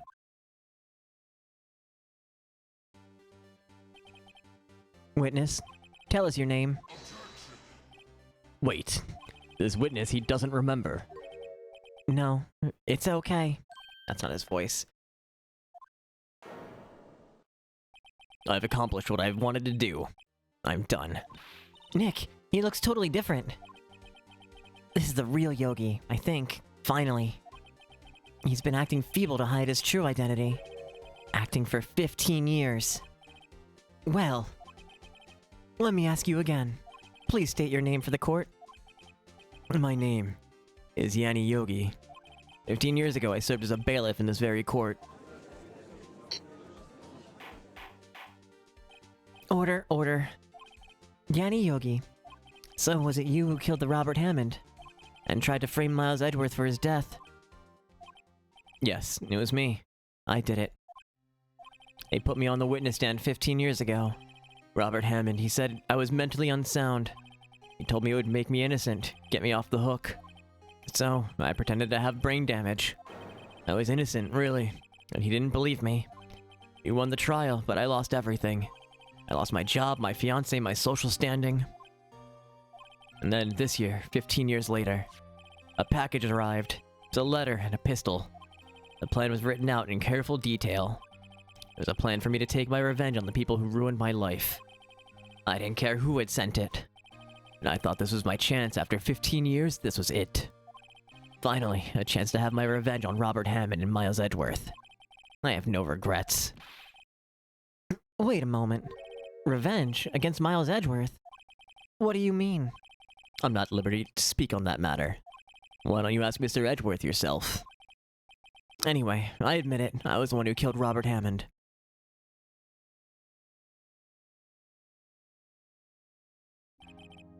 Von Karma, where is Mr. Yogi? Under arrest, Your Honor. I saw no room for error in his confession. Then the defendant, Miles Edgeworth, is? Innocent. In this case, at least. Very well.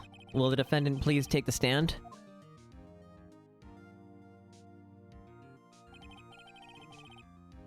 There are a few mysteries left unsolved. Still, you are cleared of suspicion for this particular case, so I'd like to pass judgment on the murder of Mr. Robert Hammond. Any objections? I don't believe it.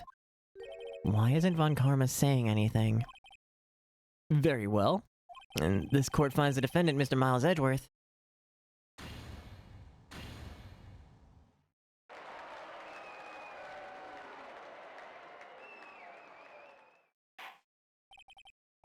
That is all. Court is adjourned.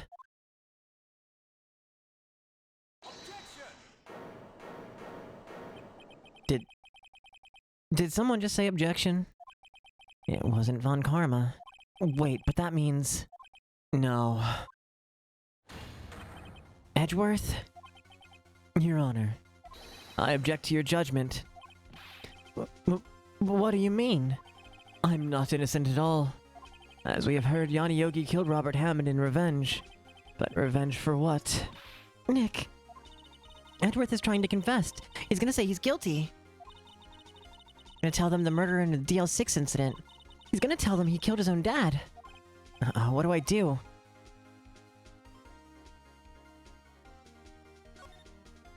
No, I'm sure Edgeworth thought about this one long and hard. This isn't my place to interfere. Nick, are you sure? There's nothing we can do about it. This is his problem now.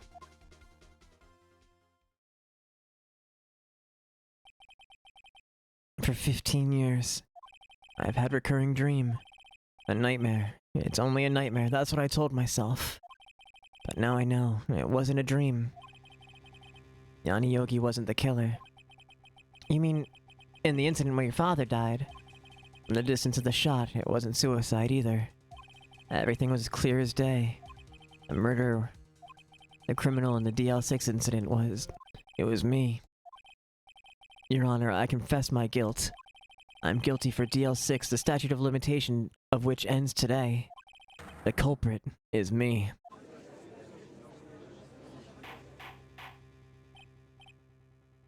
Order. This is certainly unexpected. The defendant declared innocent is confessing to a different crime. A crime for which the statute of limitation runs out today. I'm not really sure how I should deal with this. But it's obvious. We hold a trial right here, right now. We tried this man for a crime of 15 years ago. I think I would like to take a 5-minute recess. During this time, I'll consider the appropriate course of action to take. Court is adjourned. Okay, we're in like the last eighth of this game or so. December 28th, 2:24 p.m. District Court, Defendant Lobby Number 2. I'm sorry, Wright. I've just wasted all of your effort. Mr. Edgeworth, I don't believe it, sir. I mean you. Kill your dad. I didn't want to believe it myself, Detective. But it's the truth. I deserve to be punished. Murder is murder, no matter what the circumstances. This is crazy. Just crazy. Nick? What are you doing? Huh? Oh. I was just reading through the court record once more. I'm getting my case ready. Your case for what? Huh? Isn't it obvious? I'm gonna prove that Miles Edgeworth is innocent. What are you talking about, pal? He just admitted to it. He confessed that he did it. In court. I'm sorry, Edgeworth. But I don't believe your nightmare.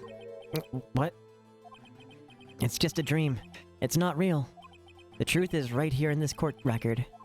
In any case, tighten your belts. The real fight is just beginning. I'll prove you're innocent. Trust me. Right. The sexual tension between them.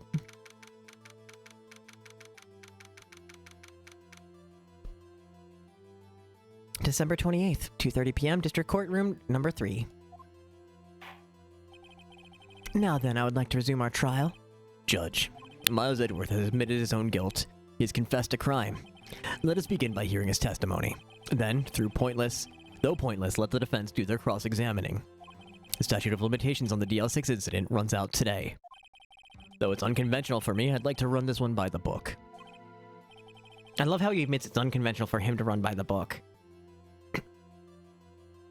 I see. Does the defense have any objections? No, Your Honor. Von Karma, you knew this was gonna happen. From the very beginning, didn't you? Very well. Will Miles Edgeworth take the stand?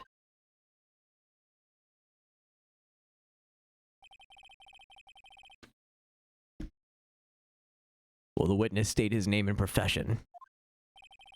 Miles Edgeworth. I'm a prosecuting attorney. Mr. Edgeworth, 15 years ago, you mistakenly killed your father, Gregory Edgeworth. Is this correct? It is correct. Then testify about this matter to the court. When Edgeworth was telling me about his dream yesterday, I noticed something. One detail didn't quite fit. That will be the key, but only if I can get it to work. Please, please.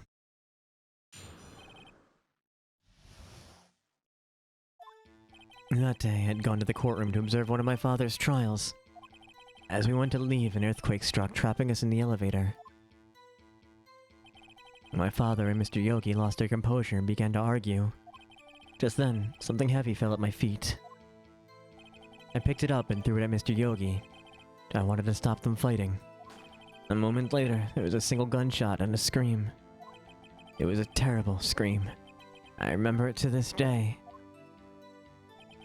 That's all. And until now, you thought this memory was a dream. We were stuck in that elevator for 5 hours. The oxygen in the elevator ran out and I lost my memories of the events. The same claim Mr. Yogi has made. Very well. Mr. Wright, your cross-examination, please. Yes, Your Honor. We're gonna have another ad break in like a minute.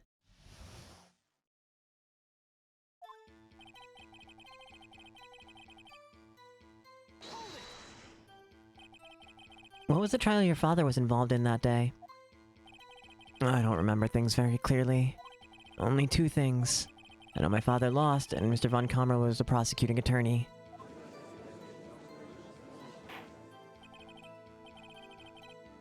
Mr. Von Karma, you were handling that case. It was 15 years ago. I don't remember the details. That was when Edgeworth pointed out the problem in Von Karma's evidence.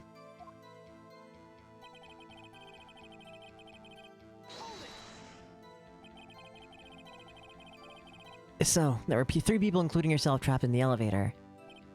Yes, myself, my father, and Yanni Yogi. We were fine at first, but then as time passed and no one came to help.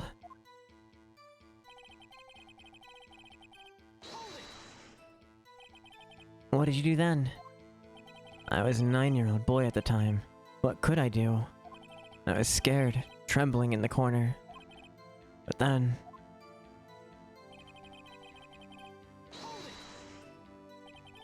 What was it? A pistol. I assume it was the bailiff Yanni Yogi's. The safety must have come off when it fell from his holster. And you picked it up. What happened next?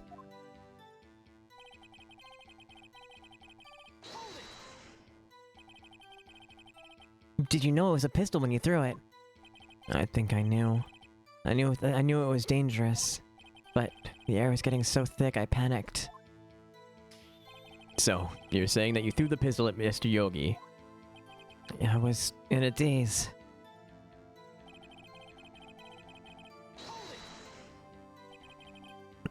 The gun fired once?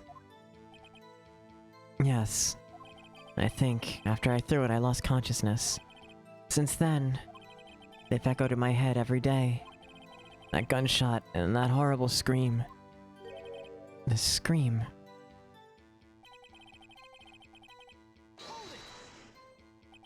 To this day. To this day? Yes, I can practically hear it now. I doubt I will ever forget that scream as long as I live. And there it is.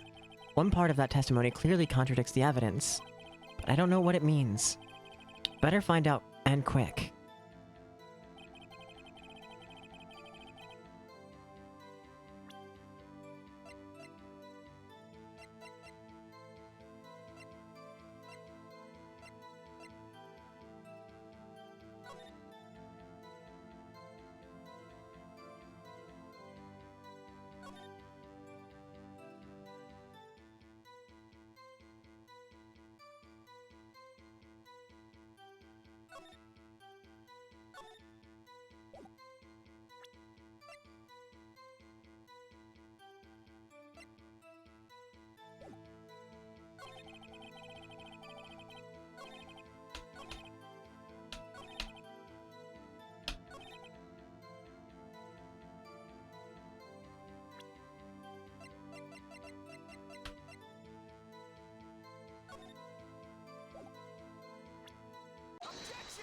Present the DL6 case incident. Are you sure you only heard one gunshot? Yes, I'm sure of that. I heard the shot and the scream. Then everything faded. I was unconscious until the rescuers came. I see. No, Your Honor, unfortunately you don't. Look at this file one more time. This plainly contradicts the witness's testimony. You do enjoy dragging out that file, don't you? I don't accept this evidence unless you can tell us what page it's on. Which page contradicts Miles Edwards' testimony? Look at the victim data in this file. It says it quite plainly. The murder weapon was fired twice.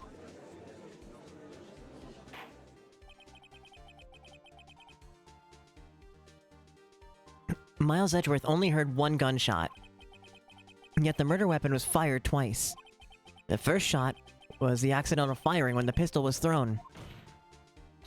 So, who fired the remaining shot?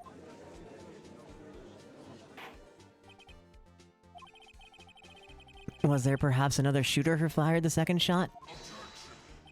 Your Honor, as I'm sure you're aware, since it occurred 15 years ago, the evidence is dated. The pistol did fire twice. However, we do not know when that second shot was fired. It might have been fired the day before the incident. There is no proof that the second shot had anything to do with this incident. What? I see. You do have a point, Mr. Wright. The murder weapon was fired twice, as we have heard. One of those shots was fired by the defendant, a boy at the time. Do you have any proof if the other shot fired had something to do with the case? Yeah. Your Honor, I think I'll be able to show you proof. What? Impossible. Now, Mr. Von Karma, save your surprise for after you've seen the evidence. Very well, Mr. Wright, show us your proof. Do you have any evidence that the second firing of the pistol is related to this incident?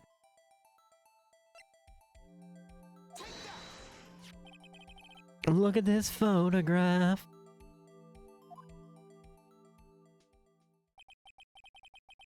This is a photograph of the scene of the crime 15 years ago. I can see that the victim is lying there, Gregory Edgeworth. This proves that the murder weapon was fired twice at the time of the incident. This photo proves it. So, let me get this straight. This photo proves 2 shots were fired? Where? Your Honor, please get a clue.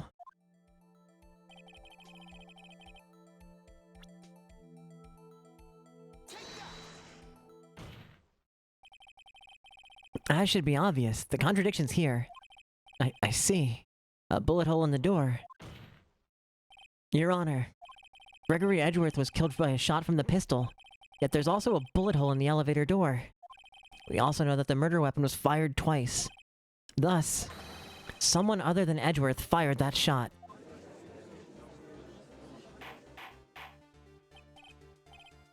Order. Mr. Wright, what are you driving at? It's simple, Your Honor. At the time of the incident, 2 shots were fired. One went into Gregory Edgeworth's heart. The other hit the elevator door. Remember that the defendant lost consciousness after the shot he fired rang out. In conclusion, we must agree that the second shot was fired by someone else. Mr. Wright, but who could that someone else be? The murderer, of course. I knew I should have stepped in before your wild fantasies got out of hand. Mr. Wright, look once more at the DL6 incident case file. Look closely. Try the case summary page. The case summary, that's on page 1. Look what is written there. Not a single clue was found on the scene. If the pistol had been indeed fired 2 times, then the other bullet would have been discovered on the scene. He does have a point. That second bullet has never been found. Why? Because the second bullet does not exist. The bullet that claimed Gregory Edwards' life was the only one fired by his own son. That is the truth of this matter. The whole truth. It was undoubtedly something else that made the bullet hole in that door.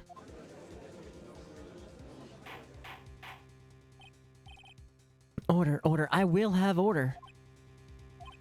Mr. Wright has proven one thing to us quite clearly.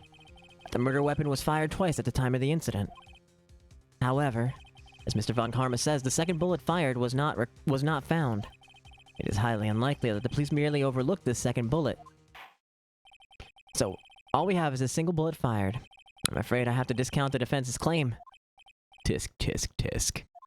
I praise the judge for his wisdom in this matter. How did this happen? I don't believe that the second bullet didn't exist. Was I wrong? Have I been wrong about this whole incident? What are you doing, Nick? Why aren't you raising an objection? I'm sorry, Maya.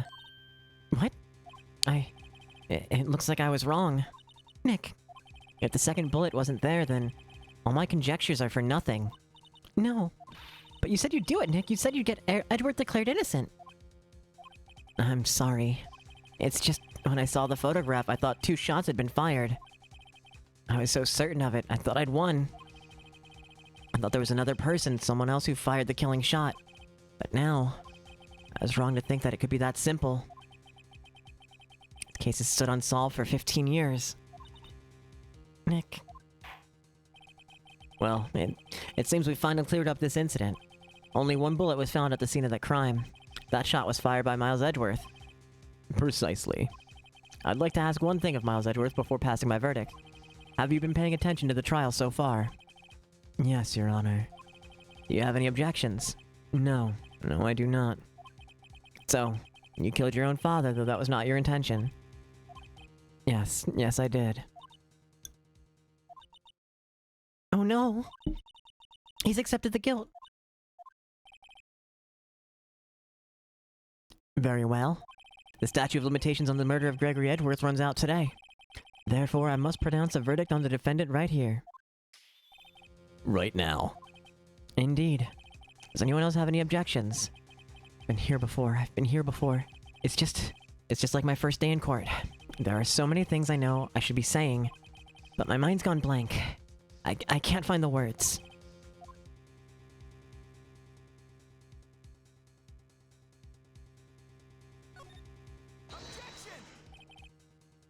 Your Honor, I object.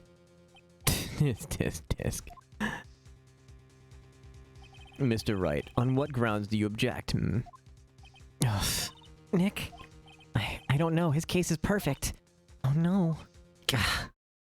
It must exist. In the second bullet. That was a flash from our dead mentor. What? What did you just say? Nothing. The second bullet must exist. But where? Someone took it. It seems waiting is not going to produce us any answers from Mr. Wright. Wait, Your Honor. The second bullet. It existed. What?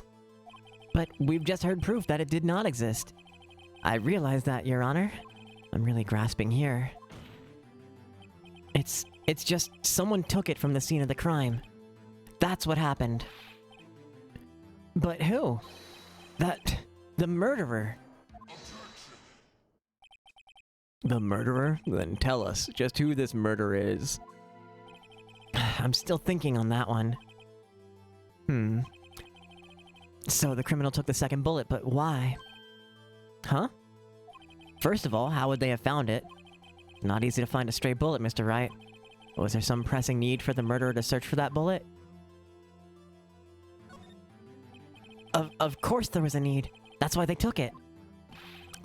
What possible reason could they have had? Well, the reason the murderer took the bullet away from the scene with them was... the bullet would be proof. Maybe they thought the bullet would be used as proof. Proof? It was a special bullet, so they took it with them. If that was the case, then they should have taken the bullet from inside Gregory as well. Huh? Why would they only take one of the 2 shots fired? Right. Mr. Wright, have you really thought this through? I'm gonna have to penalize you. Oh, I know which one it was. The murderer had to find it.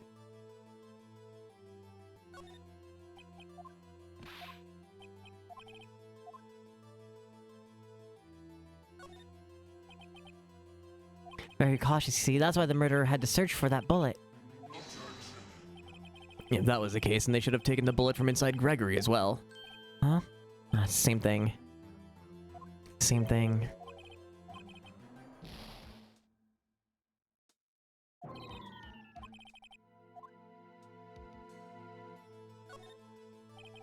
Why would the murderer have spent the time to look for the stray bullet? I haven't got a clue. What's wrong, Mr. Wright? Bah, the murderer had no reason to take that bullet. You don't want to admit it, but it's true. Had to take it. Had to take it. The murderer. What does that mean? You're thinking too normal. Think crazy. Don't think why the bullet was taken. Think why the bullet had to be taken. Mr. Wright? Yes, Your Honor. I have no idea what I'm doing. Well, the murderer had no intention of taking the bullet from the scene. But, that murderer had to take the bullet. Had to, Mr. Wright? What do you mean? Well, for instance...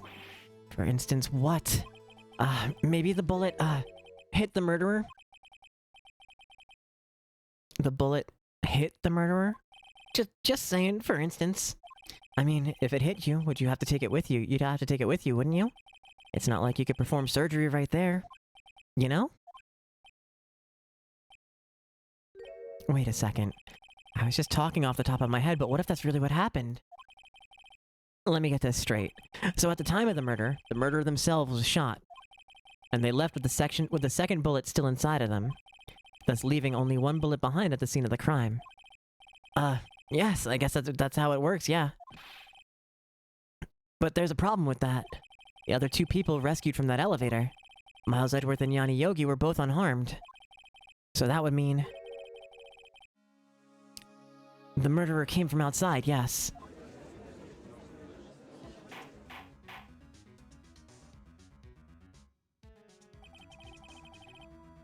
The two men fight inside the elevator.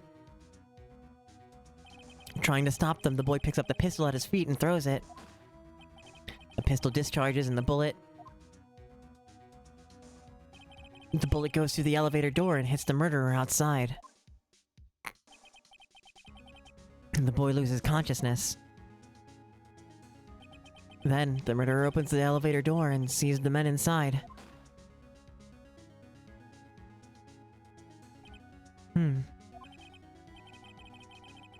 Mr. Wright, you are truly the most unpredictable defense attorney I've ever known.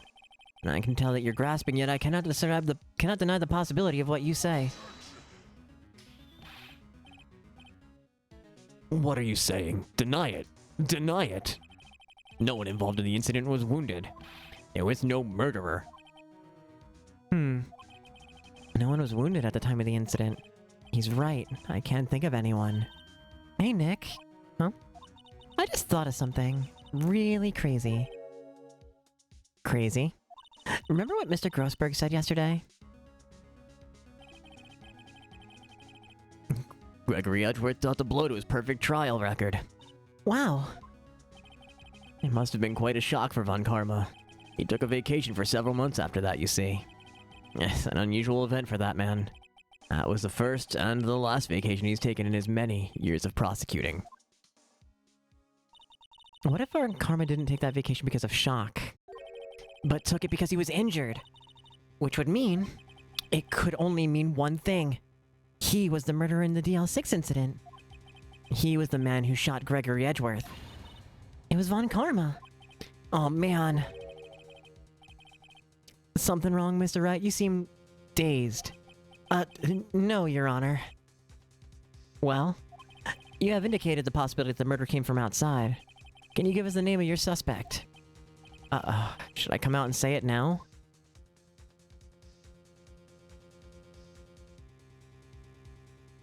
Save it for a better time. Wait, I don't have enough proof yet. This is my trump card. I better save it for the right time. Mr. Wright, something the matter? I'm fine, Your Honor. Tisk, tisk, tisk. Shall we carry on with the trial then, That said, we have no further to go. All that's left is the finish. In other words, the verdict. What? Not yet. Think, Mr. Wright. You have said that someone from the outside was the murderer. Yet you cannot suggest anyone as a possible suspect, which means your conjecture is worthless. And will be rejected, of course. Nick, now's no time to be holding on to that trump card. The trial's almost over. Alright, I may not know what I'm doing, but here goes. Your Honor, there is a suspect. One lone suspect. Well, this is certainly interesting news. Very well, Mr. Wright. Who is your suspect? But... my hands are shaking. The what? Von Karma. Von Karma?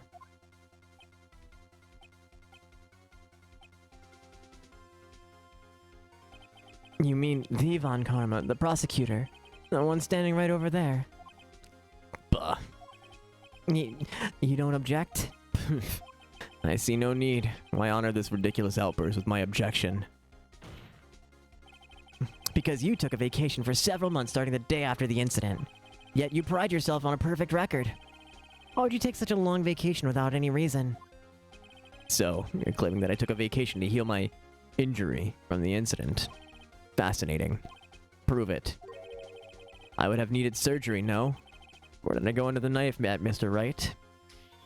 Bring the doctor that operated on me. Have him testify. Nick, let's find out who his doctor is. It's no use. Edgeworth. I know Von Karma. Perhaps too well. He's perfect. He wouldn't leave clues. He probably didn't undergo surgery. That would leave a doctor as a witness. Nobody's that perfect. So what, Nick? Did Von Karma pull the bullet out by himself? That's insane. No, he couldn't have. You can't just pull bullets out of yourself. Wait. What does that mean? That bullet has to be somewhere. But where? Tisk, tisk, tisk. Well, Mr. Wright, can you produce evidence to prove that I was shot? Alright, Von Karma, I'll prove it. And I'll even use evidence. I know how you like it so much. What? The evidence that proves Von Karma was shot is...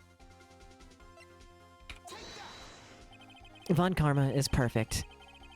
He wouldn't risk surgery, leaving an evidence trail. So then I ask, where is that bullet now? I think it unlikely that Von Karma performed surgery on himself. You don't mean... I do. I mean, that would be lovely, but I don't think he can consent. He would consent to it, and the statute of limitations ends in like a couple of hours. Like, it's already 2:30. I don't think we could get him to the X-rays developed in time. You know, before that's up and the court's closed. There's a possibility that the bullet's still inside Von Karma.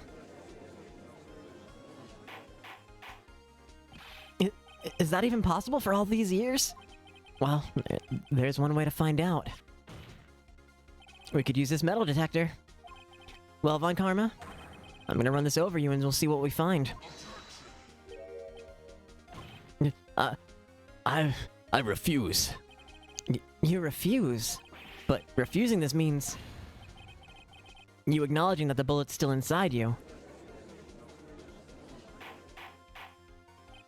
Order. Order, order.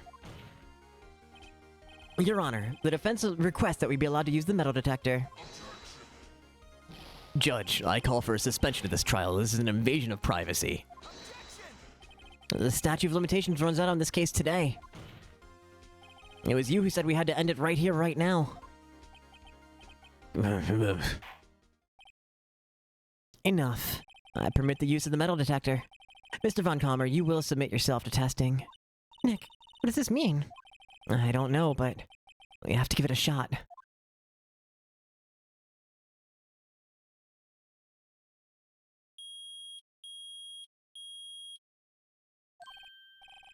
It reacted. Something's inside his right shoulder. The bullet.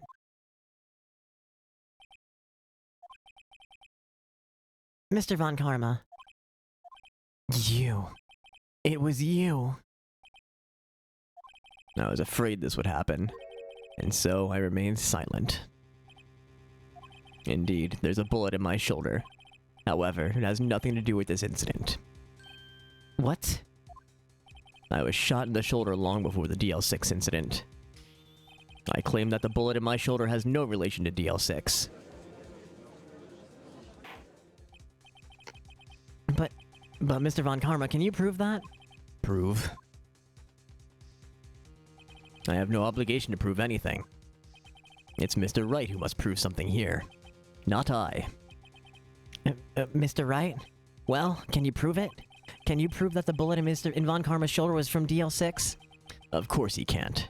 You don't have any of the DL6 evidence. That's because you took it out of the records room yesterday. With no proof, you cannot convict me of any crime. So, sorry, Mr. Wright. No, I'm the one who's sorry, Mr. Von Karma. What? You were close, one day away from freedom. But you see, I have proof. What? Who would have thought you would dig your own grave trying to convict Edgeworth? I can link that bullet in your shoulder to the DL6 incident. And here's my final proof.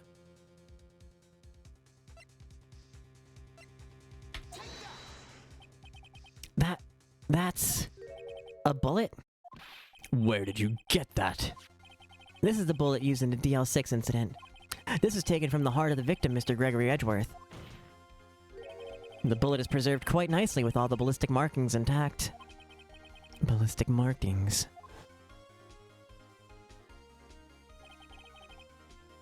You may recall the term. It came up in the first trial 2 days ago. Ballistic markings are the fingerprints of a weapon. All bullets fired from a gun are marked with that weapon's unique pattern. By examining the markings, you can tell which weapon fired the bullet. It's quite accurate.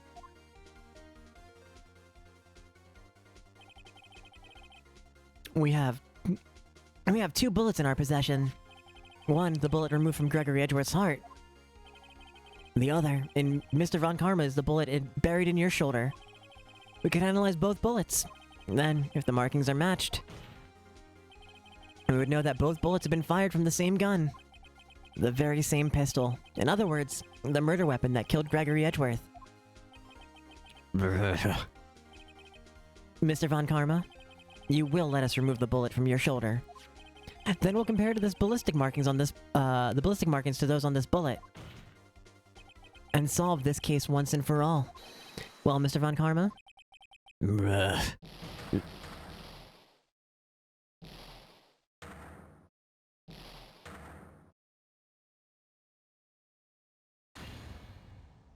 That scream. I've heard that scream before. Wait, I know. Help, I can't breathe! Quiet, I said quiet. You're not making this any easier.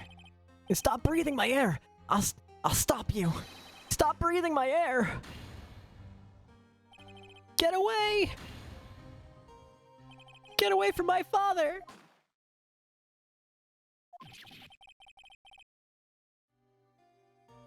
Oh, it hurts to do that. It's that scream I heard in the elevator. 15 years ago. Von Karma, it was you who screamed.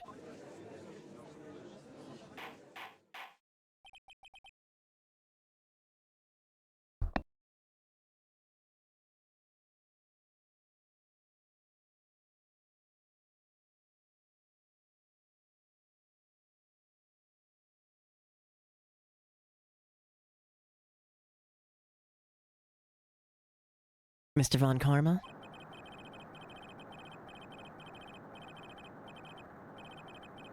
I'm not reading that. So it was you. You and your father are my curse.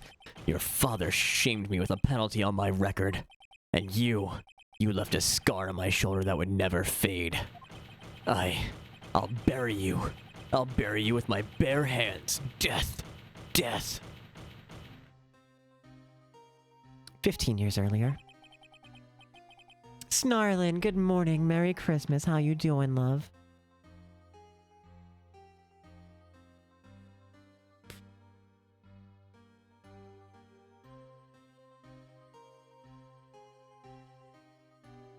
I hope you and the kiddos are having a great holiday. You passed out? Hell yeah. Glad to be here for your snoozing. And just telling a pretty good story, you know?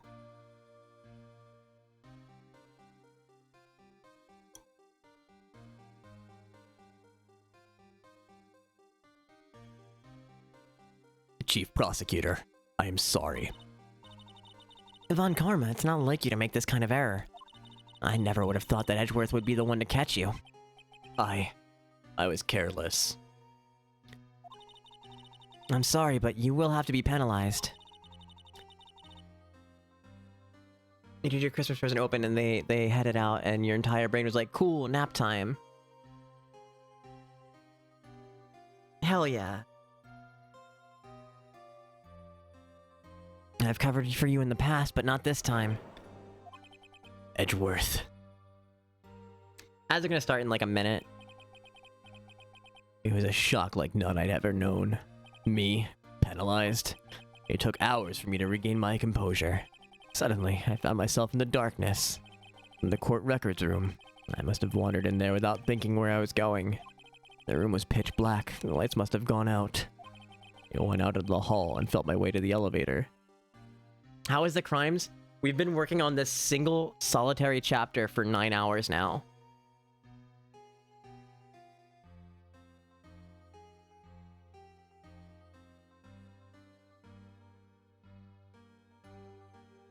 For reference, we were live for 9.5 hours yesterday, and we got through chapters 2 and 3. Sigh, Merry Crimbus. Your stream over? Did I? Close your already?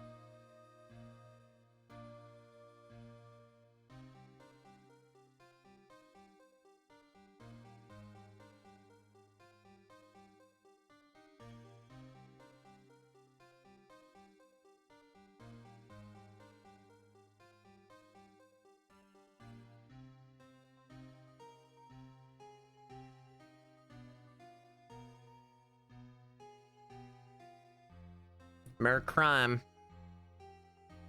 Merry Crime Bus. I do love that, it translated Merry Crimus to Merry Crime. Very thematically appropriate for today.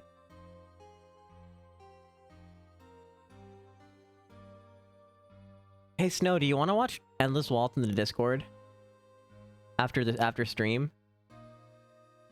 I think that's what we're gonna do. I think that's what I'm gonna do.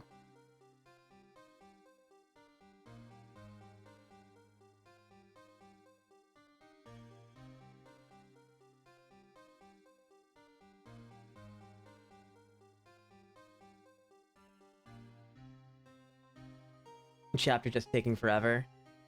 Yeah, it's a long one. This is the last chapter of the original game. I went out into the hall and felt my way to the elevator. I pressed the button, but nothing happened. Then, there was a noise. I was in pain, a horrible burning pain in my shoulder. Just then, the lights came back on, the elevator door opened before my eyes.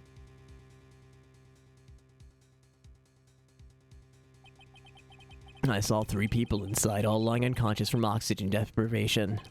Much to my surprise, a pistol lay at my feet. I knew then, it was destiny.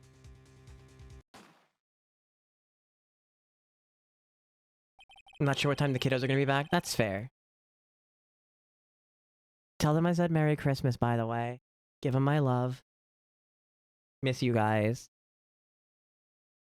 In his last moments, Gregory Edgeworth was still unconscious. He died, never knowing who had shot him. Later, he spoke to me through a medium, blaming Mr. Yogi. He was fooled. It was the perfect crime.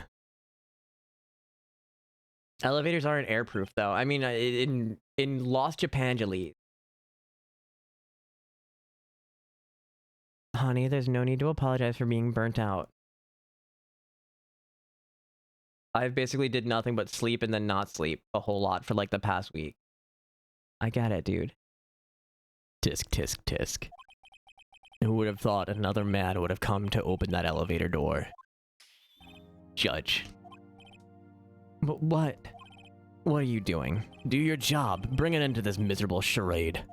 Now, end it. Very well.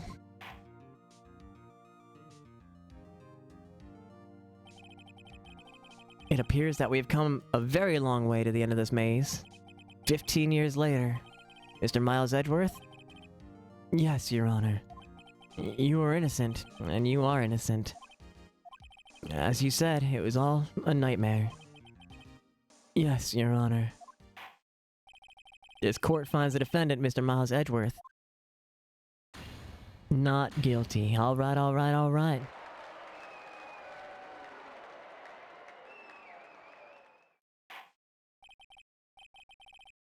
That is all. This court is adjourned.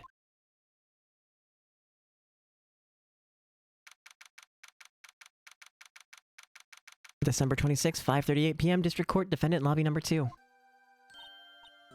Nick, we did it! Did you see his face? On camera looked even paler than usual. He's pretending to be all cool, but inside you crushed him, Nick. Gotta say, I'm impressed. It was pretty close. I was sure we had it. I know, I was on the verge of tears the whole time myself. But now, it's all just a good memory. So, it's finally over, Edgeworth. Right. Yeah? I'm not sure how to say this. I know. Try thank you. I see. Thank you, right. You're welcome. Maya is the younger sister of our mentor. She's the spirit medium. Who is having trouble. She's a spirit medium in training, so she can't reliably summon a spirit. She basically acts as our assistant through the entire game. Or series. Like, even when she's not able to summon her sister, or in some other people that come up in the story, she basically helped. You just basically bounce ideas off of her, and she'll point out some stuff and kind of help you along with the game in case you're not missing it. It's this way. It's like the Phoenix can be just as clueless as you, right? For the most part. I think you could have done better than that. Sorry, I'm not good at this sort of thing. You got a lot to learn, Edgeworth. She's got you there. Whoop! Amazing, pal. You pulled through just like I thought you would. I'll never forget this. I owe you one, pal. And tonight, let's party. Dinner's on me. Yeah, my salary went down a bit this month. But who cares? See, Edgeworth? You take a lesson from Detective Gumshoe. That's how you say thank you. I see. Ahem. Whoop. I feel foolish. Don't worry. Take it a little at a time. You'll get used to it. It's been 15 years since I've seen Edgeworth this unguarded. Hey, y'all. Lotta. Y'all were great in there. Thank you. Yo, Edgeworth, congrats. Thank y'all very much. I knew you were innocent from the start, of course. Just look at you. You wouldn't stick your hand in the cookie jar if no one was there. You were the witness on the first day of the trial, weren't you? Yeah, well, let bygones be bygones, eh? Speaking of which, what are you gonna do now, Lotta? Who, me? Oh, I went back to college. Gave up trying to be an investigative photographer pretty quick. Really? That's too bad. Huh? Isn't that the hot dog guy from the park? Huh? It's over, Nick! My life is over, dude! Why the sad face, Larry? What happened now? Oh, Nick, I'm not long for this world. You don't look sick. It's Kianse. She's gonna live in Paris. Paris, Nick. She's leaving me behind. I should have seen that one coming. Yo, Edgy, there you are. Yes, here I am. Congrats, Edgy. Here, a little gift from me in celebration. Celebration? That's unusual for you. Harry Butts, you coming along tonight too? My treat, pal. Huh? Oh, thanks. Looking forward to it, man. Yo, Nick. That's the suit that questioned me. When he says treat, that's not police talk for prison food, right? I think you'll be fine, Larry. Right. Yeah, what's up? That envelope that Larry gave me. It's got money in it. Well, yeah, that's not strange. People give money away to celebrate sometimes. It's $38, right? Huh? What a weird amount. I mean, it's not a little, but it's not a lot either. $38 exactly?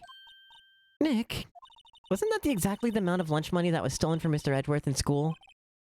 $38! No. No, Larry, it was you! Why are you so surprised about, right? Huh? Well, he was absent that day from school, right? But that doesn't automatically rule him out as a suspect. What? Think back to that day 15 years ago. Larry took the day off, but he was bored, so he came into school anyway. Then he saw the money lying there, and the rest is history. I never was good at history. Edgeworth, you didn't know, did you? I suspected. I just couldn't picture Larry protecting you like you did that day. Everyone else was saying you did it. The whole class was against you, remember? Yeah, too well. Right, you may not know this, but we used to have a saying back in school. When something smells, it's usually the butts. I know! Really right, I'm surprised you didn't figure it out. Well, this sure is an unexpected turn of events, huh? Edgeworth. Hmm? You should have told me! Now, Nick. It was 15 years ago. Do you think the statute of limitations has run out, Mr. Edgeworth? I'd say so, yeah. There you have it. Yeah. Where does that leave me? I became a defense attorney because of what you two did. Well, you've always been something of an inseparable emotionalist. Yeah, and you get worked up too easily, too. Death! The death sentence for both of you! Man, if only I'd known I'd become a prosecutor! The same goes for me, only the other way around. For the longest time, I thought that I might have killed my own father. I thought that I might be a criminal. I became a prosecutor in part to punish myself. If I had known the truth, I might have become a defense attorney after all. Edgeworth. Want to switch right? Hey, y'all. Line up, I'll take a photo. Hey, photo time, let's go! And after that, dinner on me! Detective Gumshoe took us out on the town that night. We celebrated Edgeworth's newfound freedom, even though Edgeworth himself was still in detention.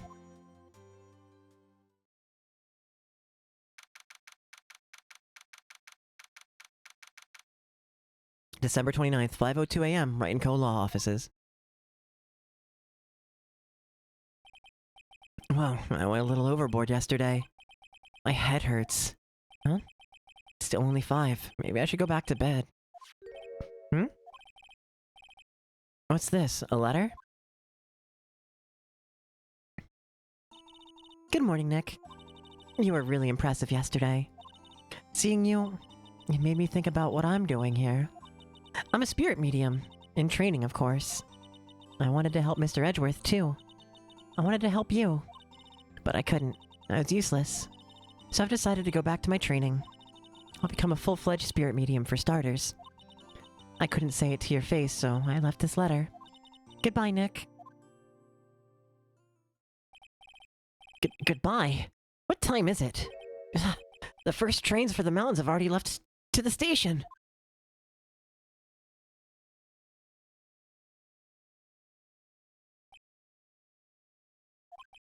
I guess I'm too late. Hey! Nick? Maya! So, you're leaving. Yeah. It's hard being a spirit medium who can't talk to spirits. And I think you'll do fine without me, Nick. Be good, okay?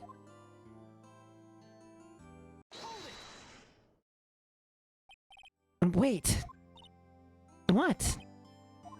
I never could have saved Edgeworth without your help. Huh? On the last day of the trial, I heard her. I heard Mia's voice. You heard my sister? Yes, only her voice, but still. It was at the very end when I thought we'd lost everything. Oh, that's my sister for you. Detective Gumshoe helped, and Mr. Grossberg, and even Larry. I'm the only one who couldn't help. I was useless, Nick. But you were the one who stopped Von Karma, Maya. Huh? I didn't do anything. All I did was wander around in a daze. Sorry, but I have evidence that you helped. Evidence?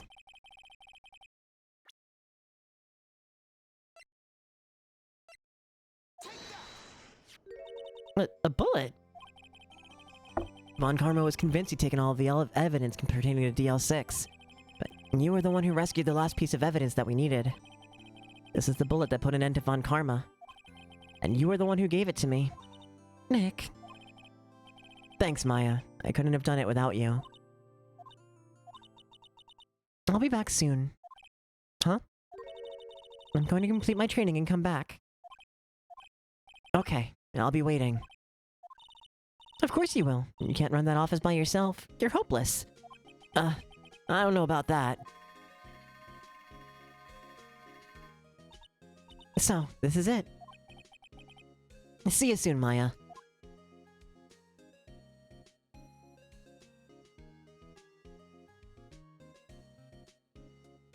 Thanks, Nick.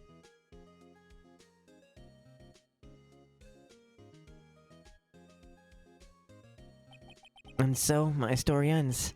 Time to turn a new page. And say goodbye to the novice defense attorney that I once was. Now, a new story begins. With the same old crazy cast of characters. Don't think you've graduated yet, amateur. Mr. Wright, perhaps you'd like to rethink that claim. Yes, Your Honor. I got a bad feeling about this.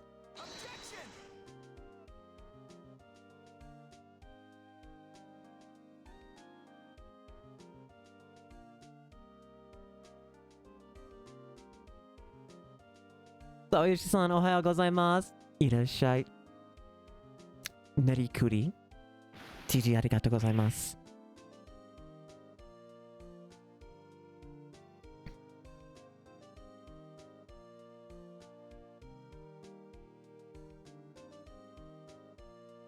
How was your holiday?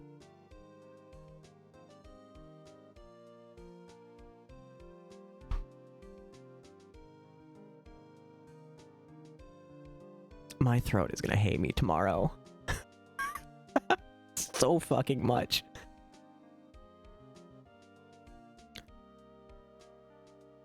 Mentally preparing for a 13-hour mega shift. You have curry? Let's fucking go, dude. Have some Gollum juice. Snarlin. I love you dearly. What the fuck is Gollum juice?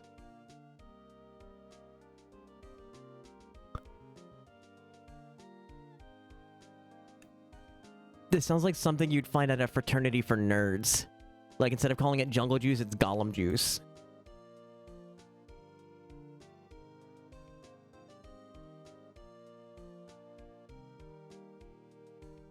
Also, 13-hour mega shift. Oh, for RTA in Japan and English restream.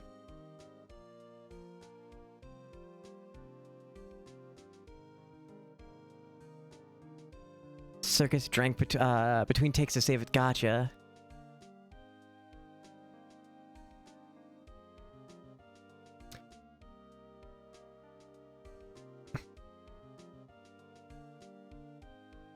It's like ginger. Oh, like, yeah, lemon honey. This is standard vocalist remedy. So, Twitch has this dumb thing that happens when you're live, where it's like, here's some suggested collabs. I come up in my own suggested collab, chat. I shit you not. It's like, Celestic Chab, for you, while you're live. Consider knocking with these people or whatever, right? Like, so here's Sumono-san, some dude I don't know who's also playing Phoenix Wright, and then me. How do I collab with myself, chat? I think you'll really get along. Yeah, Have you tried this thing called self-love? It's just really me wearing the "This is my get along" shirt with like my reflection.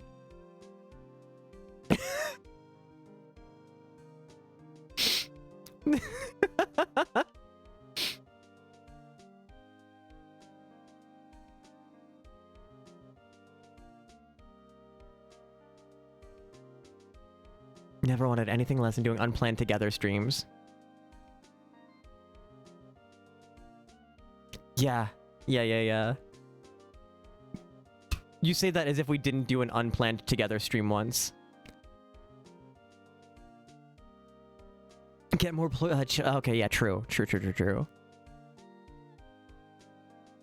But I think from a technical standpoint of my account collaborating with myself, my account, I feel like would be rather difficult.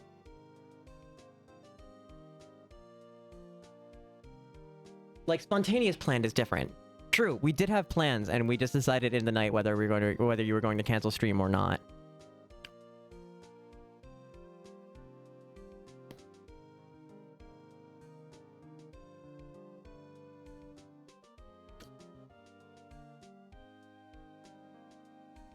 I just realized that I should be like reading all this dialogue, but you know what? That's fine. I did enough reading of dialogue. It's on you guys.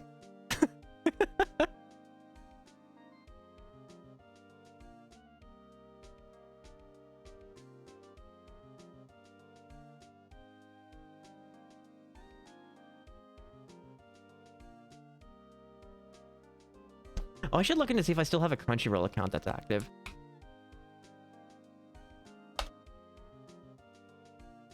Having someone just try to join would make me want to end. Yeah, no, instantly. Why does Lara really... Who's Lara?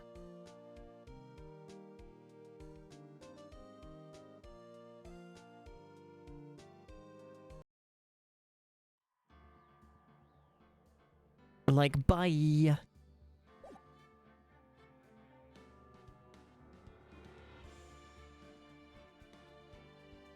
Teal-chan, no. Okay, you do a shower. Do I shower or start some art stuff? Soru's cat. Gotcha.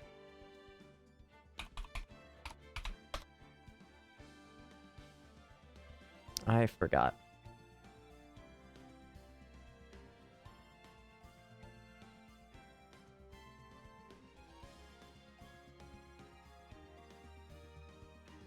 Got my own Crunchyroll password.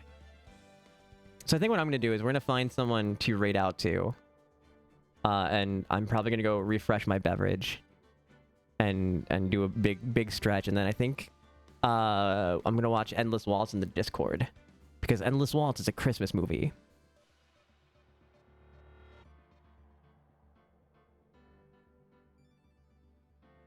Snarlin! You've been awake too many times. I love how we can tell your sleep schedule. Like, it works for both of us, right? Like, I can tell how little I don't sleep by how much I join yours and Faye's streams. And you can tell how much you do sleep by how much, or how much you don't sleep by how much you've joined mine.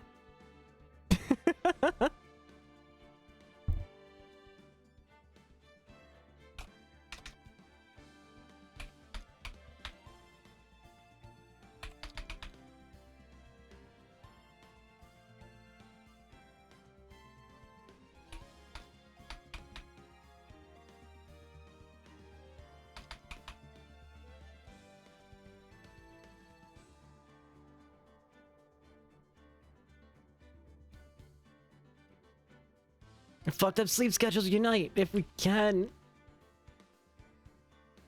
There is a Discord.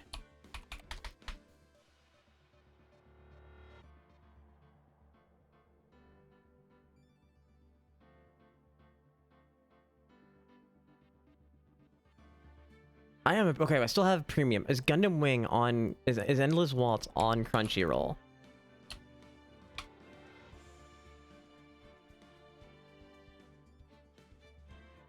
Yo, let's fucking go. All right, I know what I'm doing off stream.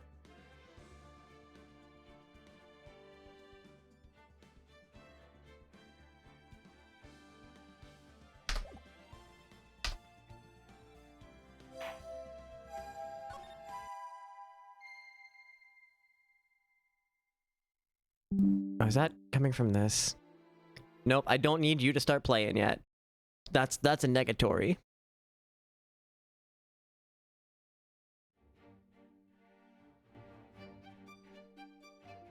It's a locked command to mods and me. So this way nobody walks in and tries to just drop the Discord link. I will drop that as we're closing out. Just hold tight for one moment. Let's figure out where we're going first. I give myself a compliment.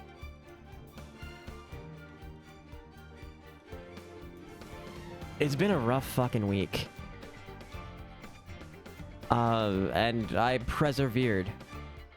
A whole fucking lot, dude.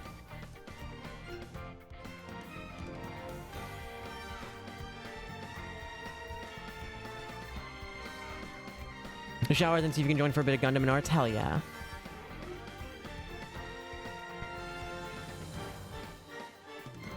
Shy, welcome back.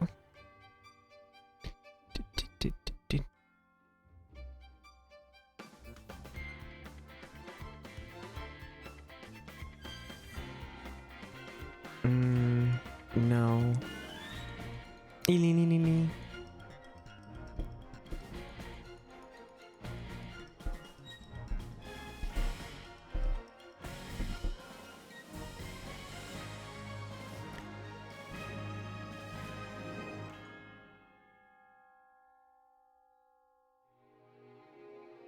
What's the vibe here? We could raid Masamasa-san again, because there's always just a great default raid option.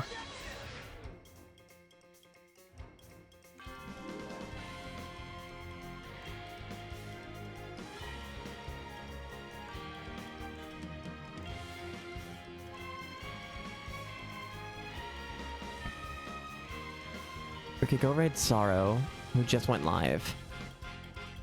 Raid Jericondra.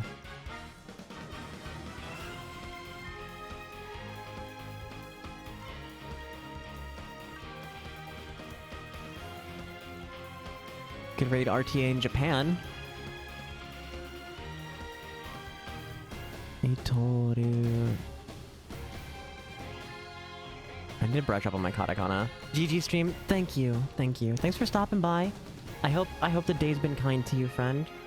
I know it's about to be not kind to you with your 13-hour shift. But I hope you're able to get some rest and relaxation and stretch. Don't forget to take care of yourself. All done with stream? Yeah, we just finished up the trial.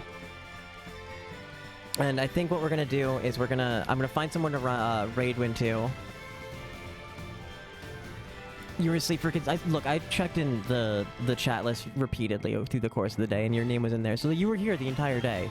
Whether you were conscious or not is no consequence. You were hanging out the entire day, dude. I think what we're gonna do is we're gonna find somebody to raid as soon as I, stop having decision paralysis. I caused you to fall asleep again. I'm not sorry. Sleeping with friends is the best. And we're gonna watch some Gundam Wing Endless Waltz in the Discord, because that's a Christmas movie. Little Town Hero.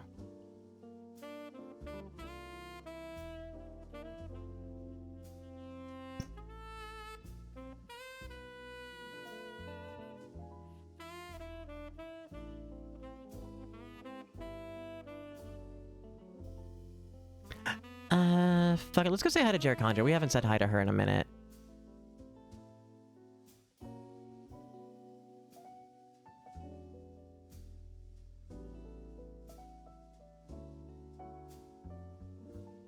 Hopefully the run she's doing is gonna be lasting a little longer. So, tomorrow I will not be live. I'll be hanging out with my partner Crime, who invited me over to play some board games, and that sounds fucking lovely. So maybe next time I'll be live will be Saturday?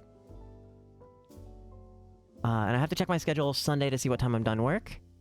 Because